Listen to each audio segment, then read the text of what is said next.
with the juniors. And once the juniors go through, this is for the juniors to estimate what lap time to nominate. So they'll need to be watching their times on this opening lap. But once they do that, if anyone's got clocks in the car, they've then got to stick masking tape all over the camera so they can't over the clock on the car so they can't cheat. That way back off just before the line if they're running too quickly.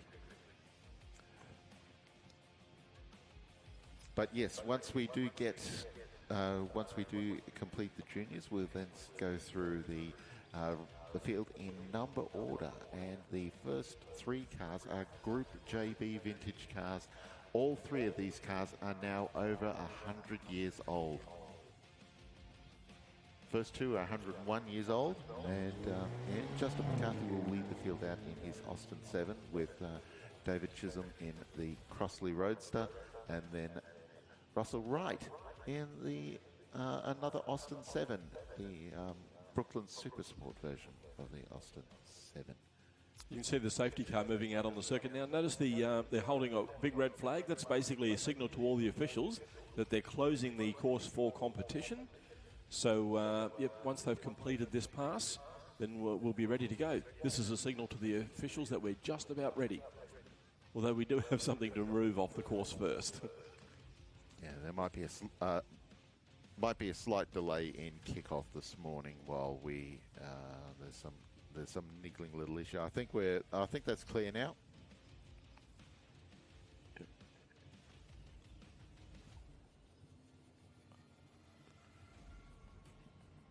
So lining up on the start line is the first of our juniors.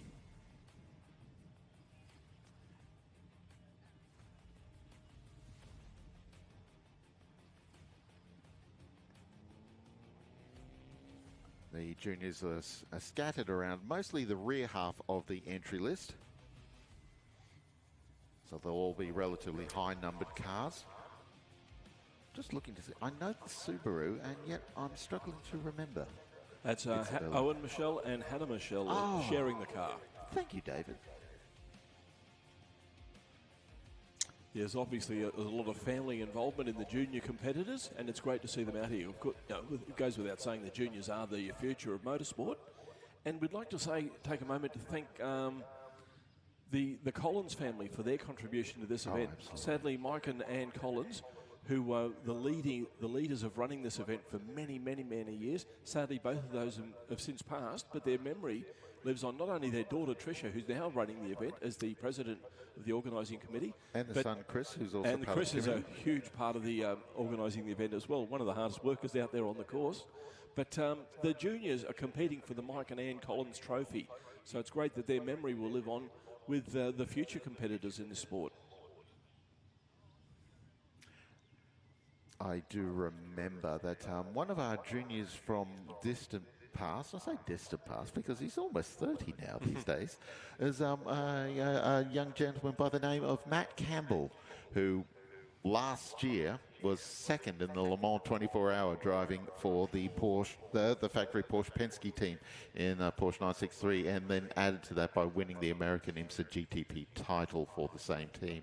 So that's one of our connections in history. That a school kid by the name of Matt has gone on to trod the world stage here. And the flag drops and the first car is underway.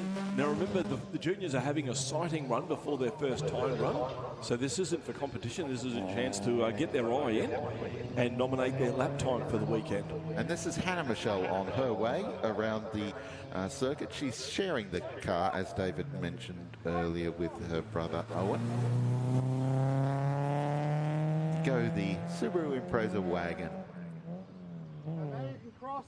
Always a good race meeting, I think, when there's a wagon coming out for a run. Oh, this is a little aggressive for a junior. A little bit. I said before about knowing the kid come out with a high horsepower car and have a go at proper lap times for the junior cup. But I'm being embarrassed here. But here comes this is Madova Sternbeck in the Tirana. Oh, I'm imagining that Madva's had a problem with the Mini Cooper, and they've substituted in the V8 Tirana for a run around the circuit. And yeah, Manover just disappearing from our shot. Now we've got a couple of monitors so we can watch most of the circuit. It's just under a kilometre long. There's 6 corners, and I think we can get all the action from pretty much all of them. They've made it interesting though. The last corner is the fastest and possibly the most exciting. Yes, that is one for the bowl. Next car coming through is the youngest son of Matt Clift. Matt is, of course, the proprietor of Morgan Park Performance and the winner of the historic competition here last year. But his youngest son is having his first go here this weekend in the little Honda Civic. That was originally, that car's been a race car since it was brand new. Carol Jackson raced that as a production car 20 years ago. Yeah. But it's never been a road car. It's always been a race car. That car has some significant competition history to it. Part of the Australian Production Car Championship for many years in Carol's hands. Yeah, Joseph Clift on his way around. And here comes a little Toyota Starlet, I think. That looks like.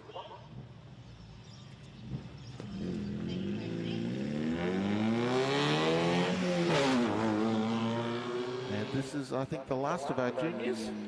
Car 211. Brock McQueen at the wheel. Now, I'll tell you what, that is a great name for a racing driver, isn't it? Brock McQueen. Whether it's Steve or Lightning, it's always going to go well with Brock. Oh my goodness! That sounds almost like a pseudonym that some of the drivers use in European racing, that they don't, when they don't want to tell their parents that they've gone racing for the weekend. Sorry, we do have another junior, and here comes Isabella Murdoch in her Hyundai Excel car 214, and aggressive takeoff from Isabella. Who doesn't love a long smoky burnout? It's slightly more challenging to do in a front-wheel drive, but she managed it. That did remind me of an incident I saw in a campground. I probably shouldn't mention this because it may encourage people, so please do not attempt this under any circumstances. But I once at Bathurst many moons ago saw a Mitsubishi Cordia doing donuts in one of the... How does a front-wheel drive Mitsubishi do donuts? You do it in reverse. Another one. It looks like there's a couple more juniors. I hadn't quite my personal vision, nothing to do with our camera setup here, but that's Pepper Wickham out on the circuit right now in the orange and black Hyundai Excel. As I mentioned before, there's quite a few Hyundai Excels amongst the juniors, and we've also got some Suzukis in this group as well. But here comes George Spiteri, who's been a junior here for a couple of years now. I'm wondering actually if Jordan's aging out of the class this year. Little Suzuki standing very crisp on the run down the straight there into turn 2. Oh, the Spitteri's knowing exactly what there's a considerably more aggressive car from the Spiteri family that we will see a little bit later. That sounds a bit sort of rotary-ish. And another Hyundai Excel leading the line. They're a great little car. They've certainly got a lot of people off the grandstands and onto the track. And it's an absolutely booming category nationwide in the Hyundai Excel series. Very cheap to buy, even cheaper to run, and just so popular. Now, this is Lachlan Harris heading out on the run in car 209. Was that 209? Or was this nope. 212? That's not 212. 212's coming back up for a run. Oh, 213, I should say, is coming up for a run now because Hannah Michelle has handed the Subaru over to Owen. Siblings sharing the family Subaru this weekend. Oh, that was a very tight entry into turn 1 just then. A little bit too tight. Had to correct mid-corner. You'll notice that the cars that are being shared, they'll have 2 numbers on them. The drivers have all been instructed to put a diagonal through the number that's not being used, so the officials and timekeepers will know which driver is there, and obviously they'll credit the lap time to the correct competitor. And also so all the spectators know as well, for those referring to your race programs. And that is second attempt, and that now concludes our junior competition, at least for their sighting laps, so they can make an estimate as to what kind of a lap time that they will nominate for their regularity-based competition. We've got lap times up on the screen, actually. The fastest of those was Jordan Spiteri, did a 103.4. Oh, now I know. I've made an amateur error here. I've given you the hot seat, David, to read the times. And now I can't see. But, yeah, as Mark said earlier, the juniors competition is not a contest of speed, it's a contest of consistency. Like a regularity trial, they've got to nominate their time and get as close as they possibly can to it. So being the fastest, it impresses us, but it won't win you a trophy. Owen Michelle was second fastest with a 105.6. I know it's not relevant, but it's interesting. And Hannah Michelle was third fastest with a 107.2. So just over the minute for a lot of the juniors. Although I'm wondering if Madva in the Tirana might be a little bit more. Well, I suppose you can't really go aggressive if you're chasing the trophy for the Mike and Collins trophy for the junior competition. Now we're getting ready to start the formal competition.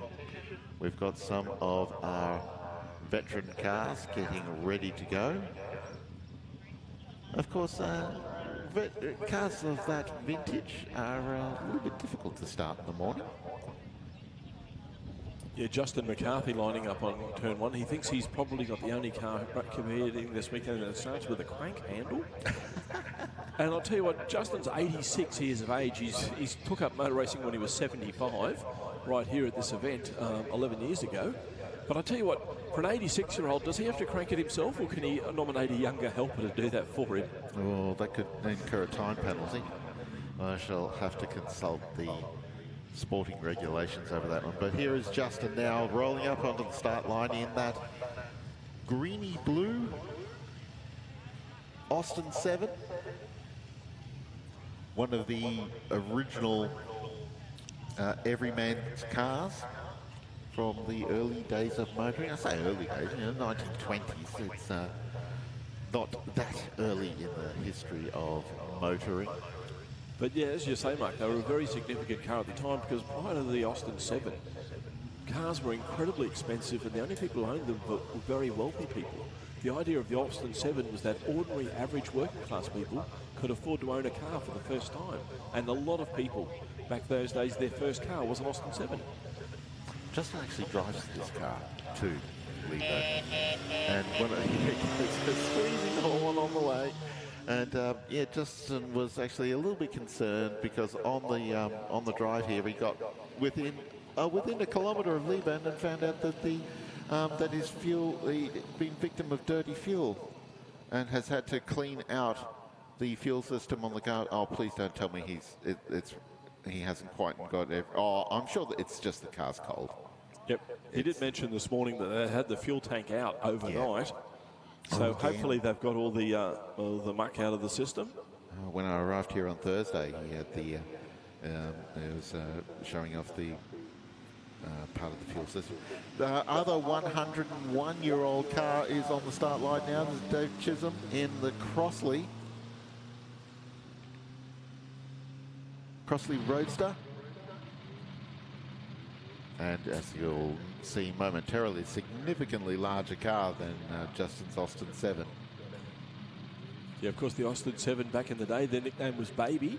And for a lot of people, it was more part of the family, really, than just a car.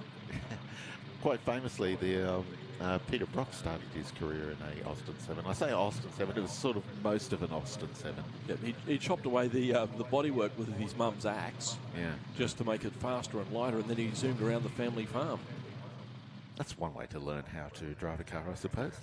It certainly prepared him for his next Austin, which was ridiculously short wheelbase Austin A40 and a wide body Austin A40. A40? It was an A30. Yeah, A30. Which is even smaller. Yes.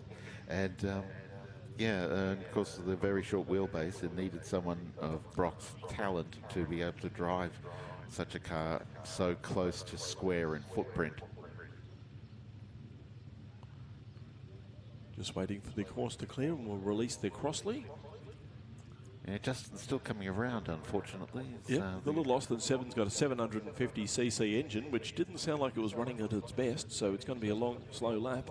The original Australian Grand Prix in 1928 was won by an Austin 7. Indeed. Mind you, it was a little bit more built for purpose. It was supercharged. David Chisholm underway now with the Crossley 2.5 litre engine in this machine. Beautifully turned out too. David restored this car himself, and yeah, the car is absolutely resplendent. You see on the number plate on the car, it's got the little J on the end of the number, indicating that it's a Group J. So he's carried his competition division over onto his number plate. The historic motor racing classes in Australia are subdivided by group, and Group J is for the oldest of race cars. And here's the third of our Centurions in the field, and this is the Gordon England Austin 7 Brooklyn Super Sport. So a second Austin 7. We haven't had this car at Leyburn before, at least not recently. And, oh yeah, 2022 was the last time that Russell had the car here. One of two in the world, these Brooklyn Super Sports. It launches well. Yes, indeed.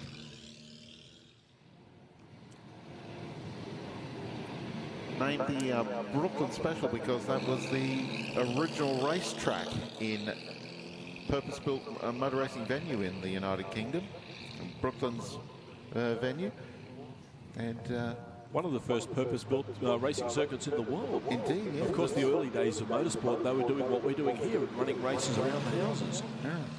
And earlier than that, they would run races from one town to another or city to another. This car, back in its earliest days at Brooklands in the United Kingdom, raced at around 75 miles an hour. Russell was not pushing the car that hard. Russell, of course, familiar to many people as a racer of Mustangs of varying description. We've moved into the second group now. This is Group K. We'll keep you up to date with the alphabet soup. That is historic racing. Group J was the pre-1930 cars. Group K is for 1931 to 1940. On track at the moment, we've got Colin Schiller. No, this will be Barry Smith in the 48. Oh, no, you're right. Sorry. Colin Schiller in the MGTB Jack Nind Special. And that is a former 1949 Australian Grand Prix car. We've got some lap times for you. Justin McCarthy did a 2 minutes 21. He's normally quicker than that. He usually gets in under 2 minutes. Chisholm in the Crossley Roadster did a 1:36.5. We haven't got Russell Wright's time for you yet. Russell Wright in the Gordon England Brooklyn Special did a 1:37.2. So close competition there, less than a second, separating the Group J cars on the first run.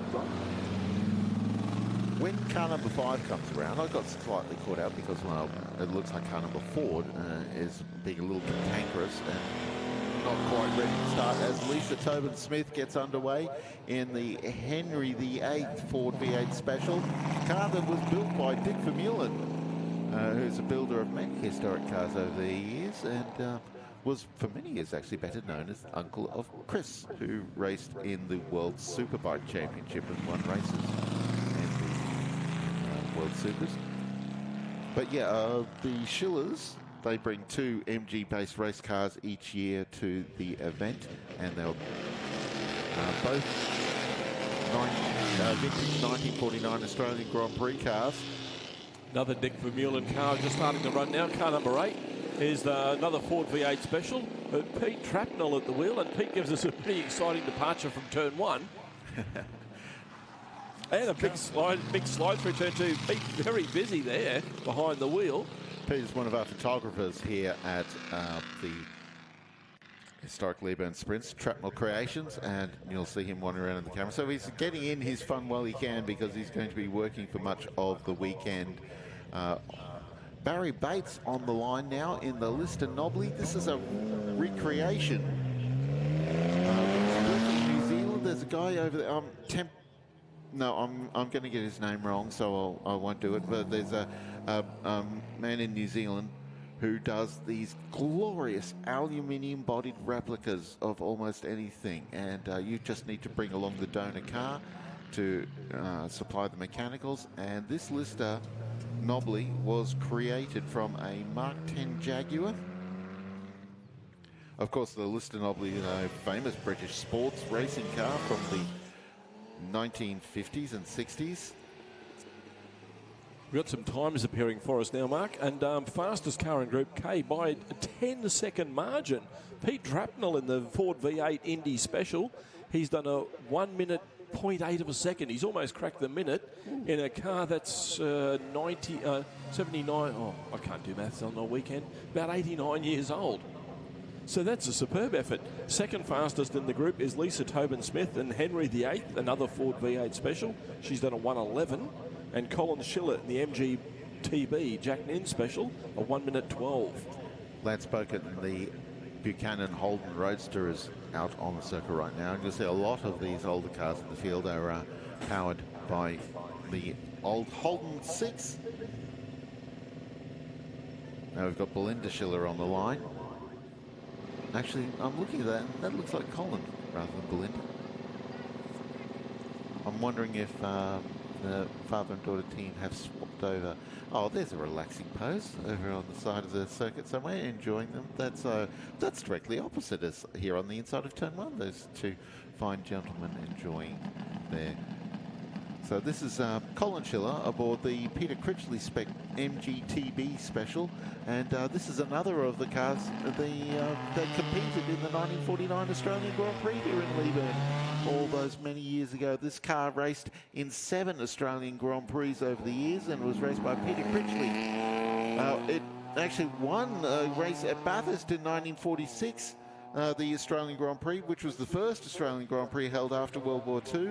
Alf Najar drove the car at the wheel, and this car finished 4th, if memory serves, in the hands of Peter Critchley at the Australian Grand Prix in 1949. So this is probably our most significant race, veteran race car in the field here this weekend. So have a shout out to Colin when he brings the Peter Critchley Special around. Lining up now, we've got Craig Carlson in the 1948 MGTC Special. Now, MGTCs were a huge part of competition in the immediate post-war era. Yeah, that was the model that MG was building basically when World War II started, and they continued after the war. So it was a favourite amongst sporties in competition in the UK and here as well. Strip down the MGs, remove the lights, puts a supercharger on it, make the engine ever bigger over the course of time. And yeah, there's a lot of MG-based special T-Series specials that competed in Grand Prix racing, both here and abroad. Now this car is, well, we spoke about this yesterday, Graham Copeland aboard the wheel of this GMC Roadster, and my goodness, what a weapon this thing is. It's an aggressive, and this car gets up to around 180 kilometres an hour when running on Targa Tasmania. Won the classic section of Targa a couple of years ago. It's been built up on a GMC truck, and also a GMC truck engine aboard that car, and with some very fancy work on that engine to get it going. Army surplus engine that the and chassis as well, if memory serves. So give Graham a shout when he comes around. Next car on the grid is number 13. That's the 1955 Jaguar D-Type of Brian Barbie. The superb Jaguar 6-cylinder overhead cam 4.2-litre engine under the bonnet. And this is a proper Le Mans type racing car. And very snaky departure from the line. Beautifully presented car as well, it must be said. Tipping into turn 1. That's a beautiful looking car. Yep, British Racing Green, which is an appropriate, very appropriate colour for that car. And you notice he's got the gold stripes. That's I wasn't sure who was the first to do it. I know Jack Brump was one of the first. But of course, back in those days, Australia was considered very much part of England. So Australian drivers overseas always ran the British Racing Green colour. And then a few Aussies thought, I'm going to Australianise this and put gold stripes on it. And that became unofficially Australia's racing colours, British Racing Green with gold stripes. The actual Australian colours were a sky blue and orange was the official Australian competition colours, according to the system devised by the predecessor to the FIA back in the day. Brabham were entered as a British team, So that's why they had the British racing green. And the gold came from because there were too many British teams back in the day. Cooper was green and white. Lotus was green and yellow. BRM was green and orange. And Brabham green and gold. Smoky departure here for our next competitor. Oh, he's fishing for gears at turn 1. Australian built special this car. John Devitt at the wheel of the Glenn Scott Holden Special, another one of our Holden 6 powered race cars. And this car is, I say Glenn Scott Special because it was raced by Glenn back in the day, one of Queensland's best known racing drivers in the 1950s. And he was the father of Gary Scott, who took pole position at Bathurst in 1986 in a Nissan Skyline, and Tony Scott, who was the factory Volvo racer here in Australia for many years. Robert Rees is next on the circuit on the 1960 Turner Alexander, little 1.3 litre engine in that. Very nicely presented car, looks great. Looks like an MGB is not an MGB. So do not get that confused. Ian Beedman on the line. Oh, here we go. The Brabham BT2, which was, I mean, okay, there were another Brabham before that, but this was the first real competition Brabham racing car. Car built for the Formula Junior spec originally. This car was raced by Kevin Bartlett back in the day here in Australia. It's an Alec Mildren racing car. Dave, this number of great race drivers have driven this car back in the day. Dave Walker, on his way to Formula One, drove this car. We'll skip on to his a favourite of many people here at Leyburn Sprints. It's been coming to the Leyburn Sprints since the earliest days of the event. The Centaur GT, this car used by John French to win the Australian GT Championship in 1962.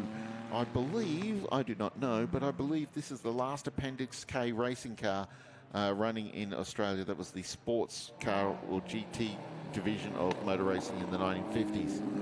Neville Birtwhistle at the wheel of that car, and thank you to Bevan Batham, who brings a superb collection of cars to this event every year and puts drivers at the wheel, and Neville's one of his team. 6-car team this year, 4 of them being cars that Bevan owns. And Matthew Devitt on course now in another one of Bevan Batham's car, the Centaur Clubman. Yeah, the team have got 2 Centaur Clubmen running this year, although one of them is not one of Bevan's cars, but is included in the 6-car team, 4 of them being Centaurs that were built here in southeast Queensland.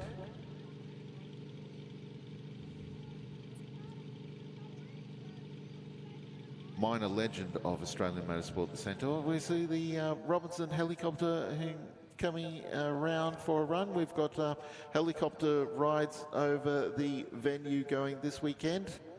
The helicopter lives over the back of the course. And just a reminder out there that for those of you who are operating drones here this weekend, please keep your drone clear of turn 5, because that's where the helicopter is taking off and landing from, and that's the very last thing we want to see is to have any of the drones anywhere near the helicopter at turn 5. We can see that one of the flat tow recovery vehicles moving out on the circuit, so somebody has failed to complete their run. Oh dear. But yep, they're setting the route out. They'll bring him back on a rope. Yes. I guess that's the good news. It's broken down. Yeah, it's on a rope. It's not on a tilt tray, so that's a good thing. Always looking for positives. I'll tell you what, when you've been competing in motorsport for a long time, you need to develop the art of looking for positives. It is one of the more frustrating forms of sporting activity here, being race drivers. You know, it's a grid full of 30-odd racing cars in circuit racing, and only one of you gets to win. So there's, the success ratio is, if you can win 20% of races, then you're a guy who wins championships. And the majority of the field never get to win at all. So it's, but it's as much about the fun element, because motor racing is fun. When it's working properly, it's gloriously fun. And David, yourself competing racing driver in a Group A Toyota Corolla Sprinter from the 1980s, a former Bathurst 1000 racing car. You know all about the joys of when everything is absolutely singing its tune correctly. Yeah, that's an important point to make, Mark, because the thing about motorsport is you don't have to win to enjoy it. As a young man, I played football and cricket, and at the end of a game, if you haven't won, you walk off the field and you're dirty. You're not happy. But in motor racing, I've seen plenty of people finish a race dead last, grinning from ear to ear, because you don't have to win. The fact is, you're on the racetrack, you're in a hot car, you're going as fast as you want, as fast as you can. That's always going to be fun. Doesn't matter where you finish. Yeah, I've done probably 400, 500 races. I probably can't count them all. I've only won 3, but I still enjoyed all the others. It's a joy to watch up there. The Australian Heritage Touring Car Championship for the older Group C and Group A touring cars that competed in the Bathurst 1000 in the 1970s and 1980s for the most part, and just trickling into the 1990s. Their next round is at the Muscle Car. No, the Australian Racing Masters. Drivers Club have reinvigorated the Muscle Car Masters. That's going to start again after a long, long layoff. That'll be at Sydney Motorsport Park in 2 weeks. There'll be Group C and A Heritage Touring Cars, Group N Historic Touring Cars, Group S Historic Production Sports Cars, the Touring Car Masters, and National Sports Sedans. So it's going to be a hell of a week for anybody who wants to head down to Sydney in 2 weeks' time. There's a couple of Group S and, for that matter, Group T historic sports cars or marked sports cars in the field. We'll see them a little bit later. Several MGs and Fiat or two, and Barry Campbell's Bolwell Mark 7 Group T car will be a little bit of a highlight. We've got the Vulcan on the line now. Jeff Fry aboard. It's a Lotus 11 replica.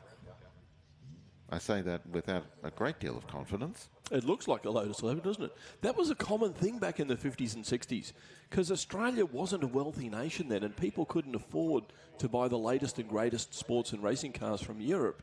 So innovative people in their backyard, in their shed, would basically copy the best designs of the successful racing cars from England and from Europe. And they'd build their own specials. And they weren't exact, tool room copies. They'd use whatever they had available. Oh, I've got some Triumph suspension here. I've got a Jaguar gearbox. And most of all, I've got a Holden engine. There we go. And away they'd go. And they'd build these cars themselves. And they were surprisingly quick because the top European drivers had come out here for international events and they'd be amazed that these home-built specials, these backyarders, were giving them a real serious run for their money. Jeff Rice sitting on the line there in the Vulcan Sports, a Lotus 11 replica. This particular car has, we say, here's this gorgeous car, number 22 on the line here, another replica, Jaguar XJ13, of which there was only one built. So obviously any Jaguar XJ13 you see out on the road anywhere in the world is a replica. Greg Ross aboard the wheel of this particular XJ13, and that's a lovely looking car. It was a one-off in the end because there was a combination of rules change and also the finances weren't going to work for Jaguar to produce this car in any kind of numbers. 5-litre V12. Just a beautiful looking car though, isn't it? Magnificent styling, but especially because of the bright red colour and the swoopy styling, everyone who looks at it thinks it's an Italian car. Yeah, they're sneaky that way. That red paint fools them every time. But wait, it's a Jaguar and it's not green? But it's gorgeous enough to be Italian. Yeah. But don't confuse it. It is I say it is a Jaguar. It's a Jaguar replica, and it's a really nicely done car. Here's an Elfin Maloir. And this car, another one of the Bevan Batham cars, being driven this weekend by Brad Stratton. And Brad, a former touring car and Bathurst 1000 racer himself, raced Corollas back in the day at the Bathurst 1000. And these days, he's frequently seen as the safety car driver for the Supercars Championship at venues around the country, with his wife Bernice alongside as co-driver in the nominated safety. Here's Jeff Fry in the Vulcan.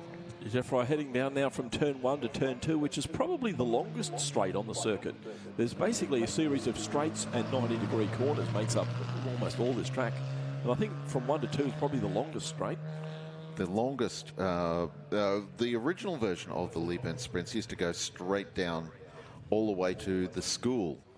And the first couple of meetings, it was quickly found out that, yeah, it was probably cars were getting up to a bit too much speed for the run down there, and needed an extensive runoff area at the school corner. As here comes, this is one of the Centaurs.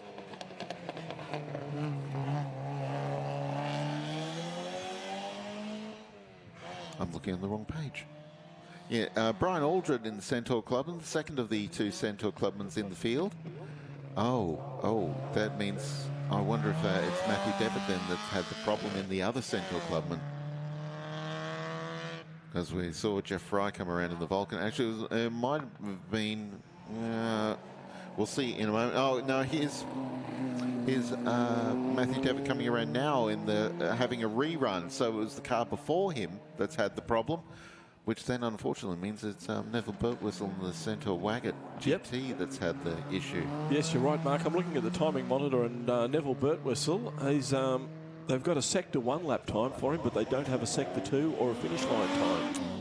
So he's made it through the first half of the course. Here's Greg Ross in that glorious XJ13 replica. Oh, have a listen to that. Yeah, I think radio silence is appropriate when a V12 goes by. Oops. And he's clipped a cone. I was at the driver's briefing this morning. The drivers were advised if you smash a cone on the course, you will get a 5-second penalty. Yes, that's the last thing you want to be doing if you're chasing a time. And here's Brad Stratton now at the wheel of the Alfa Malala, glorious South Australian-built race car, the Alfa Malala. That car originally raced by David Mackay. And it was Scuderia Veloce. Yep, it was actually, that was the first of the Alfa Malalas. Prior to that was the Alfa Catalina. Then they developed it into the Malala. This was the prototype. Initially raced by David Mackay, and then, I was told yesterday who the next driver was, but I've already forgotten him. This particular one, if memory serves, is Ford-powered. Yes, it's got a Ford pushrod Cortina engine in it. Little 1500. Which powered many. The 1500 Cortina engine won the Bathurst 1000 3 times in the 1960s, so it was certainly a potent race car in the hands of people like Barry Seaton and Bob Jane and Harry Firth. Trevor Peppers leading the line now in the Volkswagen Wasp. That unmistakable flat 4 sound of an air-cooled Volkswagen, but very highly developed one, obviously. Doesn't have the engine note of a Formula V, for example. No, it's got an 1800cc and twin carburetors. Bogged it down on the exit out of turn 2 there. So gearing maybe not quite right for this circuit. I guess that's... And he's pinched a brake going into turn 3. You can see the development of the cars because we're running through almost in chronological order here. And you can see the 60s was a real highlight of development. Now, they started the decade with, everyone was running skinny tyres and front engine. By the end of the decade, they were all running rear-engined with wide tyres, and of course that's when aerodynamics came in. Now here's something that's, all of the race cars are interesting, at least to me, but this is the Lotus 3 that's on the line. The Lotus 7 Clubman was the car which sort of created the Clubman craze that would then last for, sort of 20 or 30 years. But this was the predecessor to that in a road-going form of a Lotus racing car. John Bailey at the wheel of this Lotus. A larger engine car, this one, a 1.7 litre. Former director of the ARDC. Shout out to all of the past and present members of the Australian Racing Drivers Club, the club that ran the Bathurst 1000 at Mount Panorama for decades. From 1963 until 1999. And also ran Amaroo Park in much missed Sydney racetrack. One of Australia's smallest racetracks during its time, but much missed because it was a really fun racetrack. I never drove at Amaroo, but I worked there as a flag marshal, I worked there as a fire marshal, a commentator, and I even went as a spectator. Very challenging circuit.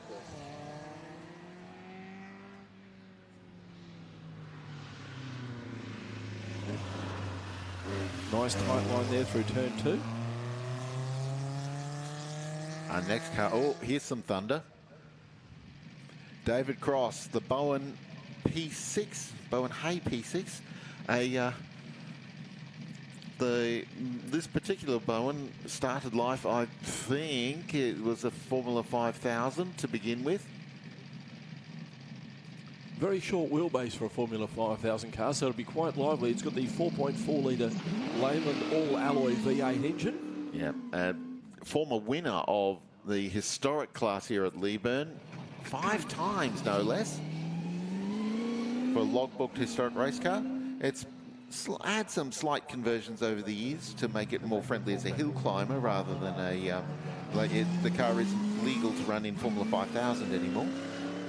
But yeah, the conversion of the Leyland P76 engine for racing, that aluminium Leyland block. Tremendous power to weight ratio from that power plant. Next car on the circuit now is Alan Gundy Hunt in the Hunter Clubman 1971 build car with 1300cc engine. I wonder with a name like Hunter Clubman, it might have a Hillman engine aboard that car. Car that Gundy has built himself and sold it in 1972 after racing it for a couple of years and needed to fund a wedding, his own. I mean, if you're going to fund a wedding, I suppose it's useful for it to be your own or possibly your daughter's or son's. Ken Norton on the course now in the GRD Ford F3. Now, I had a chat to Ken on Thursday about this car. You'll notice the red, gold and white colour scheme, which is the colour scheme that Lotus used back in the beginnings of sponsored racing schemes, which was Lotus had a tobacco brand on board in the 1960s when they first... And Colin Chapman, who ran Lotus, sold off the racing car construction business, and that then became GRD. And that's the kind of race cars we see. The number 30 car, Kim Wells, is just overshooting the other Bowen P6 in the field. This is the interesting comparison there. Kim Wells and David Cross, both racing P6 Bowens. And this is underlined just the diversity of that the same race car can be both a Formula Ford and a Formula 5000. It also explains why the Formula 5000 is a relatively short wheelbase, because the car is also can be a Formula Ford. On course now, we've got car 31, Christopher Hassman in the Mofoco Sports 2000. I better be careful how I say that. It's a 1980 built car, Mofoco Sports 2000. Now, Sports 2000 is a class we didn't see here in Australia, but it was hugely popular in America.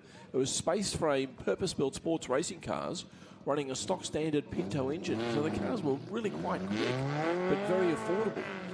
And there are brilliant historic racing cars in modern terms. We've seen a flood of these Sports 2000 cars come into Australia for historic racing because they're just they got really good horsepower and relatively small in size, so they're very fun to drive.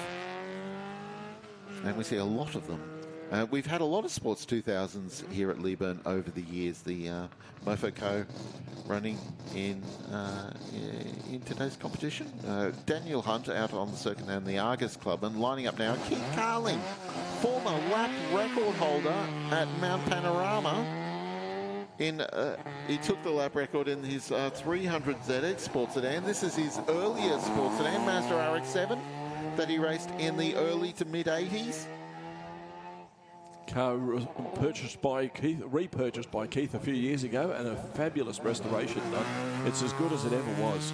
I had a quick chat to Keith yesterday, and when they reacquired the car, they found that they didn't really have to do a lot of work, and a lot of the go faster bits that came from the American Mazda racing team that they purchased some of the stuff from was still on the car.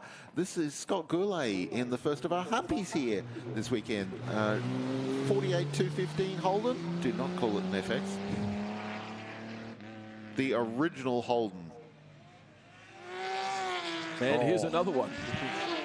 This humpy a little bit more aggressive than the previous one. Bevan Springate aboard. Another 48-215.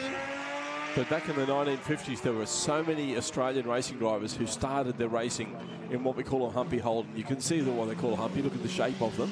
But the 48-215 and the later model FJ gave so many Aussies their first taste of motorsport because they were so common. At one point, Holden had 55% of the market, and they only had one model. So, yeah, parts certainly weren't a problem, and plenty of speed shops sprung up who became expert in selling all the right hot bits, because they certainly weren't hot off the showroom floor. Here we have Formula V on circuit now. This is Rodney Duffield aboard the TTV. Formula V was the original cookie cutter racing car. Spec racer. Developed in the back end of the 1950s. And here's a Formula Ford coming around now, which was taking the Formula V model, which was...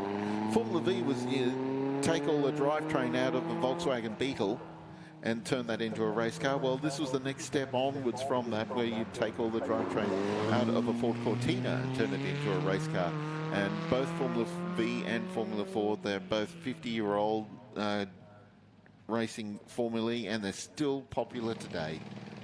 There's Australian championships for both Formula Ford and Formula V, even 50-odd years on, 60-odd years on now with the Formula Vs.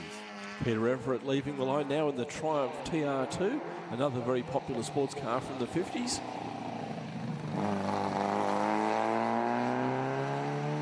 Yeah, the Formula Ford that was going around just before this is Ross Rundle in 1984 Reynard. This is Peter Everett, as I said, over the TR2, which I guess was the first sort of mass-produced Triumph sports car. Triumph had several models prior to that, but this was their sort of their entry into.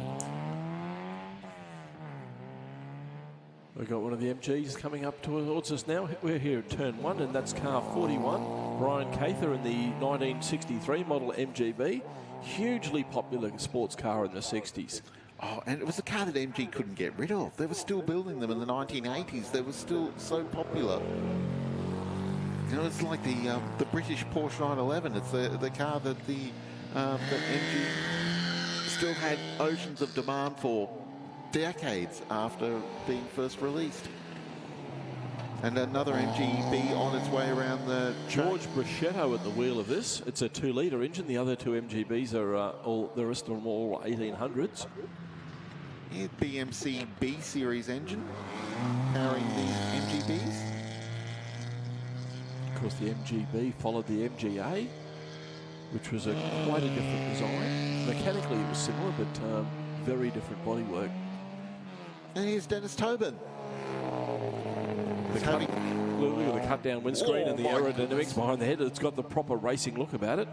It's got a little bit of Jaguar D-type about it, with that aerodynamic cowling behind the driver's helmet. Aerodynamics just became so popular in the 60s. Enzo Ferrari once dismissed aerodynamics as aerodynamics is what people use when they can't build an engine. Stephen Callahan is next, a regular competitor in Group S, historic production sports car racing, in his MGB Roadster.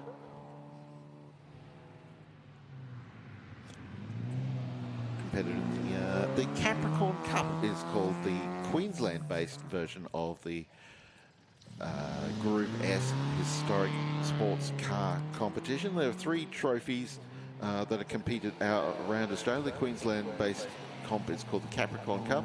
They have the Goldfields Cup in Victoria and the New South Wales one's getting away from me for the moment. Jeffrey Messer just heading through turn 2 now. Another MGB Roadster. That How would you describe that colour? Somewhere between tan and mustard. Yeah, a colour does come to mind, but I can't use that description in polite conversation. Barry Campbell next in the Bolwell Mark 7. Here we go. Very popular car, this one. An Australian-built sports car with a Holden 6-cylinder engine. Back in the 1960s and 1970s, it was quite common to see fiberglass-bodied cars being built in Australia. One of the biggest problems with manufacturing cars in Australia, particularly a more modest car maker, is the construction of the body panels out of metal. You needed significant presses for that kind of thing, and that was a limiting factor in the development of some car manufacturers in Australia, and so they eschewed that concept and went with a fiberglass body instead in order to be something that a wide variety of cars came out of that, stuff like the Purvey Regia, if you remember those Volkswagen powered cars from way back when. Bolwell was I guess the most significant of the fiberglass bodied Australian manufacturers, most famous for the Mark 8, which is better known as the Nagari, which had a Ford V8 engine. Most of the previous model Bolwells were Holden 6 powered, including this particular car of Barry Campbell, which Barry built when the Bolwell Mark 7s were new in 1970.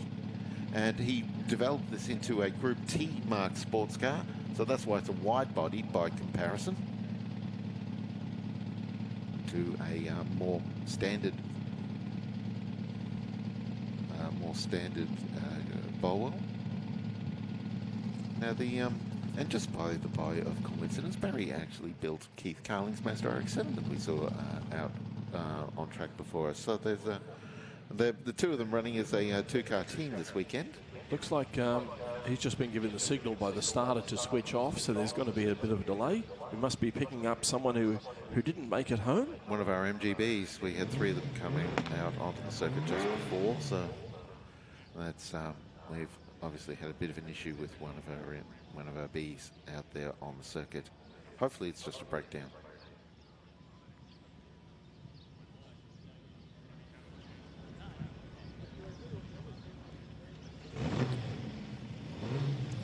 And hello to the people on the Shannon Super Rig. We can see that just opposite the start-finish line at turn 1. Oh, we've got the car going again. So Barry Campbell heading down towards turn 1 in the Bolwell. Yep, we've got our position here. Great spot we've got. We can see the start-finish line. We're right next to turn 1. We can see all the way down to turn 2. We've got monitors here so we can bring you the action on the rest of the course. Barry Campbell just heading out of turn 2 now. Round the back of the circuit, he's heading down towards turn 3. Another one of the 90-degree corners. Oh, here's a car that's a favourite of many. Roy Davis in the Triumph GT6, a car that Ray's been racing for decades, it seems. I've seen this car run at Lakeside many a times over the years. A car that seems very much at home at Lakeside, actually. It's sort of vintage racetrack and a car of period running around here. This is one of the most aggressive GT6 Triumphs. This car's actually world famous amongst Triumph owners. Next car off the line is a Peugeot 203 driven by Peter Dobe. The original version of the Bathurst 1000, which was called the Armstrong 500 and was actually held at Phillip Island, had Peugeot 203s in it. And if memory serves, I think one of them was driven by Bob Holden in about. It was indeed, yeah. Bob Holden was Bob drove pretty much every make of car that known to man, but he certainly did drive Peugeots in the early 60s. Of course, Holden famously won Bathurst in 1966 in a Mini, in the year where Minis finished 1st to 9th. It's interesting, Bob Holden won Bathurst before a Holden won Bathurst. Yes. There's this strange statistic that Bob Holden won Bathurst driving a Morris, and Bob Morris won Bathurst 10 years later driving a Holden. It's just one of these little trivial quirks that litters Australian motor racing. Ian Forsyth is next in the Morris Minor with a 1.3 litre engine.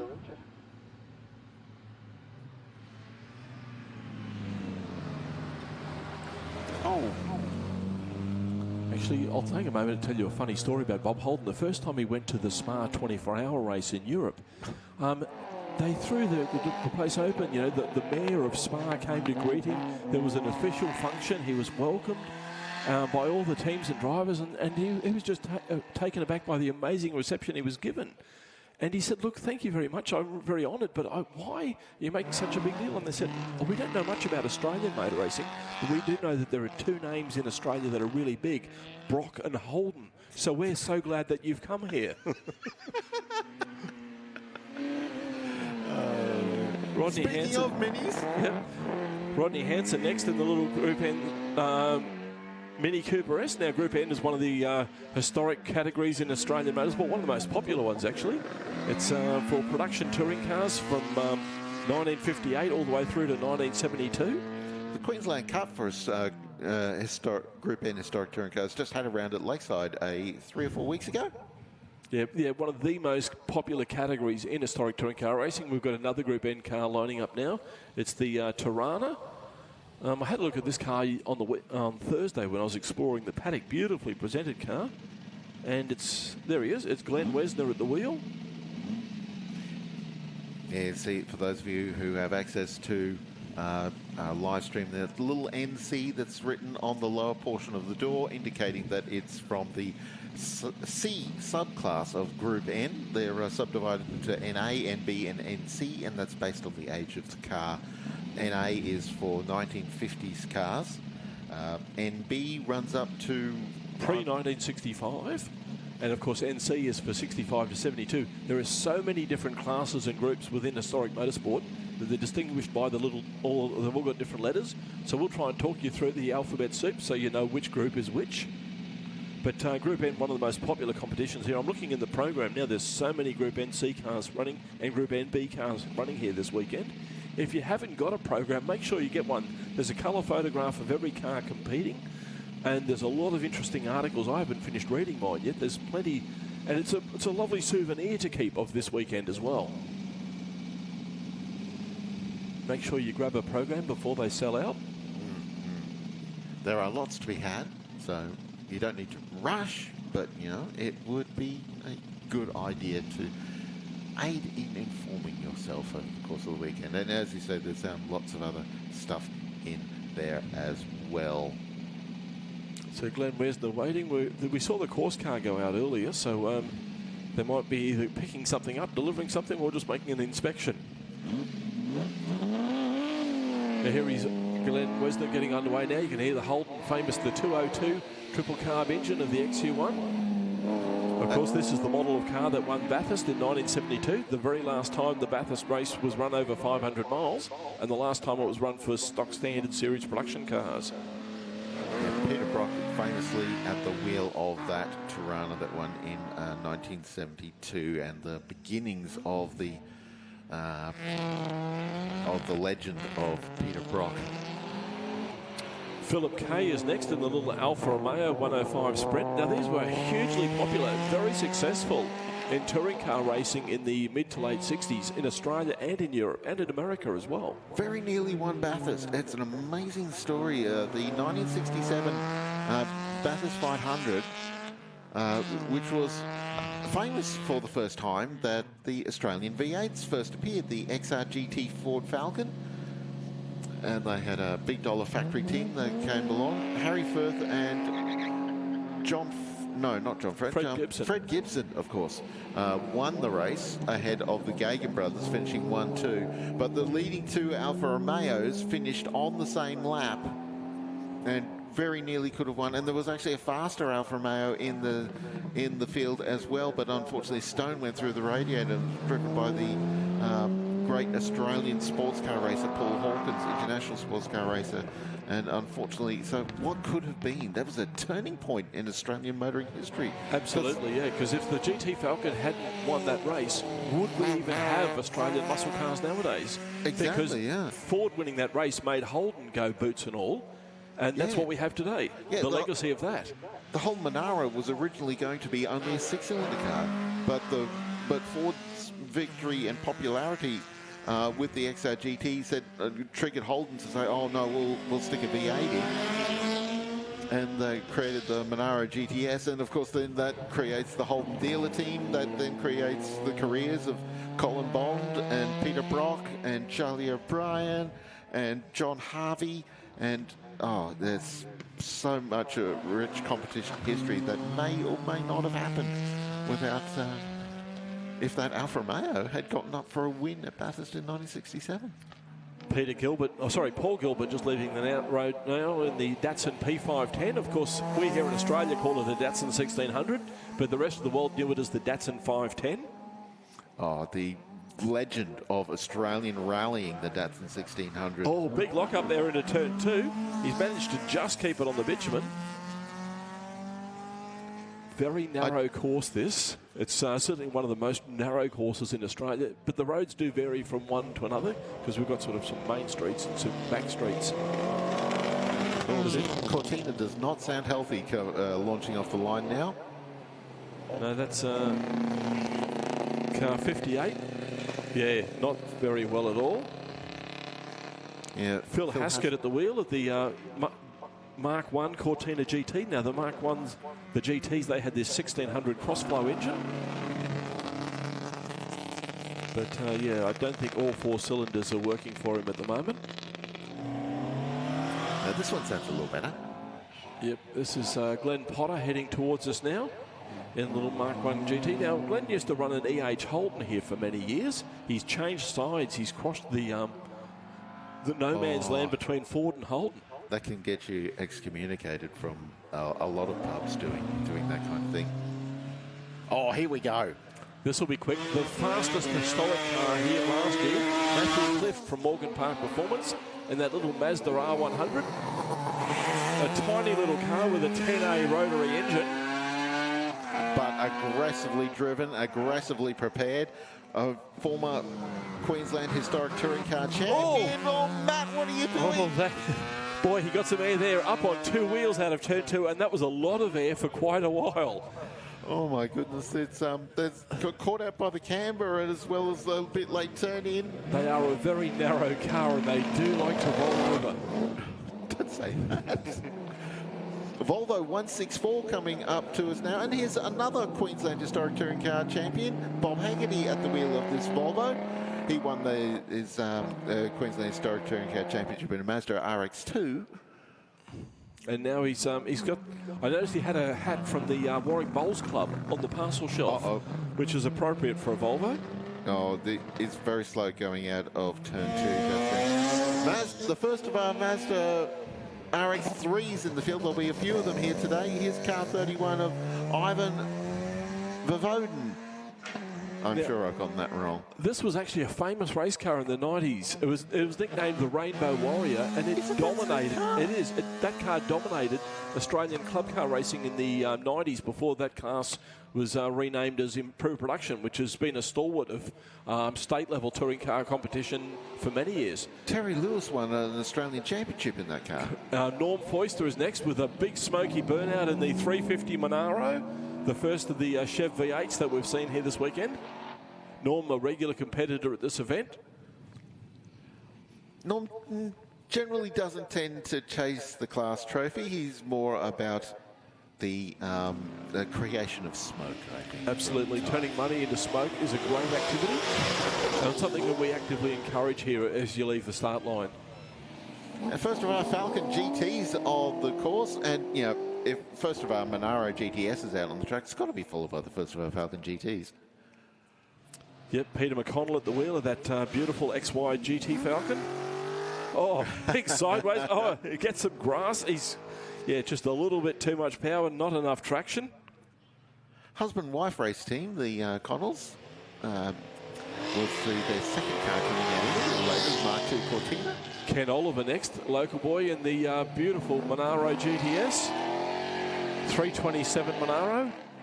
We see this car regularly at the, well, semi-regularly in the Queensland Historic Touring Car Series at Morgan Park and Lakeside and Queensland Raceway. And another one that's taking turn 2 a little bit too aggressively and ending up in the grass. Brian Wood next, long smoky burnout. That's what we're here to see in the GT Falcon. That's a great name for a Ford V8 racer. Brian Wood Ford, one of the, not this Brian Wood, but one of the great... Yeah, his namesake, of course, sponsored many touring cars in the 70s. Yeah, Murray Carter in particular. And Murray had his best Bathurst result in one of those Brian Wood 78. And his co-driver that year was Graham Lawrence, who's here this weekend, one of our VIP guests. Darren Mellon is next. I think that's Darren Mellon. No, it isn't. Sorry. That's Dennis Brown in the Mark 1 Ford Escort. Okay, I'm mixing my black and yellow cars up. Dennis, a regular here at Leyburn. Raced a Cortina originally, moved into the Escort about 5 or so years ago. Always very aggressively driven. And one of these personal rivals is always races with Bruce Garland. Bruce, unfortunately, not here with us today. He was entered, but unfortunately has fallen a little ill. So, but the Garland team is here, of which Dennis Brown is one of the sort of team members of. Extended Garland family. They'll see them a bit later with a Mitsubishi Galant, early Mitsubishi Galant, and a couple of Alfa Romeos. We saw one of the team Alfa Romeos a little bit earlier. Tyson Cowie on the line now. One of the fastest cars here. There's certainly one of the fastest production-based cars here. The little 2-litre Escort. It is an absolute rocket ship. And Tyson drives it really well. Cowan race performance. Now, I'm sure I've got the business name wrong, but yeah, Cowie's racing vehicle performance business.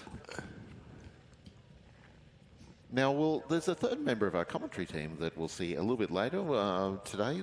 He's just filming some stories for us a bit later. Gary O'Brien, who's a veteran Australian motor racing journalist. Shout out to Gary out there in the...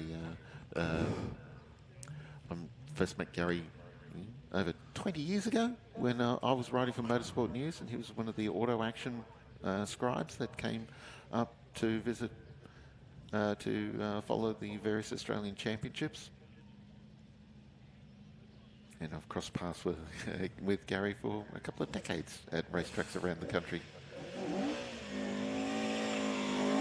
Tyson Cowie leaving the line now. Yeah, watch this Mark II Escort. It's as aggressively driven as Matt Cliff drives that Mazda R100. And a very speedy departure there from turn 1. Nice little power slide, but kept the boot in it all the way down to turn 2. Very quick through turn 2, just had enough road there. He'll wag the tail a little bit. Here comes another Datsun 1600.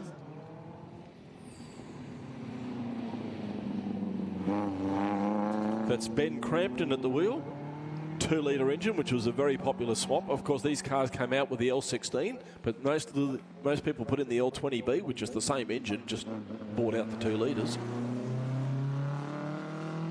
It's a magic engine, the Nissan L Series engines, went on to power the first generation of Datsun Zs as well in the 6-cylinder form. Right, Reese Endicott Davies is next in the little Corolla. 1.9-litre engine in that. It's certainly not what they came out with. I think they were like a little 1200 back in the day when they came out in the early 70s. That's a 74 model. The KE20, so the second generation of Corolla. Spoke to to Reese yesterday. Celica running gear, hence the larger engine capacity aboard that car. It's a car that was built for the Victorian under 2-litre Sports Sedan Championship. Now here's something that's a little bit different. Rear-engine car, the first rear-engine car in the field that isn't an open wheeler, and there's Hillman Imp. The mighty Hillman Imp of Andrew Fletcher, a regular here at the Leyburn Sprints. And just to emphasise how much of a rear-engine car it is, he's removed half of the bodywork at the back of the car. So we just so you can see it, yeah. Yeah, of course, the Hillman Imp was the Roots Group answer to the BMC Mini, which was enormously successful, but instead of putting everything in the front, they thought, let's put everything in the back. And speaking of everything in the front, here's one of those Minis now. Robin Manning in the, it says in the program it's a 1964 Morris Mini, but he's running the later 70s model Clubman front end on it, which of course would bolt straight on. Gives you a bit more room under the bonnet for things like radiators and carburetors. Important stuff. Slightly less aerodynamic, mind you, so that did affect the straight line speed. Looks like we've got a Nissan Patrol lining up, which is not what I'd expect to see on the entry list. Yes, he's got the orange light on, so it's a course car. He's going out to do something important. We don't know what that is. Picking up mess, delivering lunches, collecting notes, who knows? Towing stricken cars. Yep. Towing. Yep. As we see from the sign on the back of the car, keep strap taut. Yeah, that's an important thing to remember when you're being towed back to the pits with a broken car. Make sure you don't get too close to the tow car. Stay as far back as you can and keep some tension on the tow line. Famously in a Top Gear episode, a non-taut tow rope caught James May out and flipped him onto his back onto a stone and knocked him out for a day or so. I forget where that was. That was somewhere in the Middle East, I think. So we have a little bit of a recovery to take place. So next up on the line is the Mitsubishi Lancer of Darren Mellon.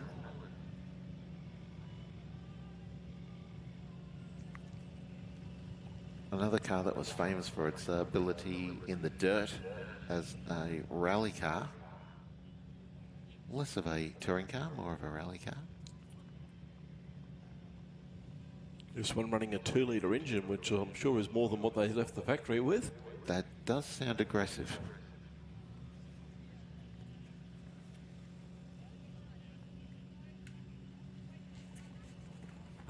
And while we're waiting for the patrol to come out and pick up a broken car, we'll take an opportunity to say a huge thank you to the volunteer officials here at Leyburn Sprints. And I tell you what, it takes a massive effort.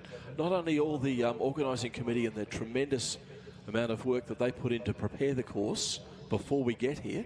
Then, of course, we've got the motorsport officials from Motorsport Australia who show up and do all the work of actually running the event, and which is a lot of jobs. There's the timekeepers who give us our results, the scrutineers who check the cars to make sure that they're safe and legal, and we've got the course marshals, the flaggies, etc., and the recovery crew, and of course there's the fire and rescue club, who we hope have a rather boring and dull weekend with absolutely nothing to do but just watch cars go around.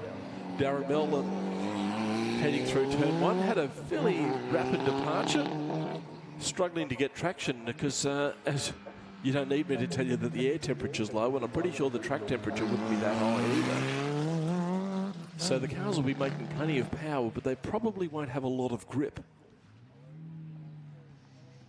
Darren's car looking a little bit smoky.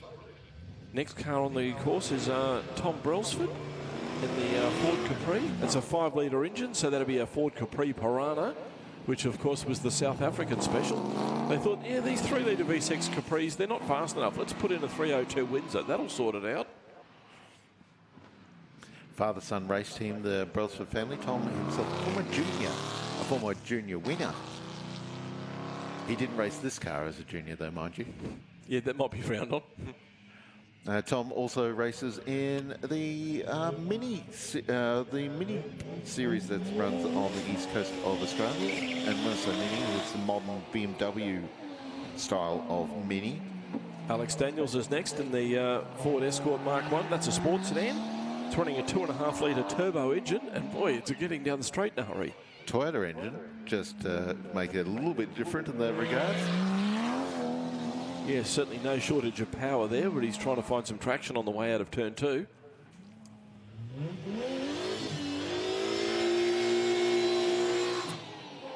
Mick Doyle is next in the Holden Gemini. Doesn't sound like a Holden Gemini, does it? That's because it's got a V6 Commodore engine.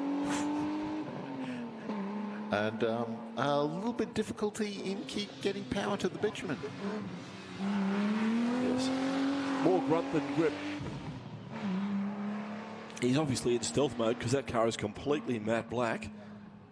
He's obviously heard that matte black absorbs radar waves. Ah, that's what it is. Yeah. We should get the Royal Australian Air Force onto that. They might be able to use that technology. John Hatton is next in the EH Holden. Now, the program tells us it's got a 5.7-litre V8 engine. Now, that's not something that ever left the Holden factory. I wonder how many they would have sold if they had tried it. Would have been interesting. Let's hope he hasn't still got the factory four-wheel drums. Mind you, there was plenty of space in those Holden engine bays for that kind of a conversion. I mean, 5.7, that's more than doubling the engine capacity as Hold, which I think was 3.1. Oh, say 3.1. No, the 179 was just under 3 litres, or the 149 was about 2.5 litres. And that was your choice. Of course, the EH Holden was the first Australian car to give you a choice of engines. Oh. Because the grey motor only came in one size. And of course the EH was the first of the red motor Holdens. 1963 Bathurst 500 was the first time we had a Ford versus Holden race as such, a rivalry. There was the EH 179 S4 competing against the Ford Cortina.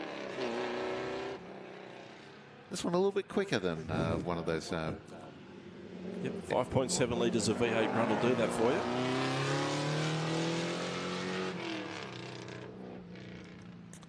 An interesting car on the grid now. We've got the, it's the very early Valiant, so I can't tell from here. It's an S series, but you expect to see the 225 slant 6 under the bonnet. No, he's got a fuel-injected V8 in there. And you've got to love the Richard Petty tribute livery as well. I guess maybe we should call this a Plymouth Valiant rather than a Chrysler Valiant. Yeah, of course, these cars were sold in America with a 273 V8. That's a spec we didn't get out here. But of course, our younger fans would be thinking, it's the King. Oh, here's a car that's a regular here at Leyburn Sprints. David Malone in the Tirana XU1 Sports Sedan. We've got a few sports sedans running here. What is sports sedan racing, you ask? It's a class that appeared in the 60s, was massively popular in the 70s and 80s. The idea was you take a production-based touring car, and then there was a handful of rules that you had to keep to. Apart from that, you could pretty much go nuts with engine swaps, mid-mounting, wide wheels, aerodynamic, and lots of weight reduction. The closest thing that Australia's ever had to a no-rules formula. Terry Pike is next. Sorry. Oh, go on, Dave. Terry Pike is next in another Capri GT, and it's also running the 302 Ford V8 engine. Oh, and here's the Ford Anglia. And this is a rerun. Oh, hang on. This is not the rerun. No, this is a different Ford Anglia because I don't believe there was ever a turbocharged Ford Anglia built by Ford. This one's actually got a rotary engine with a turbo. Ah. So it's going to be super rapid. And a rotary is probably about the only engine swap that would actually fit inside the tiny little bay of a 105 Anglia. There's a few rotary swaps in Ford Anglia in sports sedan racing over the years. Luke Marinelli's car comes to mind. As here comes Dwayne Taylor. 6.5 litre V8 engine. A local. He lives here in Leyburn. Very local. He could drive the car home at the end of each night. Doesn't have to take up space in the competitive paddock. Dwayne, a former winner of the Australian Touring Car Series. Not championship. There was a different series. It was in the 2000s. Dean Verrills is next in a 2-litre turbo Ford Escort Mark 1.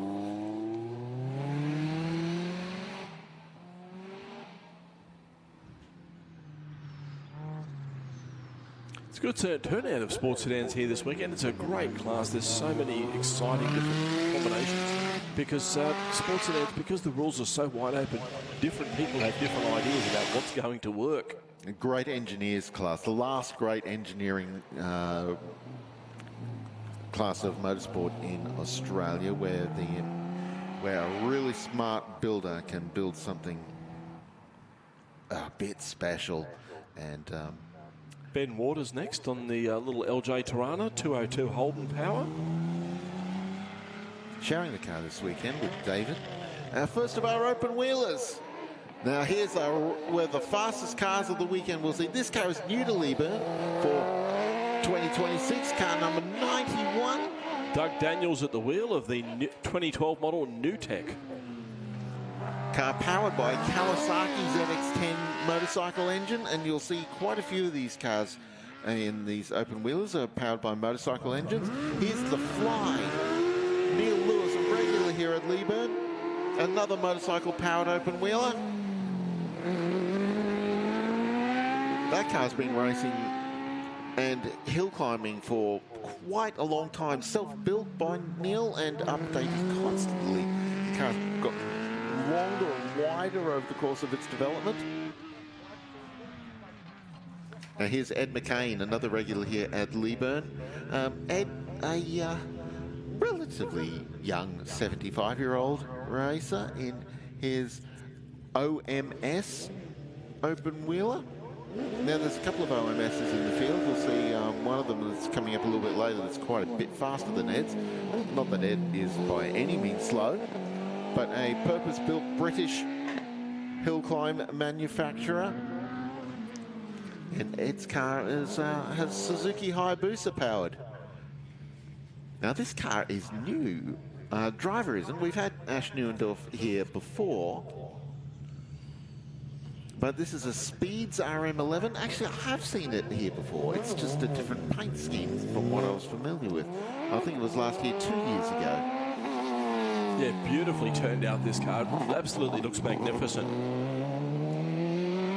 Actually, it can't have been here 2 years ago because Ash didn't own it then. RM11, another British hill climber. Second generation Leyburn competitor. Another Hayabusa powered car, and here's David Quelch in the DPQ. Now you might take from that, with a name like David Quelch and a car name of DPQ, that it's a self-developed car. See that car often here at Leyburn. It'll be fascinating. These are the guys who are going to find out fastest time of the weekend. Darren Reth is in next, and another DPQ special. This is an earlier model. That's the thing about these guys who develop their own race car. They often they put everything they can into the car, make it as fast as it can be, and they think, oh, hang on, I've got an idea. So they build a new one, and then sell the old one.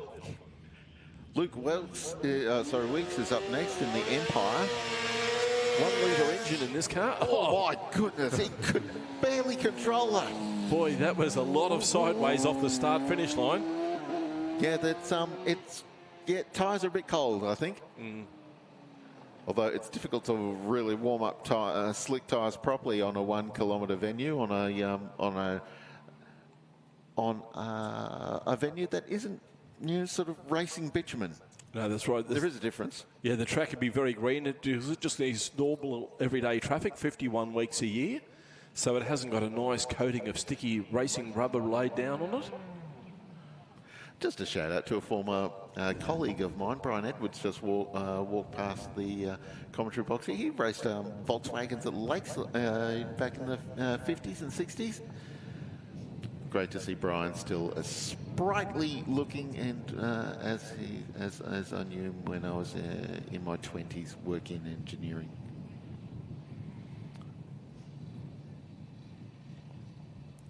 Stephen Woodbridge is the next car up on the line in a Dallara Formula 3, but I think one of our open wheelers has gotten a little bit too excited out there on the circuit. We saw Luke Weeks was barely able to control the Empire off the line, but I don't think it was Luke that's... No, Luke going again.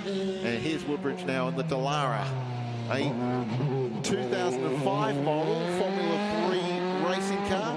This one powered by a HWA Mercedes engine. Very fast cars, the Formula 3s. They hold the outright lap records at a number of Australian racing circuits. It's a class that was developed in Europe and been successful for decades, but the Dallaras dominated this era.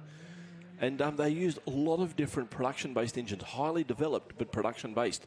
2-litre naturally aspirated, getting well over 200 horsepower. Yeah, heading towards almost 300 actually. They were very rapid race cars. There's still plenty of them running in Australia. They're running in the Formula Open series. Next car on the line is Dean Amos in a similar car, but a much different engine, 3.5-litre engine. And this is the man who's won this event 10 times. Nicholson V8 engine, which is a distant relative of the Cosworth DFV. which won so many Formula One World Championships. This car is visibly quick. You can see how quickly he gets from one corner to the next. Yeah, these are our fastest cars. Of these 3 cars coming up are going to be fighting out for the top time. Brett Ball on the line now in the BBHMC. You can see a little bit of heritage of Formula 3 in this car, but it's much modified, much over the years. And Brett Ball, a renowned Brisbane-based vehicle preparer.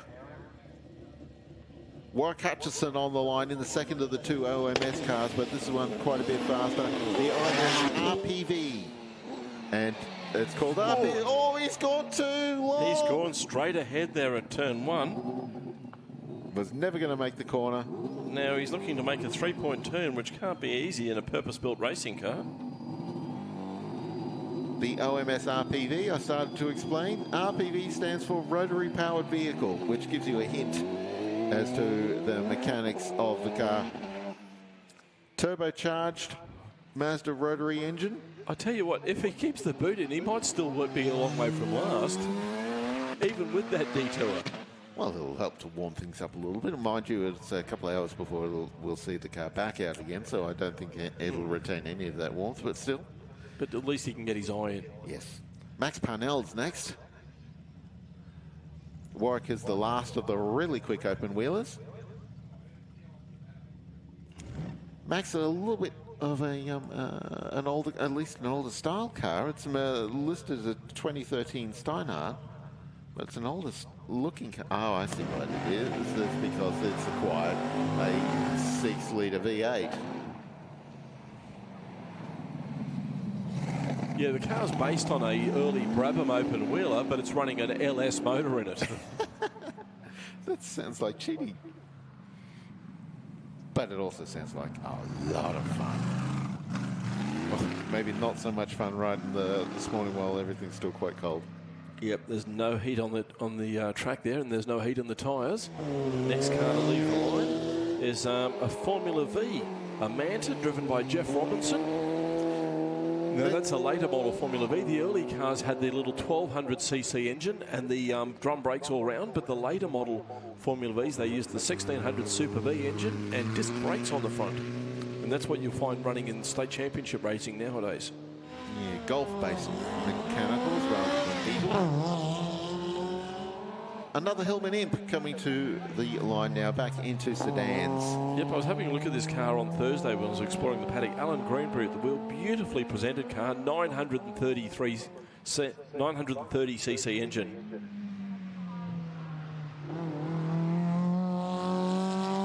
Now we've got a Cortina lining up. This might be a rerun, because the drivers were advised this morning, if there's an incident ahead of you on the course, back off, don't complete your run, come around, line up again, we'll give you another turn. This is Paul Tilley, I think. Actually, this is Paul Tilley. Paul Tilley didn't make the, didn't contest the run earlier, so basically he's just arrived late and they're squeezing him in.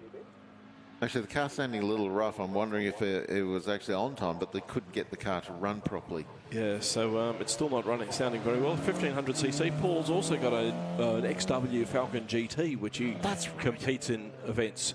Very, very much a Ford man. Oh, and here we have Australia's smallest moving van.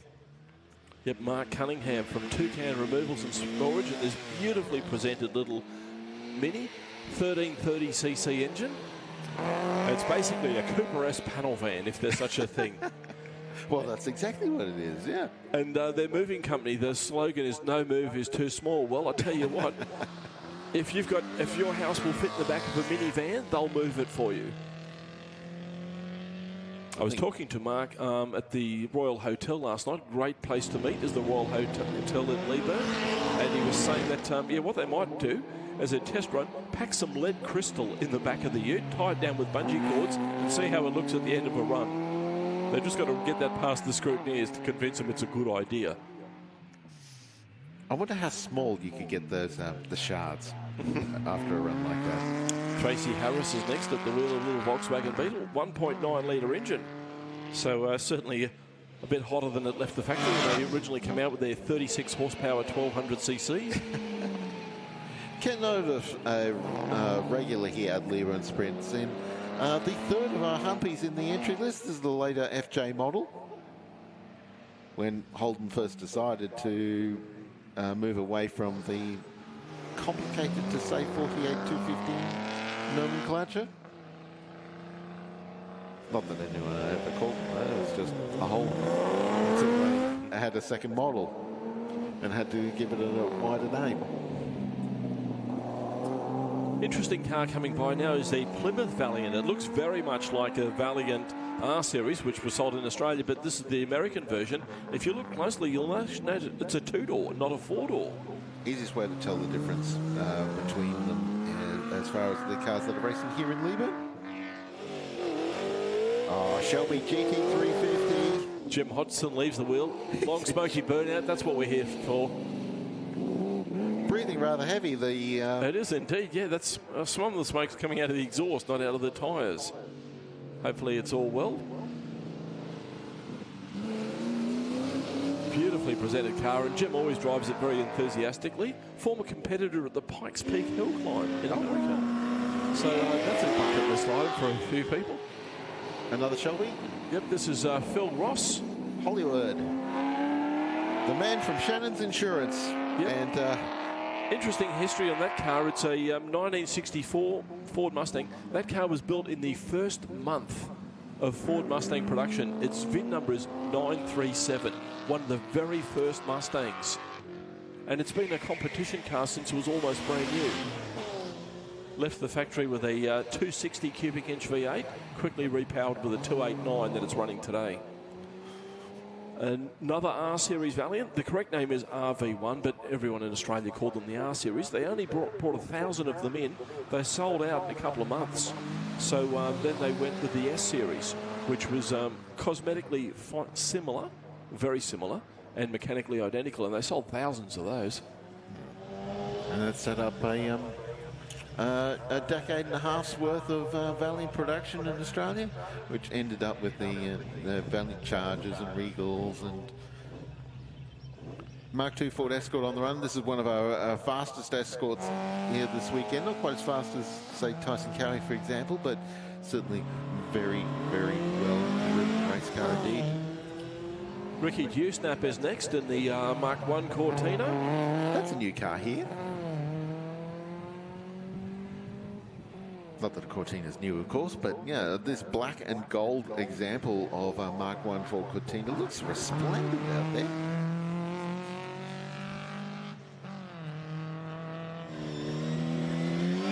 Greg Graham is next in the 68 model Mini Cooper S.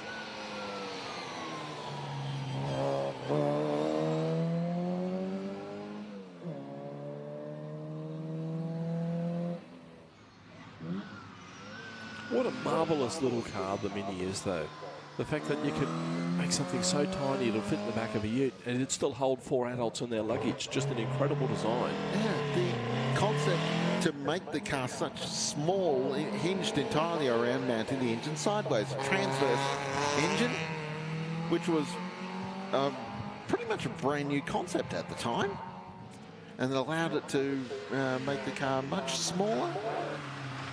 Robert Kippen on the course now in the 1600cc Datsun 1600. He's got a sticker on the back window that says it's not orange, it's a lemon. Well, as a great fan of Datsun 1600s, I beg to differ. It's not a lemon, it's a wonderful little car. Mark I Escort next. Craig Lawrence at the wheel. 1600cc engine. Very nice paint on that. That car's been racing in these sort of sprint environments for over a decade now. I remember seeing the car regularly at the Speed on Tweed at Murwillumbah, and also here at Leyburn, a regular competitor. 2 litre, isn't it? A 1600 in the program. It's a 1600, okay. I mean, there's a lot of Escorts here. And speaking of Escorts, here's a Fiat. Several Fiats run in the entry. There's a couple of families that regularly see Fiats here in the entry. This is Seamus Murray with a very Italian-sounding name aboard this Fiat 125S. The Fiat. signage in the rear window on the hat shelf. Daniel O'Mara is next in the little Datsun 1200 coupe, running a 1.4 litre engine. Because the A series engine that they run in these, they come in 1 litre, 1200, 1400 and 1500. Matt Campbell, when he raced here in Leyburn before heading off to race Porsches and then head overseas, raced a 1200. I believe Matt still owns the car. I believe he does, yep. Jason O'Mara is next in another Datsun 1200 coupe, and this one's also running the A14 engine. Very quick through turn 1. And this one's a little bit more aggressive in tune. He's locked a brake on the way into turn 2. He's carried that all the way into the corner. There's a lot of camber on the front of the on the Datsun.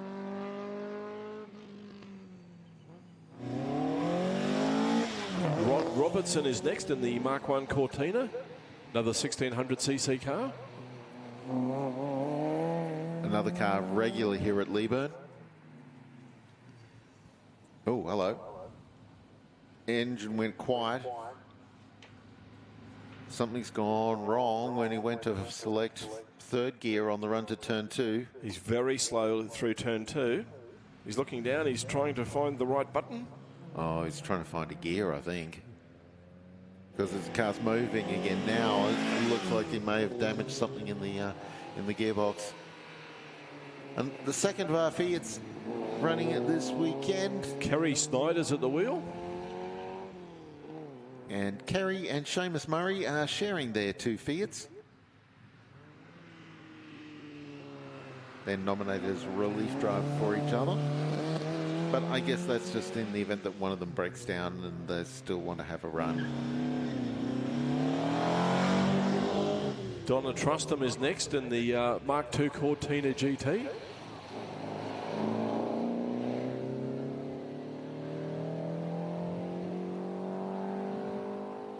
Running a 2-car team with a Falcon GT. Exactly the same colour scheme. Father-daughter race team, that one. Next on the course now is Matthew Wyburn, another Datsun 1200 coupe. This one running the A15 motor. Beautiful paint on that one. Looks lovely as it comes towards us in the sun. There's some lovely metallic green racing cars, and not just the British racing green. Yeah, there's this Datsun, and something that we both saw yesterday, David, in the vintage car and caravan display over behind. We have a vintage caravan competition here at the Leyburn Sprints, and our personal standout for me in the collection over there was this beautiful caravan and a matching tow car, a Mark II Ford Zephyr. With a supercharged Barra under the bonnet. Which is not standard for a Mark II Zephyr. Oh, Mark Wood on course at the moment, having a little bit of a moment there through turn 2, the 1600cc powered Mark II Cortina. This is one of the more fiercely competed classes, and that's something that we'll get into a little bit closer on Sunday. Trent Adams is next in the Mark 1 Escort, running 2 litre power. Oh, very sideways there on turn 2. Managed to hang on to it. But yeah, as you were saying, Mark, for folks, come and have a look. There's a display of vintage caravans behind our position here on the outside of turn 1. And what I love is a lot of the classic caravans have got matching classic tow cars as well. That's over behind turn 1. Mark Archer is next in the Mark II Cortina. That's car 2 litre powered, which is not something that they ever left the factory with, so he's made a bit of an improvement there. The number plate says 3SGE, which is, of course, a famous twin-cam Toyota engine, which is used in Formula 2 cars, and, of course, in the Beams engine as well, which raced in Super Touring. And suggests where the 2 litre power plant came from. That's a 1200 again. Jack Bridie at the wheel. Well, this one running 2 litre power. Oh, yeah, SR20 possibly engine swap? Or it could even be an L Series. I know a few people used to whip out the A Series, drop the L Series in. That makes more sense, actually. And it sounds like an L20 rather than an SR. Oh, and here we go, the Escort Mexico. A replica of the car used to win the 1970 World Cup Rally. Hannah McCullough, I think, was the driver of record. One of the weird things about the Escort Mexico, and particularly the rally versions of it, was the roll cage stuck outside of the car. And you can see the roll cage bar running from in front of the car's A-pillar. They were a little bit more liberal in their interpretation of rally car regs in the early 1970s. Back in those days, considering some of the places where they went, you'd want to have a car that was pretty robust. World Cup Rally is a fascinating little sub-story. The theory behind the World Cup Rally was they would start from London and then race to wherever the World Cup was being held, the Football World Cup. So in 1970, that was Mexico City. The next version of the World Cup Rally was held in Berlin, was held in Germany. So it was a much shorter drive. So I think they took a detour. Yeah, they took a detour that went as far as Kano, Nigeria. There was an infamous rally there where the pace notes were not incorrect, but not as up-to-date as they would have liked, and the entire rally got lost in the Sahara Desert as a result. Brian Munn heading past now in the Mark 1 Escort 2-litre. There was a Leyland P76 in that World Cup Rally, and actually won a stage, which then was celebrated by Leyland Australia with the Targa Florio model of Leyland P76. Neil Penboss is next in the Volkswagen Beetle. Love the Herbie Tribute livery. 1800cc engine. The love bug.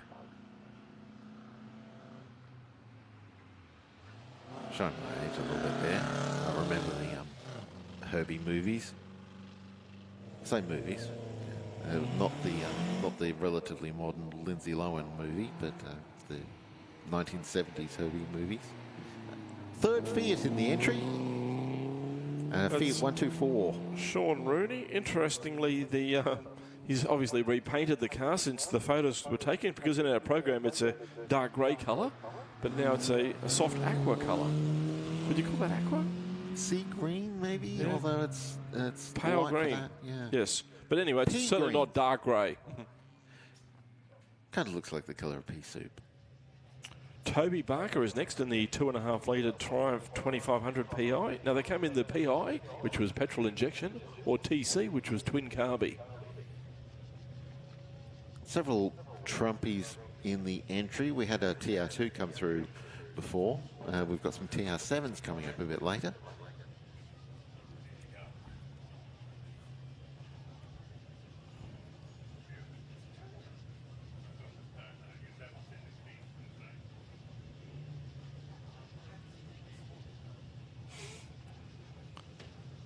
Just waiting for a... we're about to send him another one out.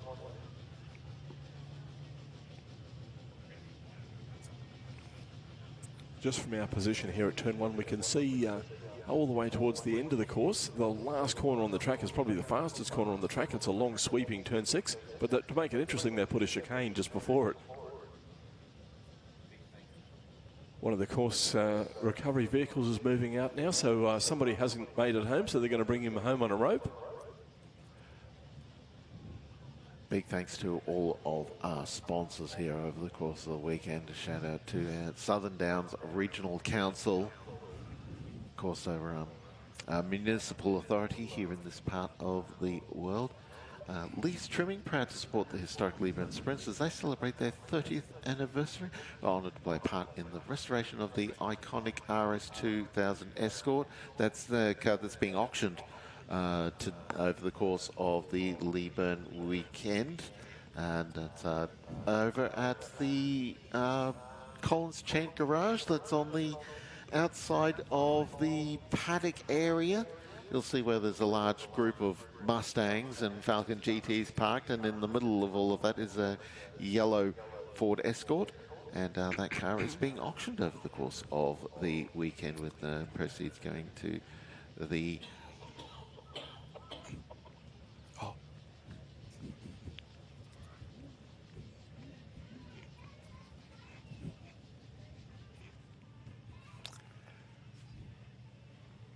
Also, Premier Motor Services, Australian long distance coach operator running daily coach services between Cairns and Eden in New South Wales.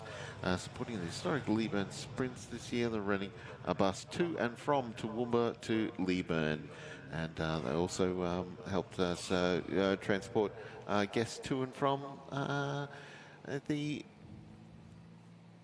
I've forgotten the name of it, Shane Webke's homestead. Yep, the Ellen Gowan Wool Shed, which is, of course, where we had our VIP function on Thursday night. And I hope everyone who attended that, first time we've run the event, had a great time. And thank you very much to Shane Webke and his family for opening their venue to us. A superb venue if you'd really like to have a function or a wedding or something in a beautiful country setting on top of a hill. And great spot. You can see for miles in every direction. Beautifully presented facility, the Ellen Gowan Wool Shed. It's only 10 minutes up the road from here. Also, shout out to one of our premium supporters of the event, and Speed Cafe, Australia's leading motor sport website. And for those of you in the region of the Royal Hotel, there is on the corner of the intersection there by the hotel, there's a banner with a QR code on it, and from there that leads to a subscription to the Speed Cafe newsletter, and they will be giving away a couple of vouchers for competition voucher, not competition at all, sorry, Super Cheap Auto vouchers, and the regular prize that's handed out via the Speed Cafe website. So get onto that, and proud to have Speed Cafe involved here at Leyburn Sprints as well. They're also supporting the live stream this weekend, so thank you for all of that as well. Toby Barker just heading out of turn 2 now in the 2.5 litre fuel-injected Triumph. We saw the one of the recovery vehicles bringing a car in on a rope. It was at the end of the track, so all I could see was the roof. I know the car had an orange roof, but I can't tell you who it was, because we've had a couple of orange cars through recently. Yeah, that doesn't narrow it down, actually. There's several Datsuns of either 1200 or 1600 variety that could be. Here's Al Bishop coming out on the circuit right now in a rather significant race car. This was the last racing car built by Barry Seaton, the patriarch of the Seaton racing family, now in its third generation, with Aaron Seaton competing in supercars. And sadly, we lost Bo quite recently. Of course, the 1965 Bathurst winner, and also the father of 93 and 97 Australian Touring Car Championship winner Glenn. But that was the last car, as Mark just said, built by Bo Seaton. So a significant piece of history. Great to see it here this weekend with Alwyn Bishop at the wheel. My goodness, that is a lot of smoke here. This is the car that Bob Hegarty used to win the Queensland Historic Touring Car Championship, being driven this weekend by Brendan Flaxman. Yep, still part of the Morgan Park Performance stable. Masters do breathe a little bit hard, but they don't normally breathe that hard. I hope that's not indicative of an issue with the car. I just hope that it's running really, really rich. Brian Melbourne is next in the little Mark 1 Escort rally car. 2-litre engine. Several rally cars in the entry. Quite a few extra rally cars this year compared to previous years at Leyburn. Absolutely, and it's great to see them here. And I tell you what, the course is not unsuited to a tarmac spec rally car either. Of Motorsport Speed Cafe, and there's also on screen there we can see the QR code for joining into the Speed Cafe regular newsletter, trusted by fans and industry alike. Speedcafe.com is the definitive voice of Australian motorsport. We're knowledge services obsession. Thank you very much to Speed Cafe, and if you're at home watching the live stream, you can scan that QR code to get onto the Speed Cafe website. And if you're close enough to one of our big screens here, possibly your phone might be able to read it. But we do have that banner over at the intersection by the Royal Hotel that you can scan your QR code. Andrew Bear leaving the line now in the Shelby GT350 Mustang. A couple of near identical. They are indeed, yeah. Jim Hodgson's car looks remarkably similar, but this one's driven by A. Bear. That's Not what an it says actual. no, not an actual bear, but Andrew Bear. He's put a bear on the side of his car. So as far as I'm concerned, there's a bear driving this car. As long as it's not Humphrey B. No, because you've got to wear pants when you're racing. Yeah, it's important. Legs are not fireproof. Neil Penboss having a rerun in the Volkswagen. As we said earlier, if the car in front of you has a difficulty and they need to wave the red or the yellow flag out, basically the drivers have been told, button off, don't complete your run, come back to the start line and we'll send you around again. So that's what Neil Penboss is doing. I love that tiny little rear wing on the car. I have no idea if it has any aerodynamic effect at all. It almost looks like it's a toy, a little toy wing that's come off a model car rather than an actual car. Sean Rooney having a rerun in the Fiat. I fear it might have been Brian Munn in the Escort that failed to complete his run. It did look like an Escort roof when it was on the end of the rope. But unfortunately, we can only see just above the concrete wall. There was one of our Cortinas that was having a gear issue, it seemed. Darryl Busby in the 5.6 litre Mustang. Nice smoky burnout off the line. Not quite as good as Jim Hodgson, but some early stakes being put down for best burnout of the weekend. Mind you, Jamie Chant hasn't been out yet. Yeah, he was a star last year.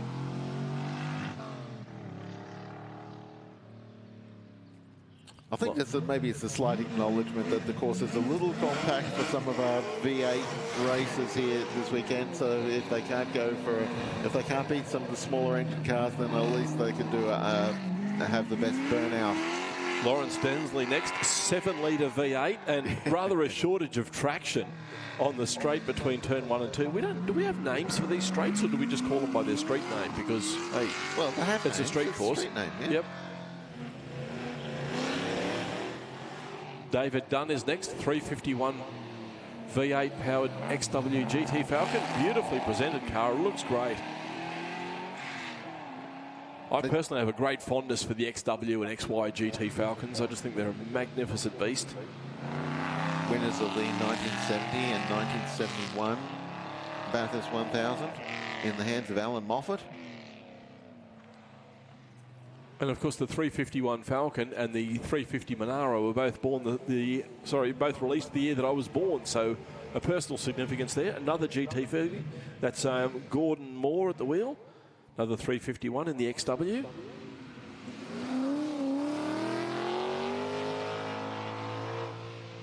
Ian Palmer is here this weekend, but unfortunately the Plymouth Barracuda wasn't quite cooperative, so they wasn't quite ready to go. They've only just had a round of the Trans Am Series, so the Barracuda won't be coming around. David Stark in his Camaro is in, that's Luke Stitz, I should say. Is 7 litre Falcon. Yeah, with a few very big block Fords going around the circuit at the moment. Yep, the number plate says cranky, and I'll bet it is. Yes, be very gentle with that right pedal. A little reminder, the Ford GT40, when it first was created, had the 289 with the V8, and they decided it wasn't enough horsepower during the development of the GT40, and they said, well, what else can we do? Oh, we've got a 7 litre we could stick in. Oh, wait, what? Phil Walters is next in the Ford Capri Piranha. I believe this is actually a real Piranha, not just a Capri with a V8 in it. But he swapped out the old 302 Windsor and put in a 5.6 litre engine. Nash Garland unleashes onto the circuit in the Mitsubishi Lancer, the famous Garland name of Australian rallying, and Nash's father Bruce, a multiple winner of the Australian Safari, Australia's Rally Raid. There's a difference between the Australian Rally Championship and the Rally Raid. The Rally Championship, yeah, that's the short course version. If you want to call something like a multiple day rally a short course, the Rally Raids, that's sort of inspired by the Paris-Dakar Rally, which in turn was sponsored by all those London to Sydney marathons. There's many that's struggling for gears out there on track right at the moment. Liam Michel in the 1275cc Mini Clubman. He's fishing for gears. It sounds like he's found one now. He's got going again. Next off the line, it's Mark II Escort, but not also another car that's not cooperating. yeah, that's Shane Boynton in the 2-litre Mazda, the Mark II RS2000. And of course, that's the model that they're auctioning this weekend. Incredibly generous donation. The car was donated, and then it's been restored by some sponsors, and that's the car that's being auctioned at Gray's Online. And the funds from that will go towards the Leyburn. Yeah, Lee's Trimming involved in the restoration of the car, thanks to Lee's Trimming, as we see another Mark II Escort getting very sideways on the exit. This is Steve Brazier, that car we see here at Leyburn a lot. 2-litre engine. Oh, has a bit of a moment there through turn 2, pushing hard but not backing off. That's what we like to see. We don't have to clean up the mess, we just have to enjoy it. Yeah. Paul Brailsford, I believe, is next in another 2-litre Mark II Escort. It's one of our... I was going to say one of our juniors. No, it isn't. This is Tom's father, Paul, and Paul's getting everything crossed up. Very, very sideways. Paul's also a regular competitor in Group NC Historic Racing in a BDA Escort. They're very fond of small Fords, the Brailsford family. They're also running a Capri here this weekend, which Tom's driving. Another Fiat. Yep, John Ford at the wheel. It's a Fiat 124S, 2-litre power. Well, that's a bit larger than they came with. Mind you, the Fiat 124S is like one of the favourite Fiats that were produced, and it lasted a lot longer in production. Yeah, they did have a long life, didn't they?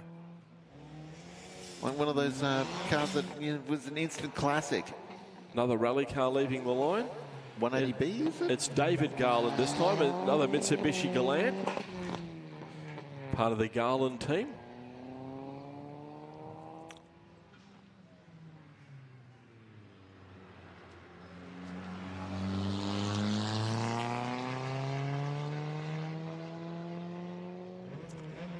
Some more Escort action on the way. Another one with the RS200 Droop Snoot on board,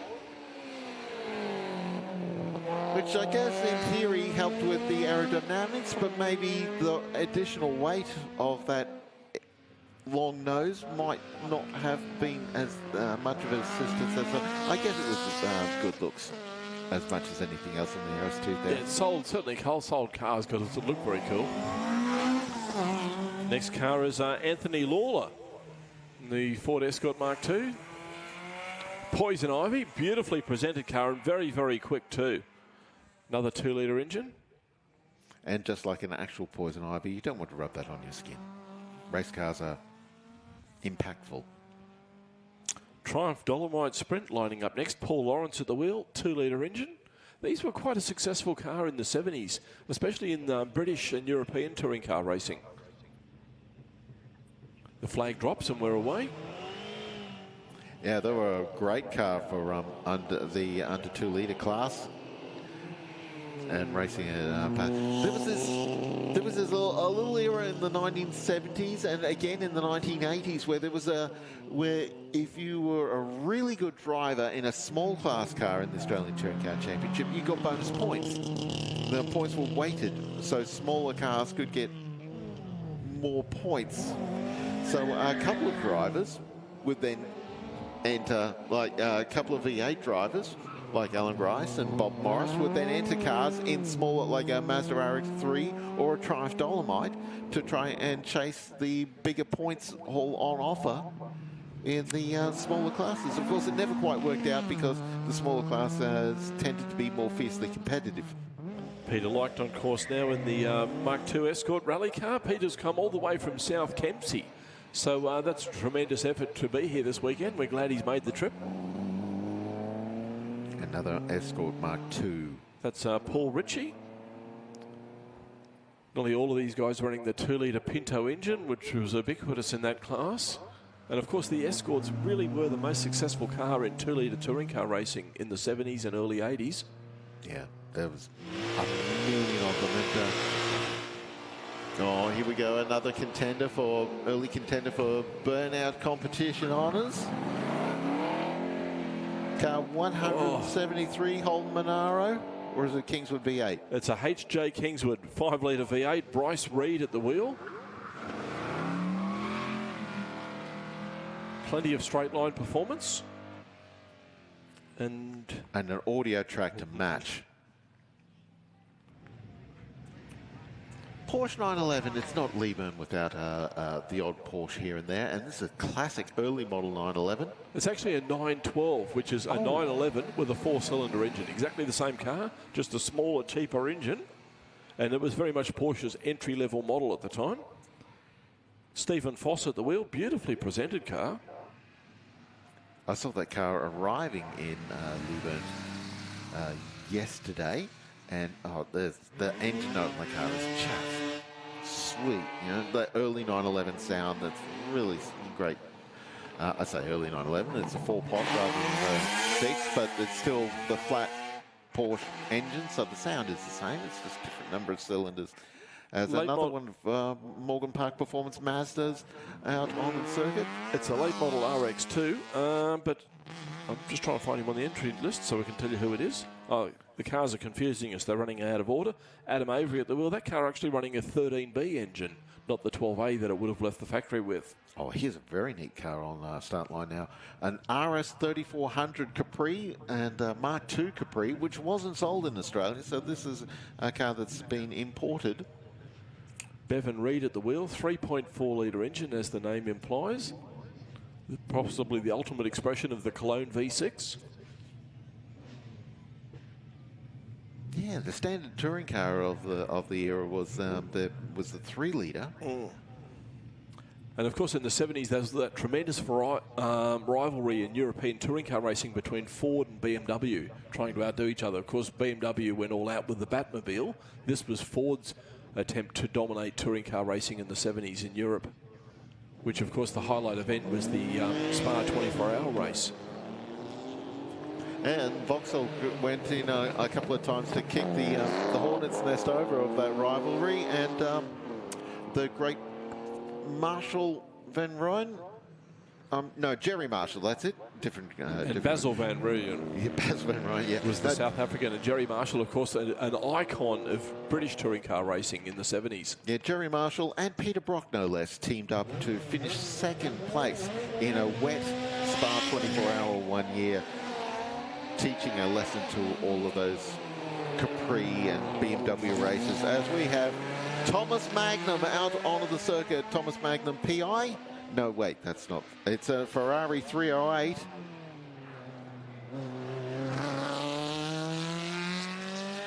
And the program's gone in stealth mode because we can't find it. Oh, yeah, it's listed as car 170, but that's listed in the entry as... there it is, yeah. Oh, Stephen Clements. Stephen Clements, yeah, and well, that's a familiar car. Stephen was actually entered in a V8 Tirana, but it looks like the Tirana's obviously not cooperated, and they've reverted to the Ferrari 308 that we've seen racing here. His father, Charlie, raced that in Group S historic... I do remember that, yes. Sports, yeah. Charlie no longer with it, but yeah, Stephen continuing on the... Brock Stevenson on course now, having a very enthusiastic run in his LH Tirana, LH or LX, I'm not sure. 6-litre V8 engine. Mark Crespin coming up now in the RMC Cobra. Regularly one of the 10 fastest cars in competition here this weekend. Giving those open wheelers a proper fright in this brutally powerful Cobra replica.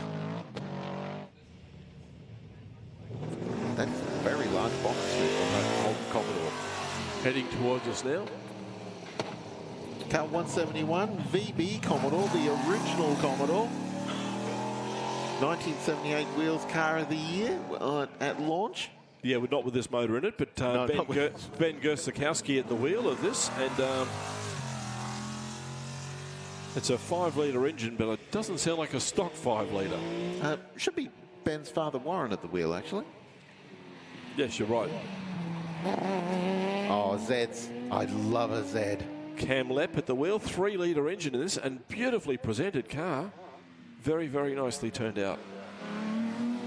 There's a little bit of a history of pink Zeds in this part of the world. There was, I've forgotten the driver's name, but for many years there was a pink Datsun 240Z running in the Queensland Rally Championship. Gary Stevenson heading towards us now. in another LH Tirana. LH or LX? I think it's an LH. But yeah, 5.7 litre V8 engine. The LHs had the square headlights and the LXs had the round headlights. Mind you, though, Gary Stevenson's replaced the headlights on his car with LEDs, so that doesn't help us at all. Here's Paul Spiteri in the Mazda RX-3. This is sort of a Group C spec Mazda RX-3. It's actually a genuine Group C car. It's not in Group C specification at the moment, but they are. The team at Morgan Park Performance are in the process of restoring that car to Group C specification, so it can compete in the Heritage Touring Car Series in the future. Brilliant. Yeah, at the moment it's running at 30 metres in the obviously swapped it out for 12A.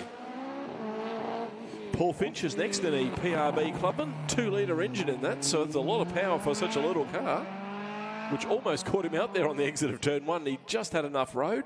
Sydney-based competition, the PRB. Actually, for a long time, PRB had a racing series here in Australia. It sort of petered out in the post-COVID, I think. Matt Love is next in the Mazda RX-7 rally car. Very highly developed car. Unfortunately, I can't tell you much about the specification of it, but it certainly looks like it's in the style of a Group B rally car, but I don't know the history of it. Although it has got Ingvar Carlsson's name on the side. I don't know if it's a real one or a replica. I think it's an inspiration, shall we say. Matt's been around rallying most of his life, and this is a Group B replica for Ingvar Carlsson. 911 GT3. It's actually a the program says it's a Porsche 912, but it's definitely not. No. Rob Oschlack in the 991 generation Porsche GT3. The Carrera Cup Australia and the Porsche Sprint Challenge, the series that have raced Porsche 911 GT3s for a number of years. Here's the first of the Siddons family, John Siddons. I tell you what, that was a masterclass in turn 1. He just drifted the car, slided it across the corner because you're not allowed to drift, so he slid the car through the corner, but absolutely balanced, and you could not go through there quicker. You've got the right balance between slide and grip. Very well driven car, the John Siddons 260Z, 240Z.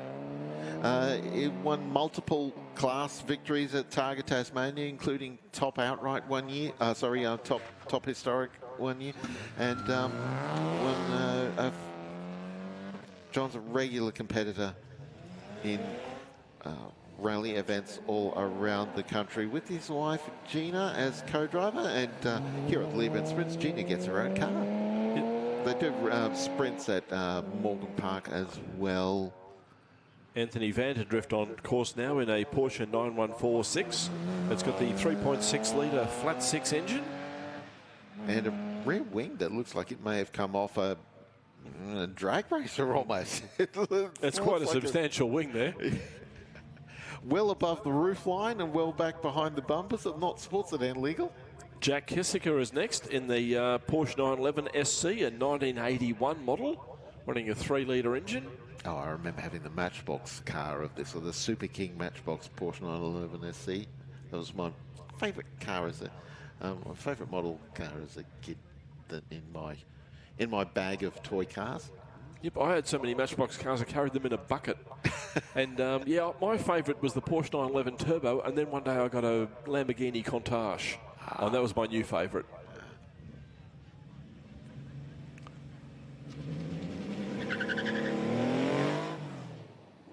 My poster car as a youngster, not a kid, I was in my 20s at the time, but my wall poster car was Keith Carling's Nissan 300 ZX Sports Sedan.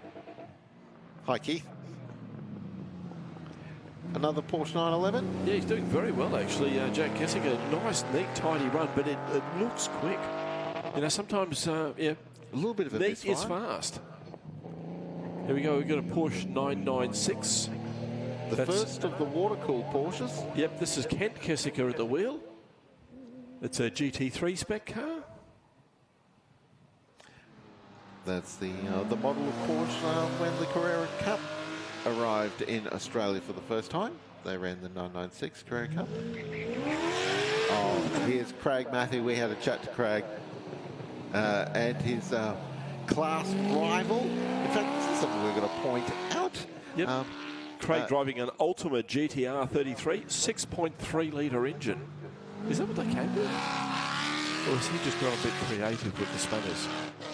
I think they did, yeah. The Ultima GTs were assembled by Dick Johnson Racing in Australia. There was the importer of the car here in Oz.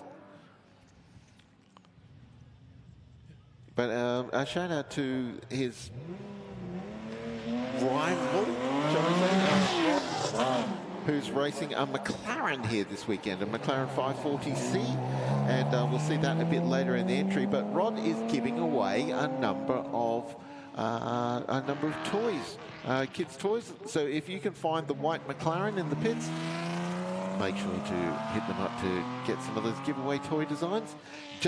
And the important thing here to note is that what Rod wants us to know is that he is faster than Craig Matthew. Craig, of course, disputes this, but yeah. Blaze Paris on course now in a 991 GT3 Rod. Porsche. I said Rod. It's Roger. Roger and the McLaren car tours. But yes, we've got some bigger, louder Porsche out on the circuit right now. Oh, here's Darren Rowe in the Cobra Daytona replica. Factory 5 car, that in particular, the replica of the, now, can I say this correctly, Pete Brock designed, not Peter, Pete Brock. Because, well, of course, Peter Brock is a famous Australian racing driver. There's a famous American driver called Pete Brock, who worked for Shelby American, and redesigned the Cobra into the Cobra Daytona.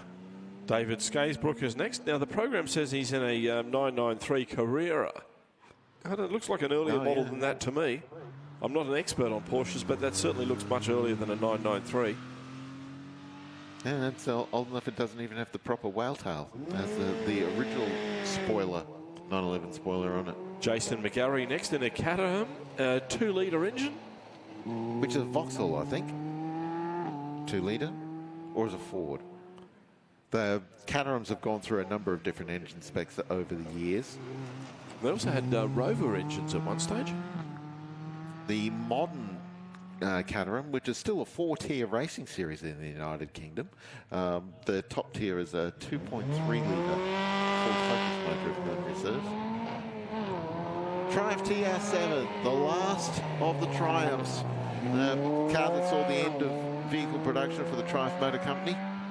Diane Fuller at the wheel, 2-litre power under the bonnet, or engine cover, I think you should say, because it's still a bonnet. British, I guess it's called bonnet. Another one of our Fiats here running this weekend. This is Earl Murray in the 124 Spider. For some reason, the convertibles were all called Spider.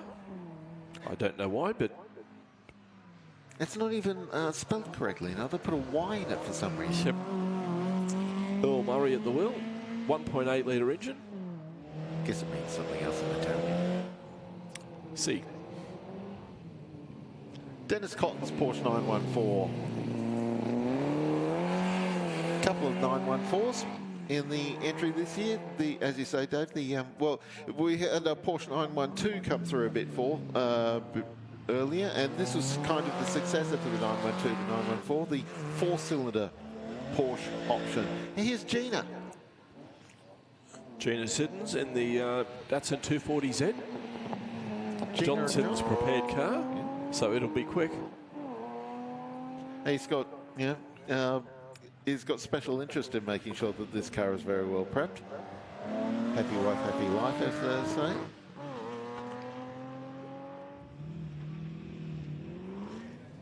A wide-bodied MGB. Not unusual, and we'll see another one coming through a bit later. But yeah, the Rover V8 on board this particular MGB, so the GT spec. Bob MGB. Bear at the wheel, and yeah, very nicely presented car too. It looks great. We had A Bear before, now we have B Bear. Where do we see Bear? No, I don't see any. Barry Evans is next, heading towards us now in the MGB GT, another V8. This one 4.6 litre V8 powered. That's a lot of motor for a little car. Aluminium V8, the Rover V8. It was Rover acquired it from, I want to say, Buick in the United States. That sounds right to me. Yep.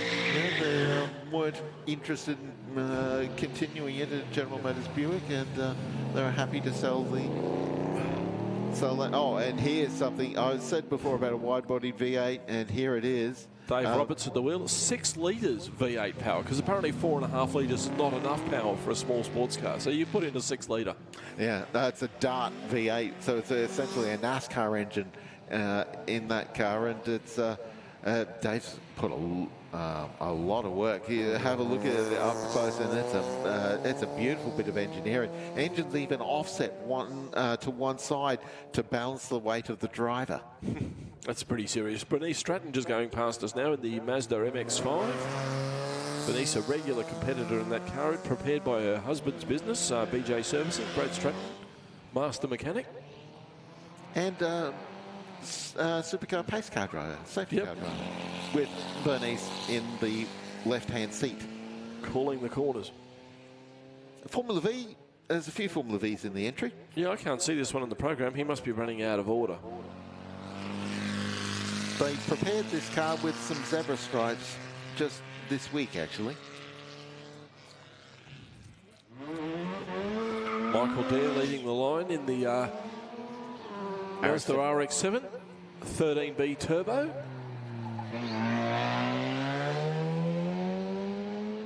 Having some difficulty getting the power to the ground off the line, but much neater exit out of turn 1. Much more sedate through turn 2. Maybe he just had some fun off the line. Is this Dougie? Toyota MR2 off the line? Doug Swan in the, it's the original Toyota MR2 with the 4AGE engine.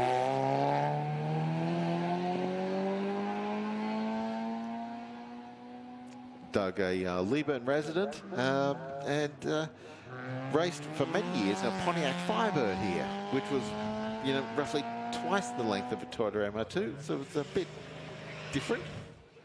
The MR2 is faster, mind you. C4 Corvette, David Fuller at the wheel, 350 Chev V8 power. Oh, that's an explosive car, isn't it? Sorry, I couldn't resist. I'm not going to apologise because I'll probably come out with worse as the day goes on. And here's Roger now in the McLaren. So don't go looking for the free toys from Roger's pit right now because he's on track. Oh. He came in a little hot there for turn 1, but fortunately all the driver aides took it and said, hang on, mate, we got this. They've got him through the corner and said, all right, have a go now. Yeah, Roger Garcia. I love the number plate for tax. He's obviously got a very good accountant. An honest accountant, perhaps, with a number plate like that. Here's one of our junior competitors, Joseph Clift, in the Honda Civic. And his team have put an L plate on the hatch. That's got to be. Although I believe this is Joseph's first go at this event. And he gets the purpose-built race car. All the cars in the team. This isn't a modified road car. This is a car that was built as a race car straight up. Run in the Australian Production Car Championship for many years by Carol Jackson. Of Price Attack fame, for those of you who've ever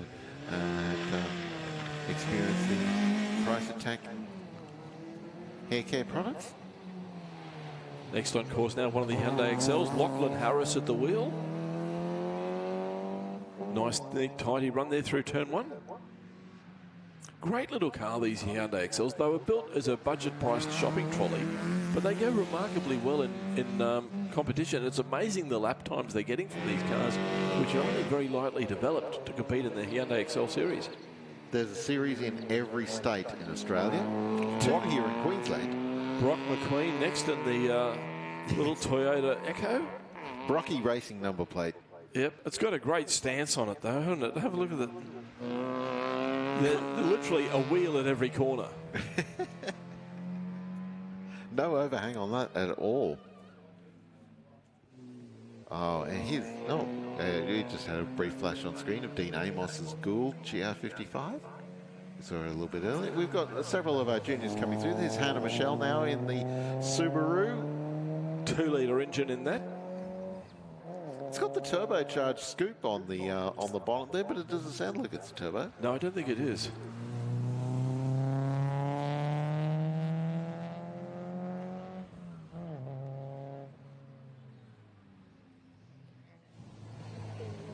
I guess it can always use a little bit of extra cooling when you're a race car. Yep.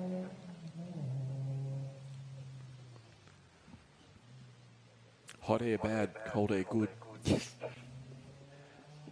A little bit of a pause in the schedule now as we're just waiting for Isabella Murdoch's Hyundai Excel to come up to the line.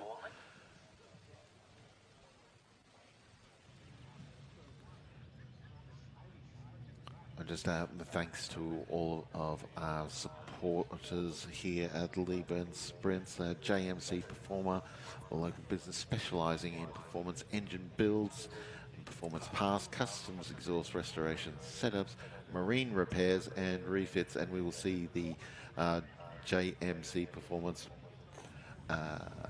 on display here this weekend with Jamie Chance Burnout King Falcon GT and Trish Chance Ford Mustang.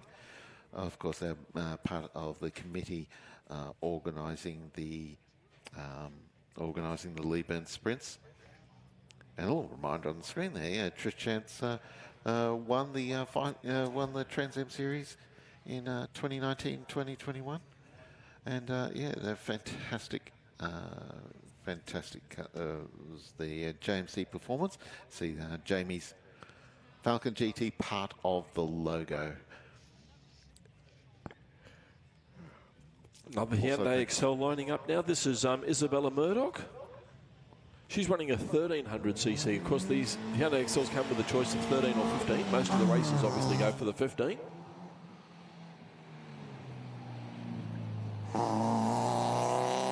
Yeah, a series in every state, 2 series here in Queensland, and there's a national series as well. So there's the explosion in popularity. It's only been around a little bit over a decade since it actually started as a couple of cars running in sprints at Lakeside, and that they grew in number, and there was about 3 or 4 of them, and they decided, well, let's go racing series. Originally on the back of the Gemini grids, but they quickly built Gemini series grids. That is, they quickly built into their own series and championships, and it spread across the country like wildfire. Okay, we've got this is interesting. 215 Lawrence Murphy. It's a Suzuki Swift, but it doesn't match the one in the picture. In the program, he's got a 1989 model 1300cc, but as you can clearly see, it's a much later model, which I believe these ones actually ran a 1600cc engine. Yes. So, yeah, Lawrence has swapped out his car for a later model. Suzuki Swift Sport, they called this one. Jim Prian is next in the Citroen C4. Can I do the explosives joke again here? It's actually got an Australian Army logo on the side. So a bit of a support from the... Well, it's a rally car, yep. This car, and yeah, it's support of the rally car program, but while the same token taking on a bit of a Sebastian Loeb look to the colour scheme, as here comes another Suzuki Swift, and this is an 89 model, as Jordan Spiteri takes off down towards turn 2. Very enthusiastic through turn 1. Actually, just as enthusiastic for turn 2. Jordan is having a red-hot go. He was the fastest of the juniors this morning in their sighting run. And considering how hard he's pushing, it looks like he's not really interested in chasing the prize. No, I just want to go fast. Yeah. Papa Wickham coming by in another of our Hyundai Excels in the field.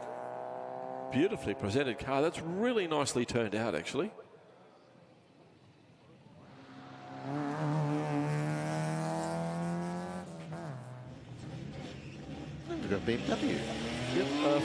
Alexander and John Connolly are sharing this car this weekend. Phil Alexander at the wheel for this run. 2.5 litre straight six, as you can tell by if you've got ears. Phil Alexander, of course, best known for his association with Mazda Rotaries. Ran Group C RX-7s back in the 80s, and now he's actively involved in the RX-8 Cup. Yeah. I was going to ask if that was the same. It is indeed. And John Connolly, of course, one of the speakers at the, I've forgotten again, Alex. Yep, the Escort. Very tight on there. I'm just trying to find who this is in the program. Beautiful Escort Cosworth rally car. That's Glenn Brinkman, car 220. Oh.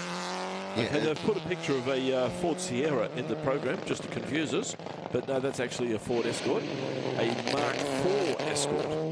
Yeah, the RS Cosworth, which kind of succeeded the Sierra as a rally car for Ford's program, and it was the first four-wheel drive from Ford in rallying. Sophia Devitt on the course now in the 3-litre BMW. It's the car that her father Matt Devitt races in the Queensland Touring Car Championship. I love the sticker on the back, Team Schnitzel. Yes, a 3-car team of BMWs a couple of years back. Of course, yeah, Schnitzel, super successful team in European Championship racing in BMWs, but who doesn't love a good Schnitzel? Speaking of Schnitzel, how awesome are the palmies at the Royal Hotel Leyburn? Yeah, I got a pizza last night, but the moment I saw some of those schnitties coming out, I was thinking I made the wrong decision. Yeah, classic menu envy there. We've got a Ford Sierra Sapphire on the course. It's a Cosworth-powered car driven by Kevin Hitchcliffe, 2-litre turbo. Yeah, this was the last. Oh, I suppose this was the first of the four-wheel drive. It is indeed. Yeah, this preceded the Cosworth Escort Mark IV. Oh, here come the two CTM Cabinets Commodores, Craig and Jaden Manteifel. Both running the Holden 202, which is not the first thing you'd expect to see in a VK Commodore like you would if you went to a car park, because they were the best-selling engine. But in competition, they normally went V8s, but these guys are running 202 power. Big thanks, of course, to the Royal Hotel here in Leyburn, proud supporters of the historic Leyburn Sprints. And it's a great place to see the cars all marshalling before they head out for their run. I tell you what, we were talking earlier about how good the pizzas and schnitzels were, but I'm going to talk up the steak sandwich. That's as good as a steak sandwich as you'll find anywhere. Of course, the Royal Hotel will be hosting our charity auction. That's a regular part of the Leyburn Sprints tonight. So come along after dinner time to take part in the charity auction, raising funds for the Leyburn community.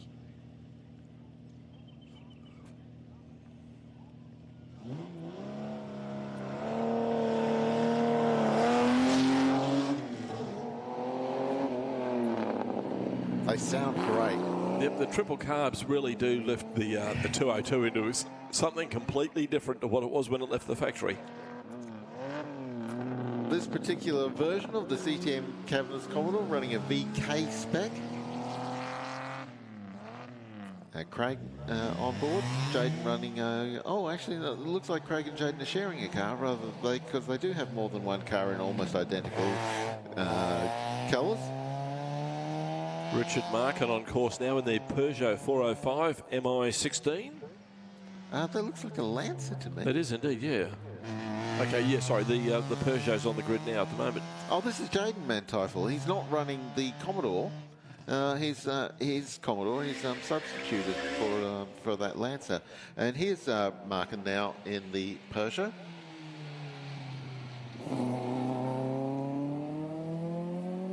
Peugeot 405, the car that Peugeot entered into Super Touring competition when the class started at the beginning of the 1990s. And there was that explosion of touring car racing out of the British Touring Car Championship, the 2-litre based series, and that spread across Europe and then here to Australia and even to the United States for a couple of years. Andrew McMaster come into turn one very, very hot.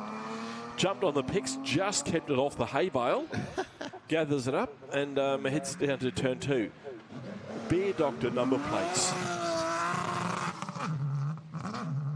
Hopefully he hasn't been sampling the sponsor's product before he's run. Save that to the end of the day. Another one of our juniors coming up to the line now, car 210. Of course, this car being shared. Daniel Kirby at the wheel in the Hyundai XL. Lachlan Harris driving the car earlier in the day.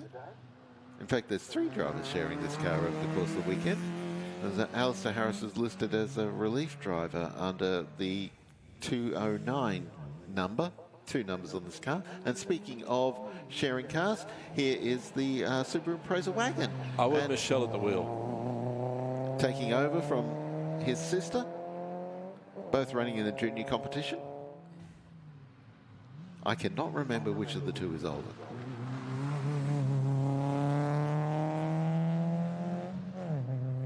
But it's great to see the families involved in this, especially in the junior competition. Stephen Mullins on the way now on a Mitsubishi Starion. Beautifully presented. Oh, he's gone too hard. And he's biffed the hay bales, locked it up and gone straight in ahead at turn 1. Yeah, the front wheels just stopped steering mid-corner. As they... A little bit of cosmetic damage there, which is a shame because that's a beautifully turned out car. On the first run, and he's concerned about whether he's damaged the car a bit. So he's pulled off. He's actually climbing out of the car, which is unfortunate. Yeah, but the car does not look badly damaged. Mind you, you don't want to complete a run if you're concerned about the front end of the car because, you know, there's delicate radiators up the front there. And even on a course as short as the Leyburn Sprints, he could still end up doing a bit of engine damage if the cooling system is compromised. Bonnet up, having a look. Car looks fairly straight. Yeah, it does. There's a little bit of a graze on the front corner there. He's sort of pushed it in a little bit, but I'd be very surprised if there's any mechanical damage at all. It was mostly stopped before he got to the hay bale, but yeah, that's and he certainly moved the hay bale too, so some of the force would have gone into moving the hay bale rather than damaging the car, because all that force has to go somewhere. It's amazing how compact a hay bale is. Now, thanks, of course, to Gray's and Ryan Gaffey's the business development manager. Gray's is supporting the auction for our Escort RS 2000. Buy or sell classic cars with confidence. Okay, we've got the course car there ready. They'll probably have to tow that hay bale back into position, or they're going to get the telehandler out to pick it up and drag it. I don't know what those things weigh. Hay bales, I mean, not telehandlers. Yep, here he comes. And thanks very much to Collins Hay, one of the big supporters of this event, who not only supply all the hay for this, and as you can see, there's plenty of it, but they also supply the equipment and the manpower to put it into position.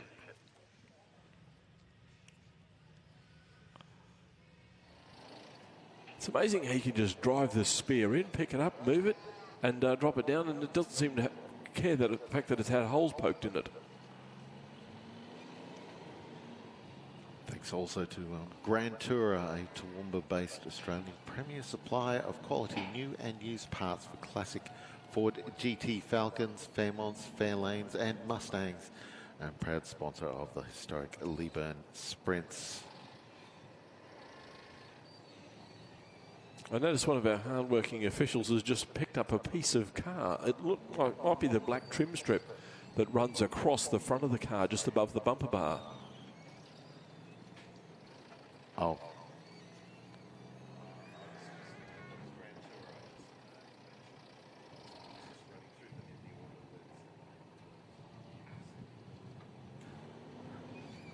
Okay, he's moved a couple of hay bales, so it's going to take us a little bit of a moment to sort them all out and get them back into the right position.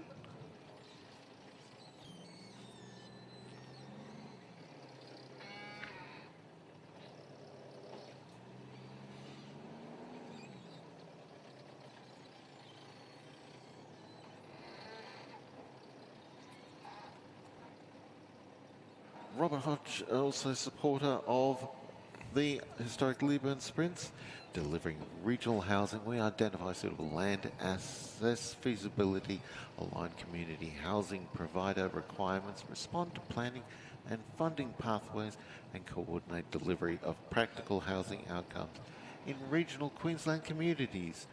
We do not hold land, we build homes. That's Robin Hodge, and a proud supporter of the historic Leyburn Sprints.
Also thanks to our supporters in Loaders R Us, a family-owned and run business based in Ipswich. Servicing the rail and construction industry, we take pride in delivering efficient, quality results for our clients. Loaders R Us, one of our platinum sponsors here at the historic Leyburn Sprints.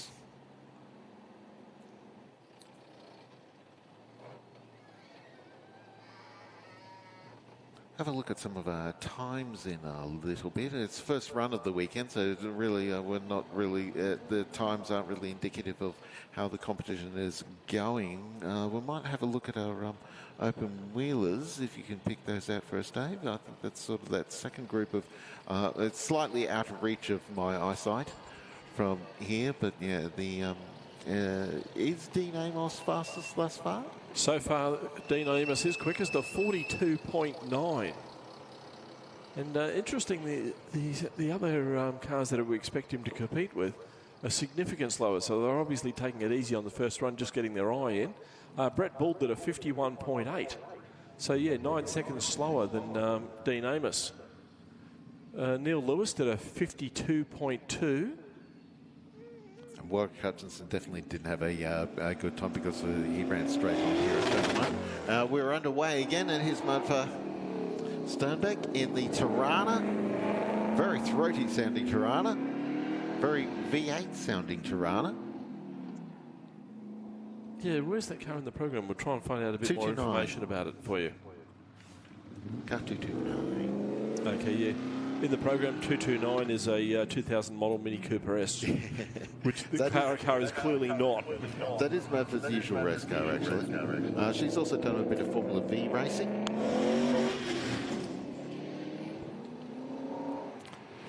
Simon Boss Walker heading towards us now in one of the original V8 Ute competition cars. Yeah, ex-Andrew Fisher car. Yeah, that car was a hugely popular series once upon a time when they had Falcon and Commodore V8 Utes. Oh, still is. Yeah, the V8 Super Utes they're called now, running Chev LS V8 in a number of different tradie Utes. As here's Porky, one of our co-commentators from yesterday's competition, Keith Edwards, in his XR8 Falcon. Done up as a tribute to the John Bowe Caterpillar 600 car. JB is also one of our guests here this weekend. In fact, we've got a book signing for, one of our autograph sessions. It's actually not too far away. Next car on course is Glenn Mitchell. Looks like we're getting into the tribute livery section of the program. Glenn Mitchell running a VK Commodore, painted up similarly to how Peter Brock ran his car in 1985. At 11:15, in around half an hour's time, we will have our VIP driver's autograph session over here at the Shannon Super Rig, just off to on the run towards turn 1 on the outside of the course. A very distinctive green truck trailer that converts into a hospitality suite, and yeah, our VIP drivers will be doing a signing session there in about half an hour's time. John Connolly on course now. John Connolly is a motoring journalist and weekend columnist in the Weekend Australian. And was one of the speakers. He was our guest speaker at the Night with the Stars at the Alan Walsh night. Oh, here we go. Here's a class of supercar replicas that well, we saw Keith Edwards' car leading of supercar replicas out on the circuit. Here's the second one of them in Wayne Bell. Actually, there's been a couple already. Oh, it was blinking while I was looking at my. And the VX Commodore done up in Larry Perkins style Castrol colours. And another one of the V8 replicas is, or tribute cars, Matt Gormsley in the VY or VZ Commodore, 5.7 litre V8, and done up in the Kmart Spider-Man colours. Rick Kelly, back in the day, the old Kmart racing team. Oh, a little smoky burnout. Busy turning a tyre into smoke, yep, on turn 3 or 2. And another Falcon coming along the run here is Jake Murdoch, flinging his 238 numbered Falcon. There's a fair bit of horse going on board that one. That's a 4-litre turbo engine in that one. Oh, so he's actually running a turbo Barra. That'll spark some arguments if he beats the V8s.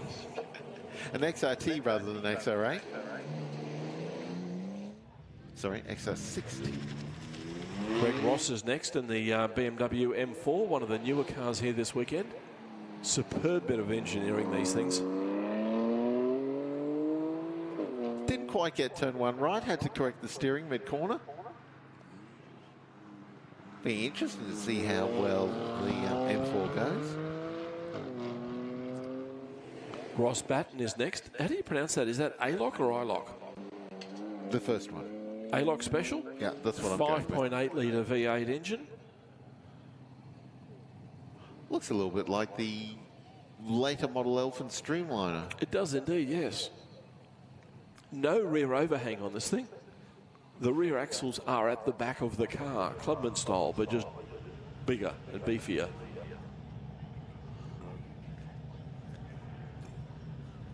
This car, the Unique 5000, individually constructed, so it's a hand-built special.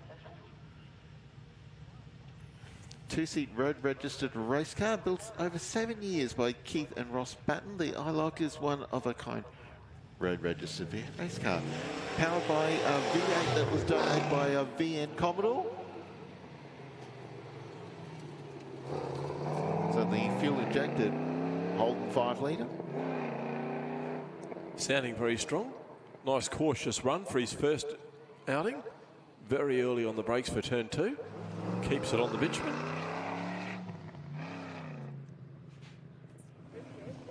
And this car was actually raced at the very first Leyburn Sprints back in 1996. Here's Kurt Kratzmann, former competitor in the Australian Super Touring Championship in a Ford Sierra and then with a BMW. Now, this weekend he's entered in a Porsche 910, which unfortunately wasn't ready. So they've had to withdraw that, but he's borrowed a mate's Porsche 904 replica instead, and he's running that, and that car's actually currently for sale. So if you want to get a very exotic Porsche replica, have a chat to Kurt in the pits and see if you can take that car home. Formula V, although I've never read bodywork on the car, suggests it's maybe not a Formula V. It sounds like a Formula V. Paul Conlon. A little bit of wide, but maybe he's just taking some liberties with the old. Is that an Elfin? Yes, yes, it is an Elephant. It's a 1200cc, so it's an early Formula V. Now, there's a couple of Aussie racing cars in the field, or at least there's two in the entry. And first one, Stevie Chant. Part of the Collins Chant family. That's so much a part of the history of the historic Leyburn Sprints.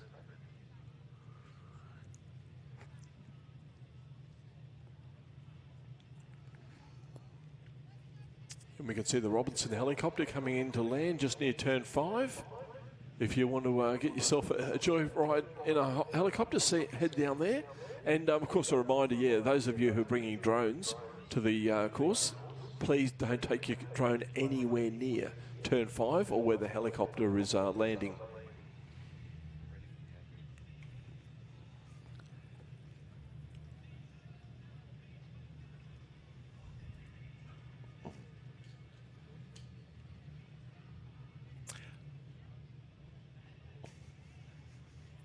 Boral is Australia's largest vertically integrated construction materials company, supplying customers for essential raw materials, including quarry products, aggregate and sand, whilst developing and manufacturing advanced construction materials and building solutions. Proud sponsors of the historic Leyburn Sprints. That's Boral.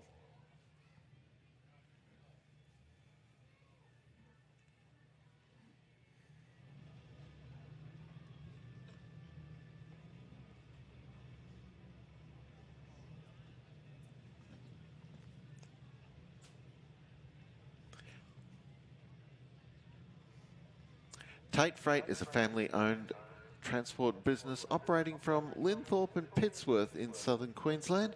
They specialise in transporting bulk freight such as grain, cotton, fertiliser, oversized machinery and hay. They also specialise in mechanics for heavy vehicles, including maintenance, repairs and breakdowns. Tate Freight, grain, cotton and oversize.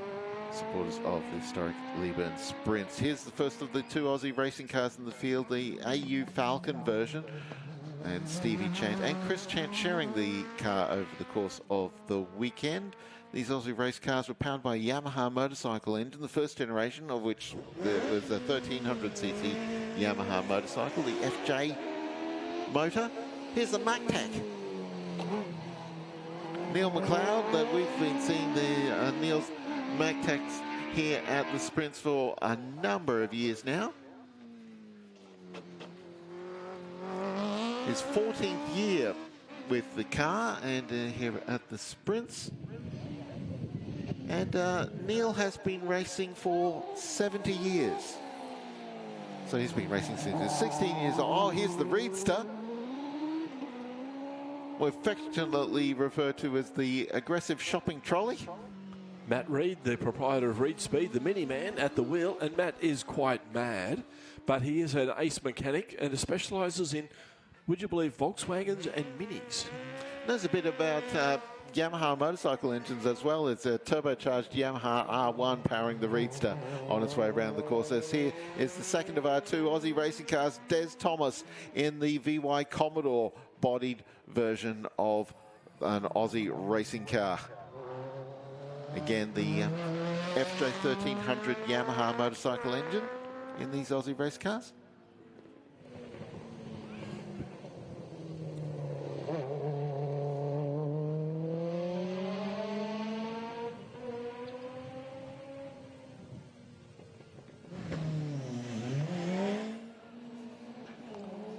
Here's the Mitsubishi Lancer. Oh, here's of Chris Ching. And there's a number of these very personal rivalries that goes on in the historic Leyburn Sprints over the course of many years. Chris Ching versus Scott Dean. And they're running in consecutive order there. Both of them driving Forest Rockets. Scott Dean sort of moved the goalposts on a little bit, moving up to a GR Yaris in the last couple of years. And here's Scott now in the black and white and red GR Yaris. That car is actually a production car. They're capable of running in the Australian Production Car Championship or the Bathurst 6 Hours. Scott hasn't kicked up to that just yet. But I think today he doesn't care about any of that. It's just important to him to beat Chris Ching's Mitsubishi Lancer. Next on the line is Shane Callagher in the 2007 Ford Falcon, 5.4 litre V8.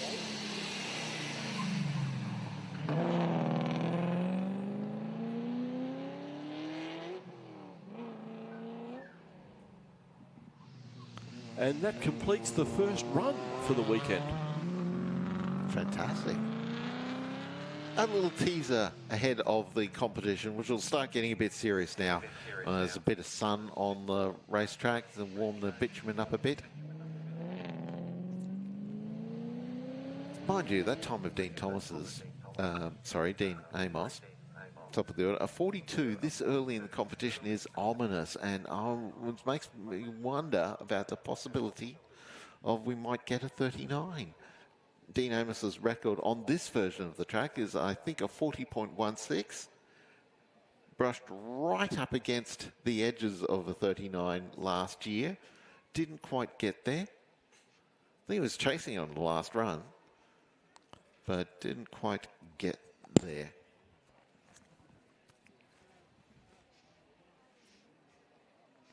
And just a reminder that it's almost time for our VIP signing session, which is at 11:15 over here at the Shannon's Super Rig. Shannon Super Rig, very easy to find. It's opposite the start line. It's the giant green rig. It's a two-storey. It's got a viewing platform on top. It's got racing simulators. And they've also got the Beat the Clock competition for anyone who gets our quote on insurance today. We'll have another signing session this afternoon at 2:30 and again at 11:15 tomorrow. So yes, 11:15 our signing session over here at the Shannon's Super Rig. Also at noon today, we're going to have an official ceremony welcoming everyone to the event. The town crier will ring his bell and invite the public to the start line. And there'll be a grand parade featuring the VIPs, starting with Andrew Medeke in his Mobile Sierra, then 3 Australian Grand Prix cars. Oh, that's magnificent. Mike Goswell will be bringing out the MGTA. Steve Johnson will be putting our Escort RS2000 auction car out onto the circuit for a run. I haven't seen Steve in a couple of years. Of course, former competitor in the Supercars Championship, and these days is a front runner in Touring Car Masters, multiple champion of the Touring Car Masters series in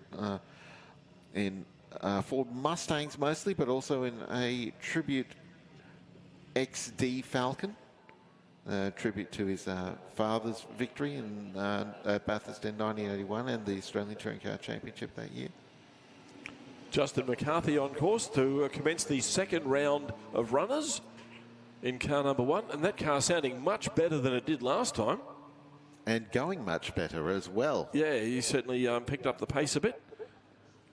I think his lap time in the first heat was measured in days rather than minutes. Yeah, it was just under 3 minutes. Let's see if he can knock a minute off that. He's on course to do so anyway.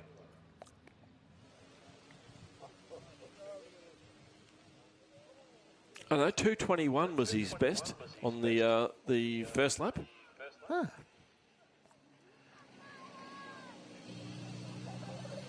Justin's still relatively new to this motorsport malarkey. He's only been racing for 11 years. Mind you, he started at the age of 75. Yep, right here at this event. I tell you what, how many people have had their first motorsport event at the historic Leyburn Sprints? That'd be a long list. And quite prestigious too, if memory serves. Of course, I made mention before of the Matt Campbell having had a run in his early days, while still a school kid. Yep, Matt Campbell's obviously going to be leading the list of people who've graduated from the juniors competition here at Leyburn Sprints. But I tell you what, doesn't that show all the juniors competing here today that the sky really is the limit? Of course, runner-up in the Le Mans, the 24 Hours of Le Mans, the world's most famous sports car race last year. And here's David Chisholm now in the Crossley Roadster, one of our 3 Centurions in competition here this weekend, competing in Group J at the top of the list. The oldest racing cars in Australia are badged Group J.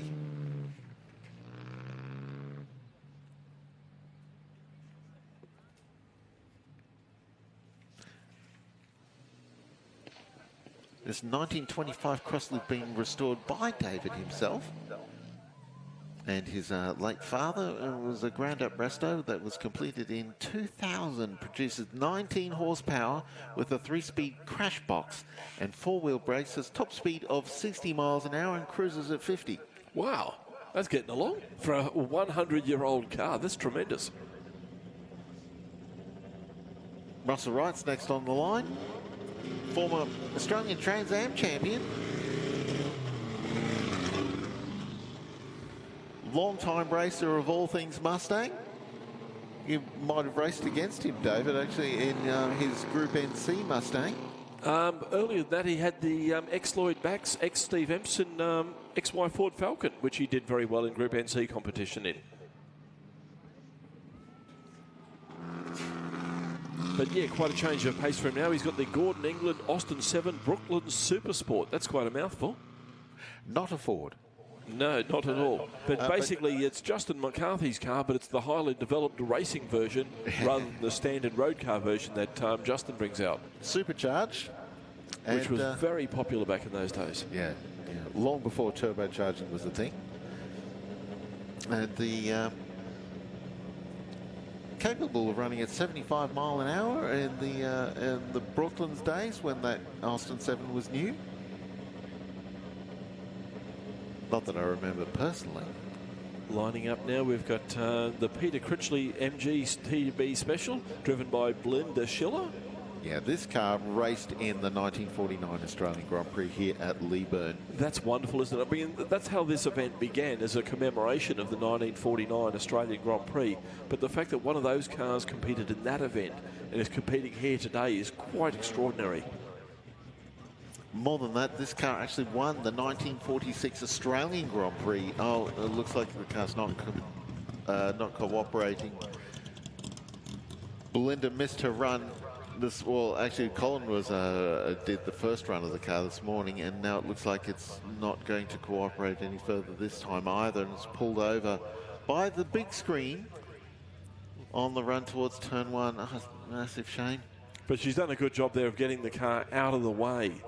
Yeah, like if the car doesn't want to continue, don't pull up in the middle of the track. It just makes things hard. Amazing history of that car. They won the Australian Grand Prix at Bathurst in 1946, was second at the Point Cook version in 1948, and ran 6th in 1947. And I think 4th here at the Leyburn Run. Or I might be confusing that with another car, actually. That 4th place here at Leyburn. But yeah, thanks very much to the Schiller family who've brought a pair of Australian Grand Prix warriors. And we've got a monster truck on course now. Oh, that's, yes. Larger than the... I hope that car isn't being sent out to pick up Belinda Schiller's car, because they've missed her. So somebody else must be stranded somewhere. We're just watching the monitors to try and pick up. We can see a lot of the track, but we can't see all of it.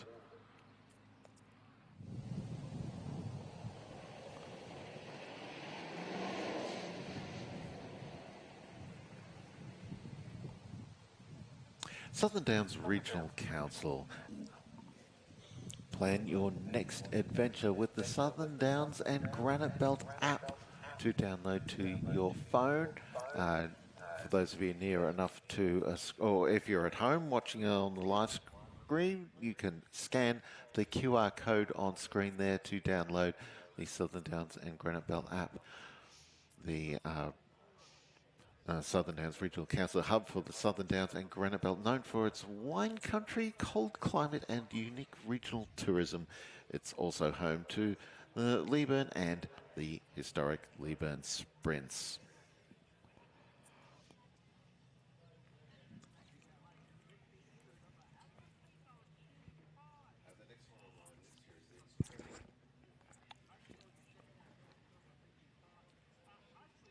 Lee's Trimming is proud to support the historic Leyburn Sprints as they celebrate their 30th anniversary. We're honoured to play a part in the restoration of that iconic RS2000 Escort that Steve Johnson will be bringing out on course during our parade in less than an hour's time, and helping to preserve an important piece of Australian motorsport history for future generations to enjoy.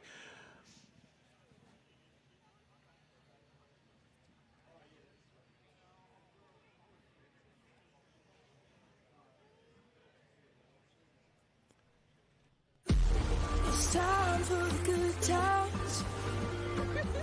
Forget about the bad times, yeah. One day to come together to release the pressure. We need a holiday, holiday.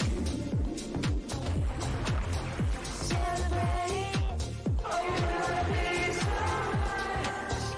Holiday.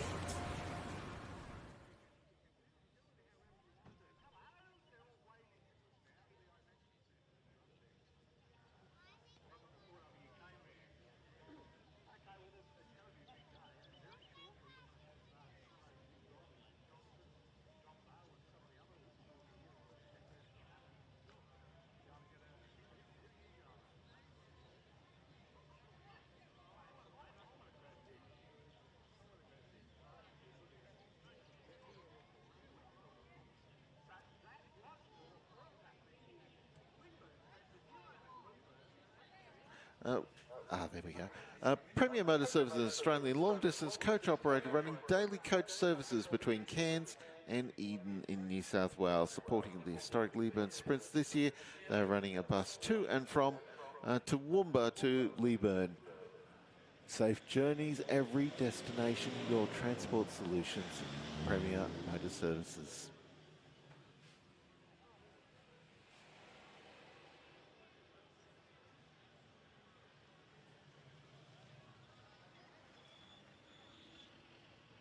So we've been able to reposition the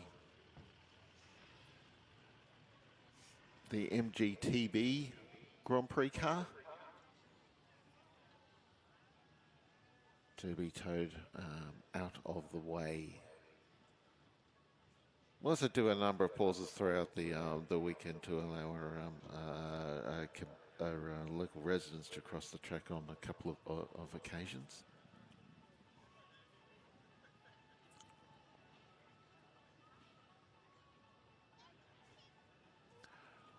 Trapnell Creations, the official photographers of the historic Leyburn Sprints.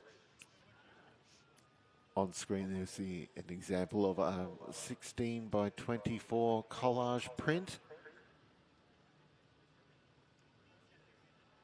A couple of packages offered by Trapnell Creations to download high-res images for $75 for package one. Package two includes the collage printed out for you and high-res images to download for $220.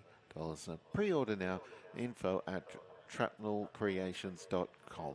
And look out for Pete running his flathead Ford V8 special. We'll see, well, probably not coming up shortly. His car was due to be running very shortly, but he's out doing photos right now, of course. So we'll get to see him in a couple of runs in the Dick Vermeulen built V8 special. Here comes right now. There's Colin Schiller.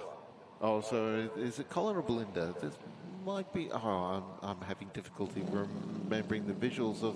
Actually, no, that'll be Barry Smith. Neither member of the Schiller family. Barry Smith in the Ford V8 special. And just a reminder, in 5 minutes' time now, we'll start the our VIP signing or autograph signing session over here at the Shannon Super Rig. Catch up with some VIPs here this weekend, like Dick Johnson and Colin Bond, Andrew Madecki,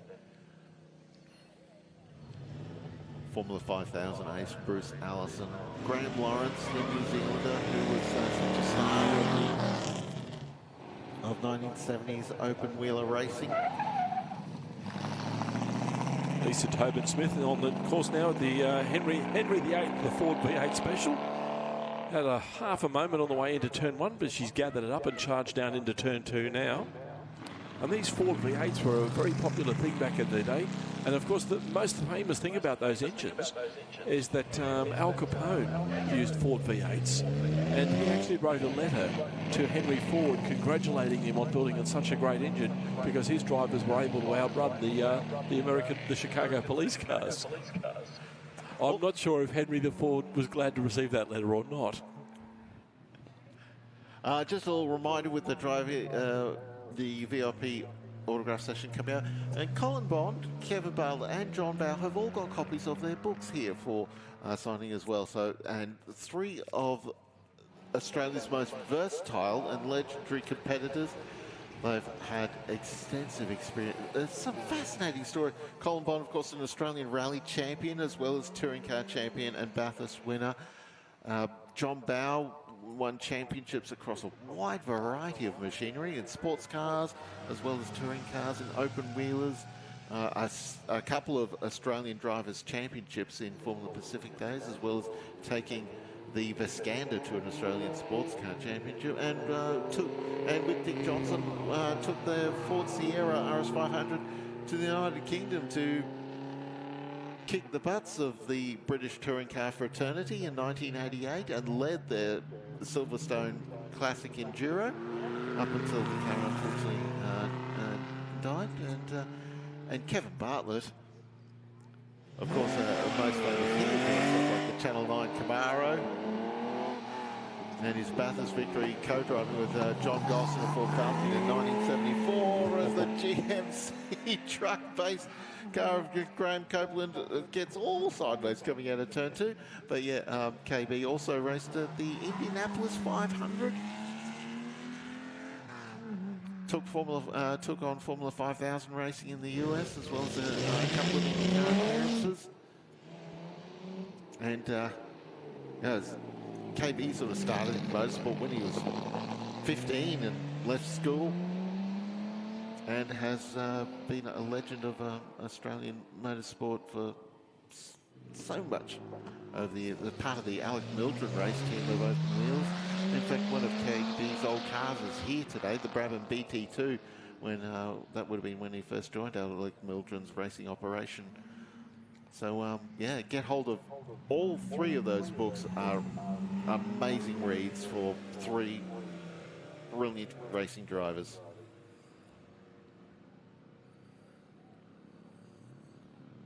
Heading through our vintage and could you call it pre-vintage, the Group J and Group K cars on the course now, working our way through the earliest cars that you'll see here today. Of course, Group J is the pre-1930 cars. Group K is 1931 to 1940, and then we move into Group L, which is 1941 to 1960. The Glenn Scott Special just going past our position now, and John Devitt at the wheel of that. 2.4 litre Holden grey motor engine.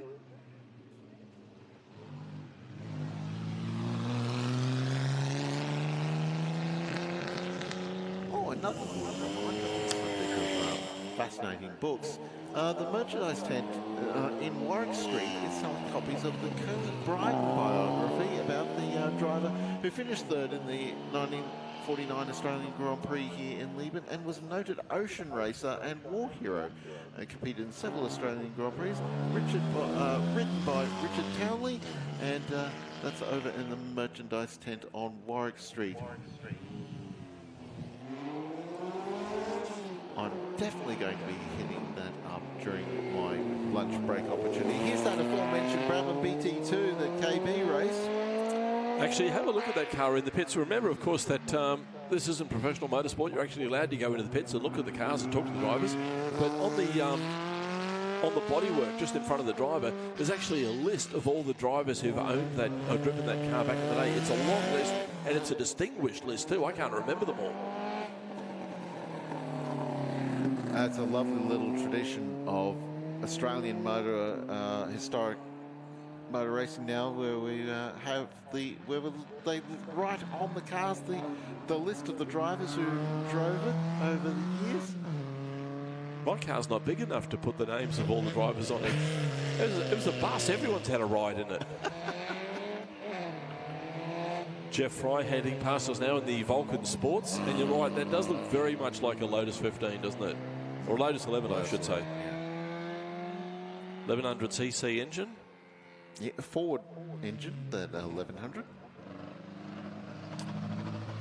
Rather than the Coventry Climax, which was the more aggressive engine option on those cars. On Lotus 11s, that is, rather than the Vulcan. Oh, he's gone straight on. He's overcooked it at turn 2.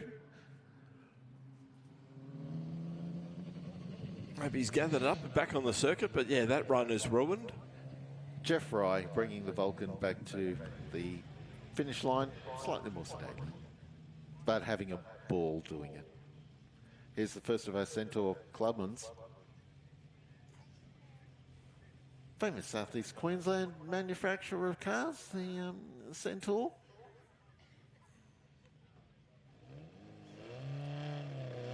The fact that the Brian Aldridge's coming around in the Centaur clubman, actually that's not Brian Aldridge, that's the other of our clubmans, I think. Or no, that's Brian. Sorry, I'm wrong again. My bad.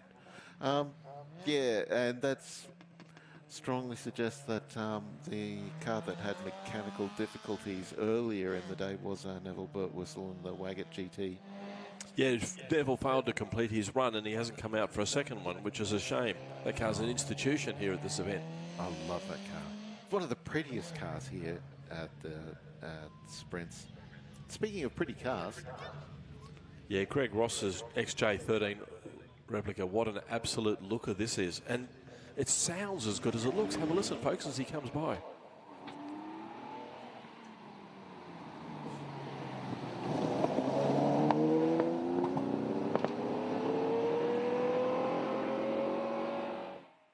Superb Jaguar 5-litre V12 engine. Doesn't it sound good? Oh, he's clipped a cone at turn 2. That'll cost him a 5-second penalty. He clipped 2 on his first run, so he's improving. He might get none next time. Brad Stratton next in this beautiful little Alfa Malala. What a gorgeous little car that is. 1500cc Ford pushrod engine. And of course, David Mackay, the first driver of that car for Scuderia Veloce. And that was actually the prototype car for the Alfa Malala. Bevan Batham's owned this car since the 1960s, I think. It's the first of his collection of museum quality cars that he brings to the Leyburn Sprints every year. And here's that Volkswagen powered open wheeler that is not a Formula V. It's the Wasp, driven by Trevor Pethers, 1800cc. So that's the big block to the Volkswagen enthusiasts. Still got that unmistakable flat 4 sound though, hasn't it? Yeah. Runs a little smoother than the DAC we're kind of familiar with in Formula V racing. I suppose it's slightly uncomplimentary. The Formula V race cars do have a very distinctive sound to them.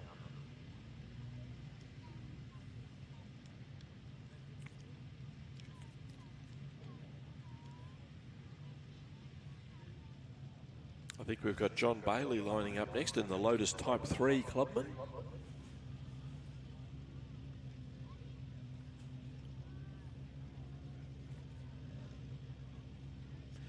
Yeah, the original Lotus Clubman. Of course, the Lotus 7 popularised the Clubman concept around the world.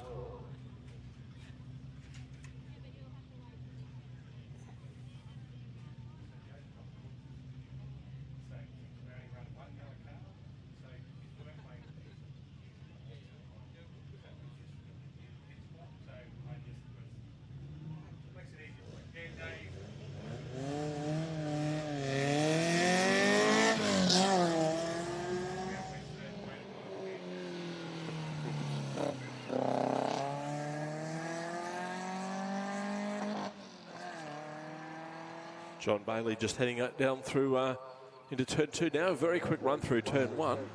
They disappear out of our view, and then we rely on the monitors to follow them down into turn 3. And of course, if you're near a big screen, you can track the action as well. The monitors follow him through turn 3 down into turn 4. Next car underway is the Bowen Hay P6 of David Cross. Formula 5000 version of the Bowen P6. We've got a pair of Bowen P6s in the entry list. One's a Formula 5000, one's a Formula Ford. Yeah, I they would look think substantially different, don't they? I wouldn't think there'd be too many times where the same chassis has run in both of those classes. Amazing car, that Bowen P6. Very quick in a straight line. Gundy Hunt is next. His name's Alan Hunt, but everyone calls him Gundy. In the Hunter Clubman, 1300cc, but quite a rapid little car.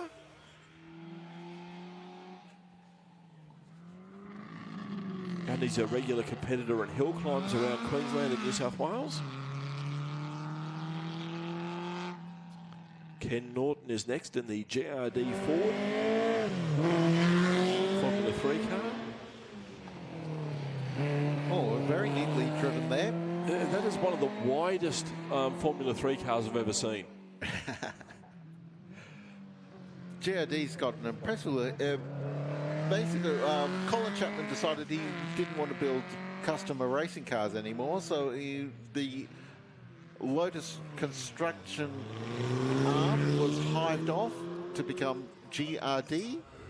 They just moved to another workshop down the road and continued building racing cars. And a number of Australians moved through GRD during their early careers. Both Dave Walker and Alan Jones on their way to Formula One, and Larry Perkins as well raced GRDs. Kim Wells in the second of the Bowen P6s on course now. That's the Formula Ford car. Of course, Bowen's built here in Australia by John Joyce. But on course now we have Christopher Hussman in the Mofoco Sports 2000. You can tell it's an American car by the giant numbers. The CSR actually indicates that's the SCCAA class. The sports car class of America, racing class, CSR Sports. Daniel Hunt is next in the Argus Mark II Clubman.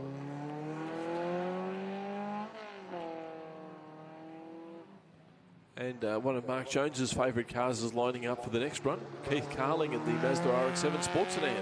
Oh, lovely bit of gear. I logbooked Group U historic sports sedan, and by that it means the car is in the specification that it was in when it was in competition when it was first built.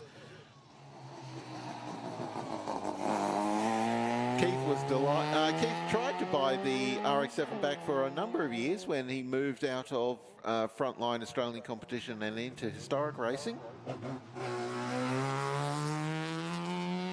Raced a Sports 2000 for a couple of years, a couple of Tigers he had, and that was while he was waiting for the his old RX-7 to decide that he would sell it back to Keith. Scott Gourley next in the Holden 48-215.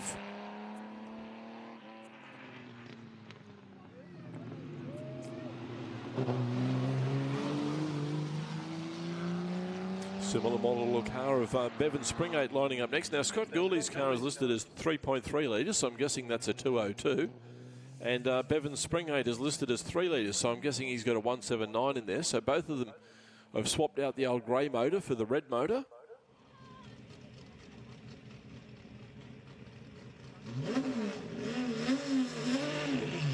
Nice enthusiastic departure, that's what we like to see.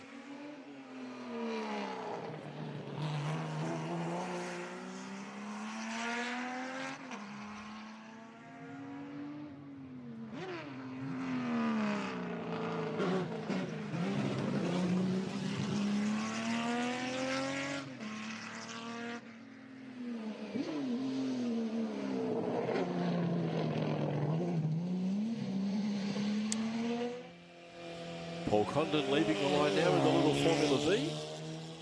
1200cc. You can see it's the early model car. It's got the drum brakes. It's got the outrigger suspension. They left the factory with 36 horsepower, but once they converted into racing spec, they ended up with about 45. And of course, the 1600s, which are running in the state championships nowadays, they're making over 60 horsepower. But that's in a car that only weighs about 400 kilograms. Another Formula V next is Rodney Duffield.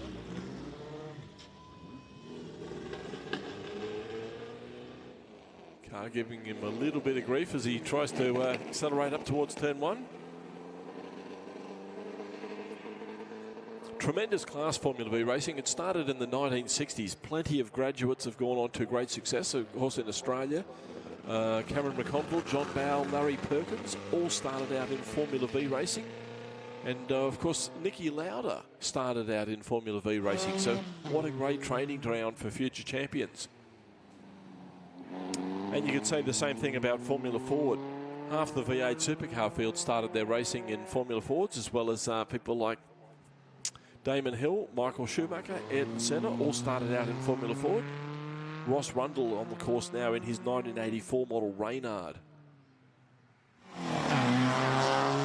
Peter Everett is next in the 1954 Triumph TR2, 2-litre engine. Beautifully turned out car. It's great to see people make the effort, not only to build a race car that runs well and goes fast, but a car that looks good and is well turned out, something to be proud of. Well done to those people who make that effort.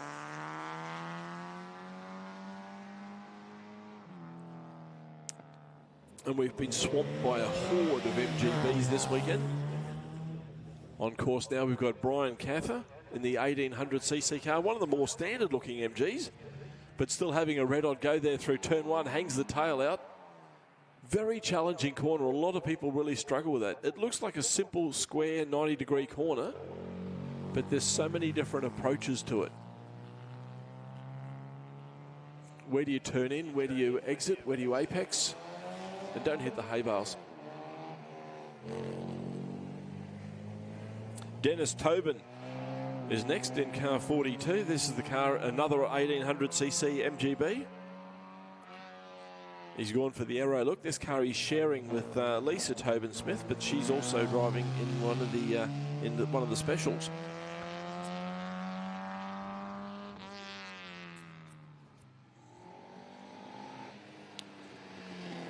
George Bruschetto next. He's got the 2-litre version. And these cars are absolutely the mainstay of production sports car racing in the 1960s, and still very popular as road cars as late as the 1970s.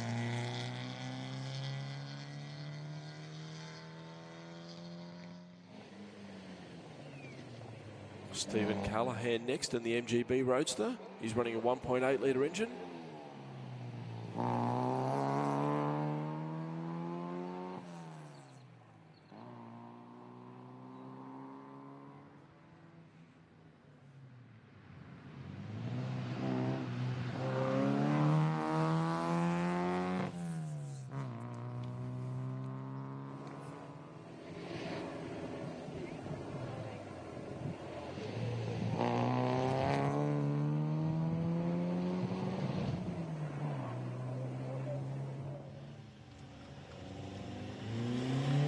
Jeffrey Messer is next, and another MGB Roadster.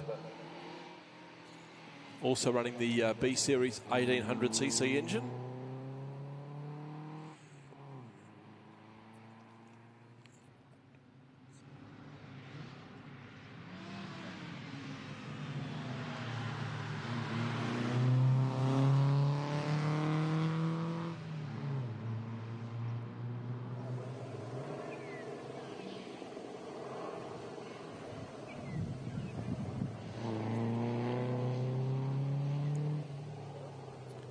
Barry Campbell is next in the Bolwell Mark 7. This beautiful little fiberglass bodied Australian sports car running the Holden 6-cylinder engine. Very, very long competition history for this car. It's been a race car pretty much all its life. He's competing in Group T this weekend. Now, what's the difference between Group S and Group T, you ask? Group S is historic production sports cars. The Group T is historic production sports cars with an in-period racing history. So, of course, Group S, you could just buy a car from the era, build it up, and the style of how they were. Group T is for genuine cars that were raced in the day. And Barry Campbell got one of those, and the next car on the line, Ray Davis, is also in the same group.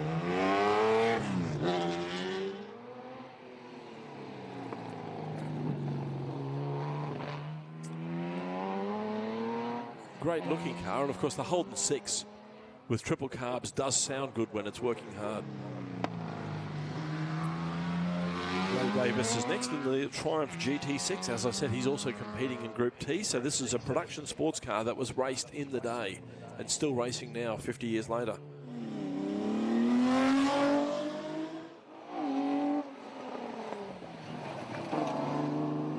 Having a fairly enthusiastic approach to turn 1. Kept it on the black stuff. Rushes down towards turn 2 now.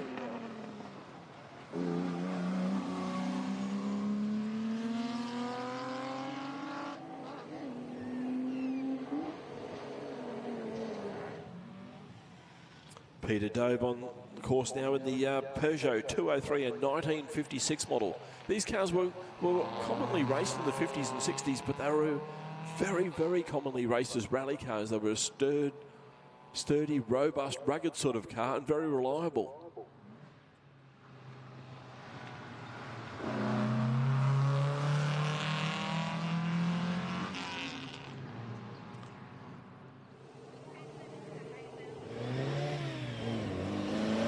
Forsyth now in the little Morris Minor. This one running a 1310cc engine. Most of them back in the day ran the 998, I think was the most common engine. The BMC A series, of course, the same engine that was used in the Mini Cooper S. And of course, Nissan, can you say copied the engine for their A series as well? But they did it with Japanese reliability. We've got the little Ford Anglia next. Alan Archer, 1500cc engine, which is a lot more than what they came out with.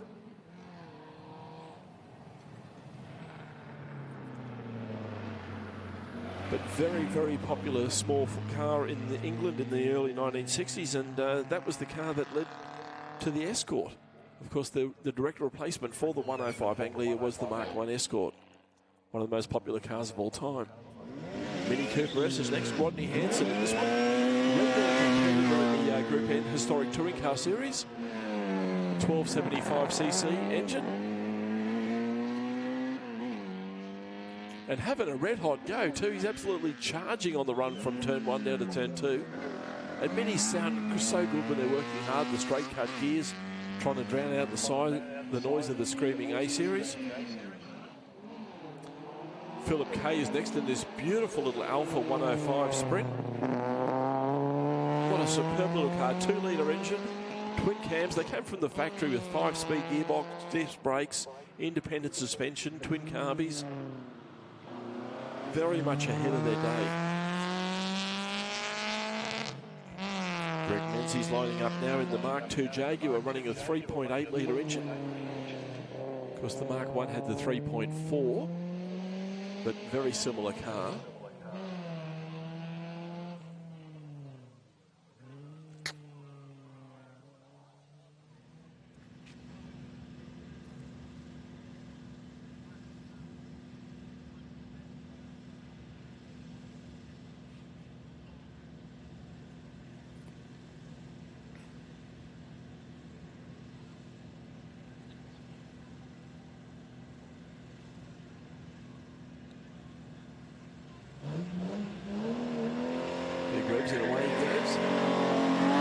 Of course, the Mark II Jaguar absolutely dominated the earliest days of the Australian Touring Car Championship, well, Mark I and Mark II combined. They won the first 4 championships.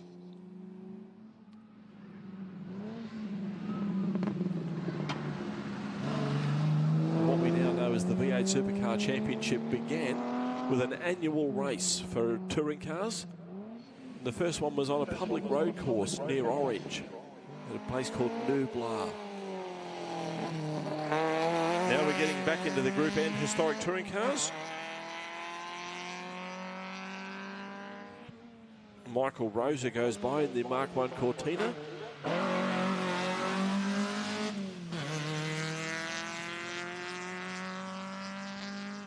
Another Mark 1 Cortina. This should be Greg Schilt.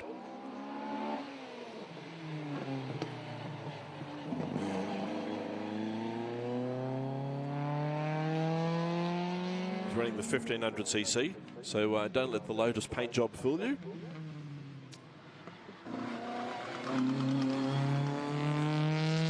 Jeffrey Messrs MGB is lining up again, so Jeffrey must have had a problem on his run, so they're giving him a rerun.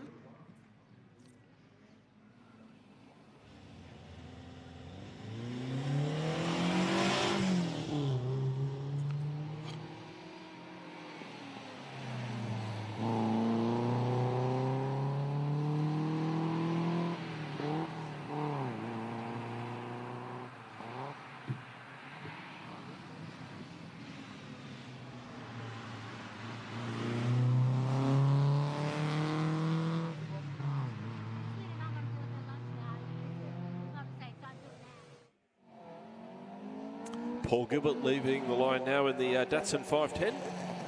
Running with an L16 with twin Webers. Very nicely presented car, that.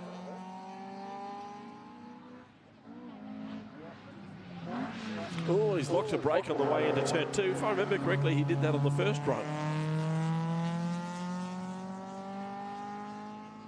A lot of crowding of the road here, so you can pinch a wheel if you've got too much weight on one side of the car. Phil Haskett goes past our position. He's got a Mark 1 Cortina GT. The GT model had the 1600cc engine.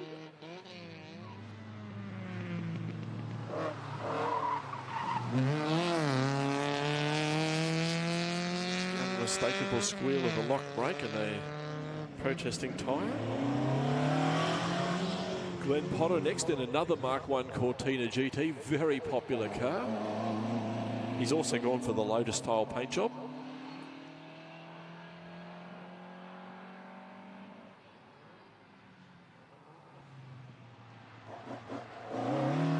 And here comes Matt Clift, lining up in the Mazda R100, another Group NC historic touring car.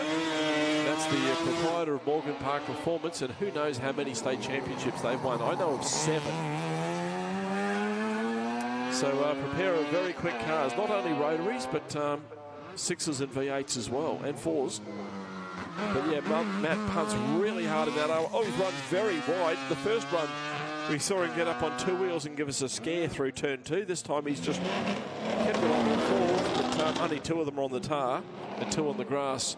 Bob Hegarty, Matt Cliff's best customer, in the Volvo 164.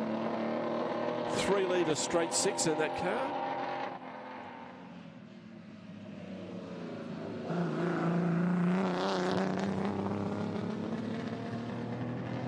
Norm Foister lining up now in the HQ Monaro GTS 350. He did an epic burnout on the first run. What's he got for us this time? Thanks, Norm. Turning money into noise and smoke.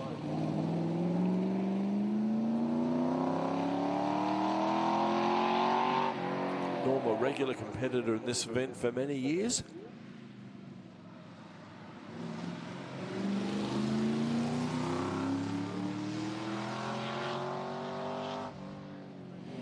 Peter McConnell on the start line now in the XY Falcon GTHO. Another Group NC competitor. Group NC, one of the most popular classes in historic racing. It's for production touring cars from 1965 to 1972. And one of the reasons why it's so popular with competitors is you don't have to have a genuine car. You can build something. You can take an ordinary Falcon 500 that's never seen a racetrack, turn it into a GTHO, and away you go. But also the variety of Group NC is tremendous. We've got Falcons, Monaros, Camaros, Mustangs, but there's also Tiranas, Escorts, Datsuns, Minis, Alphas. Something for everyone.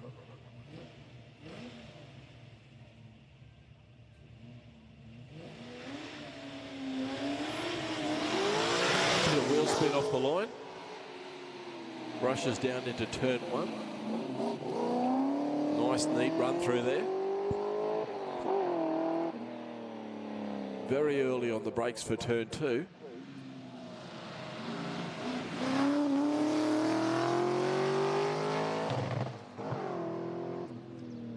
.351 Cleveland sounding great. Getting a workout through the streets of Leyburn. Next we've got Ken Oliver.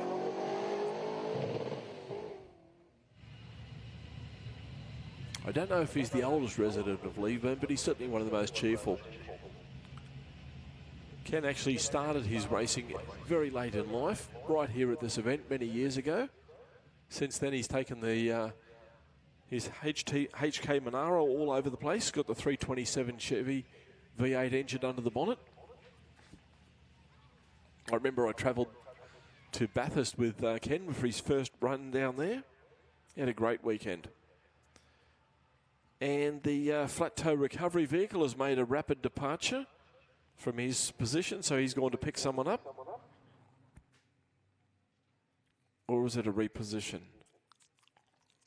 We've got a number of flat tow recovery vehicles here, so we don't have long delays.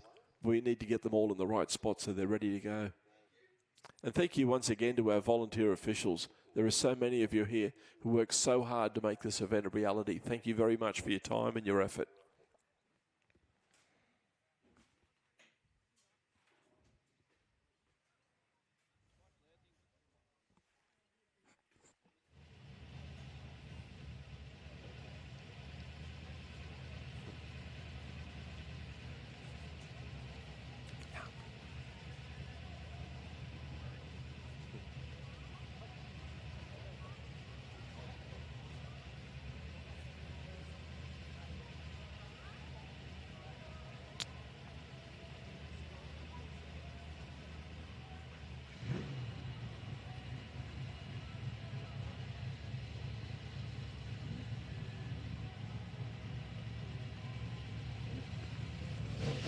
Ken Oliver takes the flag. Nice big burn out there. Good on you, mate.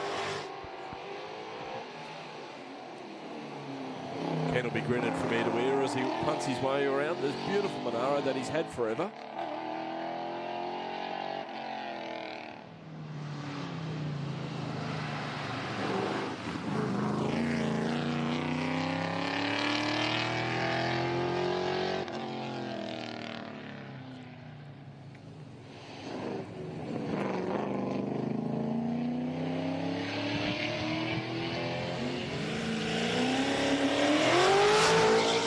Leaves the line next in the XY GT Falcon.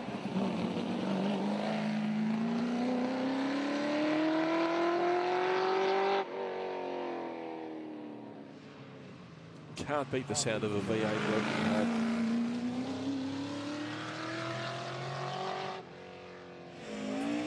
Tyson Cowie next in the little 2-litre Escort. Very quick car, very quick driver. Let's keep an eye on this. We'll have a look at our timing monitor because Tyson Cowie's going to be right up there. He did a 54 on his first run. That is very fast for a production car. Bear in mind it's a naturally aspirated 2-litre. Norm Foyster's lining up for a rerun in his HQ Monaro.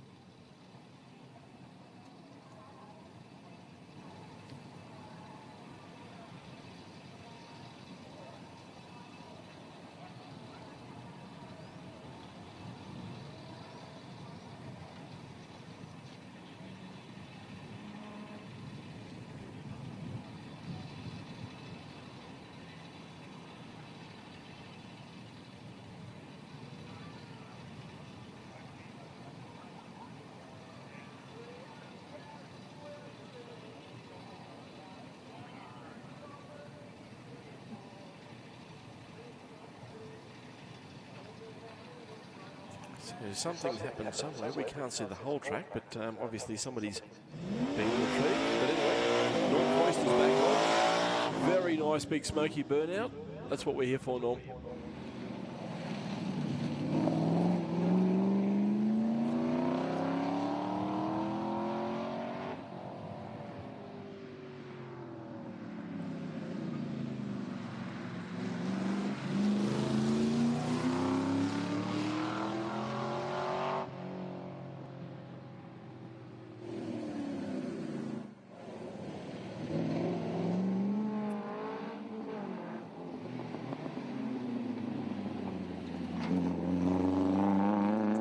Lucas Crampton next in the Datsun 1600, a car that he's sharing with Ben Crampton. 2-litre engine in that one.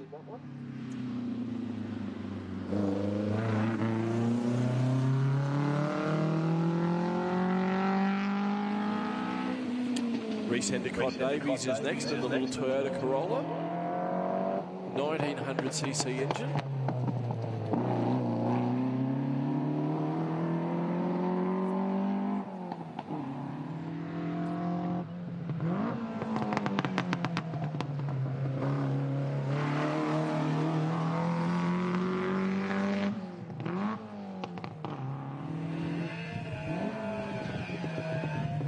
Oh, very exciting takeoff there from Andrew Fletcher and the little Hillman M. Looking very busy on the run from the start line to turn 1. Andrew, a regular competitor in hill climbs and street sprints. Had that car for a very long time.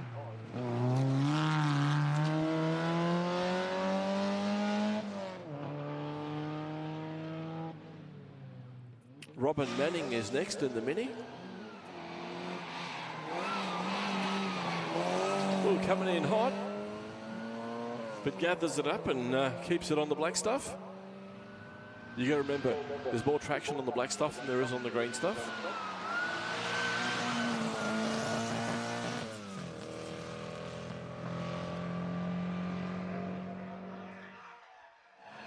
Darren Mellon next to leave the line in the 2-litre Mitsubishi Lancer.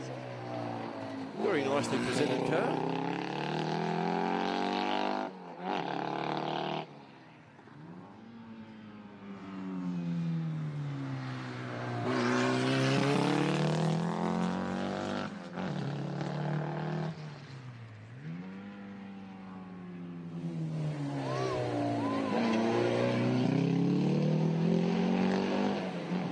Tom Brailsford is next in the 5-litre Ford Capri.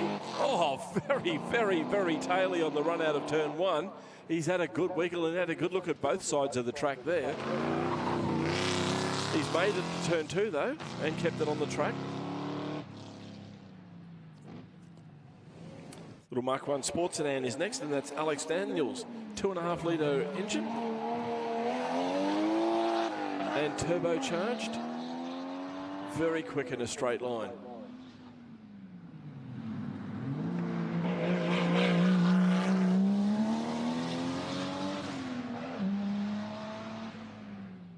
Mick Doyle is next in the V6 Commodore powered Gemini.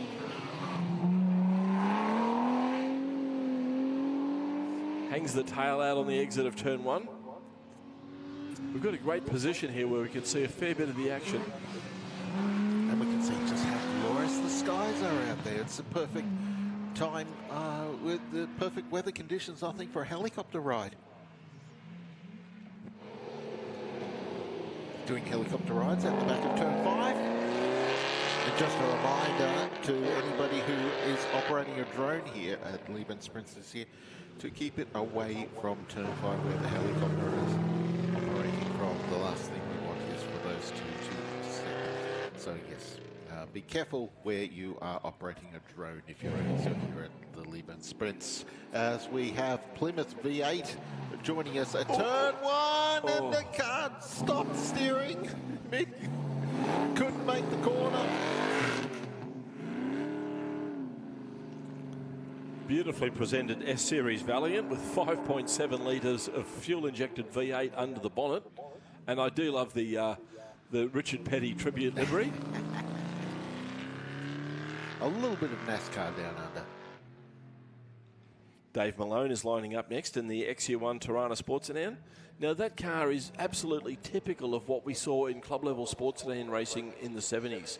There are so many people who had an XU1 with big wing on the back, big flares, and a fully worked 202 under the bonnet. And I think that Tirana was one of them. Yeah, I believe so. It's been a complicated car for a very long time.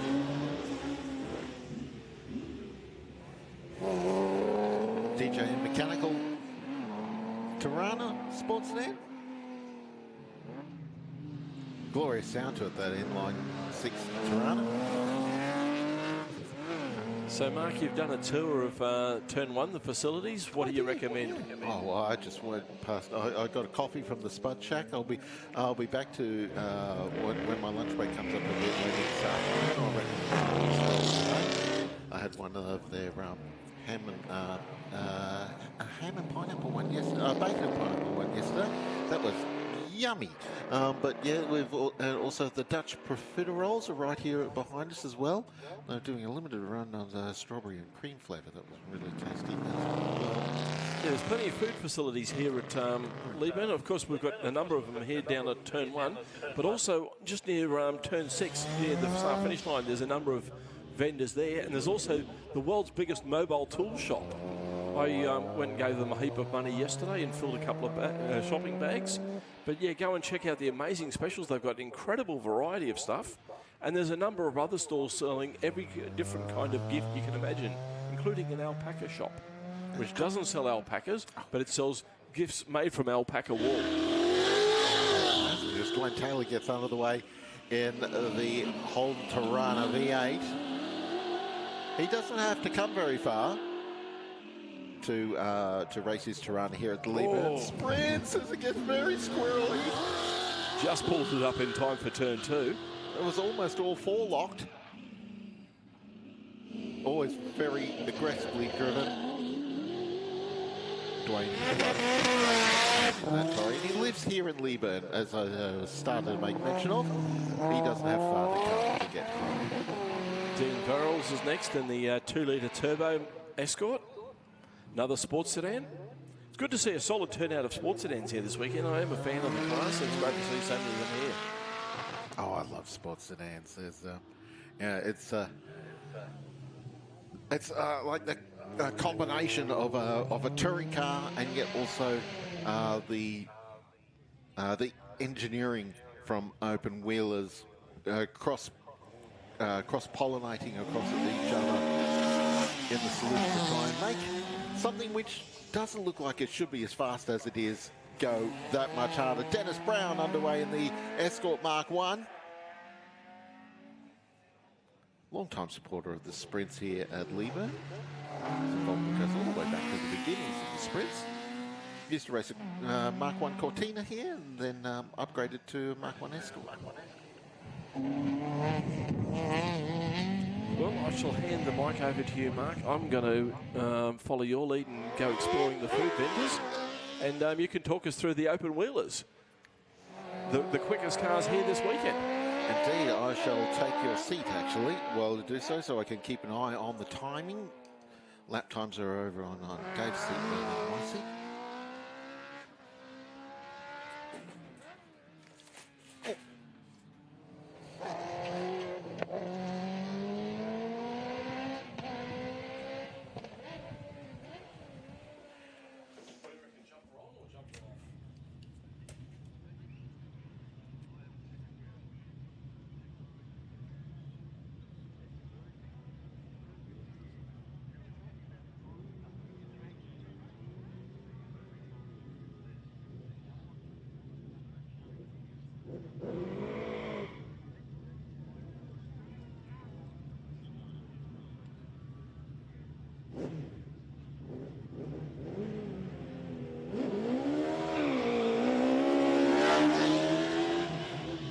And here's Ed McCain now in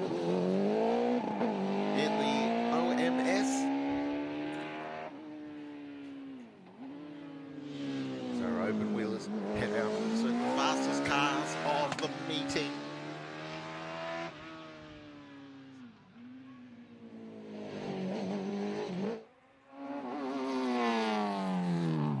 Oh, bogged it down a little bit there, did Ash Neuendorf in the Speeds RM11. Now, just when you see Doug Daniels and Neil Lewis have completed their runs, their second runs, as David Quelch is about to get underway in the DPQ.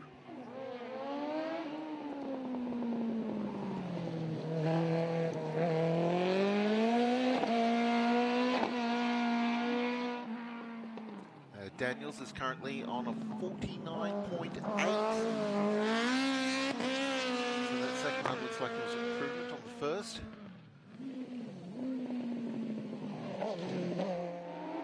And Daniels is actually third fastest now in the new tech, as the second of the DPQs just going by. Darren Rath, the older model that David Quelch used to race. Now Luke Weeks here in the Empire, that's on the start line now. He had a very interesting takeoff. Is he smoother this time? He can barely control it on the run to turn one this morning. Much smoother this time, definitely chasing a time.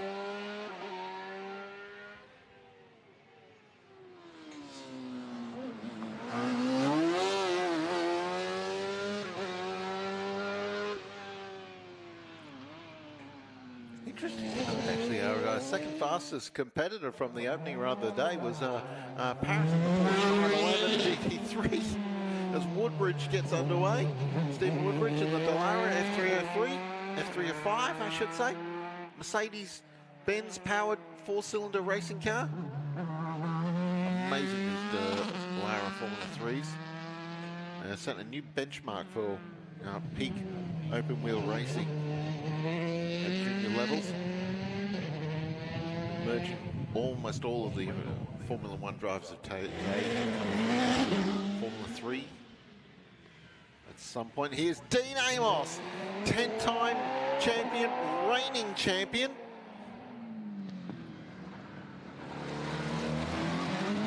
Dean set a time of a 42.9 this morning, most of 3 seconds off his record. Of course, it's quite cool this morning. Here's Brett Bull in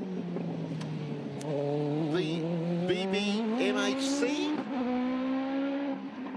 And next up is Warwick Hutchinson in the OMS RPV. These are the 3 fastest cars of the weekend, normally here at Leyburn. Woodbridge in the Dallara has moved up to be 3rd fastest. Luke Works in the Empire is 2nd fastest, a 48.1 and a 41.8 for Dean Amos. He slams down a hot lap time. Fastest time of the weekend thus far.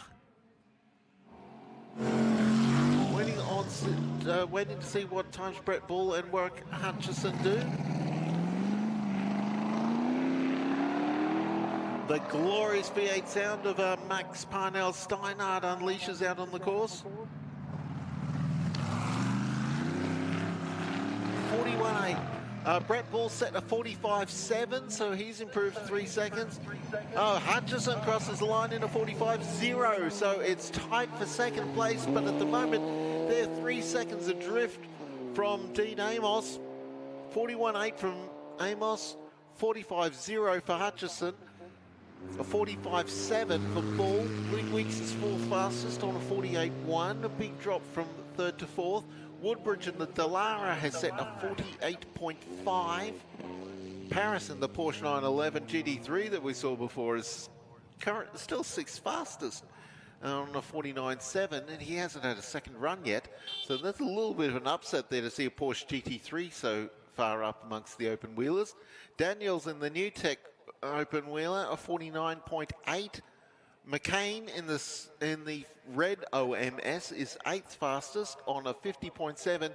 Not bad for a man in his 70s. Dwayne Taylor, Matt Reed in the Reedster. He's much later in the run, so he's only had the 1 run in so far. A 51.0 to be 9th fastest. And Dwayne Taylor in his violet Holden Tirana is 10th fastest at the moment. He's only just done his 2nd run on a 52.2, so there's action aplenty on the timesheets right now. But Dean Amos, a 41.8 on his 2nd run there. That's a statement lap time. We're going to have we've got some ceremonies about to kick off down at the start-finish line. Of course, it's just turned 12 o'clock.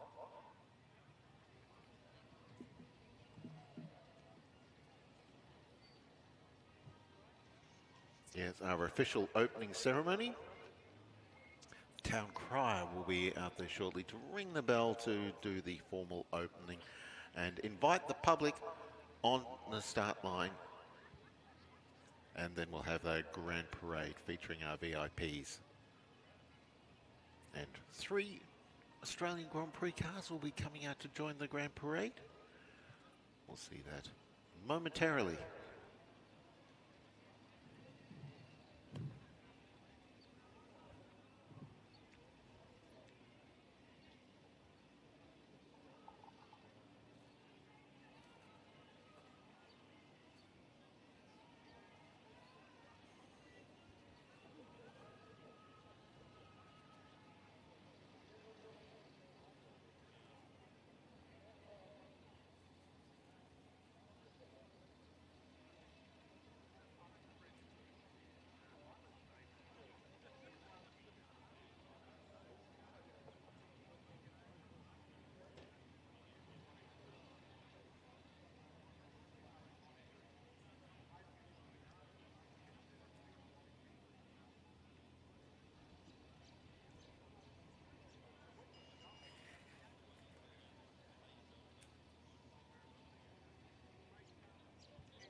Oh, yay! Oh, yay! Oh, yay! The town of Leyburn proudly says, welcome to our 2 special days. 200 or more cars of every size are hoping to win a Leyburn prize. Quiet place on the Downs, we welcome thousands to the best of towns. This is the glorious 30th year the vehicles have all gathered here.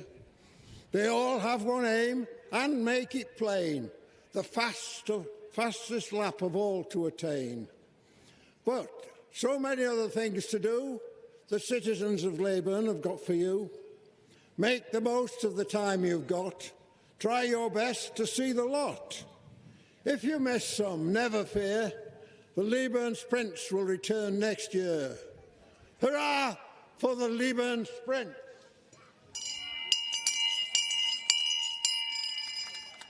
God bless Australia! And now, ladies and gentlemen, a special treat. The school choir from the Leyburn State School is going to lead us in singing our national anthem. Please give them a very warm welcome.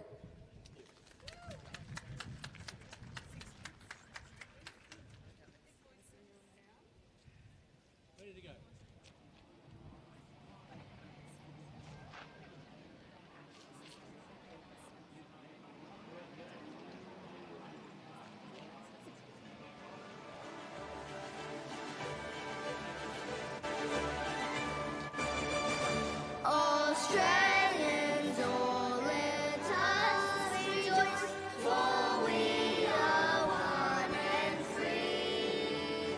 We've golden soil and wealth for toil, our home is girt by sea. Our land abounds in nature's gifts of beauty, rich and rare. In history's page, let every stage advance Australia fair. In joyful strains then let us sing, advance Australia fair.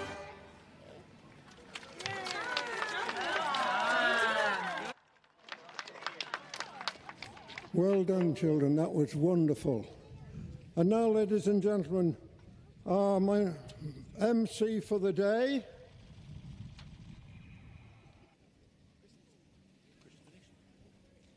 Sorry. Chris.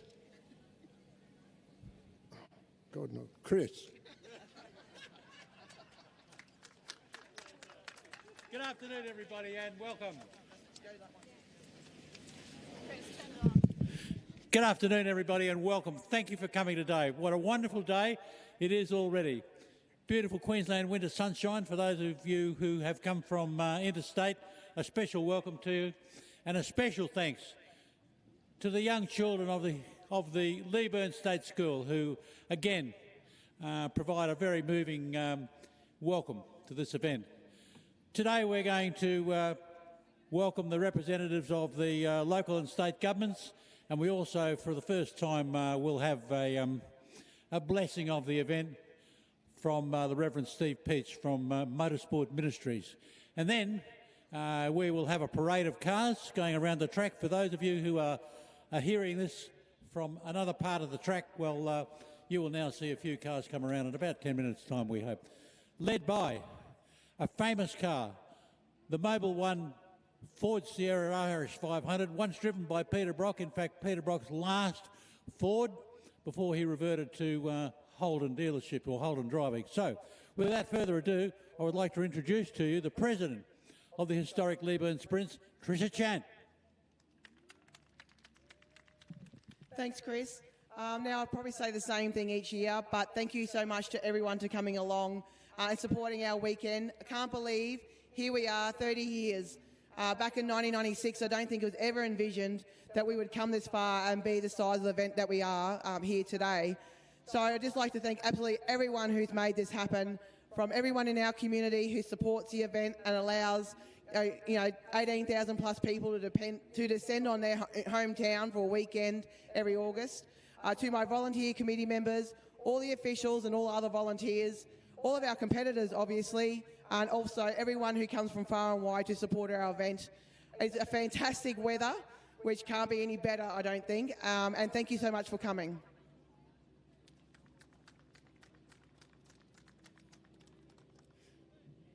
Thank you, Tricia. I'd like to introduce now Mr. James Lister, MP, the representative of the Queensland Government. Thank you, Chris. Hello, everyone. This is an amazing event, and I congratulate you, Tricia, and your committee and your volunteers on this is the 30th Leyburn Sprints. 30 years is fantastic. This event has its history rooted deeply in the Australian Grand Prix, which was run in here in 1949 at the old Leyburn Airstrip. And it's wonderful to see that that tradition is followed on today. An event like this brings so much to the community here. It brings millions of dollars to local businesses and the pay packets of local workers. And it depends on four things. You have to have the competitors, of course, and we welcome them from far and wide. You have to have the spectators, and we welcome them from far and wide. It's great to see people from all over the place here. We have to thank the sponsors, and I acknowledge the Queensland Government and the Southern Downs Regional Council, and there are councillors here, Mayor Melissa Hamilton, Councillor Joel Richters, and Councillor Russell Wantling, and Councillor Fiona Pigeon in our midst, and also, most importantly, the volunteers. And I think of an event like this, the fact that it's staged exclusively by volunteers, the amount of effort and work and expertise and the love that goes into making an event like this happen year after year after year is amazing. So I salute all the volunteers from all over the different organisations, and particularly the Leyburn Sprints. Congratulations to you, Tricia, and I wish everyone a fantastic event. Thank you.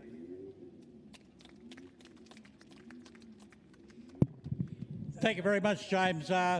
This event couldn't occur without the very valuable support of the Queensland State Government and the Southern Downs Regional Council, both very loyal supporters of this event and unquestionably a significant aid to the growth of the event that you can witness here today.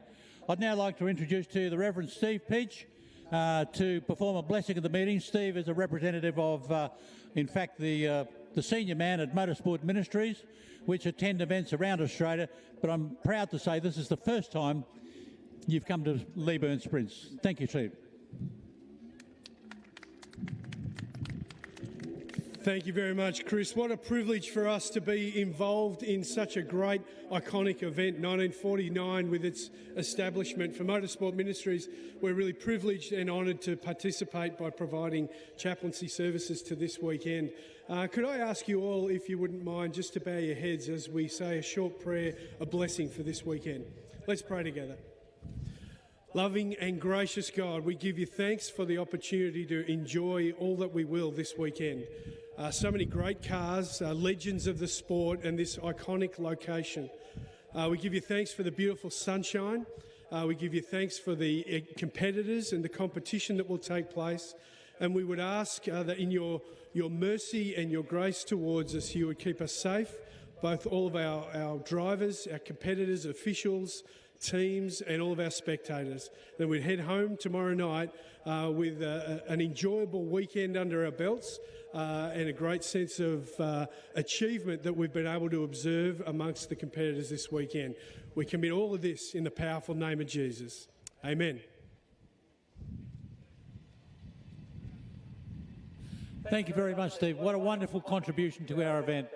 It just keeps getting better, and this is a very significant event. I would now like to introduce to you Councillor Melissa Hamilton, Mayor of the Southern Downs Regional Council, and she will perform the official opening. Thank you very much, Chris, and welcome to everyone here today to the historic town of Leyburn and, of course, the beautiful Southern Downs. I'd like to acknowledge James Lister and also his colleague Shane King, somewhere out there in the crowd, and councillors Russell Wantling, Joel Richters and Carla Pigeon here today. Of course, this can't happen without volunteers, and for Tricia Chant and all of her committee and all of the volunteers, thank you for everything you do every year to bring this event to us all. And of course, thank you to the spectators for coming here today and for coming year after year. I know many of you have probably been here every year for 30 years. And I hope, looking at some of the young people out there today, that we will see you here in 30 years' time as we continue the tradition of the Leyburn Sprints. I'd like to also just acknowledge, as James said, when Mike Collins and Anne started this 30 years ago, I don't think anyone realised how big it would become. And it just shows you how important it is to have a dream, to have a community around you that supports that dream, and a council and a state government who are happy to back you as well. So without further ado, I would like to officially declare the Leyburn Sprints open for 2026.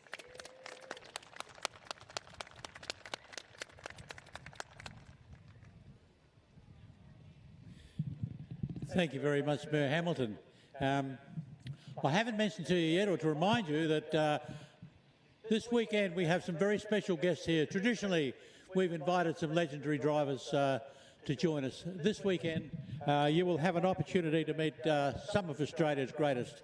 None greater, perhaps, than Dick Johnson, who is here, along with his former Shell teammate, John Bowe, Kevin Bartlett, Colin Bond, Steve Masterton, Bruce Allison, Andrew Madecki, Graham Lawrence from New Zealand, Charlie O'Brien.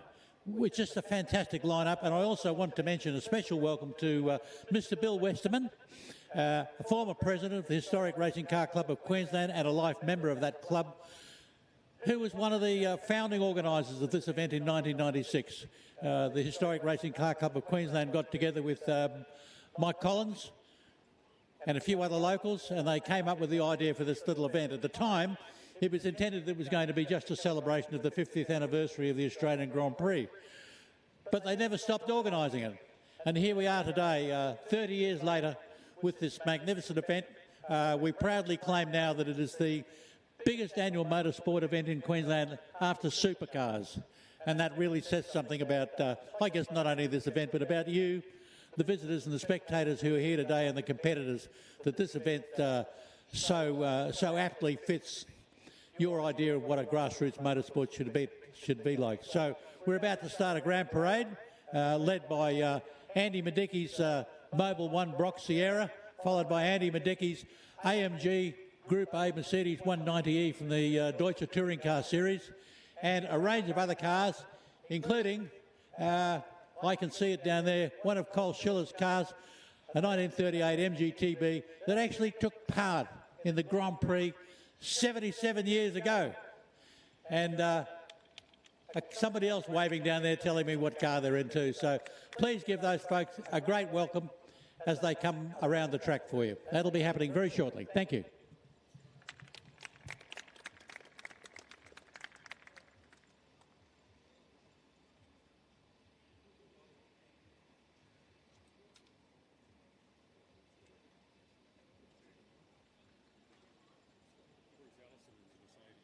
Oh, it's Bruce John. Yeah. Oh, good. And now he's good. Oh, well, that's good. I'll mention that as he comes on. Bugger if I know where the rest are. Okay. Hey?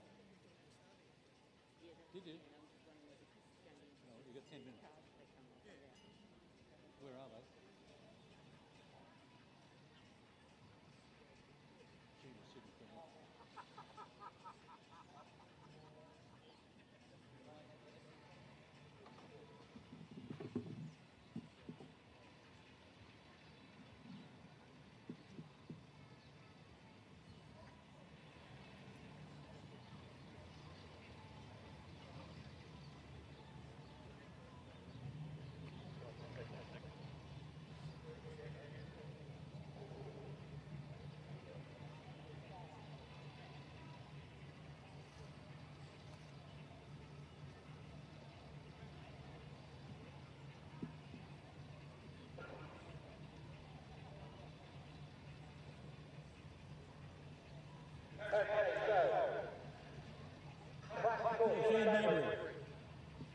Are we ready to ask these drivers to start their engines and start the grand parade? We certainly are. Start your engines.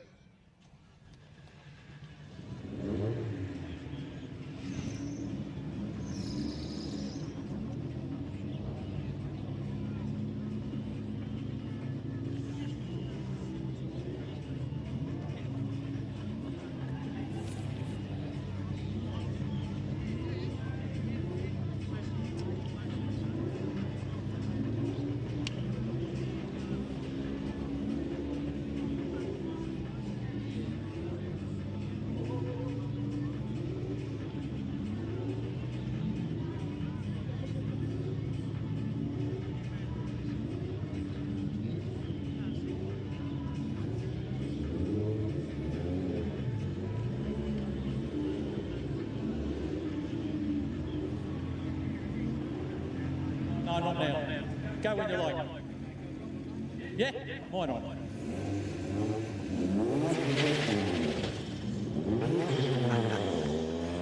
Andrew Madecki. Oh, big Mercedes, none other than Bruce Allison.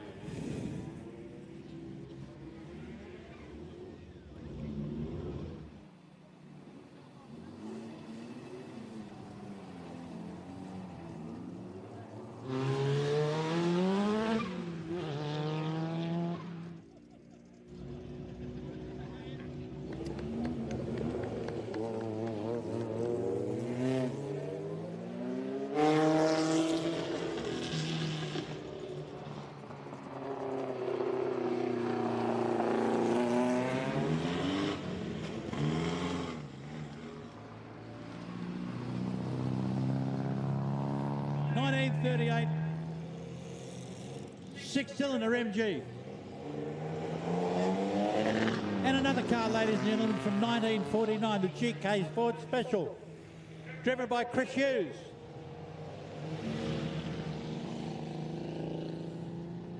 And in this car, this is a very unfamiliar looking driver. I think his name's John Bauer. Give him a big welcome as he comes past in the Caterpillar Falcon. That, of course, is a replica of a car that he drove many years ago.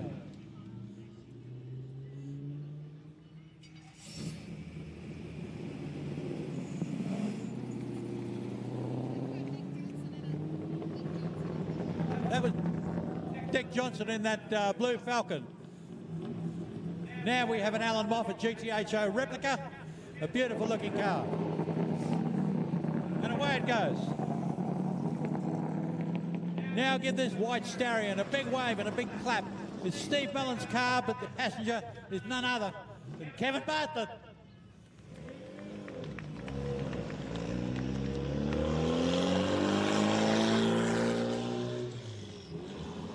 And I believe this is Mike Gospel's MGTA.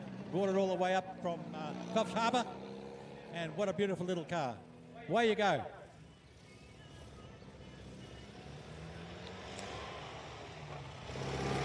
Here, the grandson of Bruce Allison, getting a very special outing from boarding school today.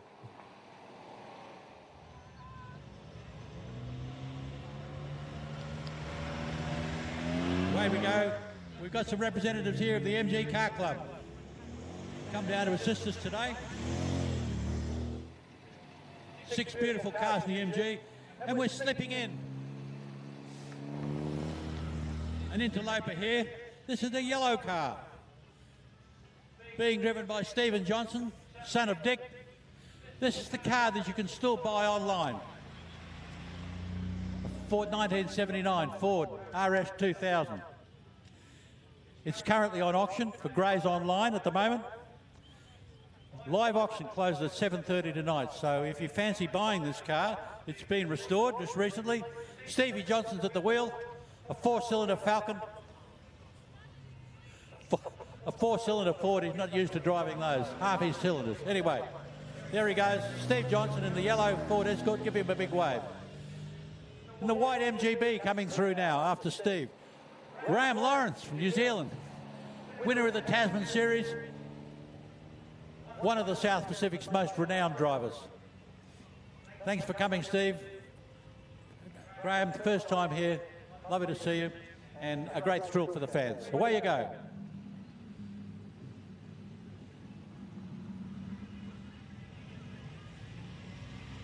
Another beautiful MGB. And what is this? What is this? What is this, ladies and gentlemen? It's called the Mark V.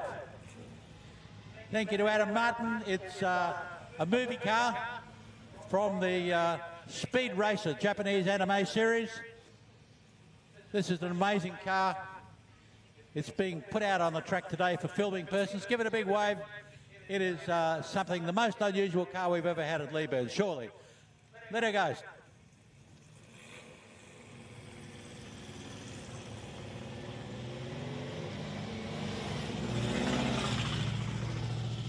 And ladies and gentlemen, I think that concludes the parade for now. If we have any other cars, we'll put them into the program later on. But for now, thank you for attention. The sprints are going to resume in any moment. Have a wonderful afternoon. Thank you again for coming.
the start line for the, and also thank you for everyone on the Grand Parade that's just been out onto the circuit. Competition has restarted. We're into, well, we've just finished a group of 4-cylinder cars with Mark Cunningham in the Morris van and the Volkswagen Beetle of Tracy Harris. So here comes, we've got a couple of group of 6-cylinder cars coming out now. Ken noted in the FJ Holden.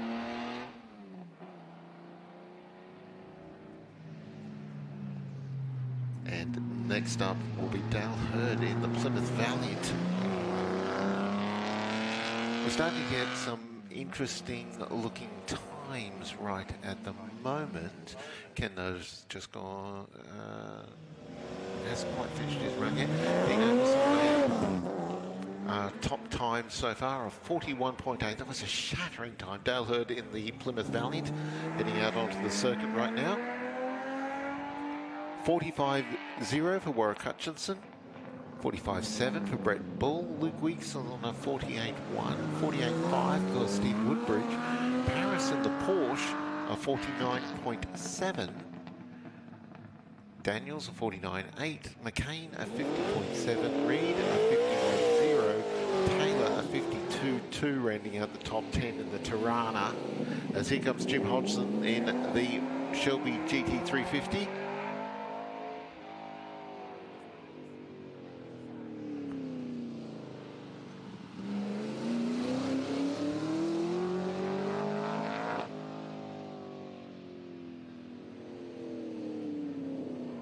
Mark Cunningham in the minivan has just gone around in a 59.6, so go the Mini under the minute lap time as Hollywood Ross in the Mustang.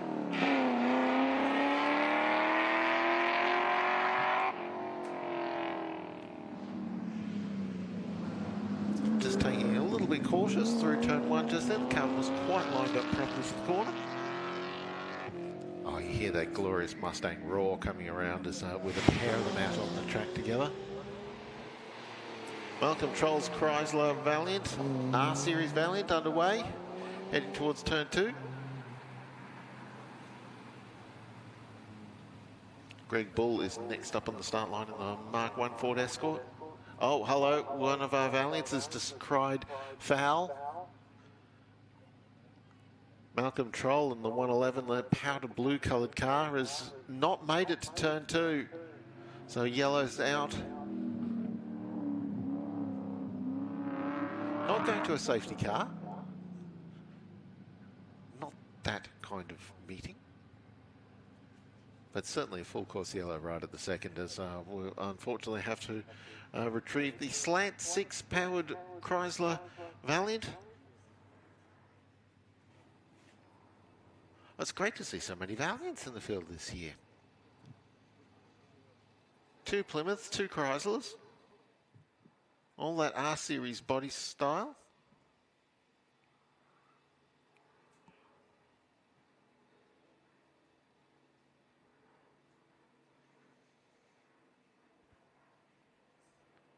That's a pure 1950s look on the, I mean, technically the 1961 models, roughly that same sort of era, but yeah, that 1950s styling on those Valiants looking timeless. Well, very definitely of its age as well.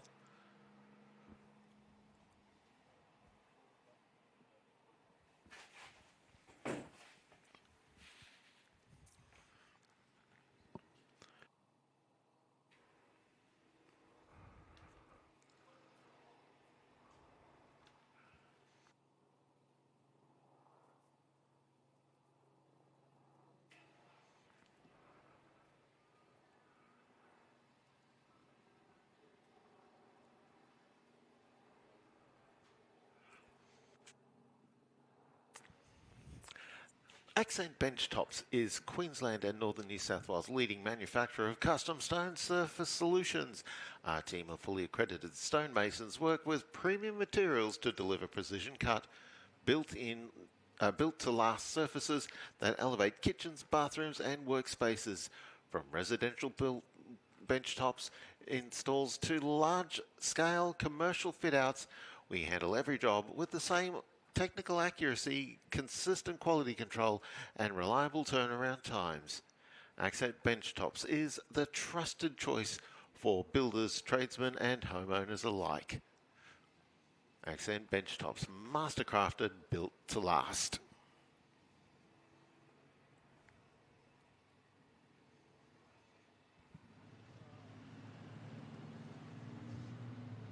The Valiant just being brought in on the tow rope, so we should be back to racing very shortly. One of our safety and security cars just doing a patrol of the circuit.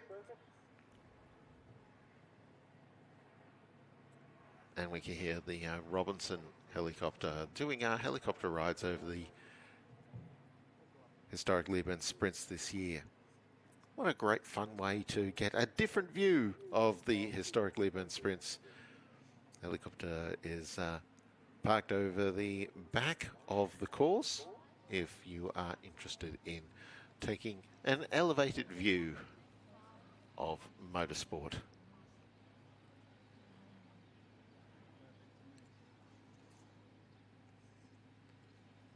Good fun thing to do. Had a helicopter ride over Bathurst one year. That was, gives you an appreciation of the racetrack that you don't get at ground level.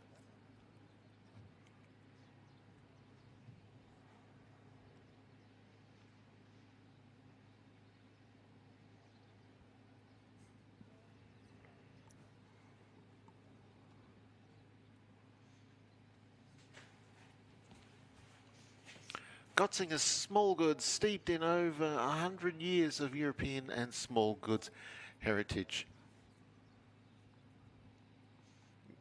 Gotzinger Small Goods is a family-owned Queensland business proudly crafting premium small goods in Australia. We use quality ingredients and traditional recipes while exploring new flavours and ideas for future generations to savour. From one Queensland to another, Australian crafted European heritage. Gotzinger Small Goods. I took advantage of the Gotzinger Small Goods last night at the barbecue. Had a very tasty Kransky.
Competition back underway again as we see one of our Ford Escorts screaming its way. Those screaming four-cylinder Escort race engines. Sounds spectacular whether you're in the forest or trackside. That's Greg Bull in his Mark 1.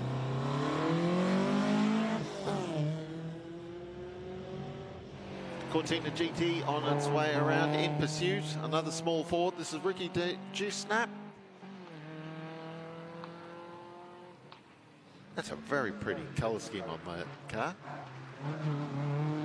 Car new to the Sprints this year. Black and bronze. It's sort of a darker colour than gold. Black and gold's got a pretty memorable history in motor racing colour schemes, because you might remember the Lotus Formula One cars and of course the factory BMWs that used to race here in Australia in the mid-1980s. Jim Richards won 2 touring car championships in 1985, 1987 with his BMWs. Car 114 on the track right now. Another one of nouns for fleets of various manufacturers, types of road cars and race cars. A Datsun 1600 launches. 1600? Ah, yes, it's a rerun. This will be Robert Kippen coming around again. Of course, his run was fouled by the broken down Mini, unfortunately. So if the car does have an incident, because we've got 2 or even 3 cars on the track at the same time, so you can get caught out if someone makes a mistake and disgraces themselves out on the circuit, or if the car decides it doesn't want to be a racing car anymore. If you're the car following, you do have the opportunity to do a rerun if your lap is cancelled through no fault of your own. As the first of the O'Mara Datsun 1200s disappears from view, Daniel aboard car 118. Jason will take off in 119 next. Jason's car a bit more aggressive than Daniel's and driven accordingly.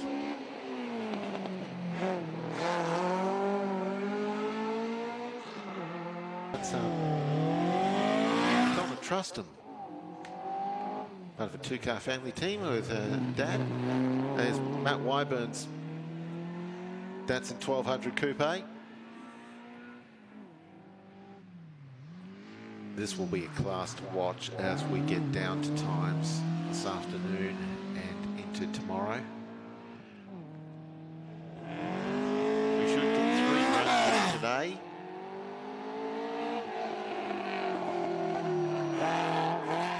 Mark Wood going by another Mark II Ford Cortina. A lot of the Mark I Cortinas had the 1500cc engine. The Mark IIs all had the 1600 Kent engine, which was also the same engine that went into Formula Ford racing cars. Until fairly recently, actually. Updated to a much more modern Duratec base, which actually is a Mazda-based engine, as Trent Adams flings the Mark I Escort at turn 1. Car looked a bit unstable mid-corner. Into turn 2 now, much tighter line through turn 2. A little bit of a wag on the exit of the corner. More Cortina. This one with the yellow and red racing stripes of Shell running up the middle of the car.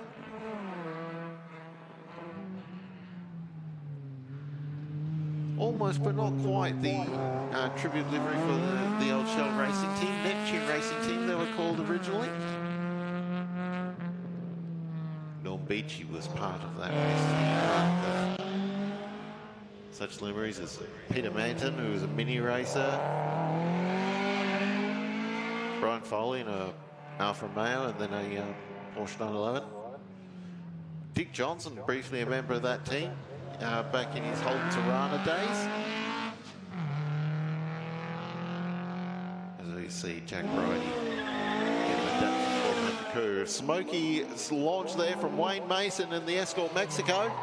Oh, very aggressive run through turn 2, letting the back end of the car wave around. True rally style, that Escort Mexico. Painted up in a tribute to Hannah McCullough, who won the 1970 World Cup Rally in a Escort Mexico, very similar to that one. Black Volkswagen Beetle coming towards us, car 131. Colin Lehman, we've seen this car here regularly, a 2-litre Volkswagen Beetle, which is certainly an aftermarket improvement.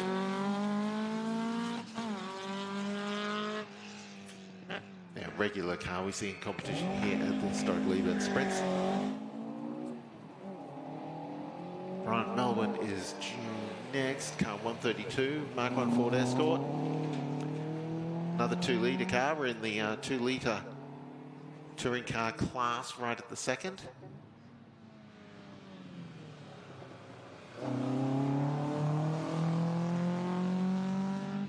Looking fairly neat. Oh, no, that sounds loud. Another one of our Escorts.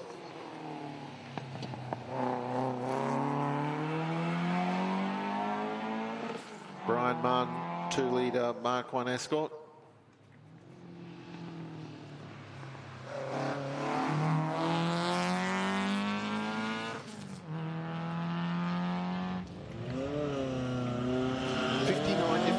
classes of race cars here at Leyburn, spread across 246 entries.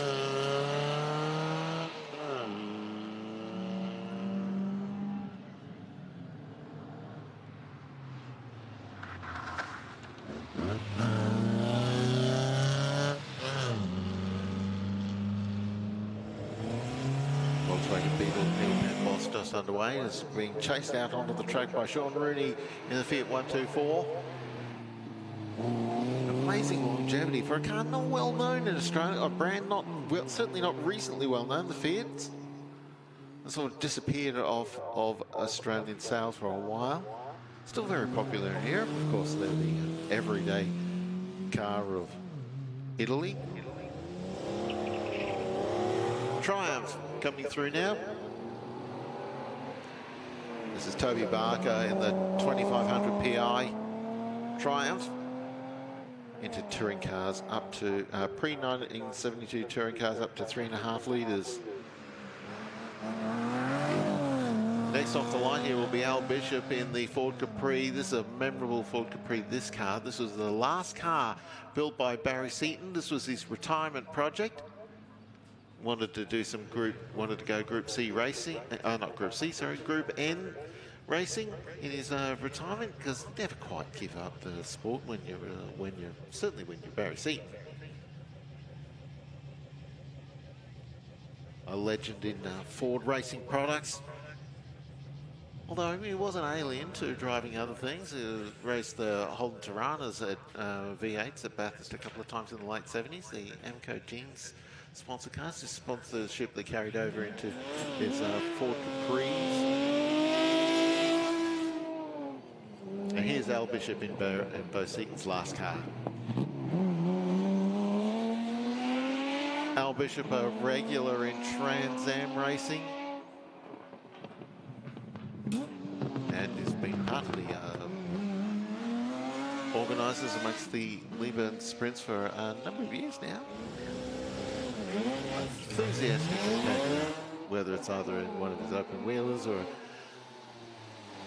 last time around Al was racing in a Alan Grice Tribute Commodore, actually.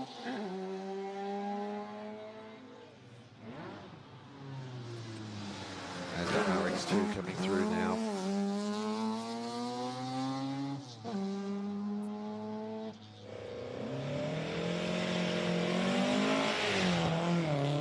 And another Datsun. Car 129, this is the car of John Hall.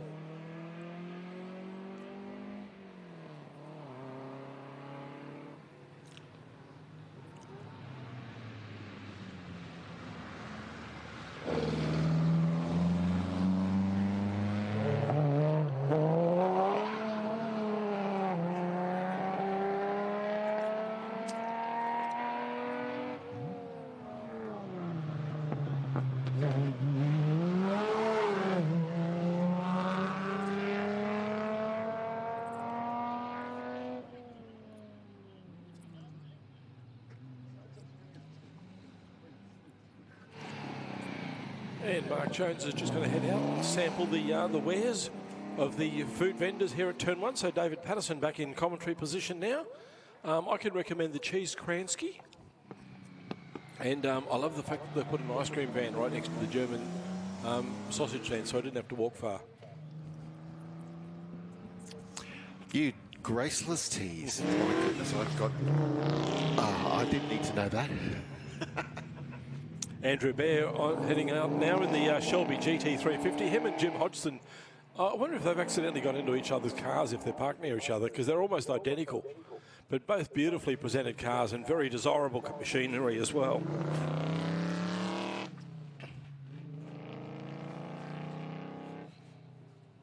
Looks like, I think we've got Lawrence Densley lined up next in the 7-litre Mustang.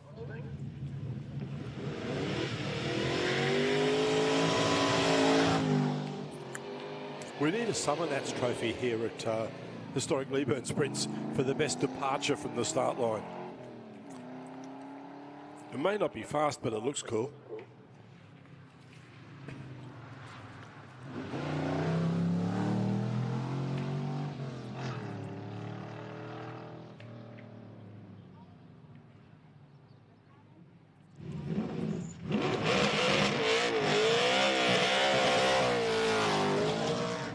Okay, the burnout king is Jamie Chan from JMC Performance. Obviously, they build pretty stout motors at JMC Performance. The XYGT makes a big smoky burnout off the line and then gets down the next straight in a great hurry.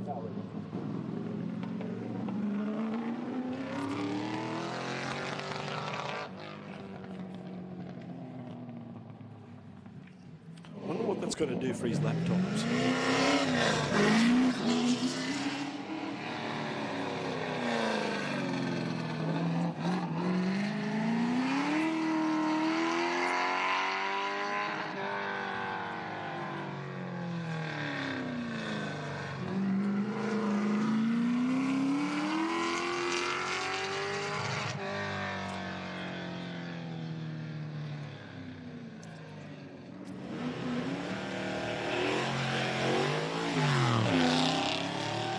XWGT just heading down into turn 1 now. Car 147. That's David Dunn at the wheel. Of course, the XW was the model where they switched from the Windsor engine to the Cleveland.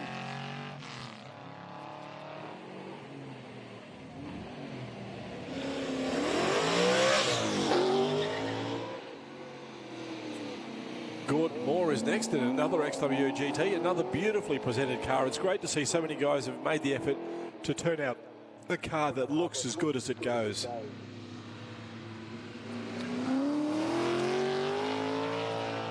The current group of cars were in the over 5.1 litre pre-72 touring car field.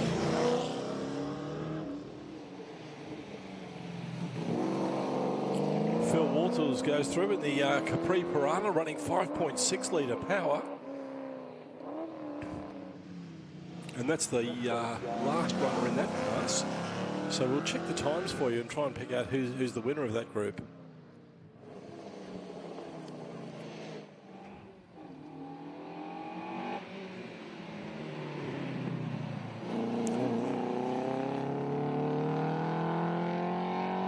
Well, not the winner, of course, but the leader, because the winner is the fastest time of the weekend. But yeah, so fastest in that group is Moore in the XW Falcon with a 56.7. David Dunn's XW Falcon a 58.5. And Lawrence Densley in the Mustang with a 60.1.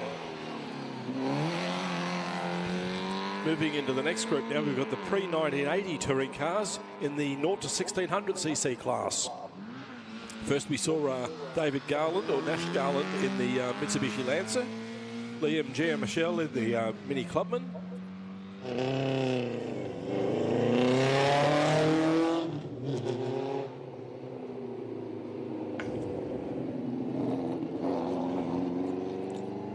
We've moved into the 2-litre class now, the 1600 2-litre class for pre-1980 touring cars. Shane Boynton on course in the Mark II RS2000.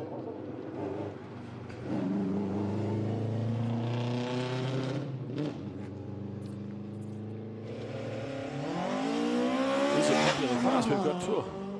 Not going to count them all, but it looks like we've got about a dozen cars in this one. Steve Brazier is next in another 2-litre Mark II Escort.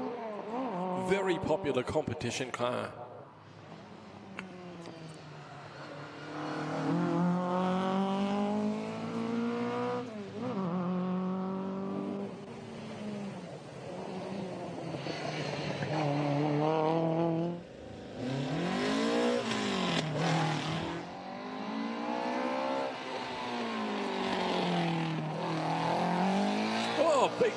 Big tail slide. That turned into a fishtail slide there from Paul Brelsford in the Mark II Escort. Hung the tail out this way, this way again. But he's hung on to it. He actually kept the car straight. Well, pointing in the right direction.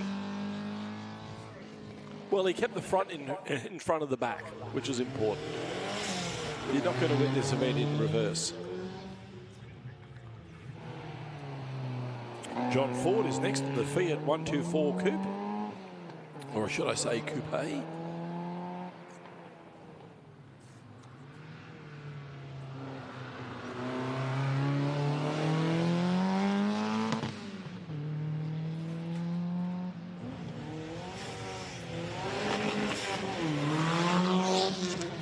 Another rally car here, the Mitsubishi Galant of David Garland. Nice neat run there through turn 1.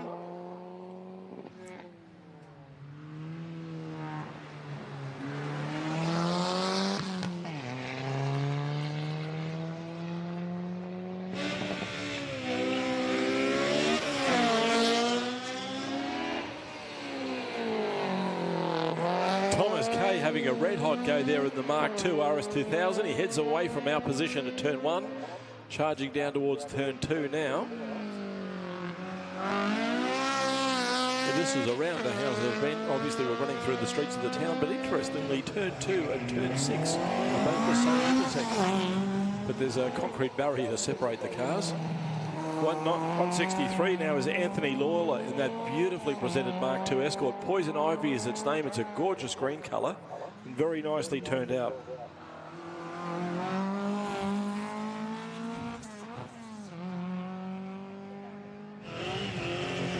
The Triumph Dolomite is next, and that's Paul Loris at the wheel.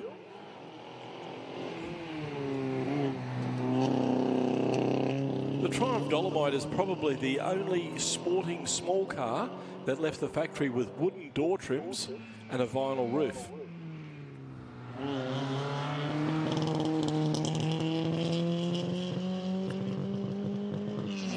Another rally car leaving the line, the little Mark II Escort.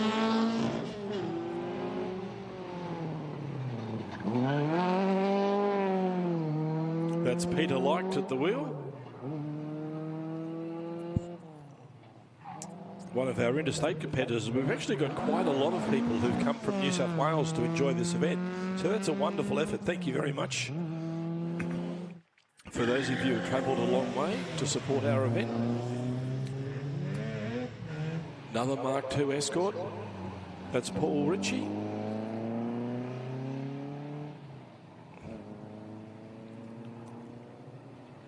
I tell you what, the trophy for best 2-litre Escort's going to be hardly fought. There's about 10 of them here. We're moving into the pre-1980 touring cars now in the over 2-litre class. Ian Vervoden is next in the Mazda RX-3. A very famous club racer from the 80s and 90s. That car used to dominate what we now call improved production racing. Won a number of Australian titles with Terry Lewis at the wheel before he went on to race production cars. Known in the day as the Rainbow Warrior. One look at it, you can see why. Adam Avery is next in the Mazda Capella. According to the program, he's running a 20B rotary engine, so he won't be short of power. Next we have Stephen Clements. Now he should be driving a 5.8 litre Tirana, but instead he's got his dad's Ferrari out here for the weekend.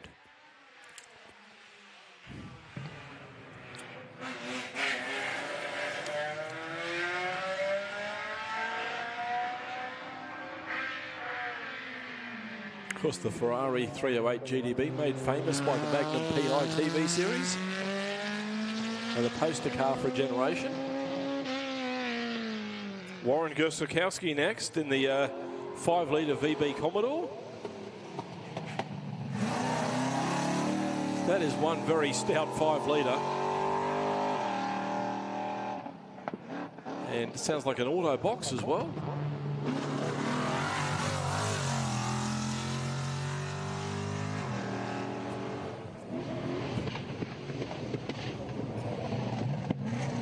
One of the more unique cars here, the 3.4 litre Mark II Capri of Bevan Reid. He's lined up now.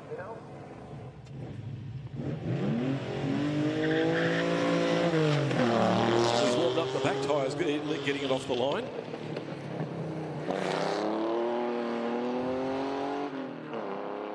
Great sounding car, the Ford V6.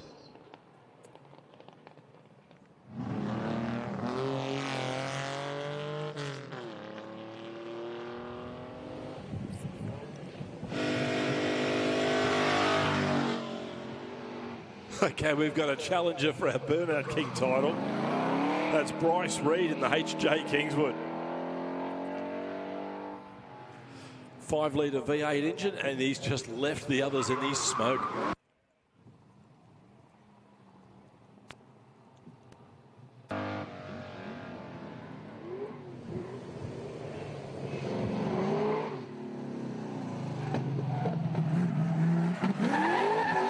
Approaching our position. Oh my God, big, plenty of wheel spin down the back straight. And that's Brock Stevenson in the Tirana. I've never seen so much camber on a front axle before. But he's having a great time out there, putting on a show.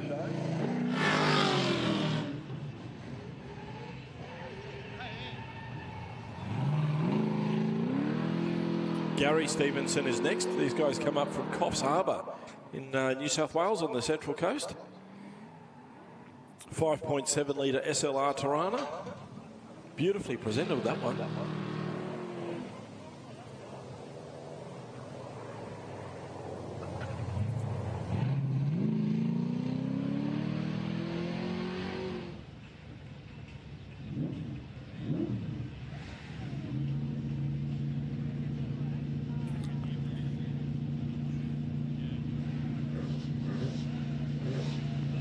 We've moved into the next class now.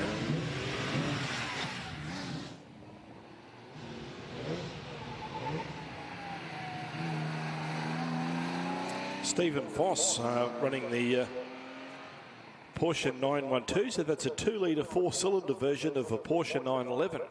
Obviously a lot less power than the 911, but less weight on the back, and they're actually a balanced car on a very tight, twisty course.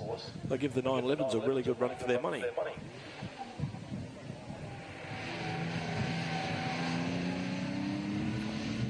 Paul Spiteri is next in the Mazda RX-3. This is a genuine Group C touring car. It's been used for club level racing and sports sedaning and so on. But they're in the process of, the team at Morgan Park Performance are restoring that car actively to return it to its original Group C specification. That'll be great to see when it's done. It's running a 13B engine this weekend. The period correct 12A is almost ready to go in.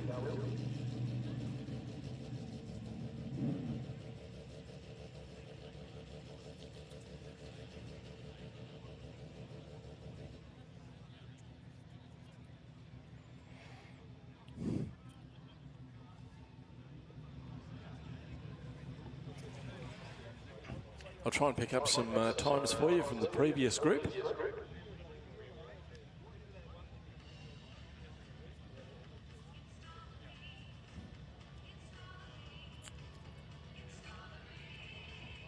The quickest was Ian Vervoden in the RX-3, the Rainbow Warrior, with a 54.5.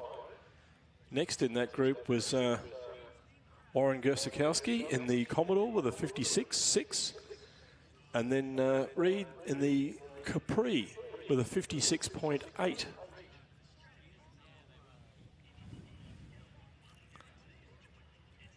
So obviously the big smoky departures, they'll win your fans, but they won't win your trophies.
We're just having a bit of a delay now. The officials are busy cleaning up after a car that hasn't quite made it through the chicane, so they've got to pick up all the witches' hats and sweep the hay, etc. off the circuit. And take an opportunity to say thank you very much to all of our volunteer officials. Absolutely integral part of motorsport. Cannot do it without you, so thank you for your efforts. We really do appreciate it.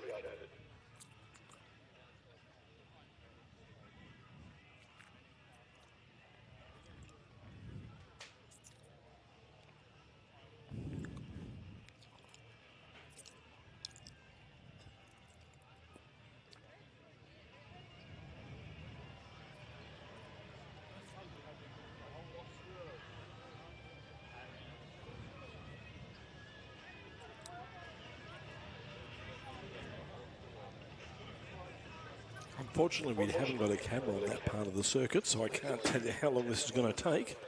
But we'll get underway as soon as we can.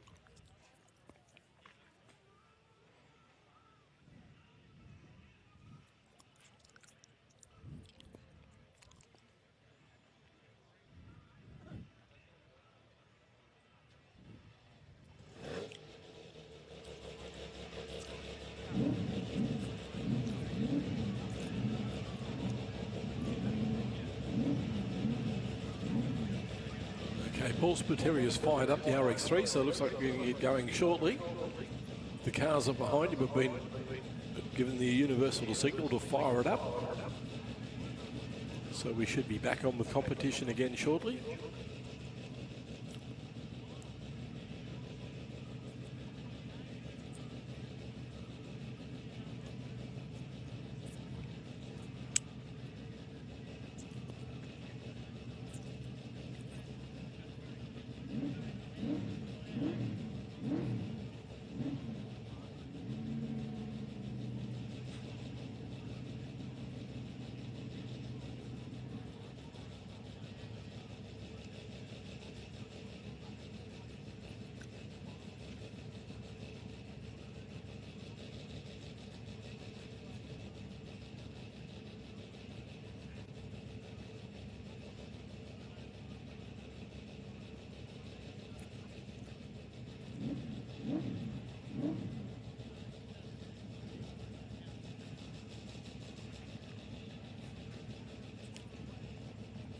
I can just see one of the hay handling machines moving towards the finish line. So I'm assuming he's not had to run, they've just had to straighten up some hay bales. They're heavy, you don't want to be moving them by hand if you can. And thanks once again to Collins Hay, one of the supporters of the event, for supplying all the hay and all the equipment and the personnel to put it in position and then re-put it into position after someone bumps it with their race car. Green flag and we're away. Paul Spiteri does a nice little burnout off the line. Little 13B Mazda RX-3. Okay, whoops.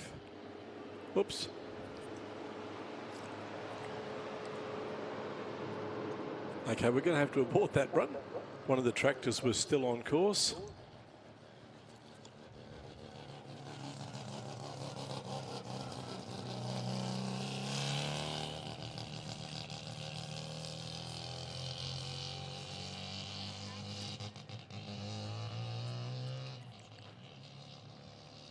Okay, so we'll see Paul go around and he'll line up again for a second run.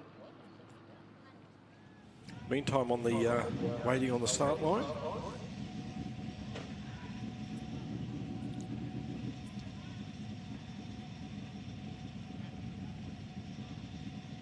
Is Mark Crespin in the Ford Cobra RMC 5-litre V8 engine, one of the quickest cars here at the event last year.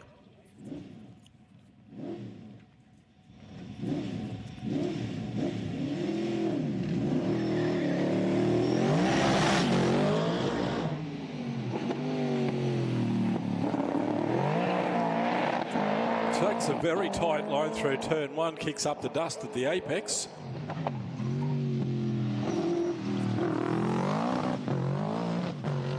Follow him on the monitors through turn 2 and 3. Next car for the night is Dave Malone in the XU1 Tirana Sports Sedan.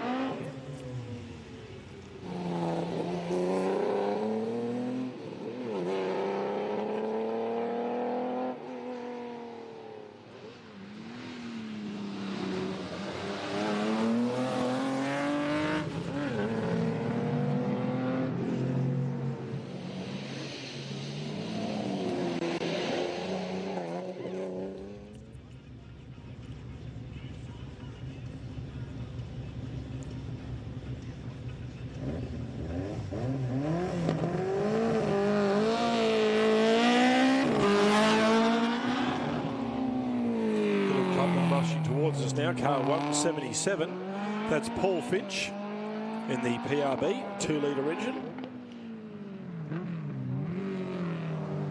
Now if you're looking through the program and you're looking at the lists and you're noticing that a lot of classes have been divided into logbook and non-logbook, what's that all about? Basically Motorsport Australia issues a logbook for any cars that are registered for racing with Motorsport Australia, and the logbook will be nominating a particular category and the car is certified to comply with that category. The non-logbook cars on the entry list are cars that effectively meet the regulations for that class, but they're not documented as such. You only require a Motorsport Australia logbook if you're going to race the car. If you're doing sprints, hill climbs, time trials, time attack, anything of that nature, you don't actually need a logbook. So the logbook is only for dedicated racing. Mazda RX-7 Group B Tribute Rally car on the course now. Matt Love at the wheel. Matt's one of our New South Wales competitors. So thank you, Matt, for making the trip up to Leyburn.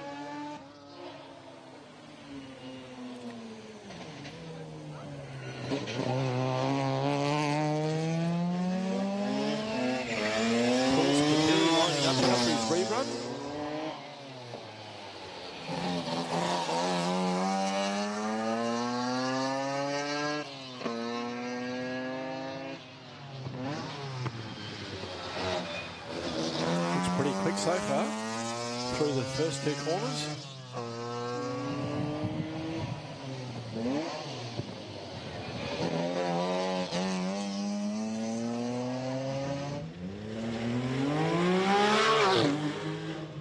And we've got the late model Porsche 911. That's Robert Oshlak, 2015 model, in fact, a 991 GT3. The program says 2800cc. I think that's meant to say 3800.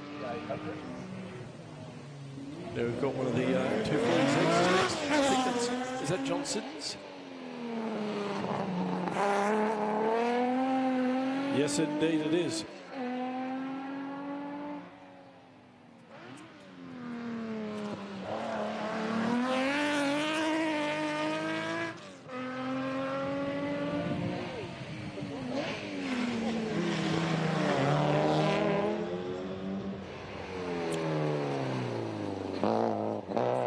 Currently working our way through the over 2-litre Mark sports cars.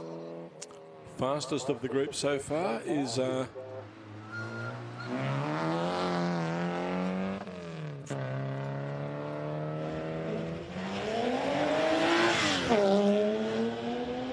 we're just trying to pick them up, the order that they're in.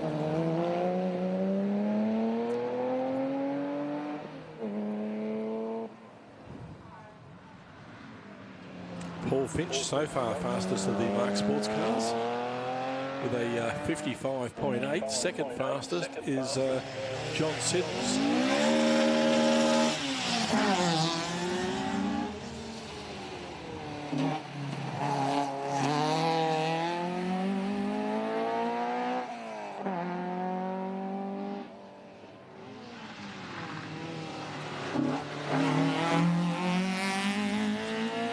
Brown just going by in the Mark 1 Escort. He's running out of turn, so he must be having a rerun. possibly just running whenever they can fit him in. He's been very busy organising our VIP guests.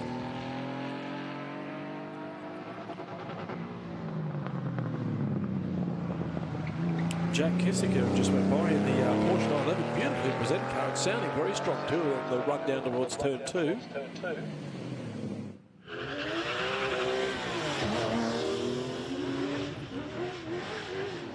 Porsche 996 heading through turn 1 now, having a very red hot go. That's Ken Kissinger in a 99 model, that's the red one. 3.6 litre, flat 6.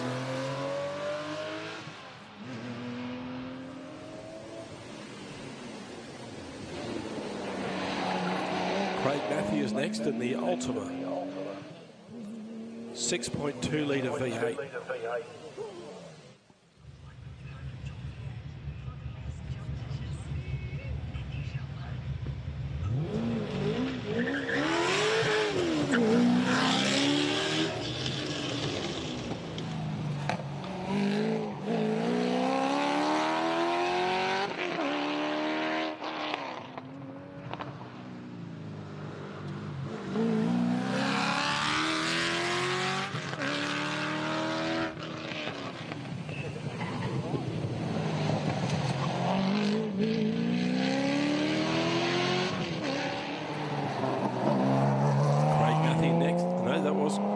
Chris Nylon is next in the Porsche 911, the oldest car in this class.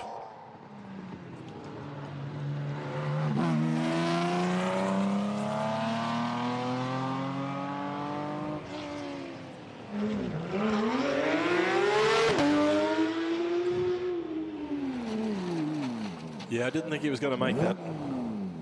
Blaise Paris approaching turn 1 at a great rate of knots, and decided rather than risk it, just go straight ahead and make a 3-point turn out of it. Yeah, so that run's been completely ruined. It's not going to get a good lap time out of that. And that beautiful Porsche 991 GT3.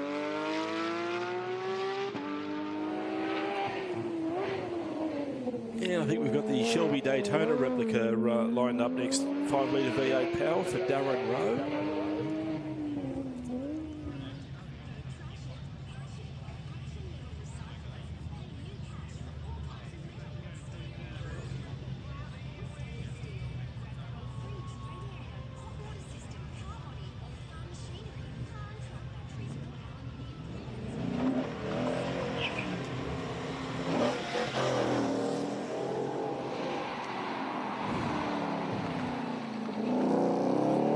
Nicely presented car and driven with a degree of enthusiasm too.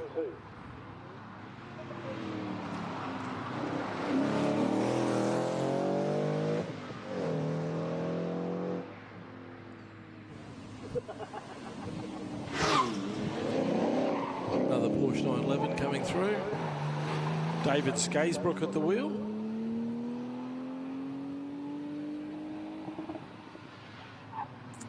Well, he's actually put a couple of wheels in the dirt on the approach to turn 2. Fortunately, that didn't go badly for him.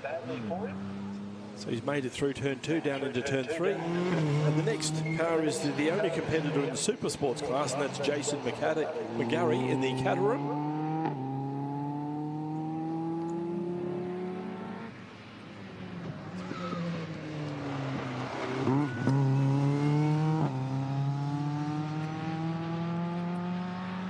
Moving on to the pre-79 sports cars group now. In the 2 litre class, we've got Diane Fuller in the Triumph TR7.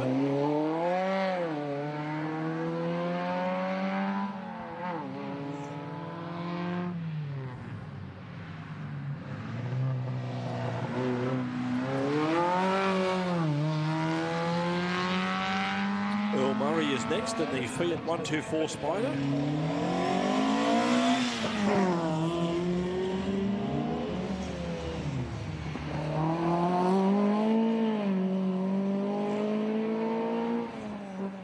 Continuing with the pre-79 sports cars, next we're moving into the 3 litre class, and we've got Dennis Cotton lining up in the Porsche 914.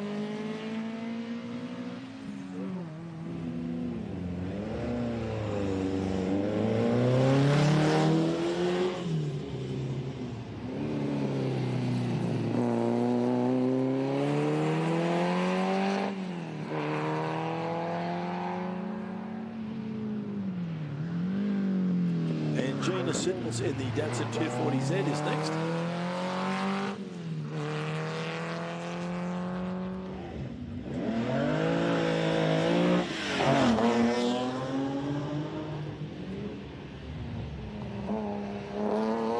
Pick up some times for you. Diane Fuller did a 102.2. Earl Murray did a 60.2.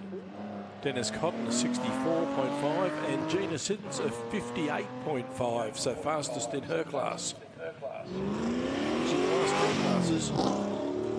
Yeah, the lady's faster than the man. Moving on to the next group. It's pre-79 sports cars, and we're in the over 3 litre class. Bob Bear is first in the MGB GT Sebring. Oh, big lock up there into turn 2. He still made the corner, but I bet the tyre's not happy about it. 3.5 litre Rover V8 engine. Barry Evans coming through now in a 4.6 litre V8 MGB.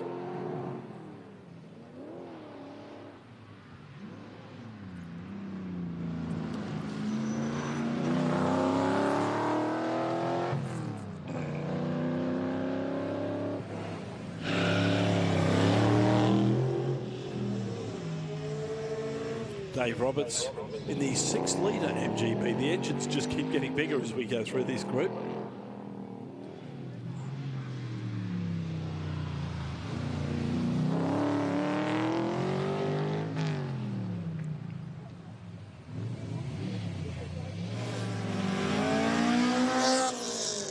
Next we've got Bernice Stratton in the Mazda MX-5.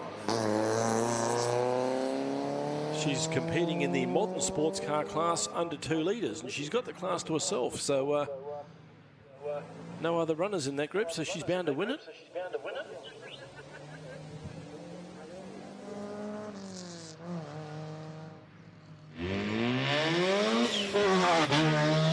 Into the 3.5 litre class of modern sports cars, and Michael Dare in the RX-7, and he's head-butted the hay bales at turn 1.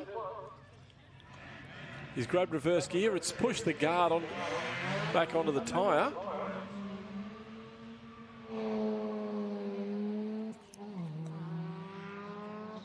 So yeah, he's bumped that hay bale out of the way. It's probably moved about a metre or so.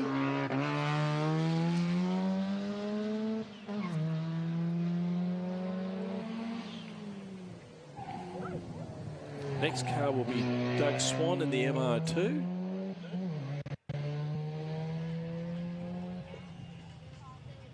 So the RX-7 is still completing his run, even though he's nerfed the hay bale.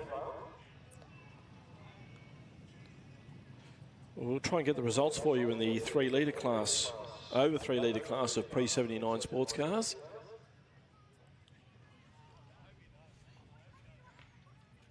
Bob Bear did a 59.4.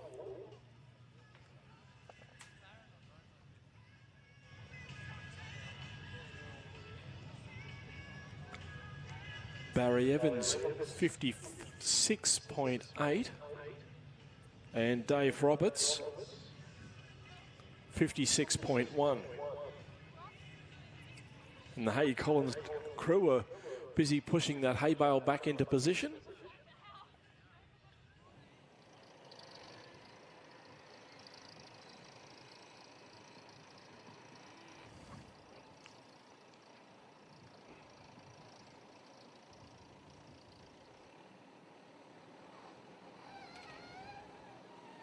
I tell you what, they're resilient, those hay bales. You can't see a dent in it where the car's gone in.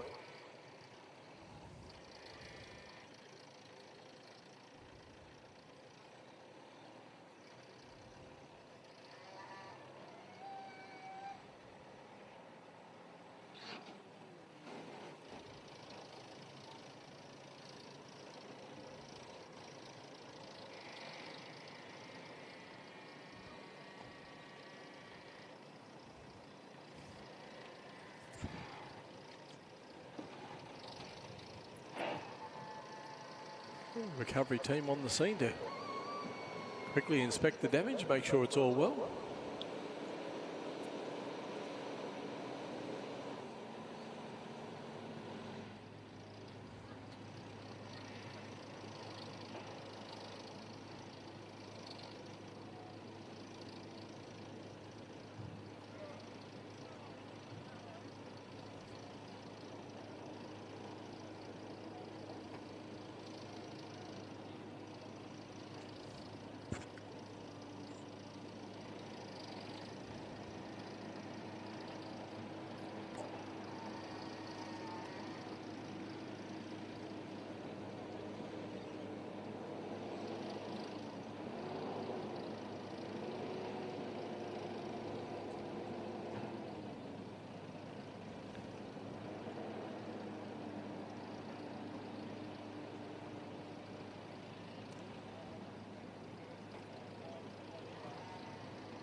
Okay, we've had a quick clean up there.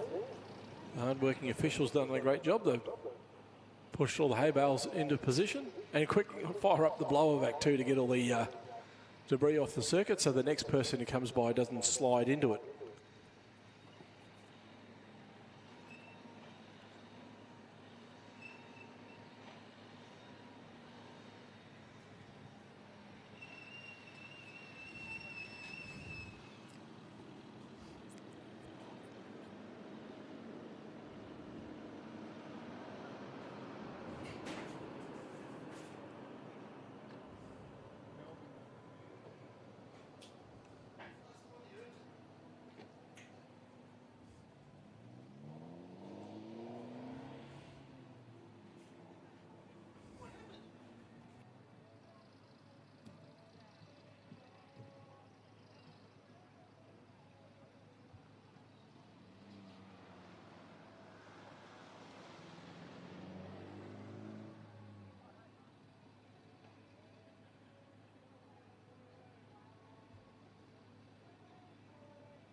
Doug Swan just coming past our position now in the first generation Toyota MR2 with the 4AGE supercharged engine.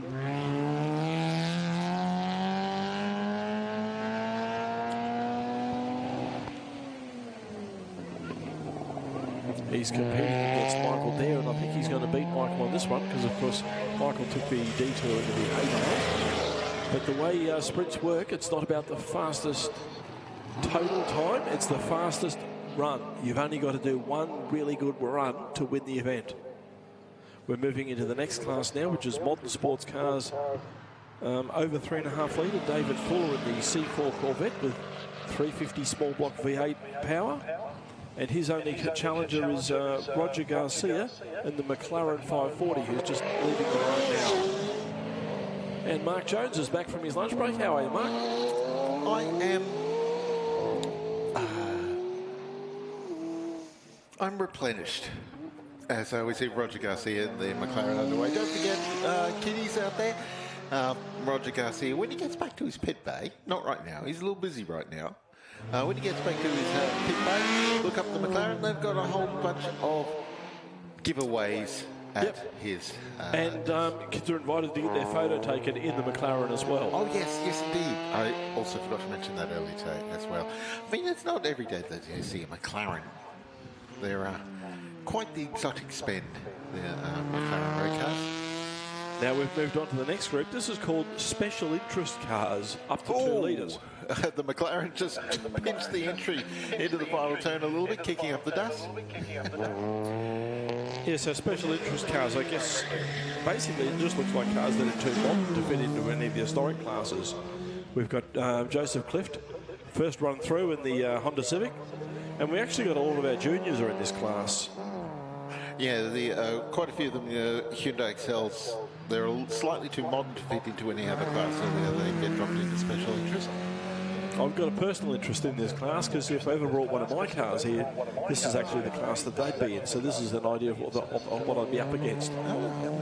Oh yeah, of course, there isn't a class for Group A, is there? No, I see that all the historic classes are in the event except for Group C and Group A. Okay, that's Hannah Michelle in the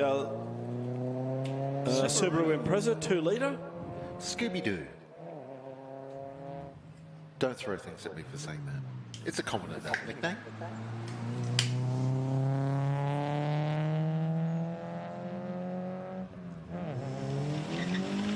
Isabella Murdoch next in another Hyundai Excel. That's a very attractive looking race car, that Excel. They've done an outstanding work on the presentation. Yeah, it's good to see that they've made the effort to make the cars present well. Fantastic group, the Excel racers across the board. And there's a lot of XL Cup has seen a lot of drivers leapfrog into bigger and much better things all across the way. Alice Buckley's probably our most well-known recent graduate, stepped into Dunlop Super 2 Series this year, as well as racing in Trans Ams, and she's won a few races in the Trans Am Series in a Camaro. But yeah, joined Dunlop Super 2s at the start of this year as well, and she is doing a tremendous work for moving through the Australian categories and right on a step below supercar level. Brock McQueen is the next in their little Toyota Echo. You know what that thing reminds me of? A German Shepherd puppy. It's all feet.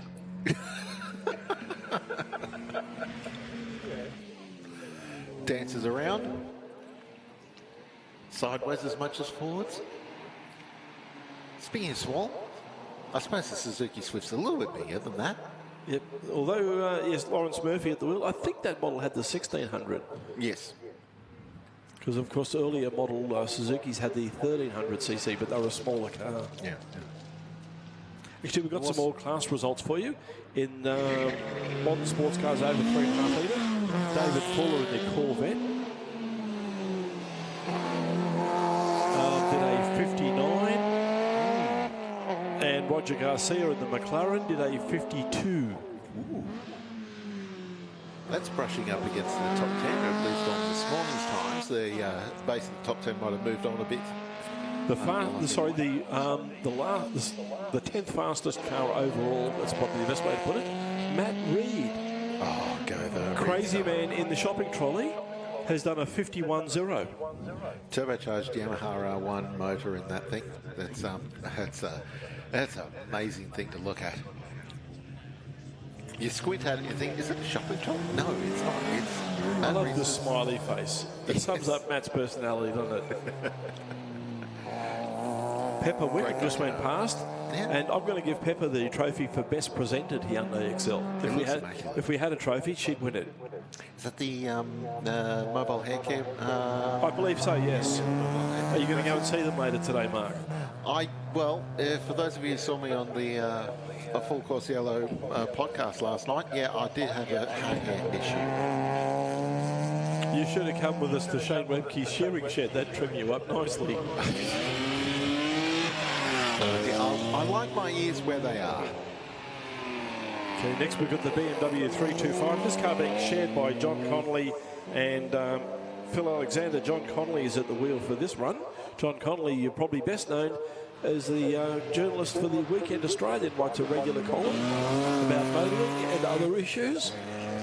And John delivered a very humorous guest speech at the Evening with the Stars at Shane Webke's Woolshed on Thursday night, and managed to roast several of our VIP guests while he was there. Oh, they deserve it.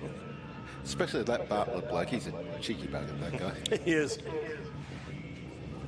We've got the Ford Escort Cosworth lined up now. He had a bit of a moment on the previous run, so let's hope this goes well for him.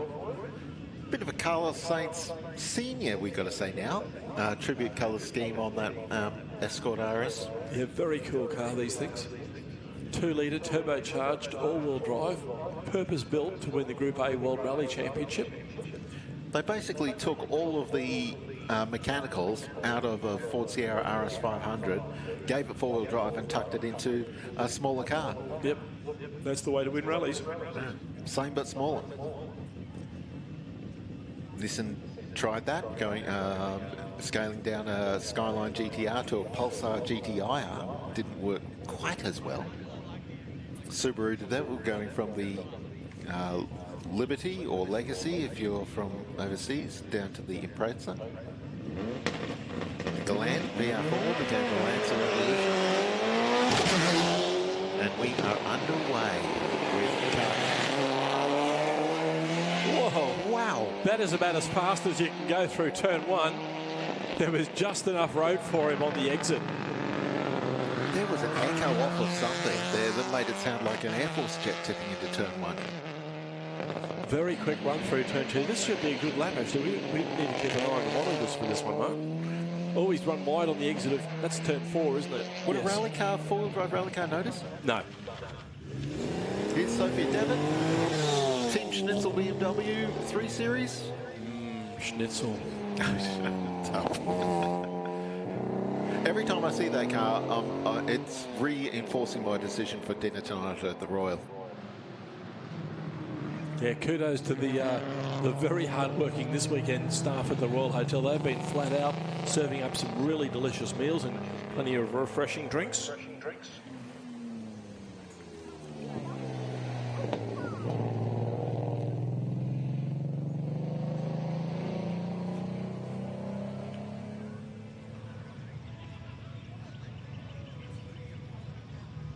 Yeah, Glenn Brinkman in the RS Escort, he's completed his run in 54.5 seconds. Now, we just had the special interest under 2 litre cars, which was actually full of juniors. I'll try and pick out the leader of that class for you. And that's Jordan Spiteri in the Suzuki with a 56.7. That doesn't surprise me at all. Spiteri family are noted for their going faster attitude. And next in that group is...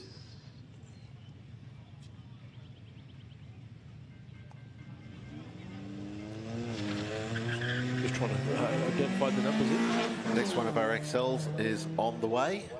Oh, so we're still going through this group. I can't read the results yet because we're still going. Yeah, well, that's one of the share cars. So the Kirbys have swapped over.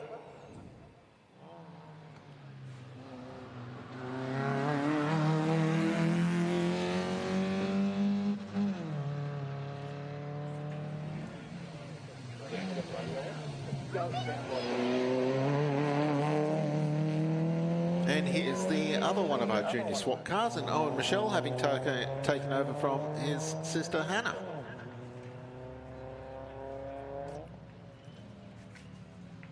Go the Scooby-Doo. I believe I said that right. Daniel Kirby sharing with Stephen Kirby in the before.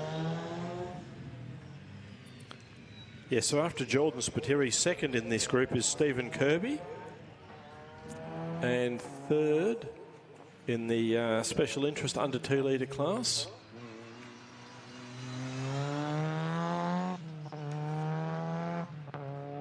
Sierra Sapphires just down on the track right It's Pepper Wickham, currently third in the group.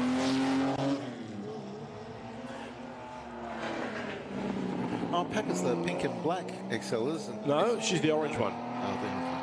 Oh, yeah, your best presented nomination. Yep, Isabella Murdoch has got the pink and grey. That's Craig Manteifel in the VK Commodore.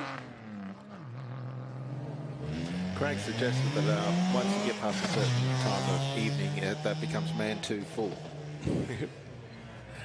Oh, I had some notes about because unfortunately Jaden Manteifel would have been next in his CTM Commodore, CTM Cabinets Commodore, but he's off sick. Unfortunately, I'm watching us on the live stream.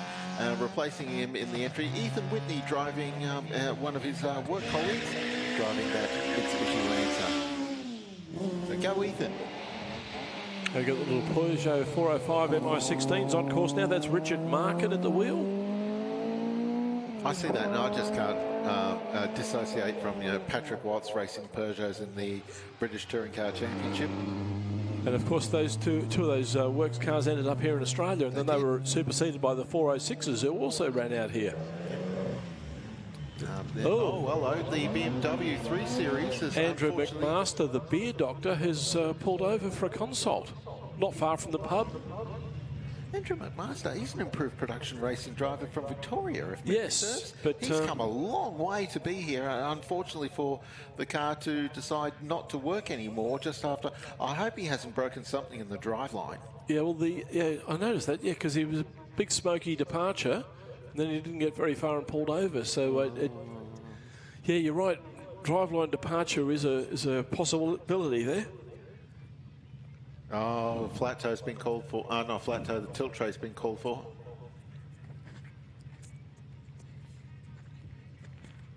Lining up next is Stephen Mullins in the Stallion.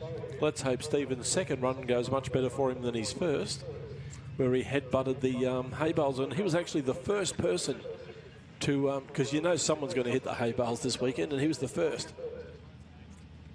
Well, now that I'm back on comms, that's probably not going to happen, because I think it happened 3 times while I was out on my lunch break just now. So I'm not going to be allowed to have lunch tomorrow. We'll get it delivered. You can just eat while you're working. Oh, that's such a shame for Andrew to have come as far as he has. I know. I always thought Andrew was from Victoria, but yeah, the program says he's from New South Wales. So maybe he's seen the light and he's moving forward. Yeah, well, could be. Most Victorians move directly to Queensland and just skip New South Wales altogether. Well, I mean, it could be in New South Wales, right? I've just assumed Victoria because I've seen his name on some Victorian Improved Production Championship point scores over the years. But yeah, New South Wales too, of course. Great category, Improved Production. What was the way you used to describe IP, David? Cars that have been improved for racing? Yeah, that's the concept. It originally started out as club car racing. The idea was that cars that have been improved but haven't been redesigned. So they've still got the original DNA of the car. Like you can replace individual components, but you can't throw the car away and start again with something new. And unlike sports sedans. Yeah, it's a halfway between production cars and sports sedans. Yeah. And unlike sports sedans, you can do an engine swap in improved production, but it has to have come from the same family of cars. Yep, same manufacturer and same configuration. Stephen Mullins in the. It's good to see that he's got it out there again, even if it is slightly bruised on the nose. And that was a much better run through turn 1. He's got the hang of it now. Oh. KB here, Kevin Bartlett, of course, had a little bit of a run in the Parade of Champions just after lunch earlier today. A little bit of a flashback for him. I wonder if it was a happy flashback or not, because it was a bit of a fraught campaign at times, KB, in the Mitsubishis. Madova Sternbeck next in the. It's not a Mini Cooper S. That's a V8 powered Tirana. Quite a change of pace. This is, if memory serves, this is actually the Dad's car. Dad sort of stepped aside from racing a little bit to allow the kids to have a go. We've seen older sister Yamuna racing in here at Leyburn, but also spent some time in Formula V, and I'm having a memory fail as to what else I've seen her in semi-recent times. Simon Boss Walker on course now. We're in the next class. It's special interest, 3.5 litres to 5 litres. Simon used to race a Falcon Sprint here for years and years before upgrading to Andrew Fish raced that car in the old V8 Ute series, and it was around the time that Andrew was shifting from V8 Utes to Touring Car Masters, where he races a Tirana these days. He was moving to a Falcon at the time, and the Ute was sort of surplus to requirements, and around the same time Simon had biffed his Falcon Sprint a little bit. In fact, I think that may have been here at the Sprints. So the opportunity came up to replace, and lo and behold, he now has the Jesus Saves Falcon XR8U. Kerry Snyders goes by in the Fiat 125S, running very much out of turn, so they might have had a problem with the car, or they've had to do a refund. It's a shared drive, that one, I think. So there's a couple of drive. There's a couple of different shared options. You can double enter, and that both drivers get all of the runs in the same car, or you can share an entry, and each driver does half the runs. Glenn Mitchell in the VK Commodore, running the mobile tribute livery. Yeah, VKSS Group A lookalike. Running in 1986 colours on that car. It was Peter Brock and Alan Moffat that year at the Bathurst 1000. And unfortunately, Alan Moffat tripped over himself going through McPhillamy, a mistake that many have made, and snotted the Commodore into the concrete. John Connolly having a rerun in the BMW 325.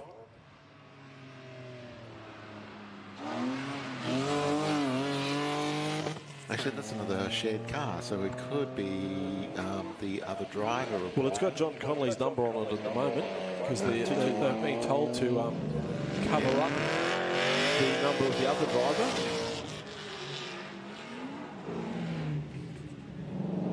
Yeah, of course, Phil Alexander's the other driver in that car. Now we've moved into the next class, special interest cars over 5 litres. Wayne Bell leading the field out in the VX Commodore, running the Castrol colours. That's a great sounding car, that one.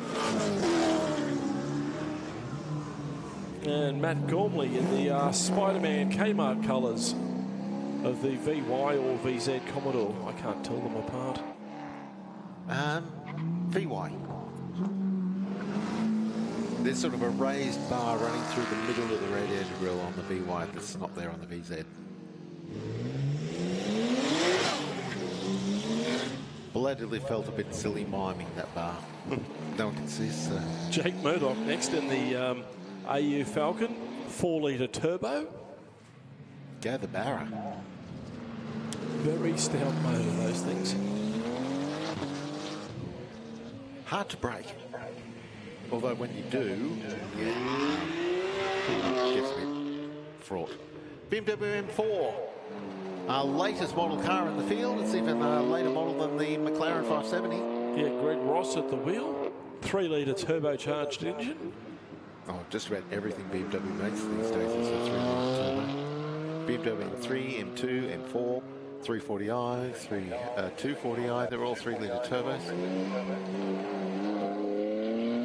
3-litre BMW turbos have won the last 5 Bathurst 6 hours. It's amazing how they can just keep creating. Those special interest sports cars now. We've got Ross Batten in the I-Like Special. Yeah, the car competed in the original Leyburn Sprints back in 1996. Would have been a brand new car then. Yeah, just about, yeah. That's what I was reading just before. Hasn't done all of them by any means. Here's Kurt Kratzmann, former Speedway sprint car racer. Oh, actually, no, that was his cousin. Sorry, there were 2 Kratzmanns. Yeah, Kurt actually started out in HQs at Lakeside before he drove one of my Corollas at Bathurst in 1993, shared the car with 4KQ radio announcer Greg Easton, and then moved into Super Touring in, as you said earlier, Ford Sierra and then a BMW. There was an ex-Glenn Seaton car, the Ford Sierra that he raced, and ex-Steve Ellery after that. Then moved up into something a bit more purpose-built rather than modified to suit.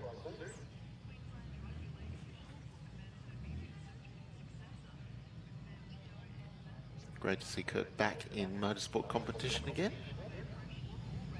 That was quite the tease before I heard the story about, okay, they've got a Porsche 910 replica to run, and his car didn't want to work, so he's stepped into a 904 replica instead. Well, that car looks beautiful. The car that he's got here. To think this is the second choice car. And this one's for sale too, so go and have a look at Kurt in the pits during the weekend. As you can see, it's not short of power, and it doesn't weigh very much either. It's a very light car, so it should be very quick. Sounds fantastic. Considering the original was a 2-litre flat 6. So it was essentially running the entry-level Porsche 911 motor of the same period of time. First of our 2 Aussie racing cars, a car that's been shared by Stevie and Chris Chant this weekend. We've got 2 Aussie racing cars in the field this weekend. We'll try and pick up some times for you. In the special interest cars,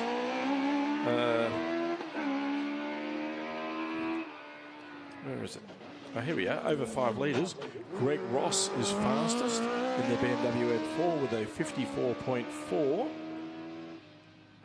Neil McLeod, the MacTac, is out on the track right now. The Yamaha MacTac.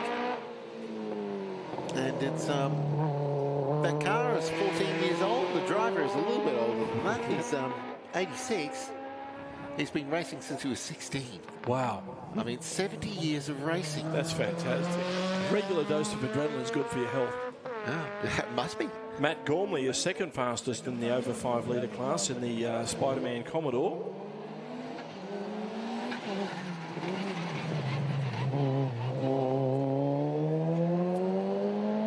Oh, here we go. Here's one of those personal rivalries that littered the field. Chris Ching out on track in that purple-coloured Mitsubishi Lancer Evolution, and his fight with Scott Dean in the Toyota GR Yaris.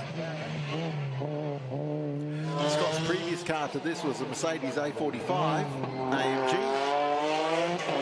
That was a bit closer in speed compared to Chris Ching's Evo.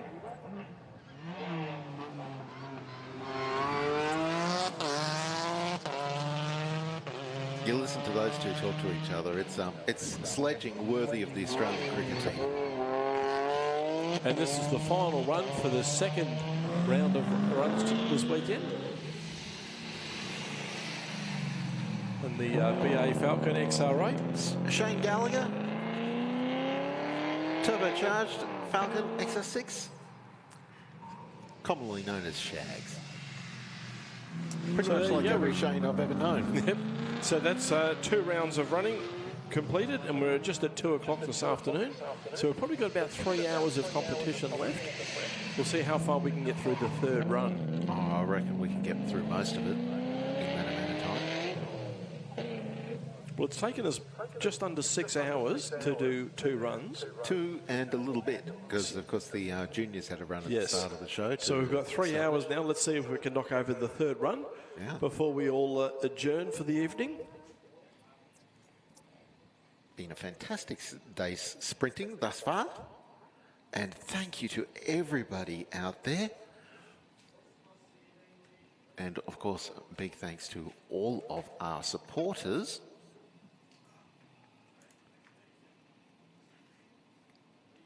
Big thanks to our near neighbours over at Warwick, just 50 kilometres away at Morgan Park Raceway.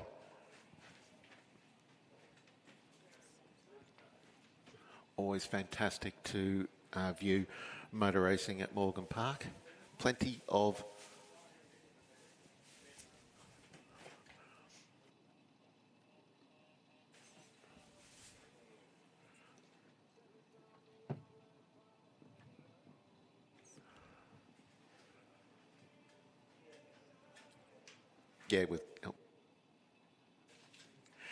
we might cross over to our intrepid pit reporter, Gary O'Brien, who's joining us in the area of the Shannon's Big Rig. We are with the VIP getting signatures session taking place, and we're going to start with Dick Johnson. What's this mean to you, Dick? You've been coming here a long time. We've come here a long time, and I'll tell you what, it gets bigger and bigger every year, which is it's fantastic. And this is obviously the 30th anniversary, which is really special. And you'll still keep coming, I guess, as well. Mate, well, as long as I'm upright, yeah. All right, well, I'll let you get on with the signings. No worries, buddy. Steve, been a competitor. Your son's been here as well. How do you find this event? I love it. I mean, just the range of cars. I mean, the amount of people. Obviously, 30 years this year, which is just unbelievable. So to see the different array of old and new cars, you know, I mean, we're still car guys, you know, we still love it. Whether they're old, whether they're new, whether they're original, whether they're modified, it doesn't matter. So I think we got the best spot here, sitting on the start line, watching all the burnouts while we're doing autographs. I think it's pretty cool. You're going to have a run again sometime in the future? Yeah, I'd love to. You know, I mean, it's something that if we can, you know, bring Jet back up and both of us maybe have a competition in the same car and see who wins, it'd be pretty cool. All right, we'll continue enjoying it.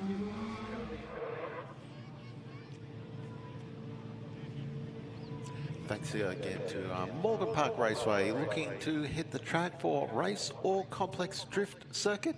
Morgan Park Raceway is a versatile motorsport complex located just south of Warwick, Queensland. The complex hosts many motor racing and motorsport events throughout the year, both state and national and club level racing. It's fantastic. It's great viewing, great spectating there at Morgan Park Raceway, very scenic. And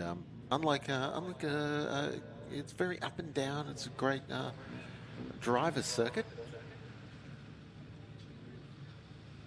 Lots of fantastic fun to be had.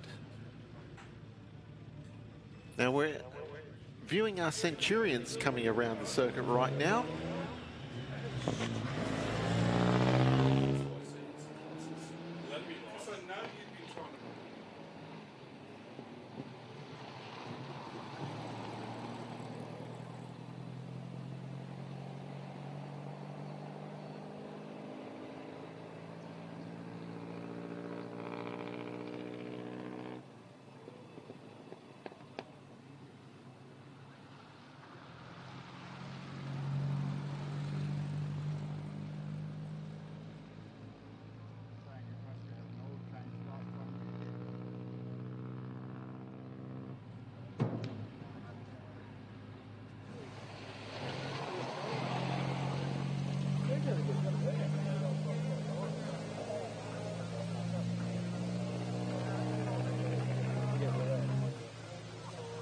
Our 300-year-old car's heading out. Well, the Crossley of Doug Chisholm's out on track right now.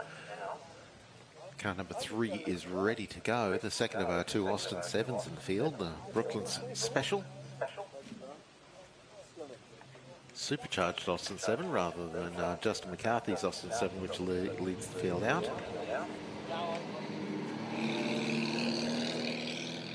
For those who wonder what that little arch is in the back end of the Austin 7, that's an arch for the spare tyre. That's one of the advantages of having a bicycle tyre. You don't really need a lot of room for, I say bicycle tyre, it's just extraordinarily skinny, the racing tyres of 100 years ago.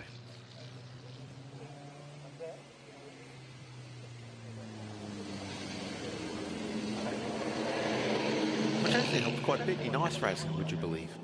It's better to have a skinny tyre to punch through the ice rather than a wide tyre that will just float on top of it.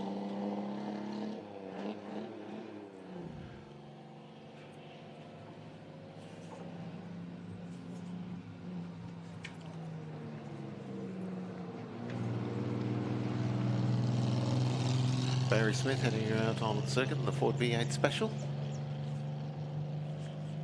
And shortly to join will be Colin and or Belinda. It's Colin's scheduled to drive this MGTB.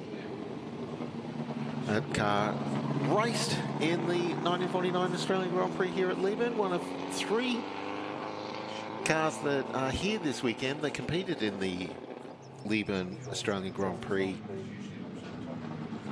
47, 40? I'm not counting a few decades there. Back in 1949. Now here's Barry Smith, another one of our Ford V8 Specials. I say specials because that's sort of a catch-all term that was used to describe any hand-built race car that wasn't produced by one of the major manufacturers over in Europe or America or somewhere else.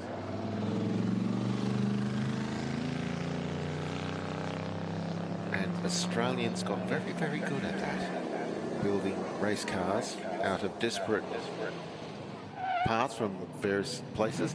A couple of our Dick Vermeulen built flathead Ford V8 Specials coming through right now. That's Lisa Tobin Smith running through in the Henry VIII V8 Special. Funnily enough, Henry VIII is car number 7, while the Mark 7 version of a Dick Vermeulen built flathead Ford V8 Special of Pete Trapnell is running his car number 8. Can't really swap numbers, just for the sake of numerologists. Barry Bates, the glorious listed Knobley replica.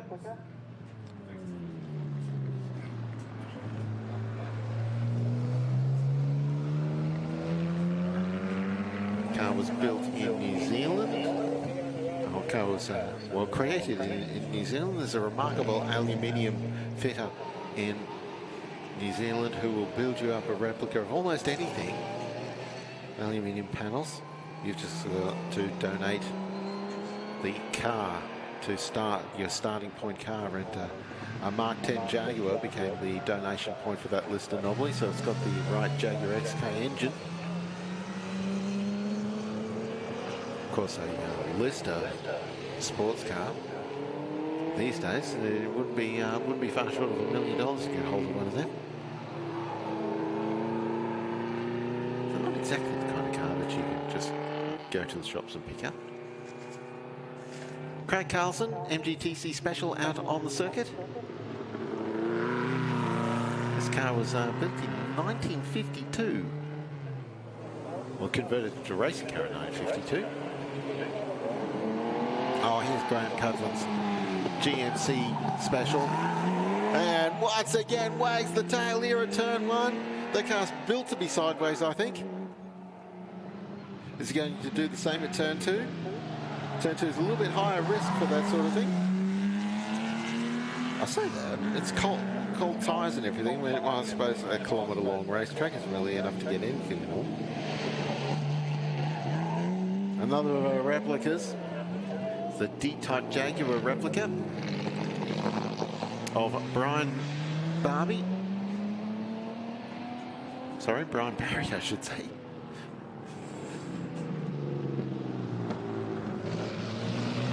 Again, then we have that glorious sound of the Jaguar XK engine, which was the default choice for horsepower if you were building a car in Britain in the 1950s. Those engines went kind of everywhere, really. And at one point, one of them made its way into a Aston Martin Formula 2 car. And that was owned by Lex Davison, grandfather of Will and Alex, and the other one that's racing in the US is escaping me right now. Will Davison used, Lex Davison used that Jaguar-powered, not Aston Martin. It's going to bug me now, but yeah, it won the Australian Grand Prix.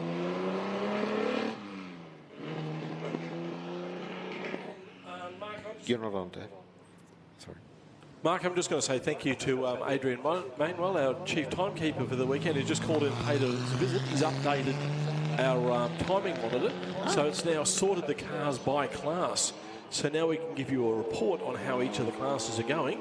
There's 59 classes here this week, and that's what happens when you've got 246 diverse cars. We've got 59 classes. Class 3 is for historic racing and sports cars, logbooks between 1941 to 1960. Fastest car in that group was Graham Copeland in the GMC Speedster. He's done a 1:03.4. Second in that group is Craig Carlson in the MGTC Special, 1:06.2. And third in that group is, how do you pronounce that? Lance Bouquet in the Buchanan Holt. He's done a 1:10.7. Oh, sorry, Boku. I think you were right the first time. Boko. Oh, thank you. We've just had a correction from the spectator. A family member spectator. And we'll pick up another class for you. Class 4 is the non-logbooked group LB cars, so that's sports and racing cars from 1941 to 1960. Fastest in that group so far is Robert Rees in the Turner Alexander. Second in that group is Brian Barbie in the Jaguar D-Type. He's done a 1:07.9. Richard Rees in the Turner has done a 1:04.0. So he's got that class by 6 seconds at the moment. And third fastest in that group is Graham Branch in the Formula Minor. 500cc, that's the smallest engine here this weekend, but he's third fastest in his group.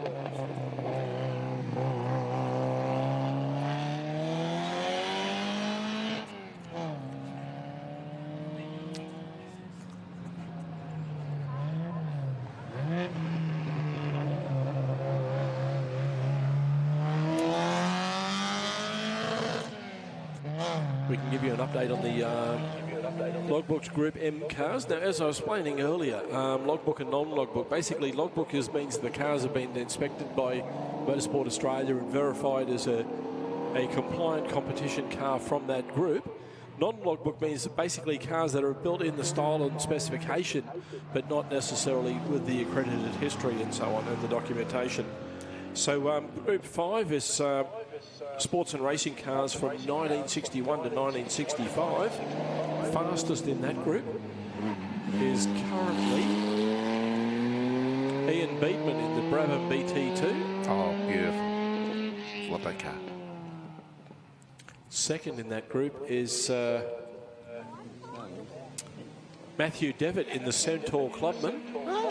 And third in that group is Jeff Fry in the Vulcan Sports. The times for those guys are 57.4 for the Brabham, a 58 for the Centaur Clubman, a 58.1, and the Vulcan, a 1 minute 12.7. If I just put in there, as you recap, Dave, just a little reminder, the vintage caravan display is over here behind us at Turn 1, if you're looking for it. Now, they used to be behind the pub, but too many of them, we got too many entries. They sort of outgrew that little bit of venue there in behind the Royal Hotel. So the vintage caravan display was relocated to the area behind Turn 1, where we are in our commentary box. So yes, if you're looking for them, they're just up the back here, behind David and myself.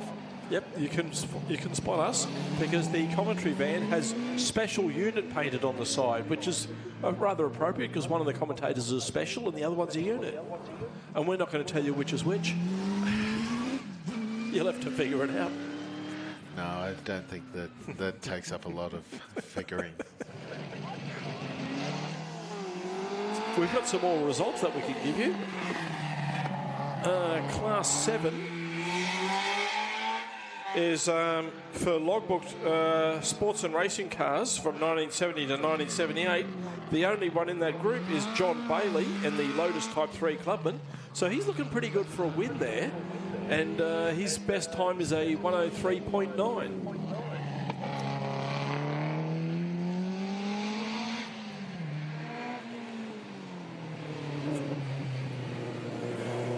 On track now, we've got Group Q, which is racing sports and racing cars from 70 to 78. And you can see Ken Norton out there now in the GRD Ford Formula 3 car with the 1600cc engine. Being chased out on the circuit right now by the Bowen Formula Ford. The Bowen Formula 5000 was immediately in front of them. As you made mention of before, David, John Joyce designed race cars, the Bowen family of race cars. He was Sunshine Coast based, if memory serves. Oh, here's the Mofico, which was not built anywhere in Australia. It's an import from the United States, where Sports 2000 was huge, really. It was big in the United Kingdom as well, but no, not so big anywhere else. It didn't really cross the channel onto the continent or across the oceans to get to Australia. But I suppose England and America is where the Pinto engine was at its most plentiful. That's certainly true. We've got some more results for you. Group Q, sports and racing cars from 70 to 78. Currently leading that group is... hang on, I've lost my place in the program. Now, we were just after the GRDs and the Bowens. That's right, yeah. So, that's interesting. Ken Wells in the Formula Ford. Kim Wells has actually been listed in... amongst Group P. He should be in Group F because that's a Formula Ford car. But next in that group, he's done a 55.8. That is not hanging around. There's only one other Formula Ford in the entry here this weekend, so they may have been just combined with other groups. And David Cross in the Bowen Hay 4.4 litre V8 has done a 56.0. So how's that? The Formula Ford Bowen is half a second quicker than the Formula 5000, Bowen. You know, that doesn't surprise me so much because there's... It says something about this track, doesn't it? How tight and twisty it is. That and maybe the rear tyres on the... It's difficult to get the power down on those huge rear tyres on the 5000. Yeah, plenty of wheel spin in that. I noticed he waited until the car was very straight before he opened the chaps. And third in that group is currently Gundy Hunt in the Hunter Clubman. His best lap is a 57.3.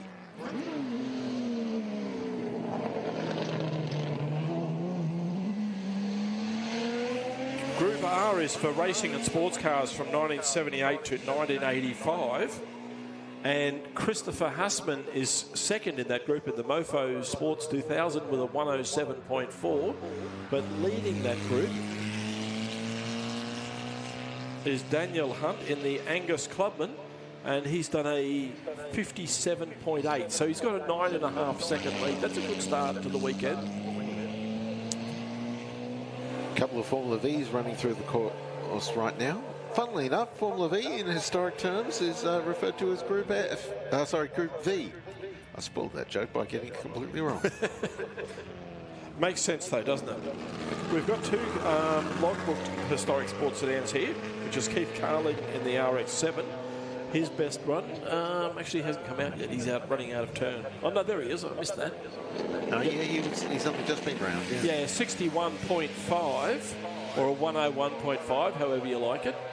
And Scott Gooley in the 48215 Holden has done a 56.9.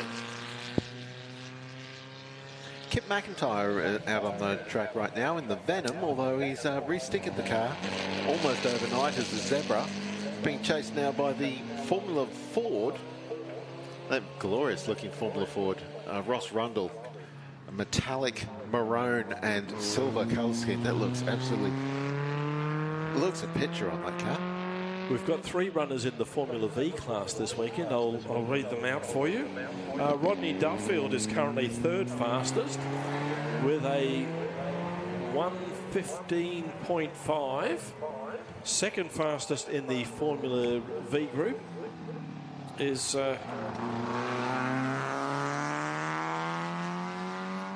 Is that Kip McIntyre? Paul Condon is second fastest. He's done a 104.8. I'm actually struggling to jump between laptop and program. I can't do two things at once. That's a Mars and Venus thing for all the ladies out there who are laughing, because they can work a computer with 20 tabs open at once. I start to melt if I see more than three. And the fastest Formula V so far would be Paul Condon, who's done a 104.8. Am I being inefficient by saying I've got 240 tabs open? Yeah, that's just going to fry my brain. Sorry, Kip McIntyre is the fastest Formula V. He's done a 103.1, so he's got a 1.5 second lead over Paul Condon. So that's why the zebra print on the car now. He was looking for a bit extra horsepower.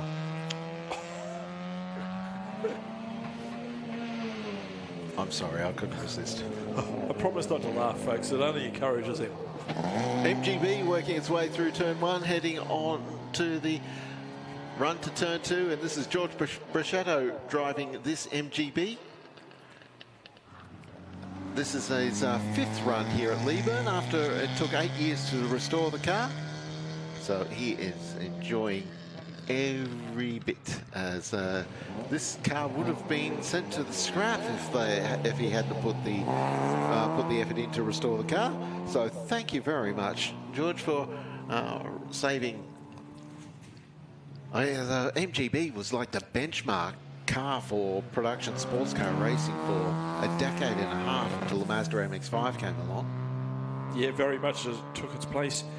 The only runner in the Group SA, which is production sports cars from the 1940s and 1950s, the only runner is Peter Everett in the Triumph TR2. His best run so far is a 102.1.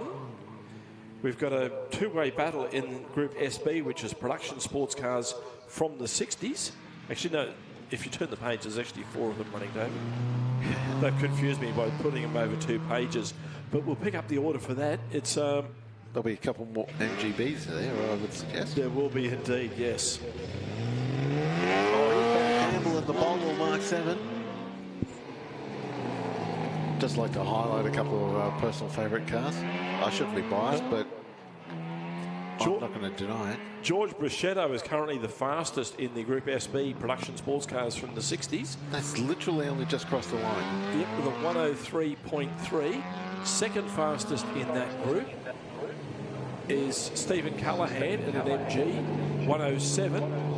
And third fastest in that group. They're the only two who've had a run in this round. Ray Davis in the Triumph GT6 on track right now. This is a cult car amongst Triumph owners globally. I love how much aggression and extra goodies that Ray's loaded onto that GT6. And it sounds fantastic. You wouldn't think it was a Triumph to listen to. You know, the odd one of the odd jokes about Triumphs, although this is much more of a motorcycle gag than Triumph cars. But yeah, you could always tell a Triumph motorcycle because it would lose half its body weight in oil overnight.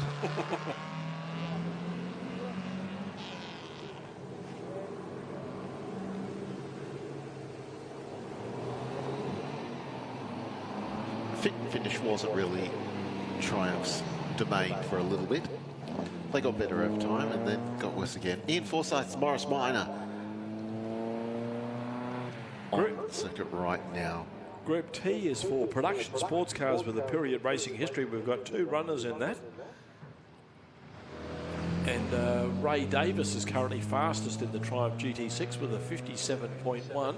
And Barry Campbell in the Bolwell has done a 59.7. So 2.5 seconds between the Triumph and the Bolwell.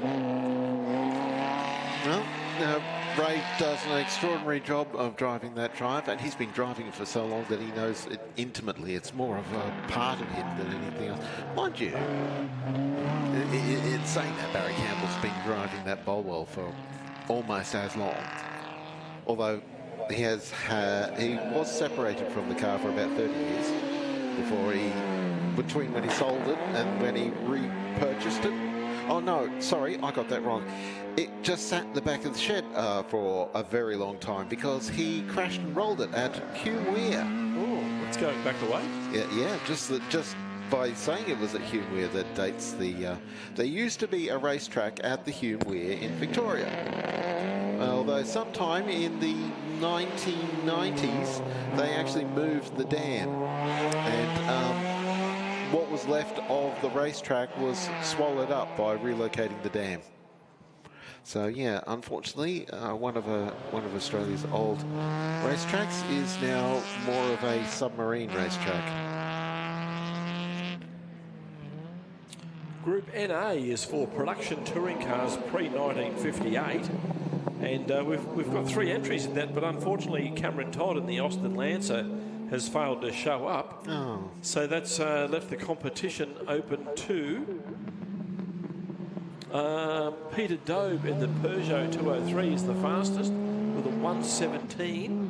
And second in that group is Ian Forsyth in the Lawrence Minor with a 120.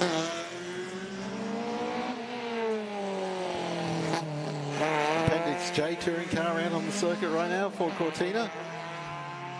In the 1950s and into the 1960s, the various groups of motor racing in Australia were referred to by appendices. That's not the right word. Appendices? Yes. Yeah, Appendix J was the regulations for touring cars from 1960 to 1964, and those rules were basically recreated in 1981 to create what we now call Group NB, historic touring cars. We've got a solid turnout of cars in that group, and they're what's on the track at the moment. In contrast to Group Appendix J for the touring cars of the 50s, 60s, the sports cars were called, sports cars and GTs were called Appendix K. That was a rather short-lived category by comparison, of which, and it was really only lived for about less than 5 years in total. And there's, that's Paul Gilbert, I think, in the Datsun 1600, who's just slithered to almost to a halt to try and make it to turn 2. He overcooked it a little bit on entry. Oh, and he's locked up the brakes going into turn 3 as well. Still made the corner, though. Oh, he couldn't have flat spotted the tyres by any chance, and he's just found them again on the run to turn 3. I suppose it's probably easier than you think if you're getting up a set of super softs to run here at Leyburn. It might be a bit easier to flat spot a tyre than you might otherwise think. So the current results in Group NB, historic touring cars pre-1965, currently third fastest is, I've lost my position, where am I? Yep, George Shelton in the Mark II Cortina. He's done a 102.0. Second fastest in that group is Michael Rosa in the Mark I Cortina. He's done a 59.4, and fastest in that group is Rodney Hansen in the Mini Cooper S with a 55.1. So got to interrupt you, David. Matty Cliff's out on the circuit in the Mazda R100. Fan favourite car here at the Leyburn Historic Sprints. Multiple Queensland Historic Touring Car Champion. And now is flinging the Mazda R100. He almost rolled it here at turn 2 this morning. I don't know how he kept that one upright. Yeah, he had a lot of air under those left tyres. And he's certainly not sparing the ponies this afternoon either. Yeah, for a lightweight 12A powered Mazda, he's certainly after some much more powerful scalps to chase here at the Leyburn Sprints. Always maximum entertainment, that Mazda. And he's very good at what he does, Matty Clift.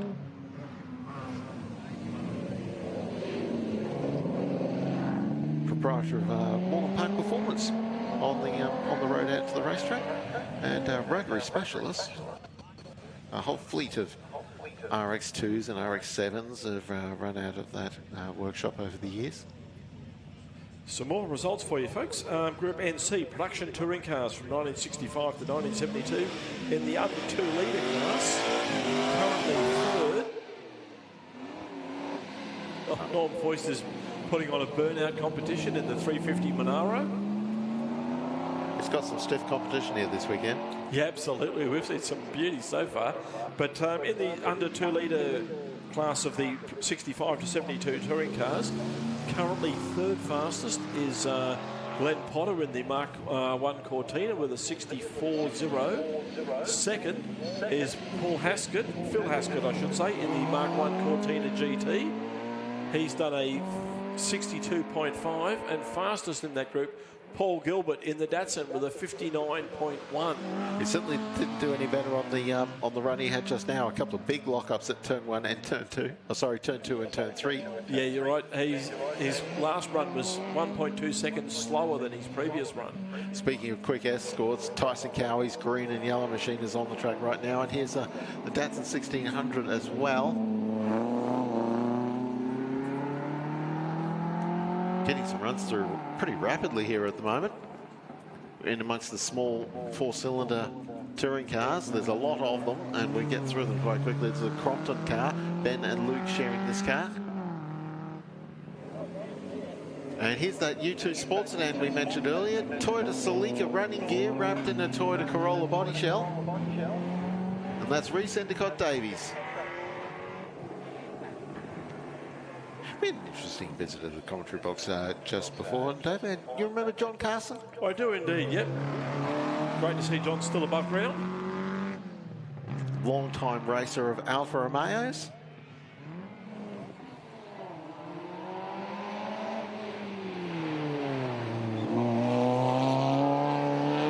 Andrew Fletcher on course now in the Hillman M. Andrew he's had that car for 100 years, and he always pushes hard.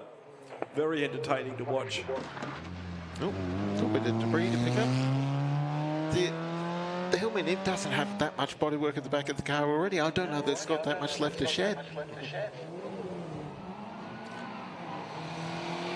Although it had the look and shape of a mobile phone, so I hope someone hasn't dropped one out of the back of the left their phone on the car while they were using it to maybe use the flashlight to try and spot something underneath.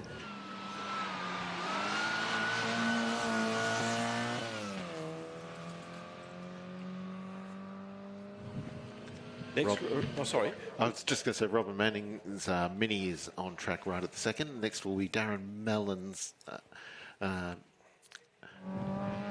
Mitsubishi Galant. Sorry, Mitsubishi Lancer? Early model Lancer. Yeah, it's it's a Lancer, yep. Turbocharged, mind you.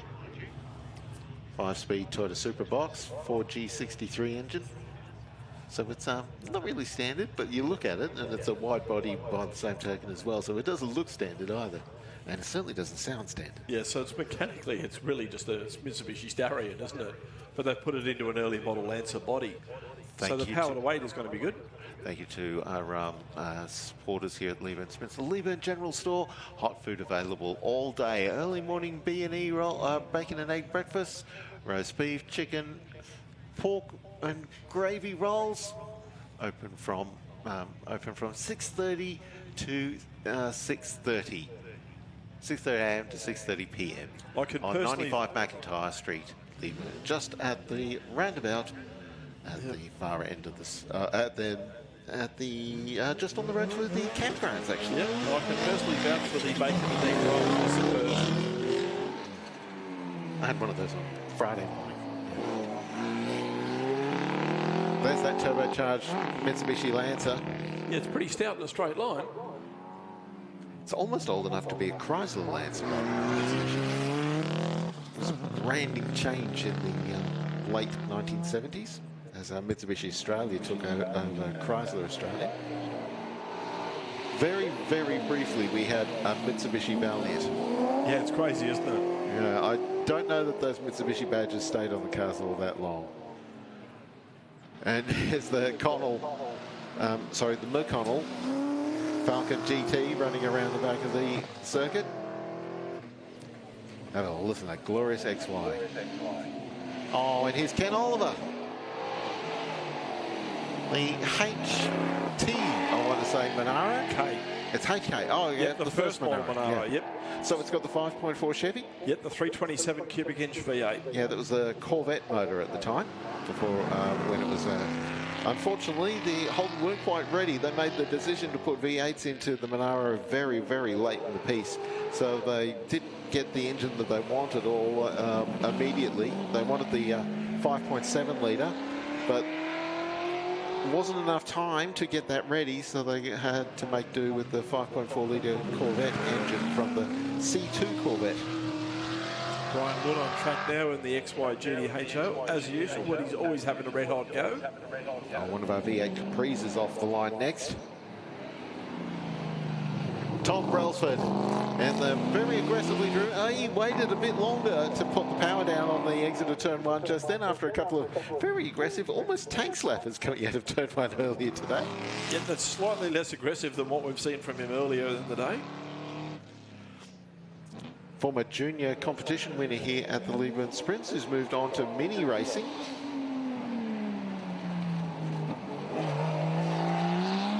There's the Toyota turbocharged Ford Escort sports sedan joining on the racetrack.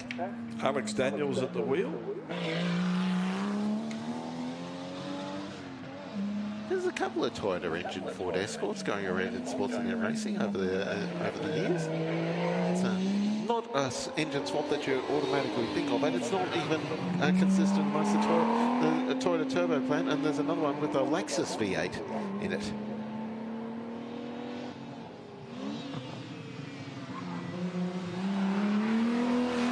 Mind you, Commodore engines into Geminis is a slightly more popular engine swap. And that's being displayed out on the circuit right now. Followed by one and only EH Holden. Most years we have an EH in the field. They're an Australian icon, but yeah, not all of them are V8 powered. One of the most popular body shapes, I think, the EH Holden. Yeah, it certainly was. Until the HQ came along, it was the best-selling model of all time. Wow. And they sold 1 million HQs. I'm not exaggerating, it was 1 million. It's the King. It's the Richard Petty Valiant. And we should probably specify Plymouth Valiant rather than Chrysler Valiant. The Valiant nameplate lasted a lot longer in Australia than it did in the US. It's like the Falcon in that regard. We like the Ford Falcon and the Chrysler Valiant a lot more than the Americans did. Yeah, ironically, the Americans thought it was too small. Yeah, I'm not sure what kind of person thinks a Ford Falcon is too small, but apparently the Americans did.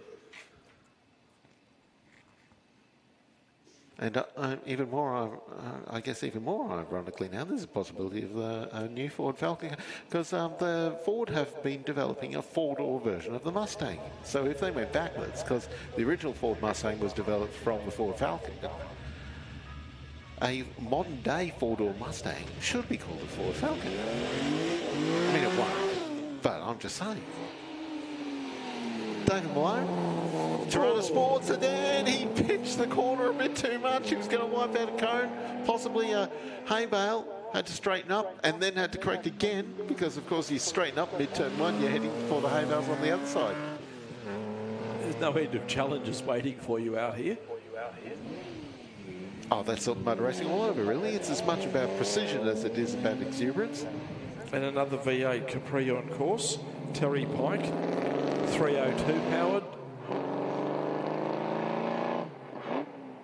That sounds fantastic, that Capri, actually. Very throaty roar to it.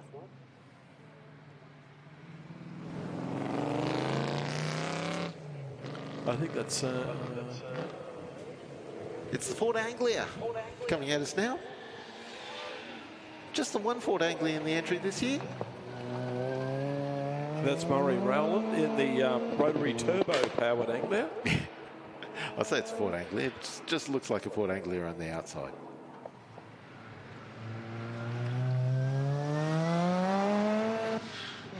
Oh, here we go. Dwayne Taylor launches off the line. Car that was at one point nicknamed the Airbus because of the size of the rear wing. Could have only come from an Airbus or a Boeing product. Mind you, tipped upside down, of course. You don't really want a wing that generates lift on a racing car. Taylor tips the bright orange Torrey into turn 3.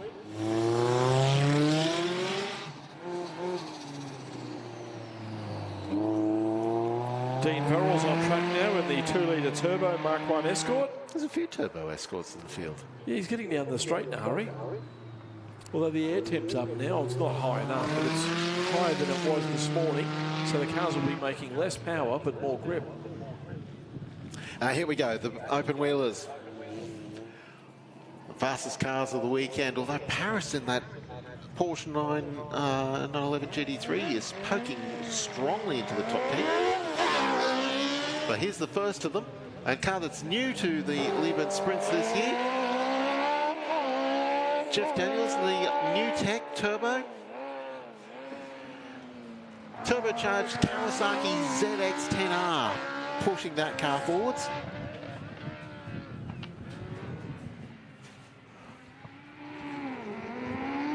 And here's Neil Lewis in the Fly 01.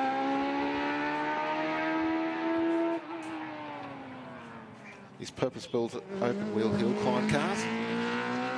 So keen to see how they go. Neil Lewis on track right at the moment. Currently 5th fastest overall. And Ed McCain launches now as well in the OMS. Daniels in the new tech has come across. Oh no, he's coming up in a couple of cars' time.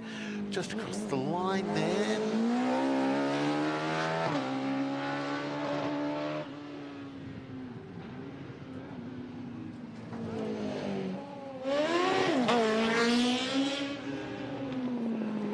I might need a hand from you, David, just to manipulate the timing screens for us, so get the class cars that are running through at the moment. Can't find the times for the cars that are coming through right now.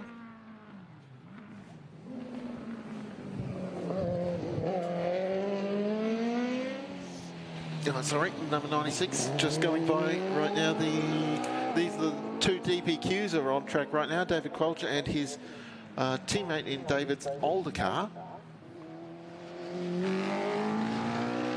That's Darren Rath. Ash Neuendorf was through earlier in the blue Speeds RM11.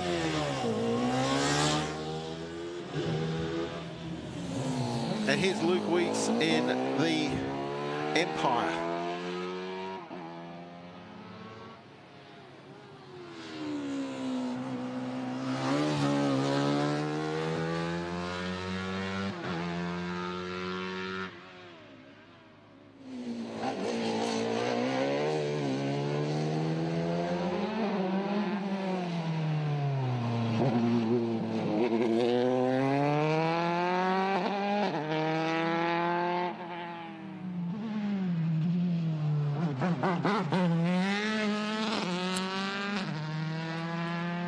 Racing cars from the Libre up to 2000 is complete now with Stephen Woodbridge in the 2-litre Dallara, Mercedes-powered Dallara coming through, and now the over 2-litre cars, and Dean Amos will be leading them out now in the Gould GR55 with that Nicholson V8, and he's away.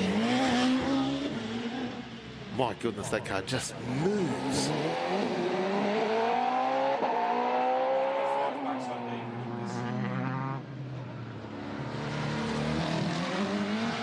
I've got $5 on Dean winning this. I think my money's safe.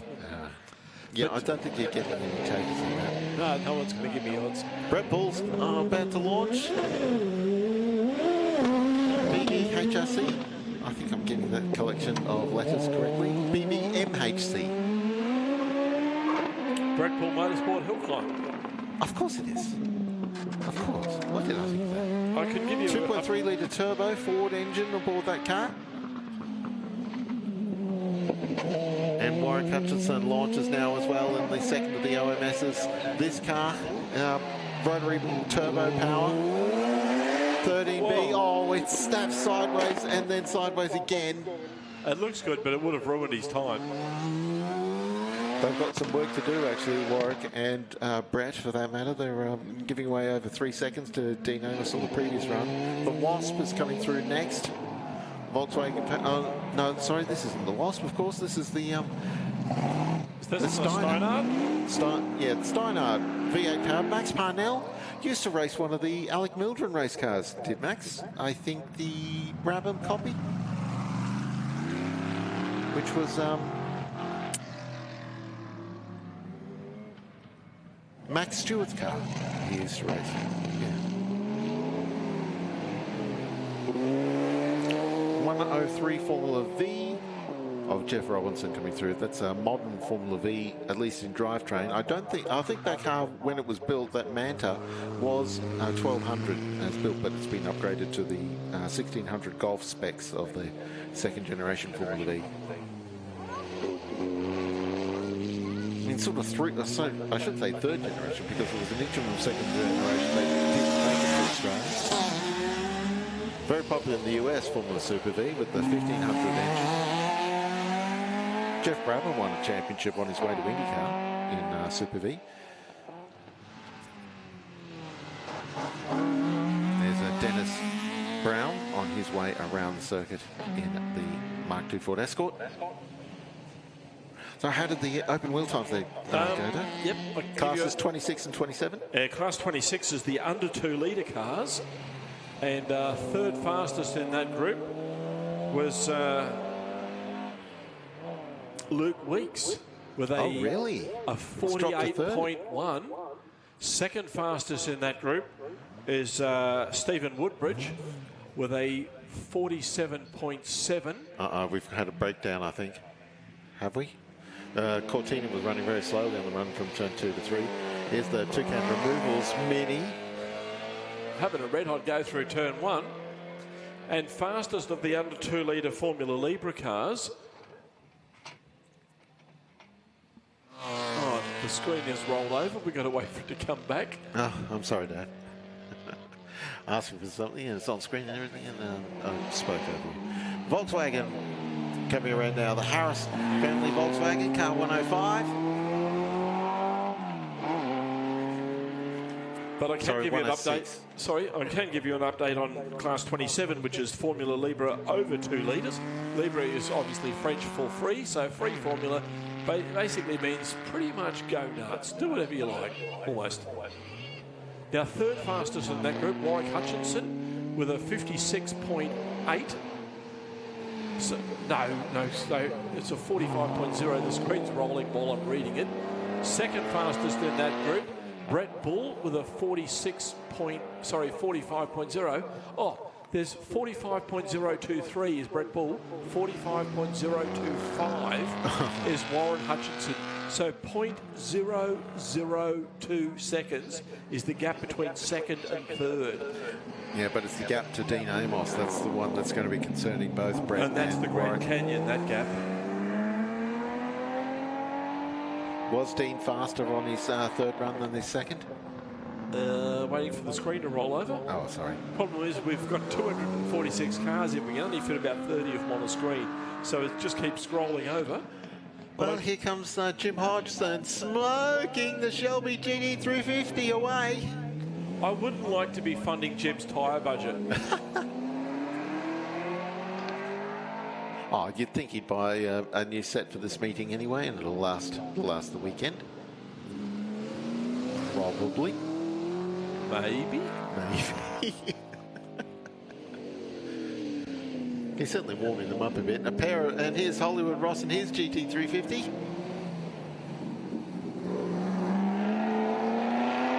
Produced by Shelby American. For those of you who've seen the Ford versus Ferrari movie. Yeah, I did enjoy that. Matt Damon played the part of Carroll Shelby, the man behind Shelby American in that film. Matt Damon. If you know, you know.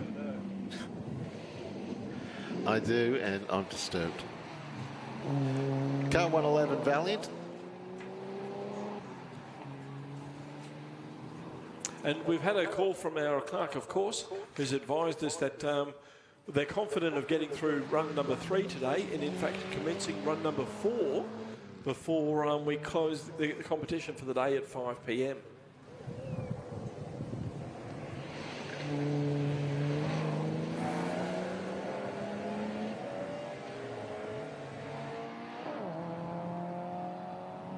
Now, for those of you who might have noticed that there's a policeman wandering around handing out offences, tickets to people, I don't think you need to treat that too seriously. Sergeant Mark Overall is moving around handing out infringement notices. Be careful that you don't get ticketed. How seriously you take it is not up to is up to you.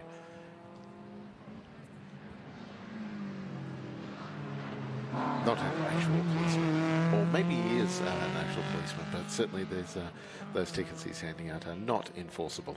Yep, he's a London Bobby, so as long as you don't go to London, you should be fine. That's true too. Please tell me he's going around saying, hello, hello, hello, what have we here then?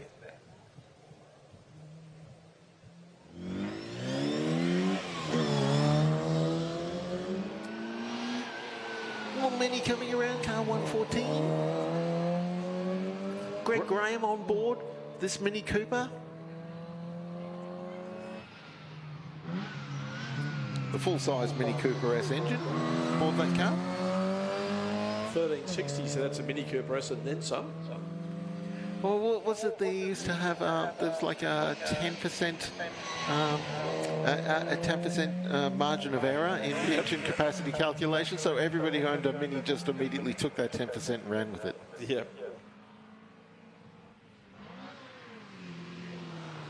And the Ford Mustang owners pointed and laughed. Up until the time that the Mini beat them. The pre-72 touring cars are on course now. We've just finished the 1600 class, or nearly finished the 1600 class.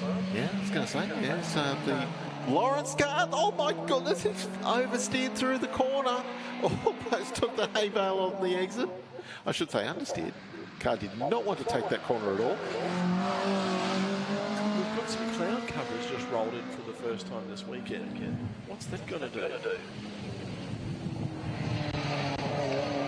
If it hangs around, we'll see track temperature drop and air temperature drop. I will have to defer to your judgment on that one. You're the race car driver, not me. I always guess. But we've got, this is probably one of the biggest classes we've got here. I think we've got a dozen cars in this class. The touring cars from pre-72 from 1300 to 1600. So very popular class, a mixture of mostly Fords and Datsuns, but with a few Fiats in as well. Well, there's a few classes that are, sort of mostly Fords and Datsuns. The cars just get a little bit newer or a little bit larger in engine capacity. I bogged it down a bit there, did O'Mara. Coming out of turn 2. That's the slower of the two O'Maras because here comes the quicker. Oh, very, very fast through turn 1. Used all the road and then some. Oh, pitch to brake going into turn 2. He's locked up the inside front. There's quite a bit of crowding on these roads. They're well drained. And the thing is, if you don't position your car well, you do risk locking the inside front wheel. Yeah, that was and we saw in the first run of the day with Matt Clift. Got the crown of the road a little bit wrong in a different manner. There's a couple of ways to get things wrong. I guess that's one of the things to be most careful about Lakeside Raceway is the kink going down the front straight. You've got to climb up and over the crown twice if you take the taking the racing line. A little bit of a roller coaster as you move from the inside of the circuit to the outside, back to the inside again before you get to the carousel. So I guess you have to cross it a third time, entering into the carousel.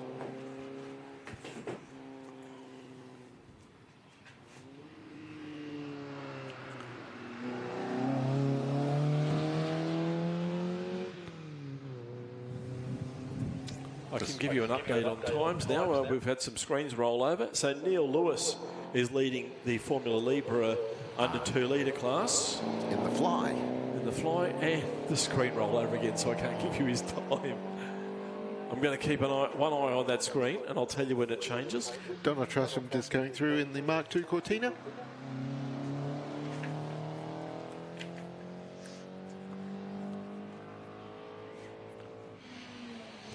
One of our quicker Datsuns launches now. This is Matt Wyburn's 1200.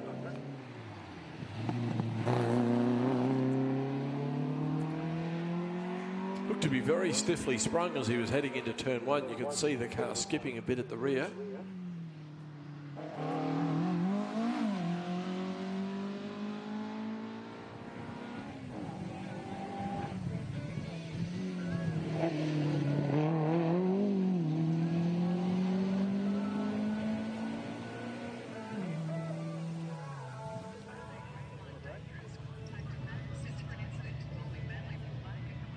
And one of the officials out on course now, repositioning some cones that have been cleaned up by someone who got a little bit close to the apex. I've noticed when I did a track walk yesterday, they actually painted a white line on the inside of every corner.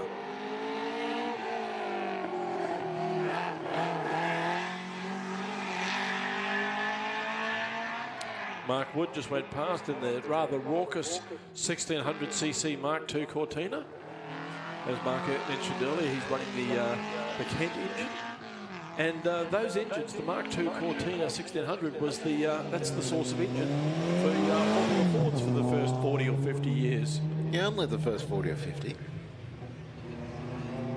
Group F, historic Formula Ford racing is one of the best supported historic racing categories in the country. Certainly you get down to the Phillip Island Classics at the start of the year, and that's a huge entry, Group F.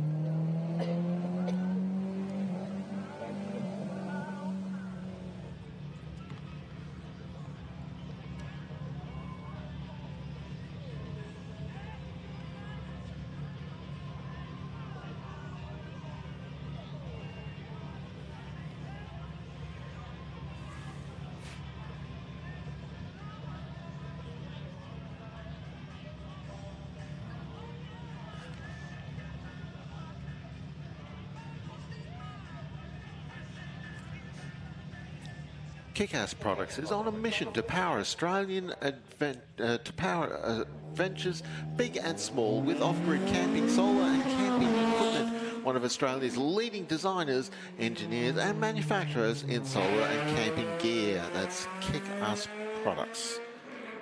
Mark Archer just heading down into turn 1 now in the Mark II Cortina. That one running 2 litre power. Not an option that was available on the day, though. I reckon it would have sold well if it was. That's the old shell stripes running up the centre of the car, isn't it? Yep, yeah, like a nod to Jim McEwen's car. That's it. I couldn't think of who it was who had the shell loaders. Jim McEwen ran a couple of Lotus Cortinas, as you mentioned earlier. First it was the Neptune team, and then they rebranded as the Shell team. It was the same product. The same product, but just rebranded, yeah. Norm Beachy and the Mustang, which then became an Nara. Jim McEwen went from the Lotus Cortina to one of the first Porsche 911s. You had Peter Manton in the Mini. And just to round out the team of all these people with different cars, you had Dick Johnson in the Toronto on occasion when they came to Queensland. There's that Hunter McCullough replica Ford Escort Mexico. Oh, he's a little bit on the dirt. I suppose a rally car wants to do that, doesn't it? Yep, they don't mind. Black or green, it's all good to them. So long as it's not blue and green, then that gets a bit sort of Mark Scafey, as he would describe it. When you have blue, green, blue, green, blue, green. Yes, that's it, exactly. Colin Mayman in that black Volkswagen Beetle. Running out to a 2-litre engine capacity. I'm surprised you can get an engine that big into the back of a Beetle. Might have to do a bit of engineering to get that to fit.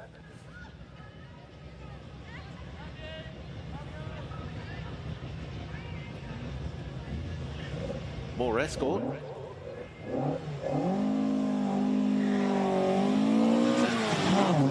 Escort.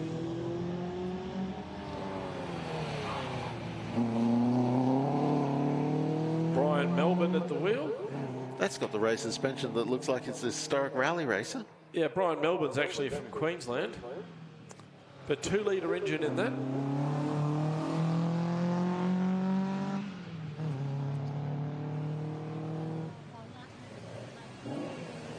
The race class champion of the Queensland Historic Hill Climb Championship.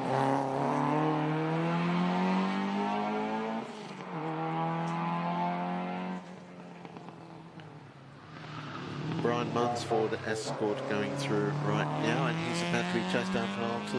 Yeah, this is a Ford versus Vauxhall class, really. This one, which is a little bit weird. These Vauxhalls are sort of like a decade older than the Vauxhalls. These Volkswagens are a decade or so older than the Escorts in the same class. I've got a time for you on Neil Lewis in the Fly, leading the Formula Libre up to 2000 class. He's done a 47.7.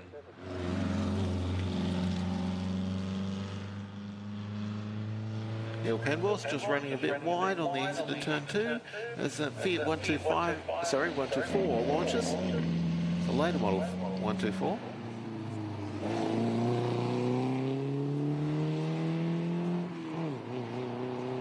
Car of Sean Rooney.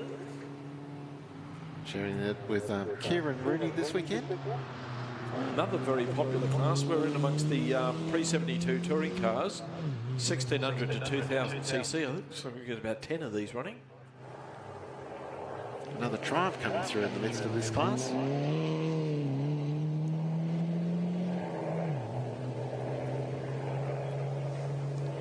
Yeah, Toby Barker in the Triumph. So he's the first runners in the 2 to 3.5 litre class with his 2.5 litre fuel injected Triumph.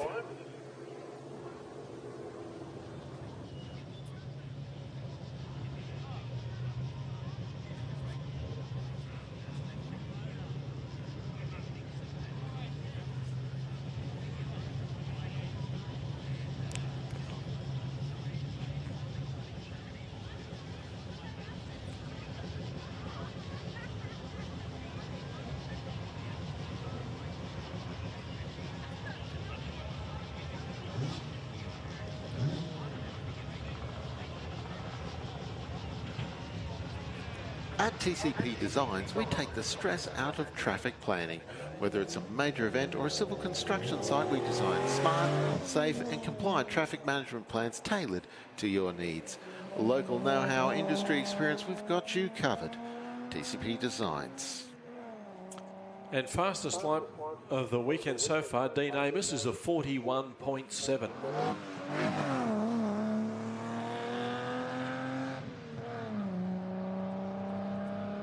There's the Trumpy out on the track right now. 2.5 litre. Oh, and here's Al Bishop in the Mark 1 Ford Capri. 3 litre. Wearing proudly on the side of the car, named Seaton, because that was the last car that Barry Seaton built before retiring from race car manufacturer. That was a personal build for him. Barry wanted to continue racing after he retired. Raced at Group NC for a couple of years before he stopped racing completely. The car came up to Lakeside several times with driving. And Glenn Seaton actually raced that car in a handful of events as well. One year at the Muscle Car Masters, he beat the V8s. Yes. V6 Capri showed the way home to some V8 Mustangs and Camaros. Still very enthusiastic within the sport, Glenn. He's a well-noted chassis sorter, consultant for all aspects of mechanicals, but certainly there's quite a lot of people who've gone to help him figure out suspension and chassis. And certainly several sports sedan races have benefited from his knowledge, and a couple of production car races as well. Supported his son Aaron's career as well on top of that. And Aaron Seaton's going to be having his, I think, second Bathurst 1000 this year. He's already had a start at Townsville, filling in for Cameron Craig. Andrew Baird just heading down the straight now in the unmistakable sound of the Shelby GT350. I think somebody was off track down at turn 5. Sorry, turn 5? Turn 6, I should say. There's quite a large amount of dust, and we had the car suddenly reappearing from stage. I can't tell you who it was. Dark coloured car. So I just need to scroll backwards through some of the pictures in the program. Yellow flags are out, so it could be that that errant car has just redistributed part of James Flett from New South Wales in the HQ Holden. It did look like a large Holden. So I shall defer to your wisdom there, David. So I think they've overcooked it there at turn 6, the second to last turn.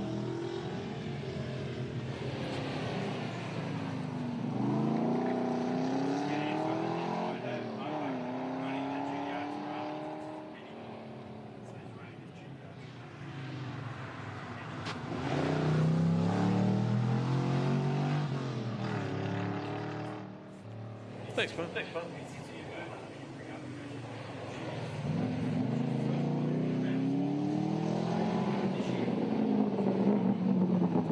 And Jamie Chan has just turned some tyres into smoke, leaving the line in the JMC Performance XYGT, one of the sponsors of the event.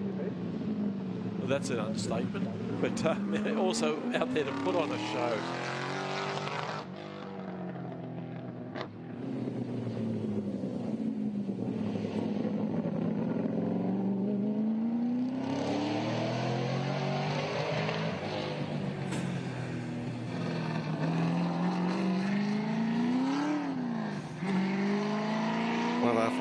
Oh, that's Densley's, isn't it? And the 7-litre Mustang heading out onto the track.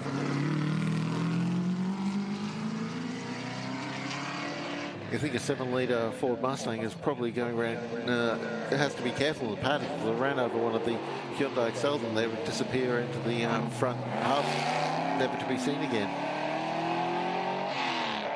And that's the big block Ford Falcon in the field as well. We've got a couple of big 7-litre Fords running in the event this year. Shout out to Grand Tour, a Toowoomba-based Australian supplier of quality new and used parts for classic Ford GT Falcons, like is on track right now. Fairmonts and Fairlanes and Mustangs as well. Proud sponsor of the historic Leyburn Sprints. And there you go on the screen there. And as we move from some of the Grand Tours race cars to some of our potential clients here with that XW Falcon. Also a Ford V8, but this one more of a smaller South African style. As you can see, written on that rear spoiler, Perarana, which was the South African name for the V8 Ford Capri. I say South African name because they were a South African car.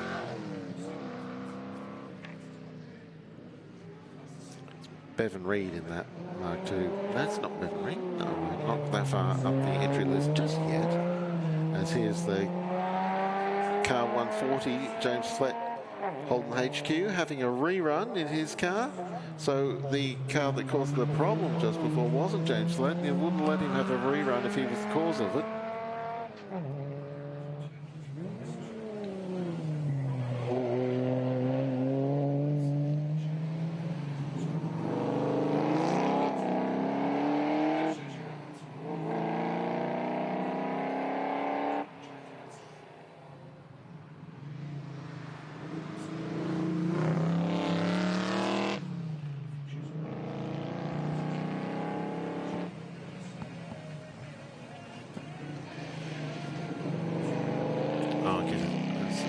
Is the Garland Mitsubishi Lancer just flinging his way around the course.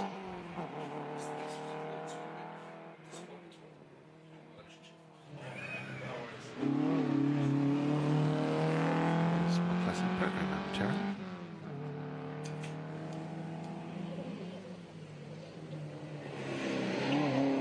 And thanks to our hard-working timing crew who come here and updated our screen for us again and shown us a couple of extra functions. So now we can give you all sorts of information, including we can quickly run through the top 10 outright if anyone's keen, or should we go top 5? Liam Michelle in the Mini Clubman just heading out on the track right now. I just need to catch up on that a little bit, Dave. We had David Garland, I should say, was the Mitsubishi Lancer that went through just before. And we've got the Brazier Ford Escort coming right up. But thanks also to Collins Hay, reliable and highly experienced hay contractors, specialising in 8x4x3 large squares. No job too large, servicing the Darling Downs and beyond, and a supplier of hay bales here at the historic Leyburn Sprints. You can see that product all around the racetrack here at the Sprints. They're currently... Oh my goodness me! That Escort was really close to letting go. Currently fifth fastest outright is Stephen Woodbridge in the Dallara, 47.79. Fourth fastest outright, Neil Lewis in the Fly, 47.75.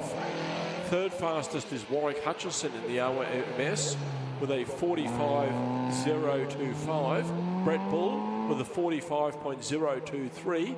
And Dean Amos, 10-time champion and reigning champion, is 41.7. So he's got 3 seconds on the field at the moment. He did improve 1/10 on that previous run.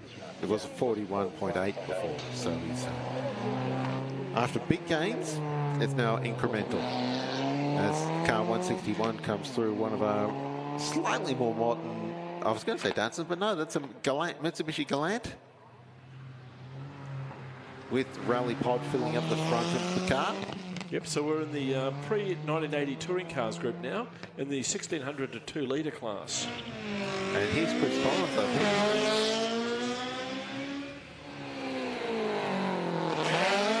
Oh no, it's David Garland. We've got a couple of blue Mark II Ford Escorts in this class. David Garland flinging the car around. As a member of the legendary Garland Rally family should. It's appropriate. Anthony Lawler in the Poison Ivy Escort comes through next. Anthony's currently the fastest in this group. On the previous run, he did a 54.9. Well, it's up to 2 litres, so yeah, we've got some plenty powerful Escorts in this class. Plenty of Mark II RS2000s. Dolomite Sprint up next. Having a little bit of a flashback to my youth watching British TV show The Professionals, where two heroes of the story would race around London in Triumph Dolomite Sprints, and then in later seasons a pair of Mark III Ford Capris.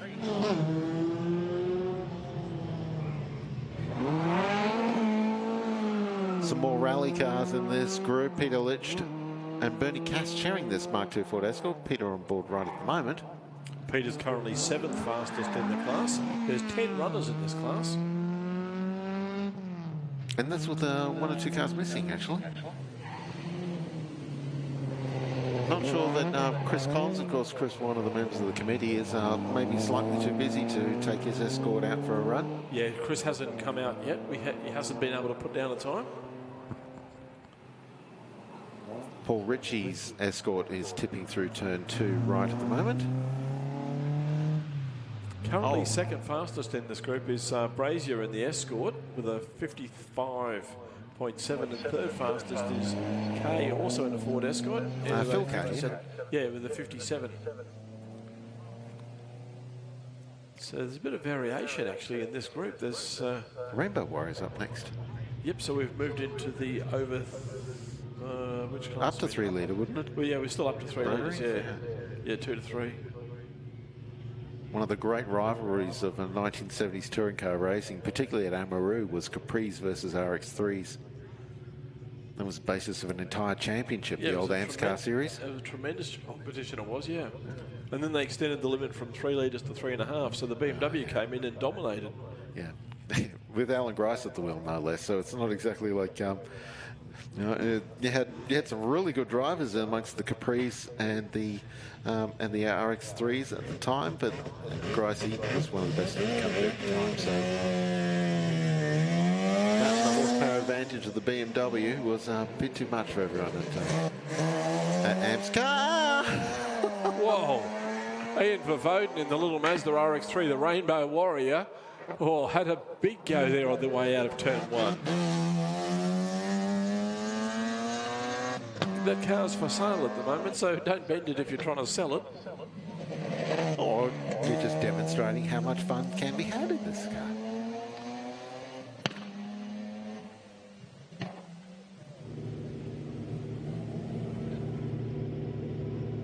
Paul Spiteri should be up next, although that doesn't look like Paul actually, that looks like an Escort.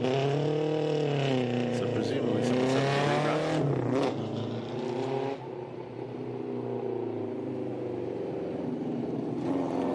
Car 156. Shane Boynton. Yeah, Shane's obviously having troubles with the car. It does not sound good, but it's 5 seconds slower than anyone else in the class. Yeah, not running cleanly at all, so unfortunately they haven't been able to cure that misfire. And here's the other of the Mazda RX. Actually, no, this is RX2 Capella. Actually, I don't even think you call that an RX2, would you? It's a Mazda Capella, yeah. Or it's a Mazda Capella that's been re-engined with a RX2 engine. Car of Adam Avery. Oh, here's the Ferrari 308. Memories of Thomas Magnum PI. Stephen Clements driving the Ferrari 308 GTB. Car that's actually eligible to run Group S.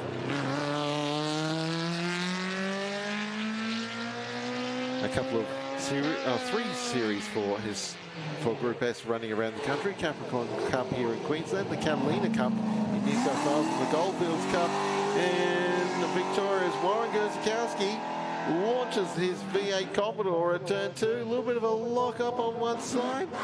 Yeah, the right rear stopped turning when the other tyres kept going. Doesn't sound aggressive. Yeah, that is one very stout sounding engine. So we've moved into class 40 now, which is pre-1980 touring cars over 2 litres.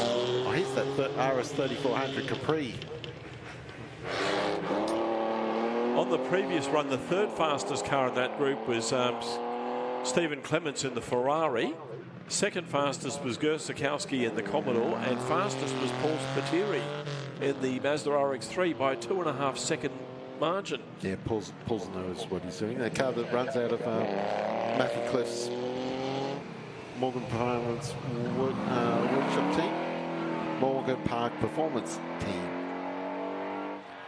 Someone carried a bit of smoke across the line just before. I hope that was that's just Mazda rotary smoke rather than anything more serious. Without meaning to sound rude a little bit, Mazda rotaries can breathe a little harder than some race cars. Bryce Reed's been busy turning his tyres into smoke. Yeah, that car definitely not set up for corners, but it's impressive to watch in a straight line. And here's Paul Spiteri. Yep, his previous run, he did a 54.0. Very rapid, very well driven race car, this one.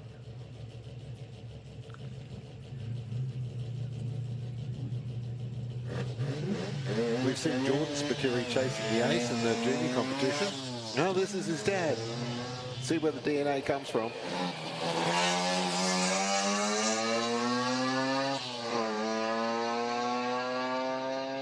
One of the loudest cars in the field. Yeah, it's up there.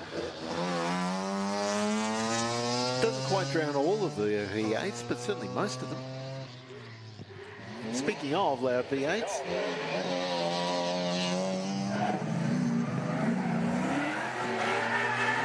Rock Stevenson. well, I think he's demonstrating the Mark Donoghue theory of motor racing. You've only got enough horsepower when you can spin the wheels from one corner to the next and changing in any gear. I've got that quite horrifically wrong. Bevan Reid in the Capri has actually jumped up to third place in the class now with that last run. He's pulled out a 56.5.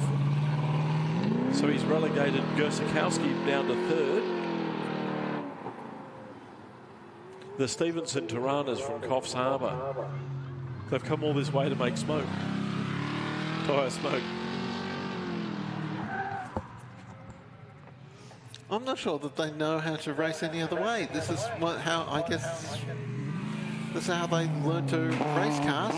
Clubman's coming through now, more modern Clubmans. In fact, is this actually the modern Clubman class? It's actually... No, modern Clubman's still a little bit away. We've got Mark Sports cars right now. Paul Finch on his own in this class in the PRB. Toyota-powered Clubman. Went through a period where all of the Clubmans became Toyota-powered. Variation on the Toyota Corolla four-cylinder engines, which were remarkably adaptable for motorsport.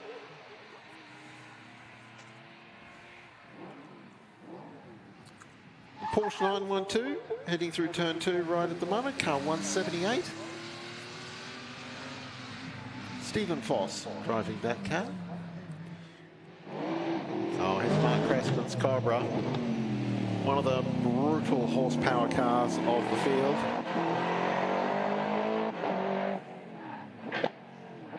Not the best cornering car in the field, but point to point, my goodness. It's fast enough that it actually sends out bow waves. Yeah, Mark's currently fastest in his class by less than a second from John Siddons in the Datsun 240Z. Two very different approaches to the same endeavour. Speaking of 240Zs, this is a different one. This isn't John. This is Cam Lapp. He's currently third fastest in the group. His best is a 52.5. On the RX-7 rally car, this is our first generation RX-7.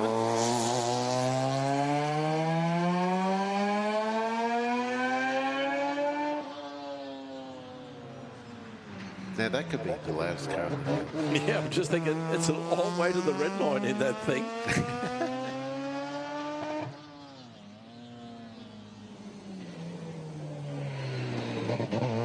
Matt Love driving that RX-7. Yep, biffed the hay bales in a previous run, but standard rally driver fashion, he immediately grabbed reverse gear and then just continued on his run. Robert Oschlack coming out next in the Porsche 991 GT3. That's the difference between a race driver and a rally driver. A race driver gets out, looks at the car, oh no, what have I done? Rally driver says, it's nothing, keep going. Yeah, that'll buff out. Or even if it won't. I'll straighten it up on the next tree. Yeah. That's just balancing rather than straightening. We'll just put a matching dent on the other side. Okay, we've got a pause.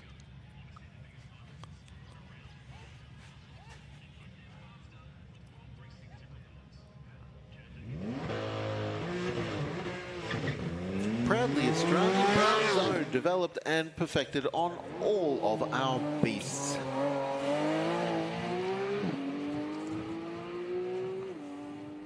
So Cameron Lepp actually improved his time on that last run. He's gained half a second, but he's still half a second behind John Siddons, who remains 8/10 of a second behind Mark Crespin.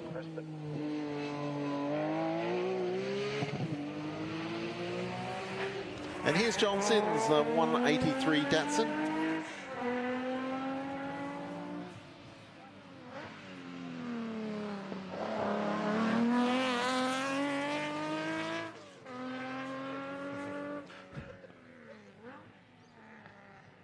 Yeah. Oh.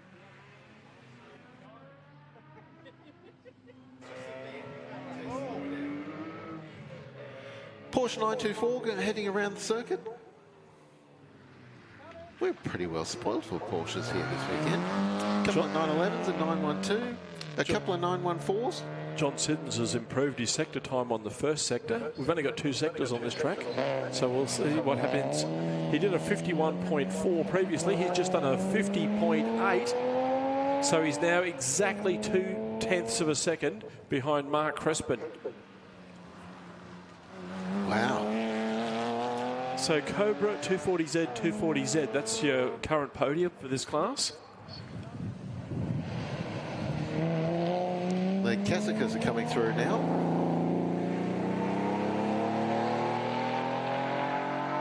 Oh, that's classic engine note noise there from the 1980s Porsche 911.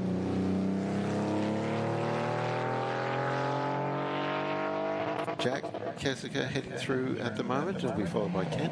I'm sure I've got the pronunciation wrong. I've been picked up before and not remembered it, unfortunately.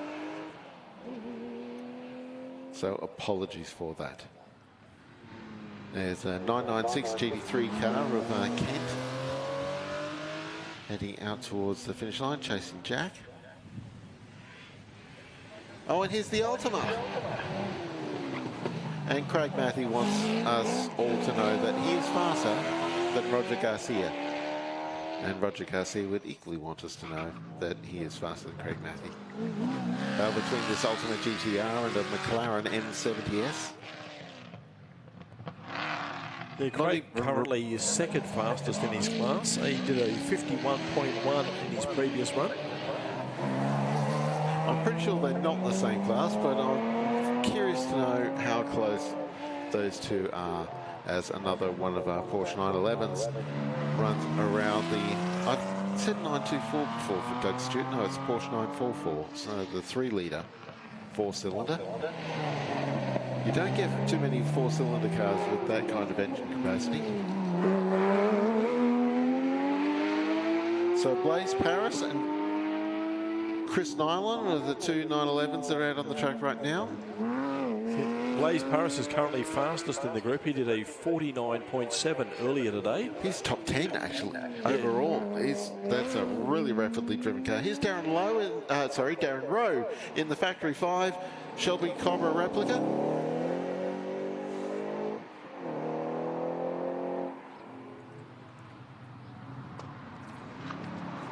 And Chris Nylon is currently third fastest in this class with a 53.9.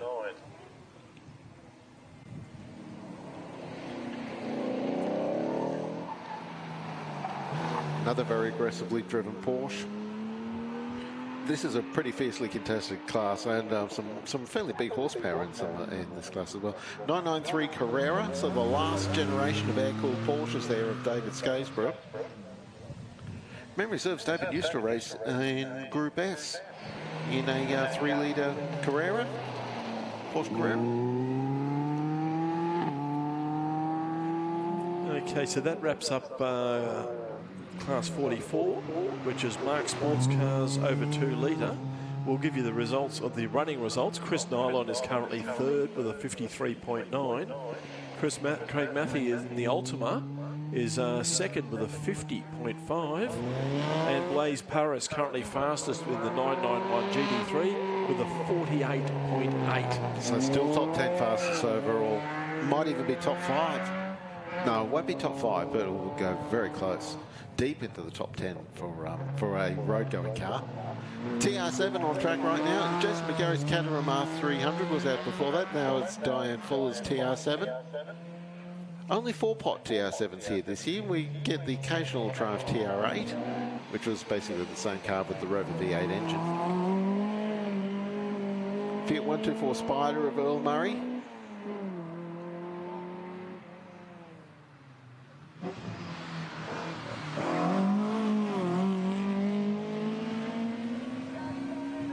Missing one of our regular Fiat competitors here this weekend, and I say that because I remember she's got one of the most spectacular names in the entry each year, Scarlet Rain. Regularly part of the Fiat Car Club crew that attends here at Leyburn Sprints, and I just enjoy seeing her name. Oh, lock up from the Porsche 914. He's gathered it up. That's the closest thing we've had to a spin at turn 2. Dennis Cotton locked everything up, trying to bring the car to a halt. Ever watch the Steve McQueen Le Mans movie?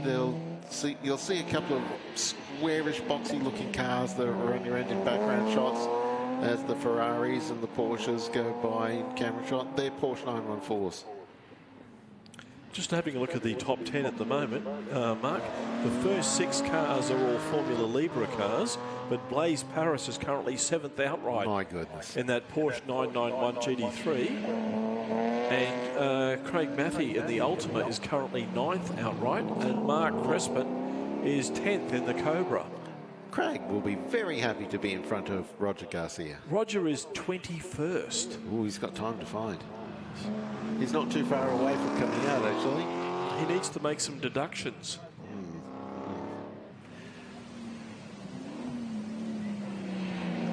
Now we've got the V8 MGBs coming through. Car 199. Barry Evans chasing after the MGB Sebring of Bob Bear. David Lawrence is next in his MGB, but that's not an MGB. It looks like one. That thing's a piece of mechanical engineering beauty. You look at the front, if Dave Roberts opens the bonnet for you, it's a treat to look at the work that's gone into the construction of that car. It has a Dart V8 engine, which is kind of a Ford NASCAR engine, sort of. Sort of roughly the same sort of engine family. Bernie Stratton comes around to the Mazda MX-5, the only MX-5 in the field this year. That's surprising, actually, because you'd think that'd be a great little car for an event like this. Oh, they're a great little car for most events. Yeah. Oh, yeah. Very well balanced, very centrally balanced. Now the front rear split is very even. They've got decent, if not great horsepower, but they weigh nothing. So yeah, they're a great car to drive and very easy to. They're easy, affordable to buy, and very cheap to run. And every bit you could possibly ever need is available on the internet. They're a great entry-level car for someone learning the sport, doing regularities, weekend sprints. Now, John Siddons is currently second in his class to Mark Crespin's Cobra, but his wife Gina is currently leading her class by a good 6.5 seconds. So does she get braking rights? Oh, very definitely, and she will take it too. She's a forceful personality, Gina Siddons. They're a brilliant couple, actually, John and Gina. Yeah, John's one of the nicest guys you'll ever meet. look at the over 3 litre pre-79 sports cars. Oh, the Corvette locked them up. That's 2 in a row, actually. Bob Bear currently third in the MGB. Second is Evans in the MGB, and Roberts is leading in the MGB. His best is a 55.7. There's only 3.5 tenths covering the first 2 cars in that group. And here's Roger Garcia in the McLaren 570. There's a proper howl to that car. Turbocharged McLaren V8. There was once a time where McLaren outsourced their engine technology to some extent, like the famous F1 GTR, which was the fastest car in the world for a while, was a BMW V8, but now they've brought their engine production in-house.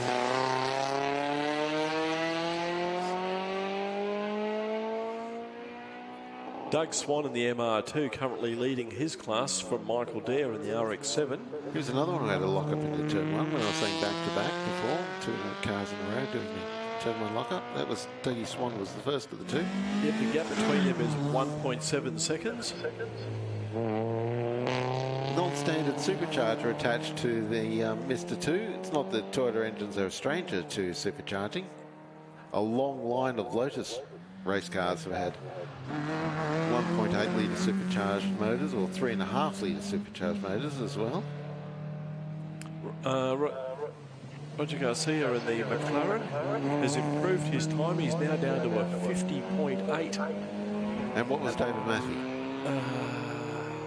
Still quicker, I would think. I believe so, yeah, but I'm just going to have a look and see if the McLaren, how it's affected his outright position. That should make a big difference. Yeah, that sounds certainly a lot quicker than he was previously. The Michelles are launching. This will be Hannah on board, Subaru. Brother and sister combination sharing this car over the course of the weekend. A double enter, not a shared entry, so both of them get every run. And both of them running in the junior competition.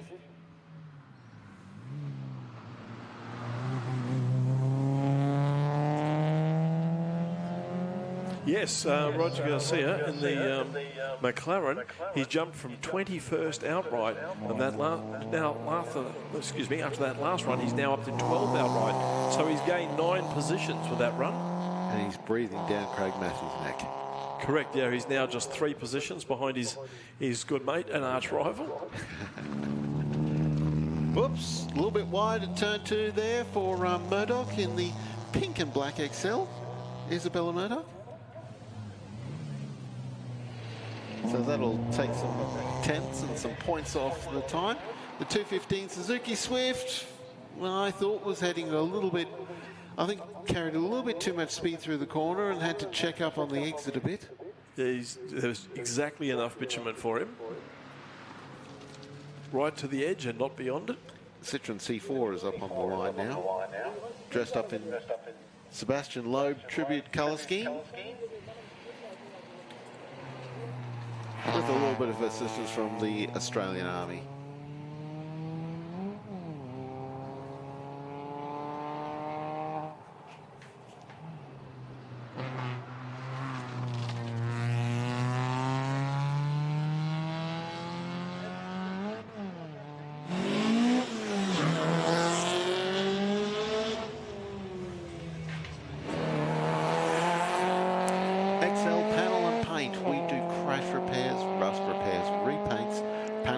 Restoration, spray painting, and so much more. Call 0746322801. Proud sponsor of the historic Leyburn Sprints. And they're in Brook Street at North Toowoomba. Yeah. Now, we've got Class 53. Now, that's special interest cars, which basically people who we want here, but they don't fit anywhere else, so we'll give them their own class, under 2 litres. Now, there's 11 cars in this class, only 3 of which are not juniors. So we've got 8 juniors all competing in this one class of 11 cars. Currently, the third fastest is Stephen Kirby in the Hyundai XL. Second is Lachlan Harris in a Hyundai XL. And currently leading the class is Jordan Spiteri in the Suzuki Swift. Now moved into the up to 3.5 litre class with John Connolly out on track at the moment, although I think with car number 219 there'll be Phil Alexander at the wheel. The timing monitor tells me it's Phil Alexander.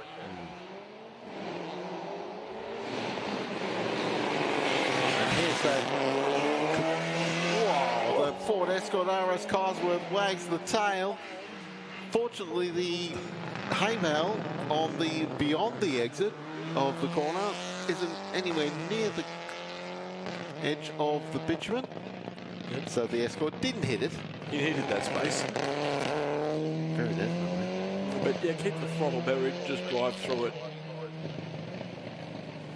Yeah, so fastest of the juniors in class 53, Jordan Spiteri. His best run so far is a 58.73, but his rivals are 58.10 and a 59.1. So 2.5 seconds is the split at the front of that class.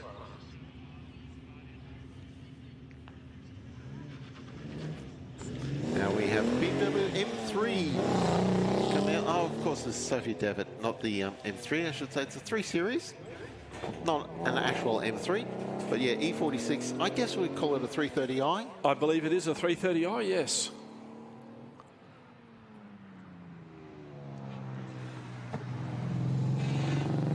Sophie, a former winner of the junior competition, driving her dad's race car that Matt races in the Queensland Touring Car Championship, or in Replica Tours. I actually can't remember which of the 2 championships he races that car in these days. The Ford Sierra Sapphire on its way around the circuit. Another Carlos Sainz senior tribute colour scheme on that car. Either him or Francois Delacour, possibly. Andrew McMaster is currently the 3rd fastest in this class, but as you saw, he didn't get much, he did more than 100 metres in the previous run, so hopefully they're able to fix the car out and bring it out again. Yeah, he's only had the 1 run so far. Yeah, that's right. Hinchcliffe in the Sierra is currently 2nd fastest in this group with a 56.9. Well, he's on track right now. Let's see if he can improve. But Mullins, who had an absolute shocker on the first run, did a blinder on the second run. He's done a 53.9, so he's leading this class by almost 3 seconds. That'll do. That's like a Dean Amos gap on the field.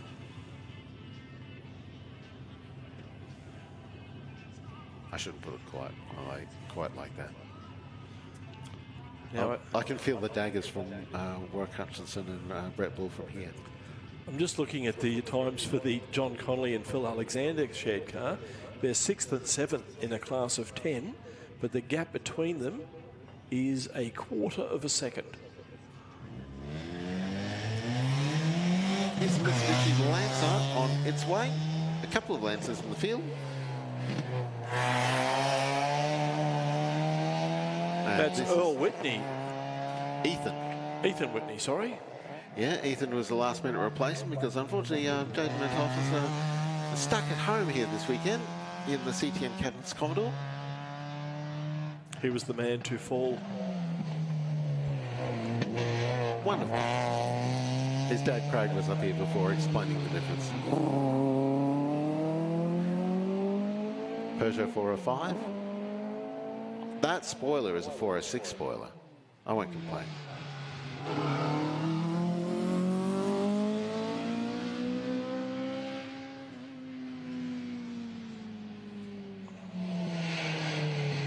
I suppose we should be respectful that it's a Peugeot spoiler at all. 405 MI16 of Richard Markin. And here's, and there it is, Andrew McMaster in the BMW is taking up the starting position. Is it just me, or does one corner of that BMW look lower than the other? That doesn't look straight from right to left. Or am I imagining things? Maybe it's just the bumper bar that's bent and the rest of the car's straight. Yeah, that's fair enough. I mean, you imagine they've done a wheel alignment on the car before heading out to the racing, particularly a noted circuit racer like McMaster.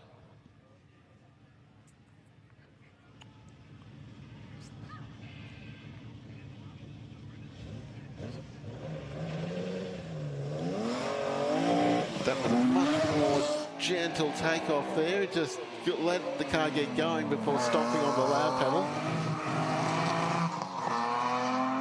And now he's back into it again. Yep. So normal programming has resumed. He's currently 0.001 of a second faster than Markin in the Porsche 405.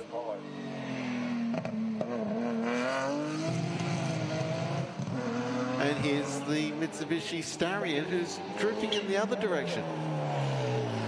Whoa! That's not the first. He's still struggling to get the car around turn one. He's going to have nightmares about that corner. Oh, he's just not getting the line right, is he? The problem is if you turn in too early, you're going to run out of room on the exit. You've got to turn in really late and square the corner off. But that is so hard to do. Yeah. You're forever frightful of, will I even make the corner if I don't turn in early enough? Some more of our XLs coming through. Actually, that should be a rerun. Not a rerun. That's a shared car. Yeah, yep. Car 210, race number 210. Daniel Kirby taking over from Stephen Kirby. And Owen Michelle is another one of the shared cars. Oliver Automotive Subaru. So when you're sharing a car with someone, is there a competition to see who gets first or second run? Because you want the warm tyres, but you don't really want the hot engine. I imagine they just do a coin toss at home. Yep. A couple of siblings, junior siblings, so it's all still a school kid battle. And I've just been handed a bit of a note on this one. Madva Sternbeck is racing this orange GTR XC1 Tirana. He blew up the Mini on Wednesday. So that's why he's not racing the Mini that's down in the entry list. This Tirana GTR has been racing for a reasonably solid 53 years as a sports sedan. And it is Madva's permanent race car now. And Madva's older sister, Yamuna, who we've seen here at Leyburn several times before, races Formula Ford this year, became the first woman to win a round of Formula Ford racing in Australia. And considering that there's been some really good women racing in Formula Ford over the years, most notably Leanne Tander / Ferrier. That's big locker from the E30 car. Did not want to take that corner at all. That was a lot of understeer. John Connolly stepping back into the car that Phil Alexander was driving before, and there's Simon Boss Walker in the XR8 Ford Falcon, XR8 Ute Ford Falcon.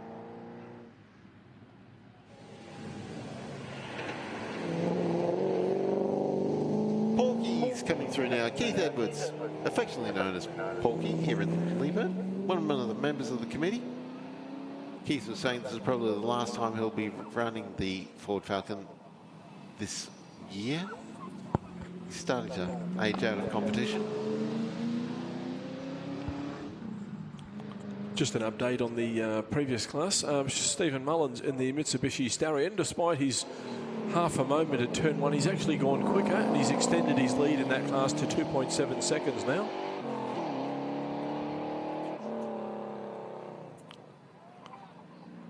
VK Commodore of Glenn Mitchell, Peterborough tribute car. Links its way through turn one, heading towards turn two. Sorry, turn two towards turn three. Turn one's right track. There's Wayne Bell in the Castrol liveried Larry Perkins Russell Ingall tribute car. Now we just saw the cars in the special interest class up to 5 litres. Keith Edwards, Porky, is third fastest. Oh, good on him. Glenn Mitchell, second fastest in the VK Commodore, and Simon Boss Walker, fastest in the BF Falcon Ute. Go Simon. Yep, a 58.8. He leads that class by half a second.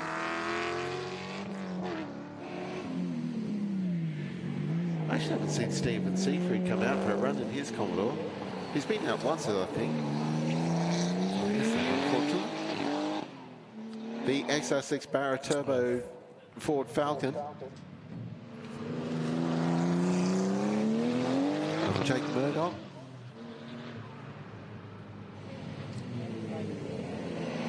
And here's the BMW M4, Greg Ross at the wheel. This is special interest cars over 5 litres.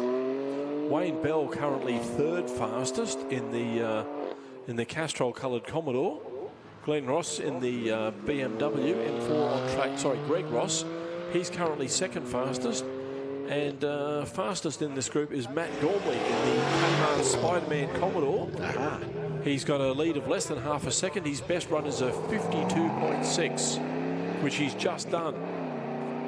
Ross Batten going through in the ILOC Special.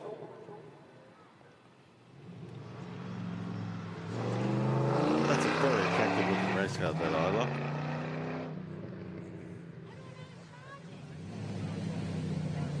Jake Murdoch has just jumped to the top of the class now in the BA Falcon. He's now leading by 1.3 seconds from Matt Gormley's Commodore.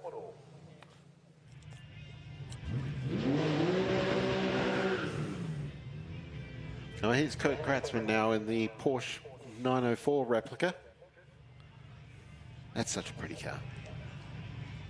And if you have a look at the livery, it's got one of the Panamericana liveries on it, which of course was an epic road race from one end of America to the other.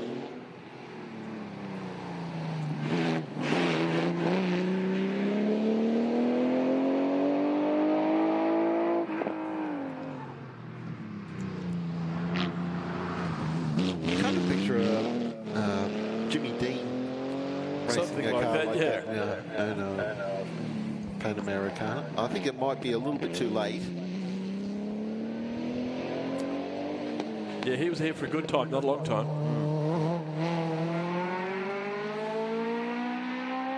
But Ross Batten and Kurt Kratzmann are in combat, the two runners in their class. And currently, well, Kurt's still on track, so I can't give you his time, but Ross Batten did a 1:02. And Kurt Kratzmann's previous effort was a 53.9, so he's looking pretty good in that class. And he's just done a 53.2, so he just shaved 7/10 off. Bear in mind, he's borrowed that car from a mate for the weekend. MacTech on track right now, in between the Aussie racing cars with the Reeds to come. So yeah, Neil McLeod on track right now, chasing after Stevie Chant, who was first out in the class this time through. Then we've got Matthew Reid in the Reedster and Des Thomas in the second of the Aussie racing cars. There's Des Thomas now, actually. Now, if you borrow a car off a mate for the weekend and you win, when you give the car back, do you have to give him the trophy or can you keep it? We'll have to ask Kurt Kratzmann that tomorrow night. Chris Ching coming up to the line now in the Mitsubishi Evo 6. With Scott Dean in the Toyota GR Yaris right behind. Chris Ching did a 53.8 on the first run of the day. Now Scott Dean coming up on the line in the GR Yaris. I don't think a 3-cylinder car has any business sounding this angry. You know, you say that, but the first generation Suzuki Swift was a 3-pot as well. And there's Scott Dean, the GR Yaris.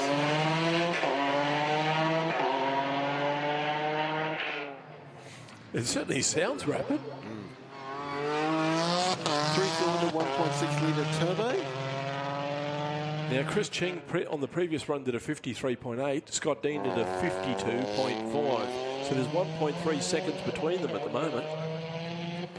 And is that the last car? It was.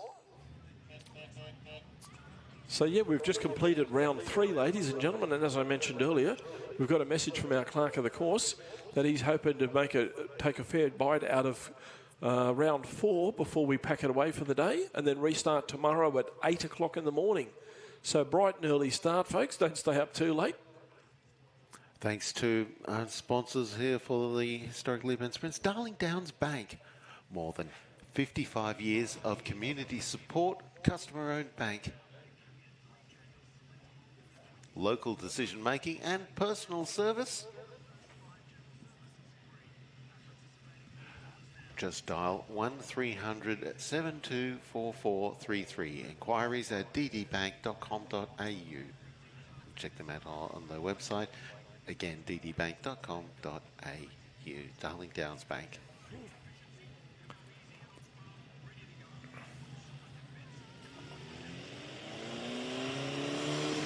And here's Justin McCarthy, car number 1. And, it didn't find second gear by the looks of things. Yeah, it launched well, but struggling to get any further. The motor is ticking over, but not with any ferocity.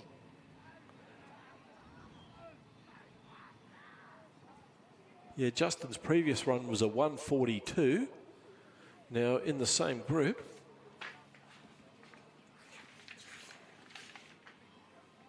David Chisholm in the Crossley Roadster, he managed a 1 minute 33, and then Russell Wright in the Austin 7 Brooklyn Super Sport, his best run was a 129.0.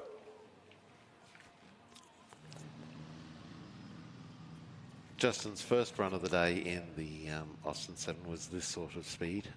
Yeah, he was having fuel dramas then. But yeah, it's not looking quick or clean at the moment. Yeah, Justin drives this car to Leyburn sometimes. And unfortunately, he didn't quite get here completely under its own power. It had some dirty fuel in the car. And as you were saying this morning, David had to pull the tank out of the car to clean it. It's still running. I guess it's good that an Austin 7, you could say, is modular enough in that respect that they can pull parts out with relative ease. Yep, although Justin did put in his commentary notes that if anyone has any Whitworth spanners they don't need, he'd gladly take them. The younger mechanics are saying, what's a Whitworth spanner?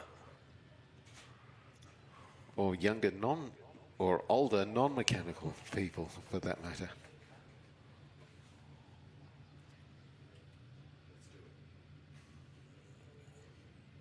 We'll throw to Gary O'Brien, who's talking with Trish Chant. Trish Chant, well, you've got 2 hats on this weekend, not only running the whole event, but you're competing in it as well. That's right, Gary, yeah. When I get a chance, I'll go out and do a couple laps. Are you going to be competitive? Well, I hope so. I've actually only got one other person in my class, so, and I know the track very well, so I'm hoping so. It'll be a bit embarrassing otherwise. And how has the lead up been getting all this organised? Oh, it's been fantastic, but huge job, of course, but fantastic just to see it turn out like this. And the weather today has been absolutely gorgeous. So, yeah, we're looking forward to a great weekend. And have you had time to work on this Ford Mustang? No, but my husband does. So we actually only earlier in the week the engine was out of the Mustang. So, yeah, so we had to rebuild the engine, put it in. The boys worked it hard into the night and got it here. So we're good to go. So you have to have a run so far? Yeah, we have to have a run. I'm running around doing some other stuff, but I always get 1 or 2 runs in a day. I'll just go up a bit later on. So, but yeah, when I get a spare chance after everything else I do. All right, well, we wish you all the best. And it's been a fabulous event so far and it can only get better and better. That's right, exactly. And yeah, just thanks to all our supporters, our sponsors and everyone that makes it happen along with the committee. Thanks very much. No, thanks, Gary. Two-time class champion in the Australian Trans Am Series, Trish Chant, in her Ford Mustang.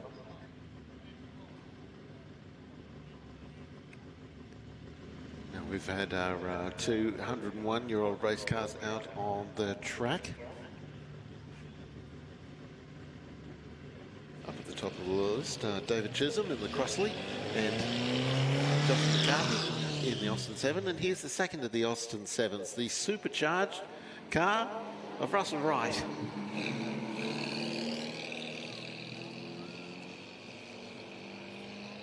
Former Trans Am Series champion.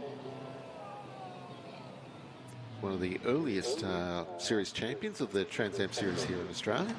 Oh, he's run it wide through turn 3. Even someone who's accustomed to high horsepower race cars like Russell can still get things wrong in a century-old race car.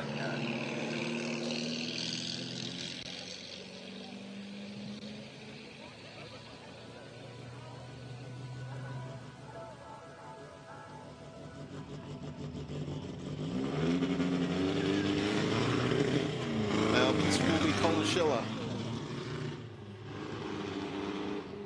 This is one of the cars that raced in the 1949 Australian Grand Prix. It was driven by Jack Nind in that race. Car didn't finish on the day in 1949, but the driver in car was finished second in the Australian Grand Prix at Mount Panorama in 1946. There's a thought for you. The Australian Grand Prix at Mount Panorama. Not sure I want to think about it too hard. Formula One and Bathurst is a combination that I'm not sure is friendly. But man, would it be glorious.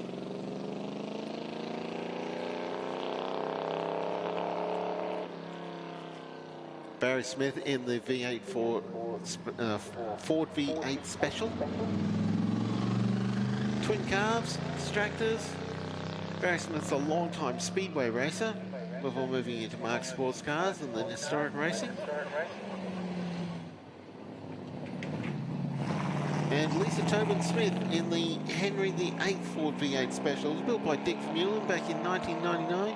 One of around over a dozen similar cars, and none of them are exactly the same. You could understand they're very similar. And Cam's Group K compliant. I suppose we say Motorsport Australia rather than Cam's.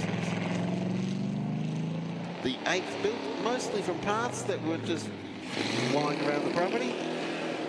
Powered by a 3.9 litre Edelbrock head, 3-speed Malchurch engine, Mercury box suspension, has room for development, but we chose to leave it as it is, so it shall be. Lisa has a very understanding husband who lets her race the car and never asks to share.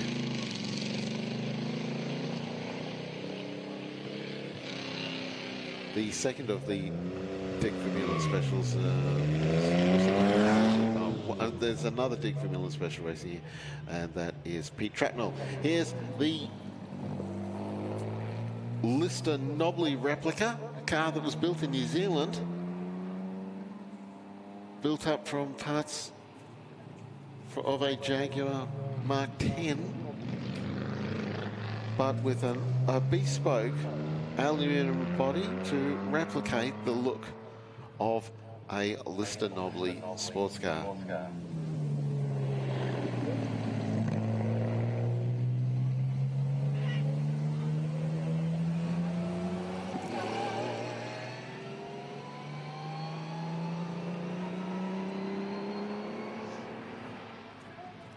Barry Bates in car number...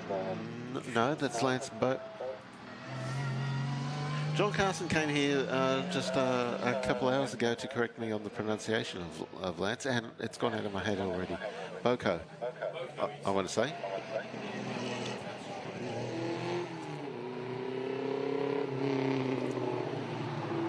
Little MGTC Special, car number 11.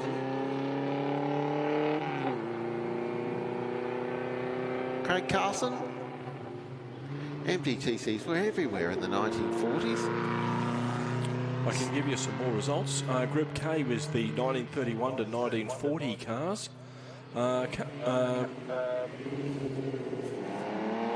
Currently third fastest in that group is Belinda Schiller in the MGTB.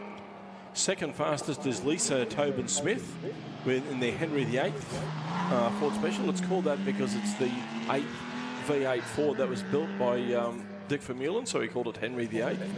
And Pete Trapnell in another Dick Vermeulen Ford V8 Special, currently leading the class. His best lap time is a 1 minute 1.0 seconds.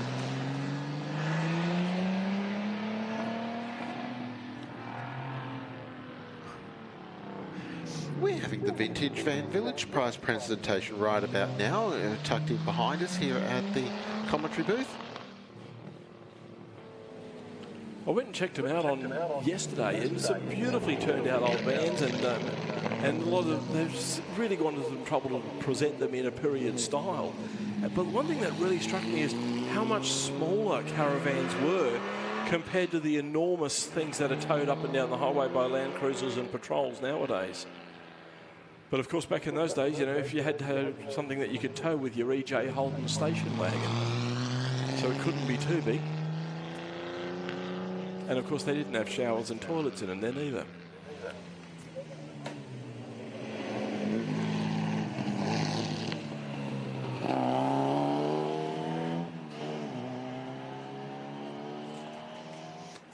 I saw a full-size door on the back of one of those caravans. It was rather a little clever setup that the actual back of the caravan lifts up into a sunshade. Oh. And once that is tilted up, it reveals a door, complete with those streamers you used to get in old 1980s shops to keep the aircon in.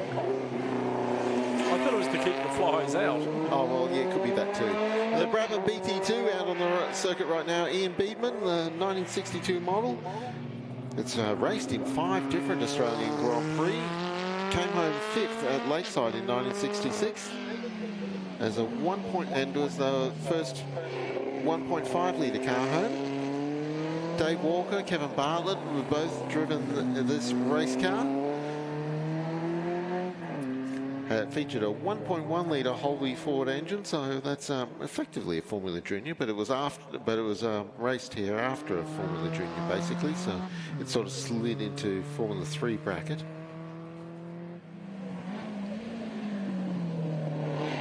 Now, Class 3 is for Group LB, which is historic sports and race cars from the 40s and 50s. Third in that class is Lance Boko, that's what we're going to call him, in the Buchanan Holden. Craig Carlson is second fastest in the MGTC Special. And Graham Copeland is leading that group in the GMC Speedster. His best lap is a 1 minute 2.4 seconds.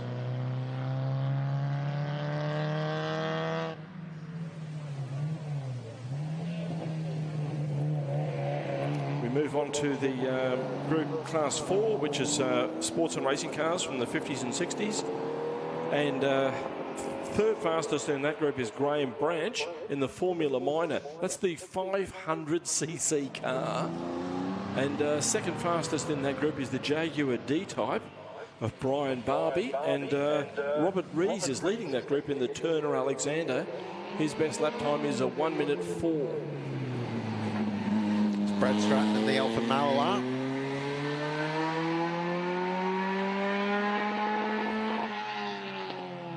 I'm proud to say again that that's one of the prettiest cars in the field. I don't mind restating that again and again. That Alfa Maloa is gorgeous. The Wasp Volkswagen Open Wheeler is next up. Group M sports cars. The leader in that class is Ian Beatman in the Brabham BT2. Second in that group is Matthew Devitt in the Centaur Clubman. Ian Beedman's best lap so far is 56.7 seconds, so he's leading that group by 1.5 seconds. Car has a top 5 finish in the Australian Grand Prix, that car, the BT2. Driven by Kevin Bartlett.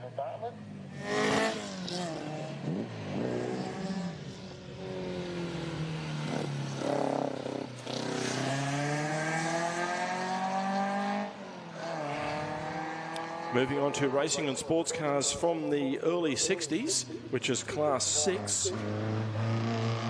Trevor Pethers is currently third in that group with the Volkswagen Wasp.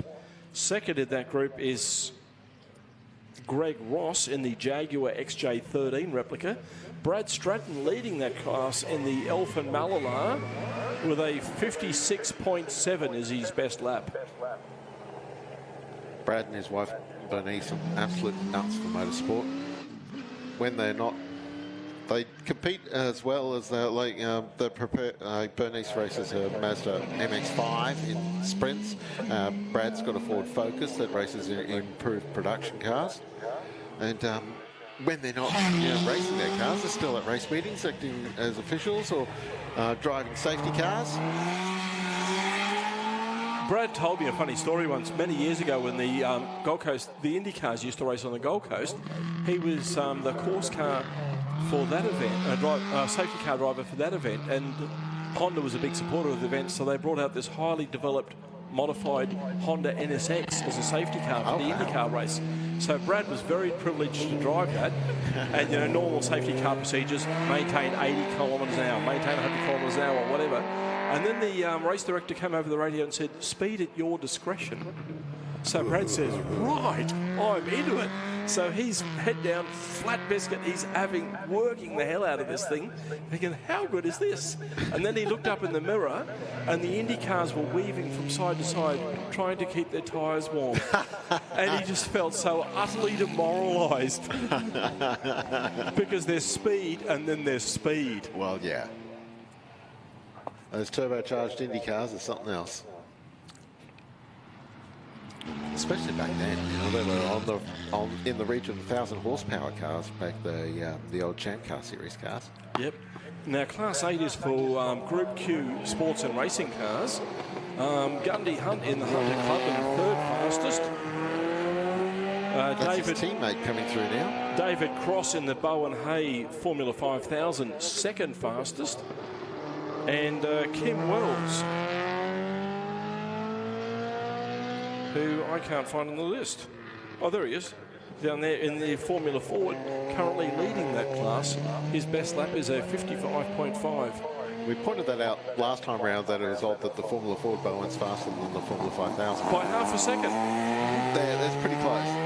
Here's Keith Carley in that Group U historic logbook sports sedan Mazda RX-7. That's a lot of words just to say, yeah, that's a really quick Mazda. Yep. Now, Class 9 is for Group R, sports and racing cars.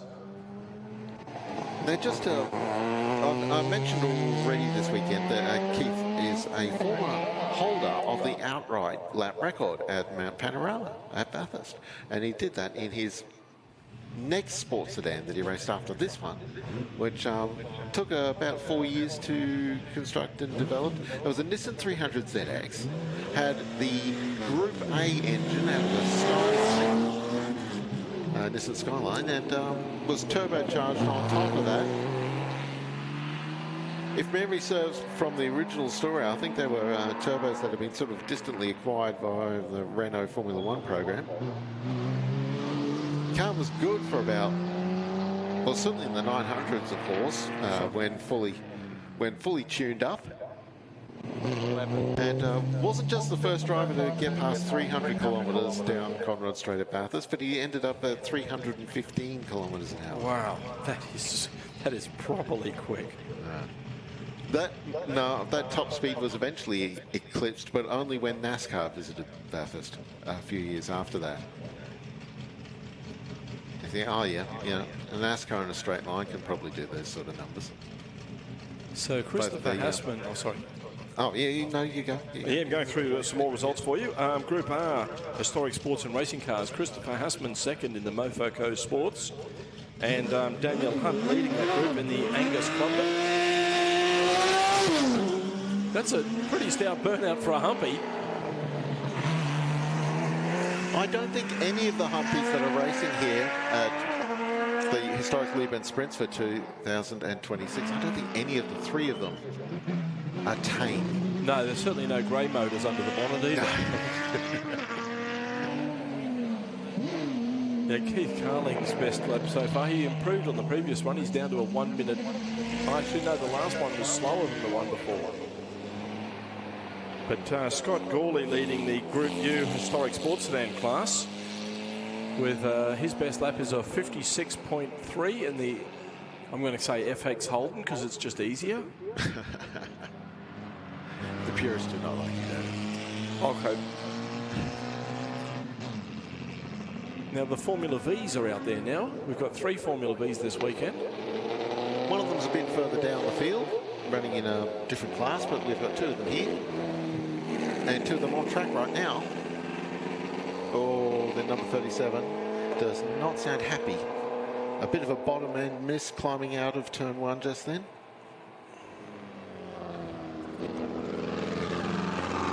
Yeah, you can hear that again. That's Rodney Duffield in the TTV.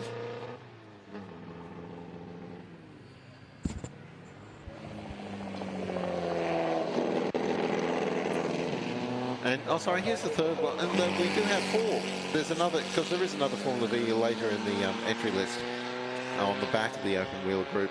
So, yeah, there is 3 of them up at this point in time. And that's Kip McIntyre in that zebra-coloured.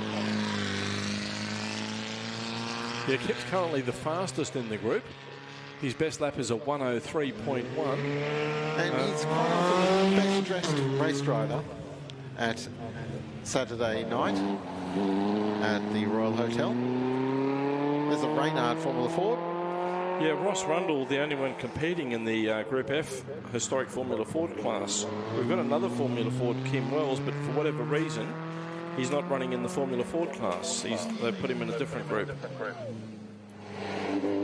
Non-logbook, perhaps. Maybe as simple as that, because of course a Group F would have to be a logbook car, I would think. Yes.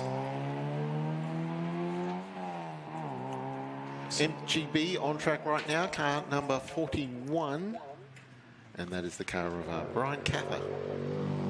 Kip McIntyre's completed his run, and he's done a fastest time of the day for himself, so he's increased his lead in Group V to 2.3 seconds. Another MGB, this is now number 42, Dennis Tobin.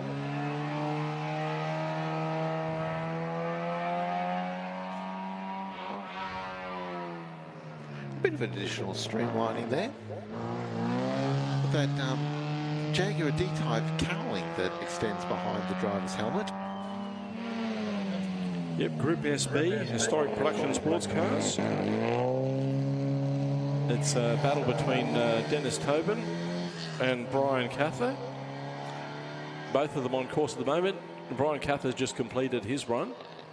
Dennis Tobin currently leading that class by just over a second, and he's on course at the moment.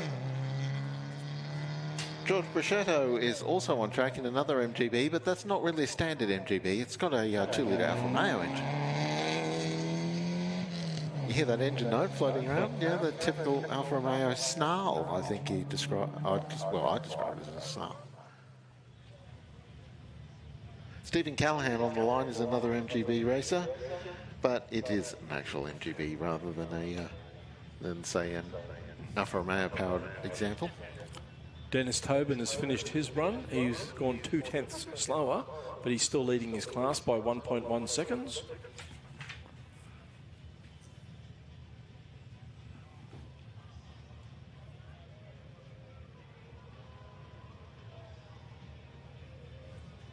So 60s production sports cars. It's George Brachetto leading by 4 seconds from Stephen Callahan. But yeah, Stephen Callahan is running with the BMC B-Series engine, not some Italian special. Anglo-Italiano?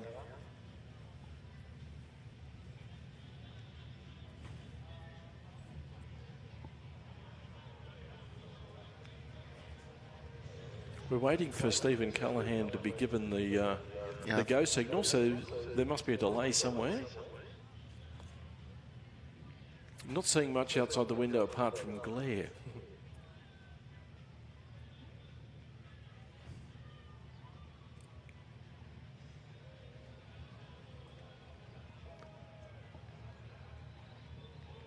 Thank you, of course, to our supporters of the historic Leyburn Sprints. The Peachy Distilling Company is the home of Toowoomba region's finest spirits, honouring a century-old legacy of farming and distilling in the high country north of Toowoomba. Our family-owned distillery produces botanical gin and spirits, rum and moonshine. Oh, big lock up there from Stephen Callahan. Locked up one of the inside brakes on his braking area for turn 2, but he still made the corner.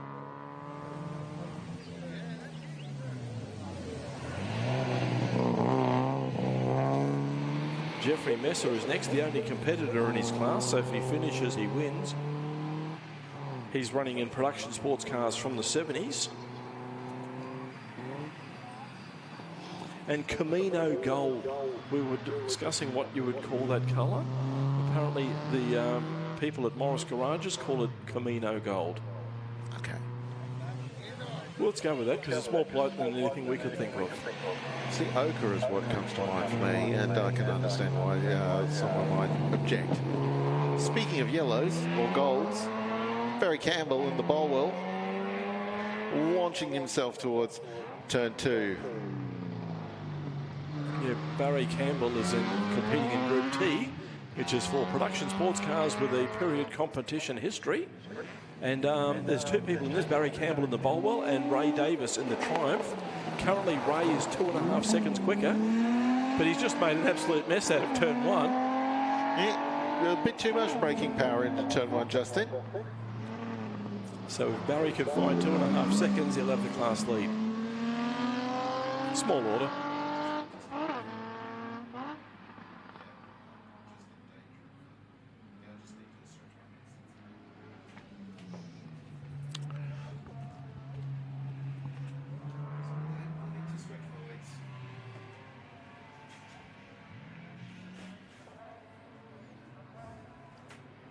Barry Campbell has completed his run and he's gone 4/10 slower than his previous effort. So Ray Davis will continue to lead Group T. We're moving into the next class now. We're working our way through the genuine historic categories. And next we've got Group NA, which is production touring cars pre-1958. We've got 3 runners in that group. The first of them on course is Peter Dobe in the Peugeot 203. He's currently leading the class by 3.5 seconds from Ian Forsyth in the Morris Minor. And sadly, Cameron Todd in the Austin Lancer hasn't made it here this weekend.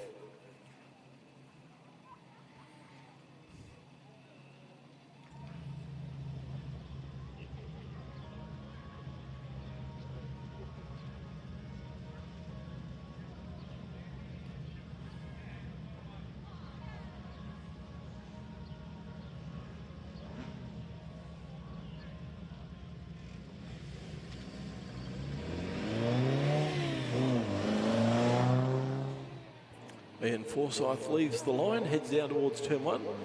Very nicely presented car, that. It is nice if everyone at the racetrack's got a clean, straight, shiny car. We're moving into the next group now, which is Group NB. That's production touring cars, or the old Appendix J touring cars from pre-1965.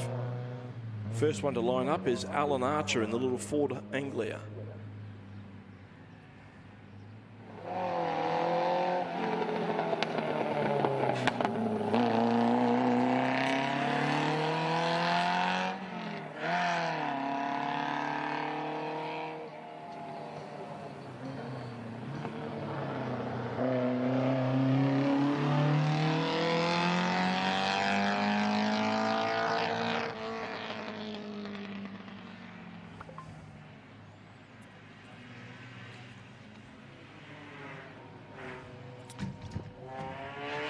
Philip Kay is next in that beautiful little Alpha 105 Sprint GTS, 2-litre power in that.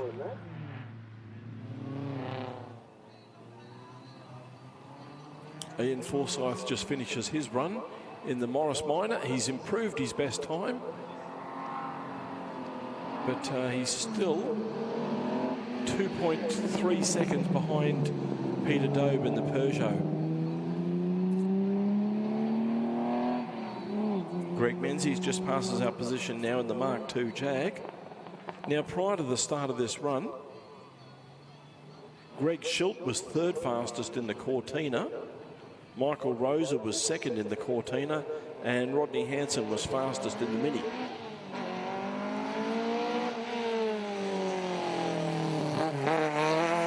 So Michael Rosa just heading through turn 1 now, down in towards turn 2.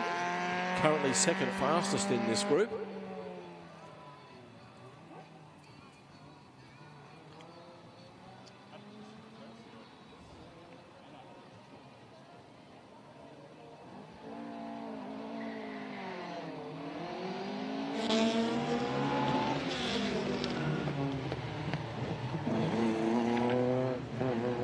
Shilton is next and having a red hot go there in the Cortina.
They're showing him in 2 to 5 litre class in his 10A powered Mazda, but he's actually leading that ahead of Ian Vovoden in the RX3. Now that car is not a Group N car, so he's been misclassified, but Glenn Wesder is third on the list, but technically he's actually leading the class with a 57.2 ahead of Bob Hegarty with a 59.0.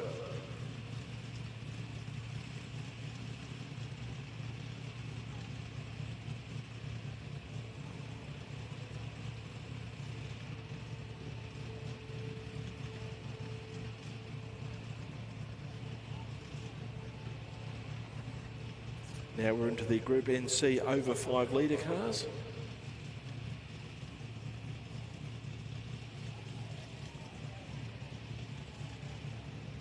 Norm Foister is currently 4th in that class, despite the smoky burnouts. Ken Oliver is 3rd.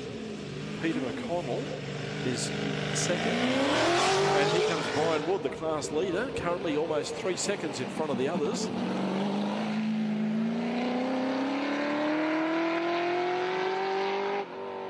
Having a great run up there.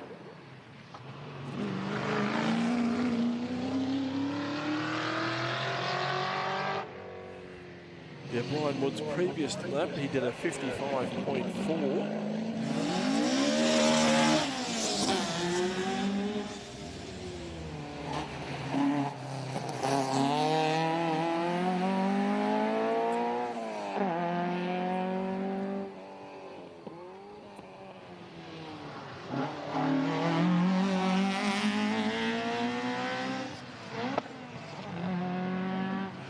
Brian Wood running a little bit wide on the exit of turn 5, but he still finishes his run. We'll try and get a time for you. And that's a 55.4, so that's his fastest run of the day. We're into the sports sedans now, under 2 litre sports sedans. Darren Mellon is currently second, third fastest in the Mitsubishi Lancer. Second fastest is Dennis Brown in the Mark 1 Escort, and Tyson Cowie fastest in the Mark 2 Escort with a 2-second lead.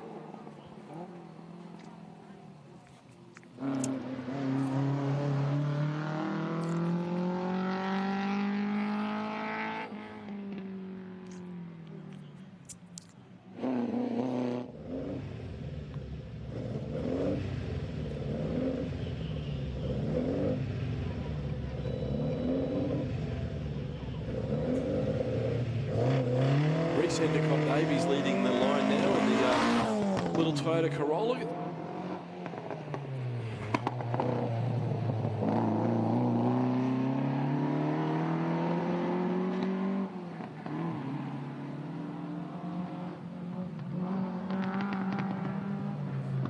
Andrew Fletcher lining up next with the little helmet imp. 1600cc, which is a lot of motor for such a tiny little car. And Andrew drives it with great enthusiasm.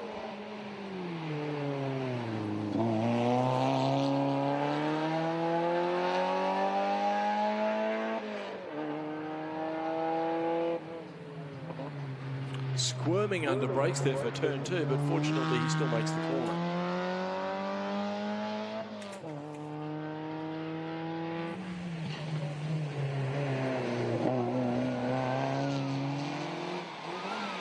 Robin Manning is next in the little Mini.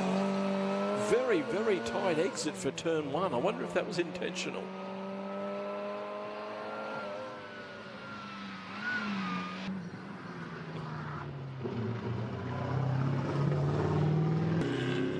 And the dust cloud's been replaced by a smoke cloud after a locked break at turn 2 for John Hatton.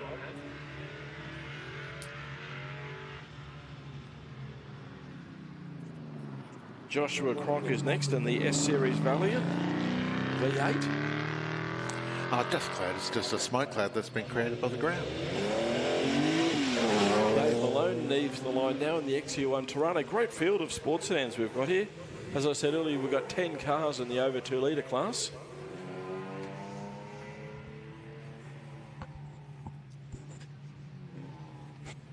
Alex Daniels in the Escort went 3/10 slower. And Tom Brailsford in the Capri went half a second slower than what they've done earlier today. So Dwayne Taylor's lead is not in danger at the moment. Terry Pike just goes by in the 302 V8 powered Capri.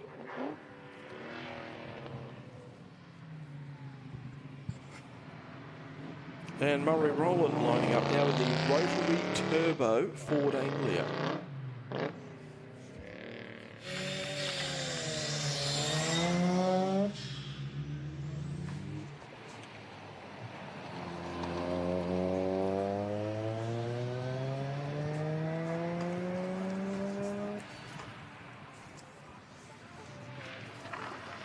Oh, and he's locked a brake at turn 2. Just hangs onto the road there. A little bit wide on the exit.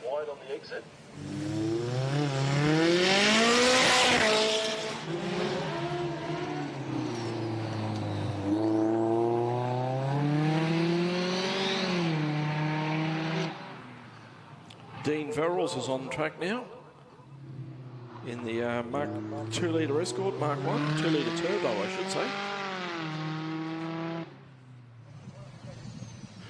And that brings us to the open wheelers. Classes 26 and 27 are really, really quick cars in the field for their third and, oh no, this is a fourth run, isn't it?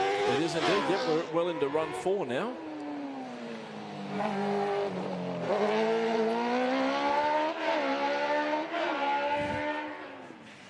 So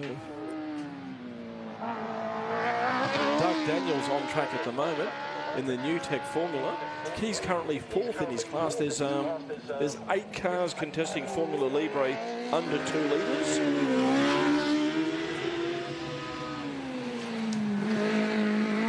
Neil Lewis is just passing our position now. Neil is currently leading the class by 4/100ths of a second. Self-designed and built race car, this one. Motorcycle powered.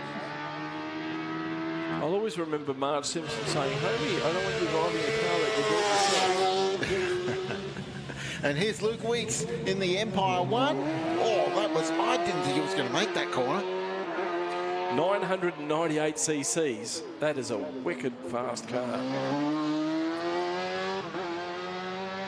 A couple of cars missing from the run there. We didn't see about 3 or 4 cars didn't come out that time. Here's Stephen Woodbridge in the Dallara, Mercedes-powered Dallara, HWA Mercedes power plant. He's currently second fastest in this class and just 0.04 of a second behind Neil Lewis. And here's Brett Ball. So this is the only one of the the only one of the Formula Libre over 3.5 litre cars to come out. 2.3 litre turbocharged car, the BBMHC. Dean Amos and Warwick Hutchinson are keeping their power and drive for tomorrow, let's see. Oh, and here's that brutal sounding Steinhardt Mark 1.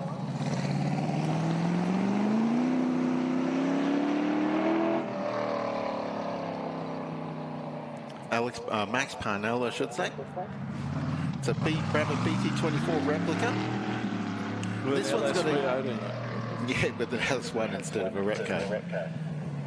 Porsche 930 transaxle, so it knows it certainly knows how to contain horsepower. And this is the 4th of those Formula Vs that I made mention of before, the one that's out of class coming up. So how's everyone's time looking from that group? Brett Bull went a 3/4 of a second slower on that run than what he managed earlier today. So there's no change in the order for the over 2 litre Formula Libre cars. I guess that's also why we didn't see Warwick Hutchinson or Dean Amos come out for a run. Yeah, they've looked at the conditions and decided that it wasn't in it. And under 3.5 litre cars? The under 2 litre Formula Libre, there's been no change in the order at the front of the field. So, yeah, Neil Lewis still leads that group. Oh, over goes the witch's hat. That's a 5-second penalty. And that's for the Formula V.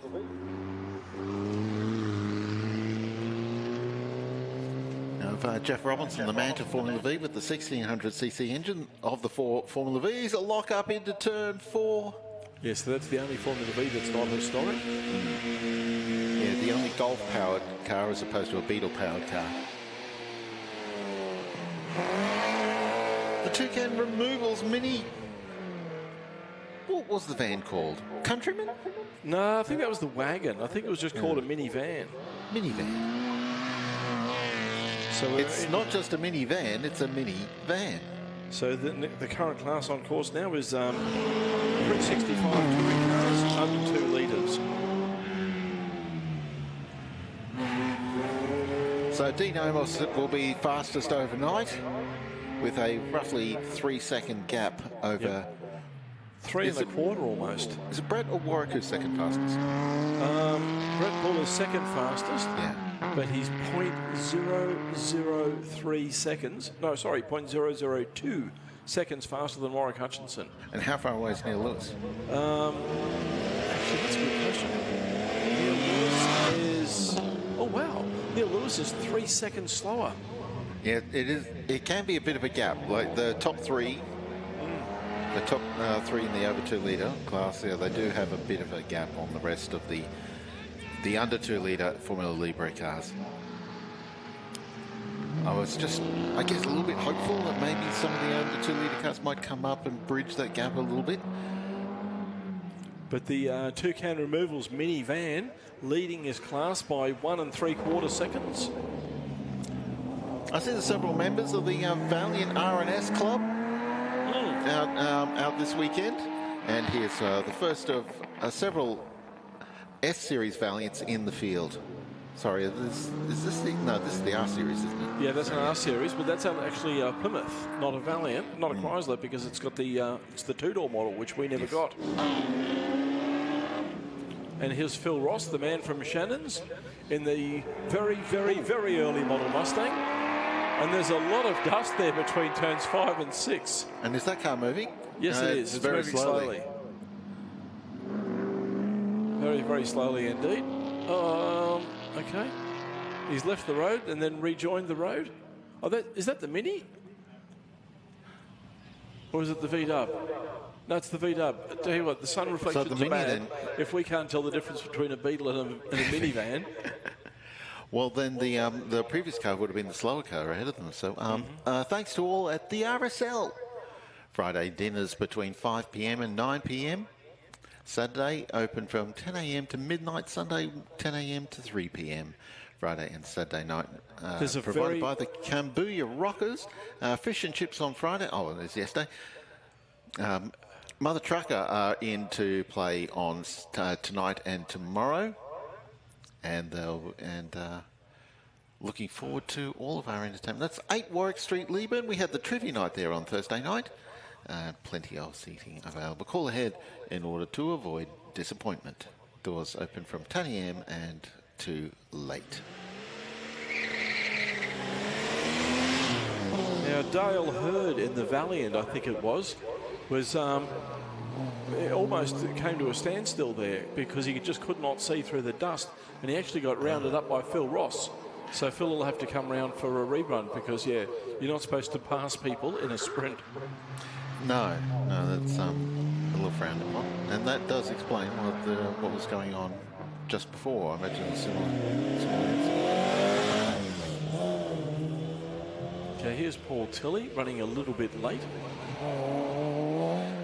Although his previous run he lined up very late and the car did not run well, so it's obviously giving him trouble. It sounded all right that time.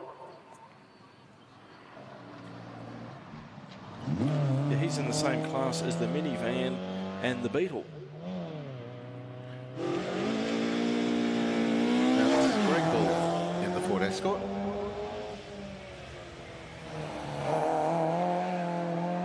Actually, Paul Tilley has been reclassified. They've put him into Group NC under 2 litres. Greg Bull pitched a break there at turn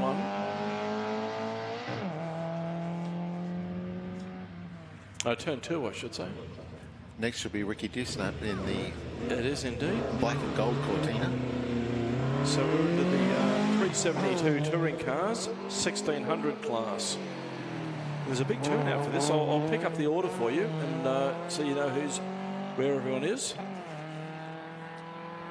Yeah, we've got 13 runners in this. That might be the most popular class we've got. Ricky Dewsnap is currently right in the middle. He's 7th out of 13. But 3rd fastest in the class at the moment is Mark Wood in the Mark 2 Cortina. Greg Bull is 2nd fastest in the Mark 1 Escort. And Jason O'Mara leading the class in the Datsun 1200. Jason's driving that car exceptionally well. Yeah, he's got a 2.2 second lead in the class at the moment. Making him that car skidder and dance. He's got very aggressive front camber on the car, so he's definitely driving with purpose. And here's Hollywood on his rerun, chasing after Dale Hurd on his. There's another dust cloud on the...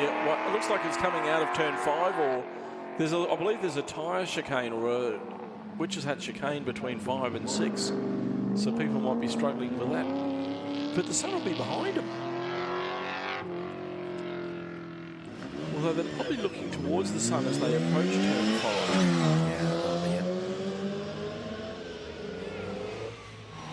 Add to that, if the chicane is a right, left, right,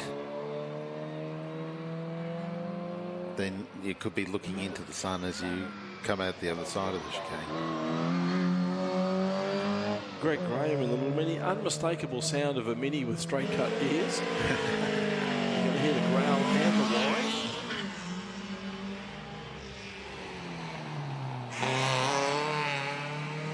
Nicely balanced data there. Yep.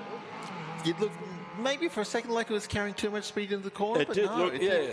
On the way in, it looked too fast, but on the way out, it looked just right. Robert Kippen at the wheel.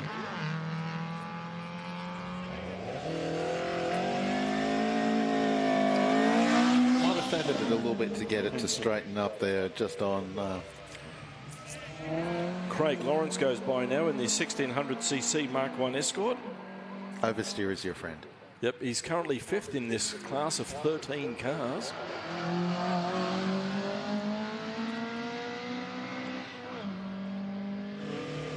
Now, the only one of the front runners in this class who's had a run in this round is Greg Bull, and Greg actually went 1.4 seconds slower than he did earlier today, so nothing achieved in that venture, apart from the fact that he got to go zoomies, and that's always fun. I'm wondering if the sun being where it is upsetting the turn-in point for turn 2. Yeah, I have seen a couple of drivers come out of turn 1 and done the old RE part. Yes. Second gear didn't want to work, did it? No. Looks like he might have had to jump to third. Yeah, so this run's not going to do him any good, but like I said, he's got leading the class by more than 2 seconds. And that's a good effort in a class with 13 cars. There's another one, 125. Yeah, this is Kerry Snyder's. Donald Trustham up next in the Mark II Cortina.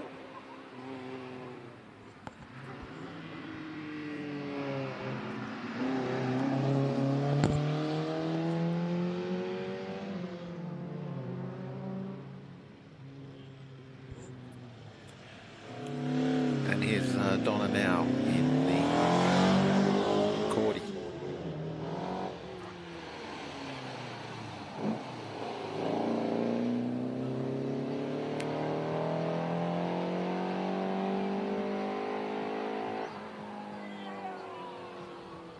A 1.6 litre Ford Kent series engines powered so much in motorsport over the years. Very popular open wheeler engine, not just in Formula Ford racing, but with the more aggressive versions of it. Powered a whole bunch of small open wheeler cars. Now Matt Wyburn leaving the line now in the Datsun 1200. Matt's currently 4th in this class. Let's see what he can do to improve. He needs to find half a second if he wants to gain a spot. Oh, he's locked it. It's not going to gain any time this time. No, he's made a mess of turn 2, but he's kept it on the road, so that's good. That's the bigger engine of all the Datsun 1200. The only one that's a 1500 in the entry, I think. One of the yes, Datsun you're right, 1200. it is. Yeah. The others have all got the A14, he's got the A15. Yeah, I guess you could call that a big block, although 1500 sounds a bit silly to call that a big block when we've got 7-litre Mustangs in the field. Mark Wood just heading around the course now in the little Mark II Escort. And I think that's it for the day. We've got the Hyundai safety car. Just to have a quick chat. ABC container hire and sales. Hire for less than $100 per month. Your storage unit right in your backyard. No 30-minute drive to a storage facility. No 10K spend on a flimsy garden shed. Shipping containers ready for hire today at 1300 222266. Quality guaranteed, webkey approved. Yep, we can see the course car moving out. Notice they're holding the green flag out. That's a signal to the officials that the course is open. So once it goes past, then that's the end of competition for the day. Yeah, 4:56. Close enough to 5 p.m. that we'll not start another class of cars. Considering at this point of the entry, we've got some very large classes. So, wow, that's been an interesting day's start. Day 1 of competition for the historic Leyburn Sprints. For those of you here at the racetrack, there's still plenty of stuff to do this evening. We've got the charity auction at the Royal Hotel coming up later tonight, and that is at 6:30 p.m. the charity auction starts. And at 7:30 p.m. the auction closes on the Grays.com Ford Escort RS 2000.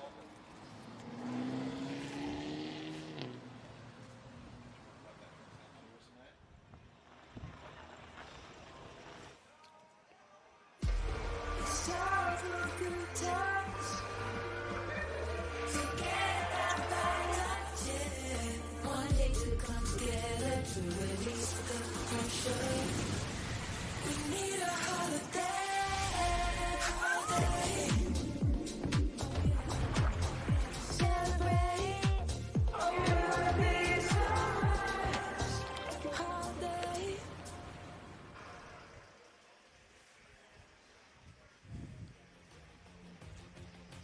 thank you to all of our sponsors of the historic Leyburn Sprints here for 2026. Thanks to Queensland Government, Southern Downs Regional Council, Southern Downs and Granite Belt, Collins Hay, Speed Cafe, your daily racing fix. Pick up the QR code for Speed Cafe just down on the intersection by the Royal Hotel for your chance to get into some prize giveaways. Boral, building something great. JMC Performance, Loaders R Us, Tate Freight, grain, cotton and oversized. Next up, Digital, Shannon's, Share the Passion. The Alan Gowan Woolshed, Premier, your transport solutions. Rodazzi Products, Robin Hodge, delivering regional housing. Grays.com, Accent Bench Tops, Kick-Ass, Power Solar Camping, and Lease Trimming. Sponsors of the 2026 30th anniversary Leyburn Historic Sprints. Thank you to my co-commentator David Patterson for your assistance today, calling the corners here at the Sprints. For those of you who hang around in town tonight, we have the charity auction coming up at the Royal Hotel at 6:30 p.m. And otherwise, we shall see you bright and early at 8 p.m. tomorrow. Any last words, Dave? No, well, I've had a great day today, and make sure you're here bright and early, as Mark said, 8 p.m. tomorrow. But of course, don't miss the charity auction. 8 a.m. 8 a.m. Yep. Don't miss the charity auction tonight at the Royal Hotel. That place will be going off. We've got live music at the Royal Hotel. There's also live music at the RSL. They're both good, so yeah, pick the one you like. And of course, make sure you support all the local businesses when it comes time to have a drink or a bevy. And I'll look forward to talking to you all tomorrow morning. Thank you all, and we'll see you 8 a.m. tomorrow here at the historic Leyburn Sprints for 2026.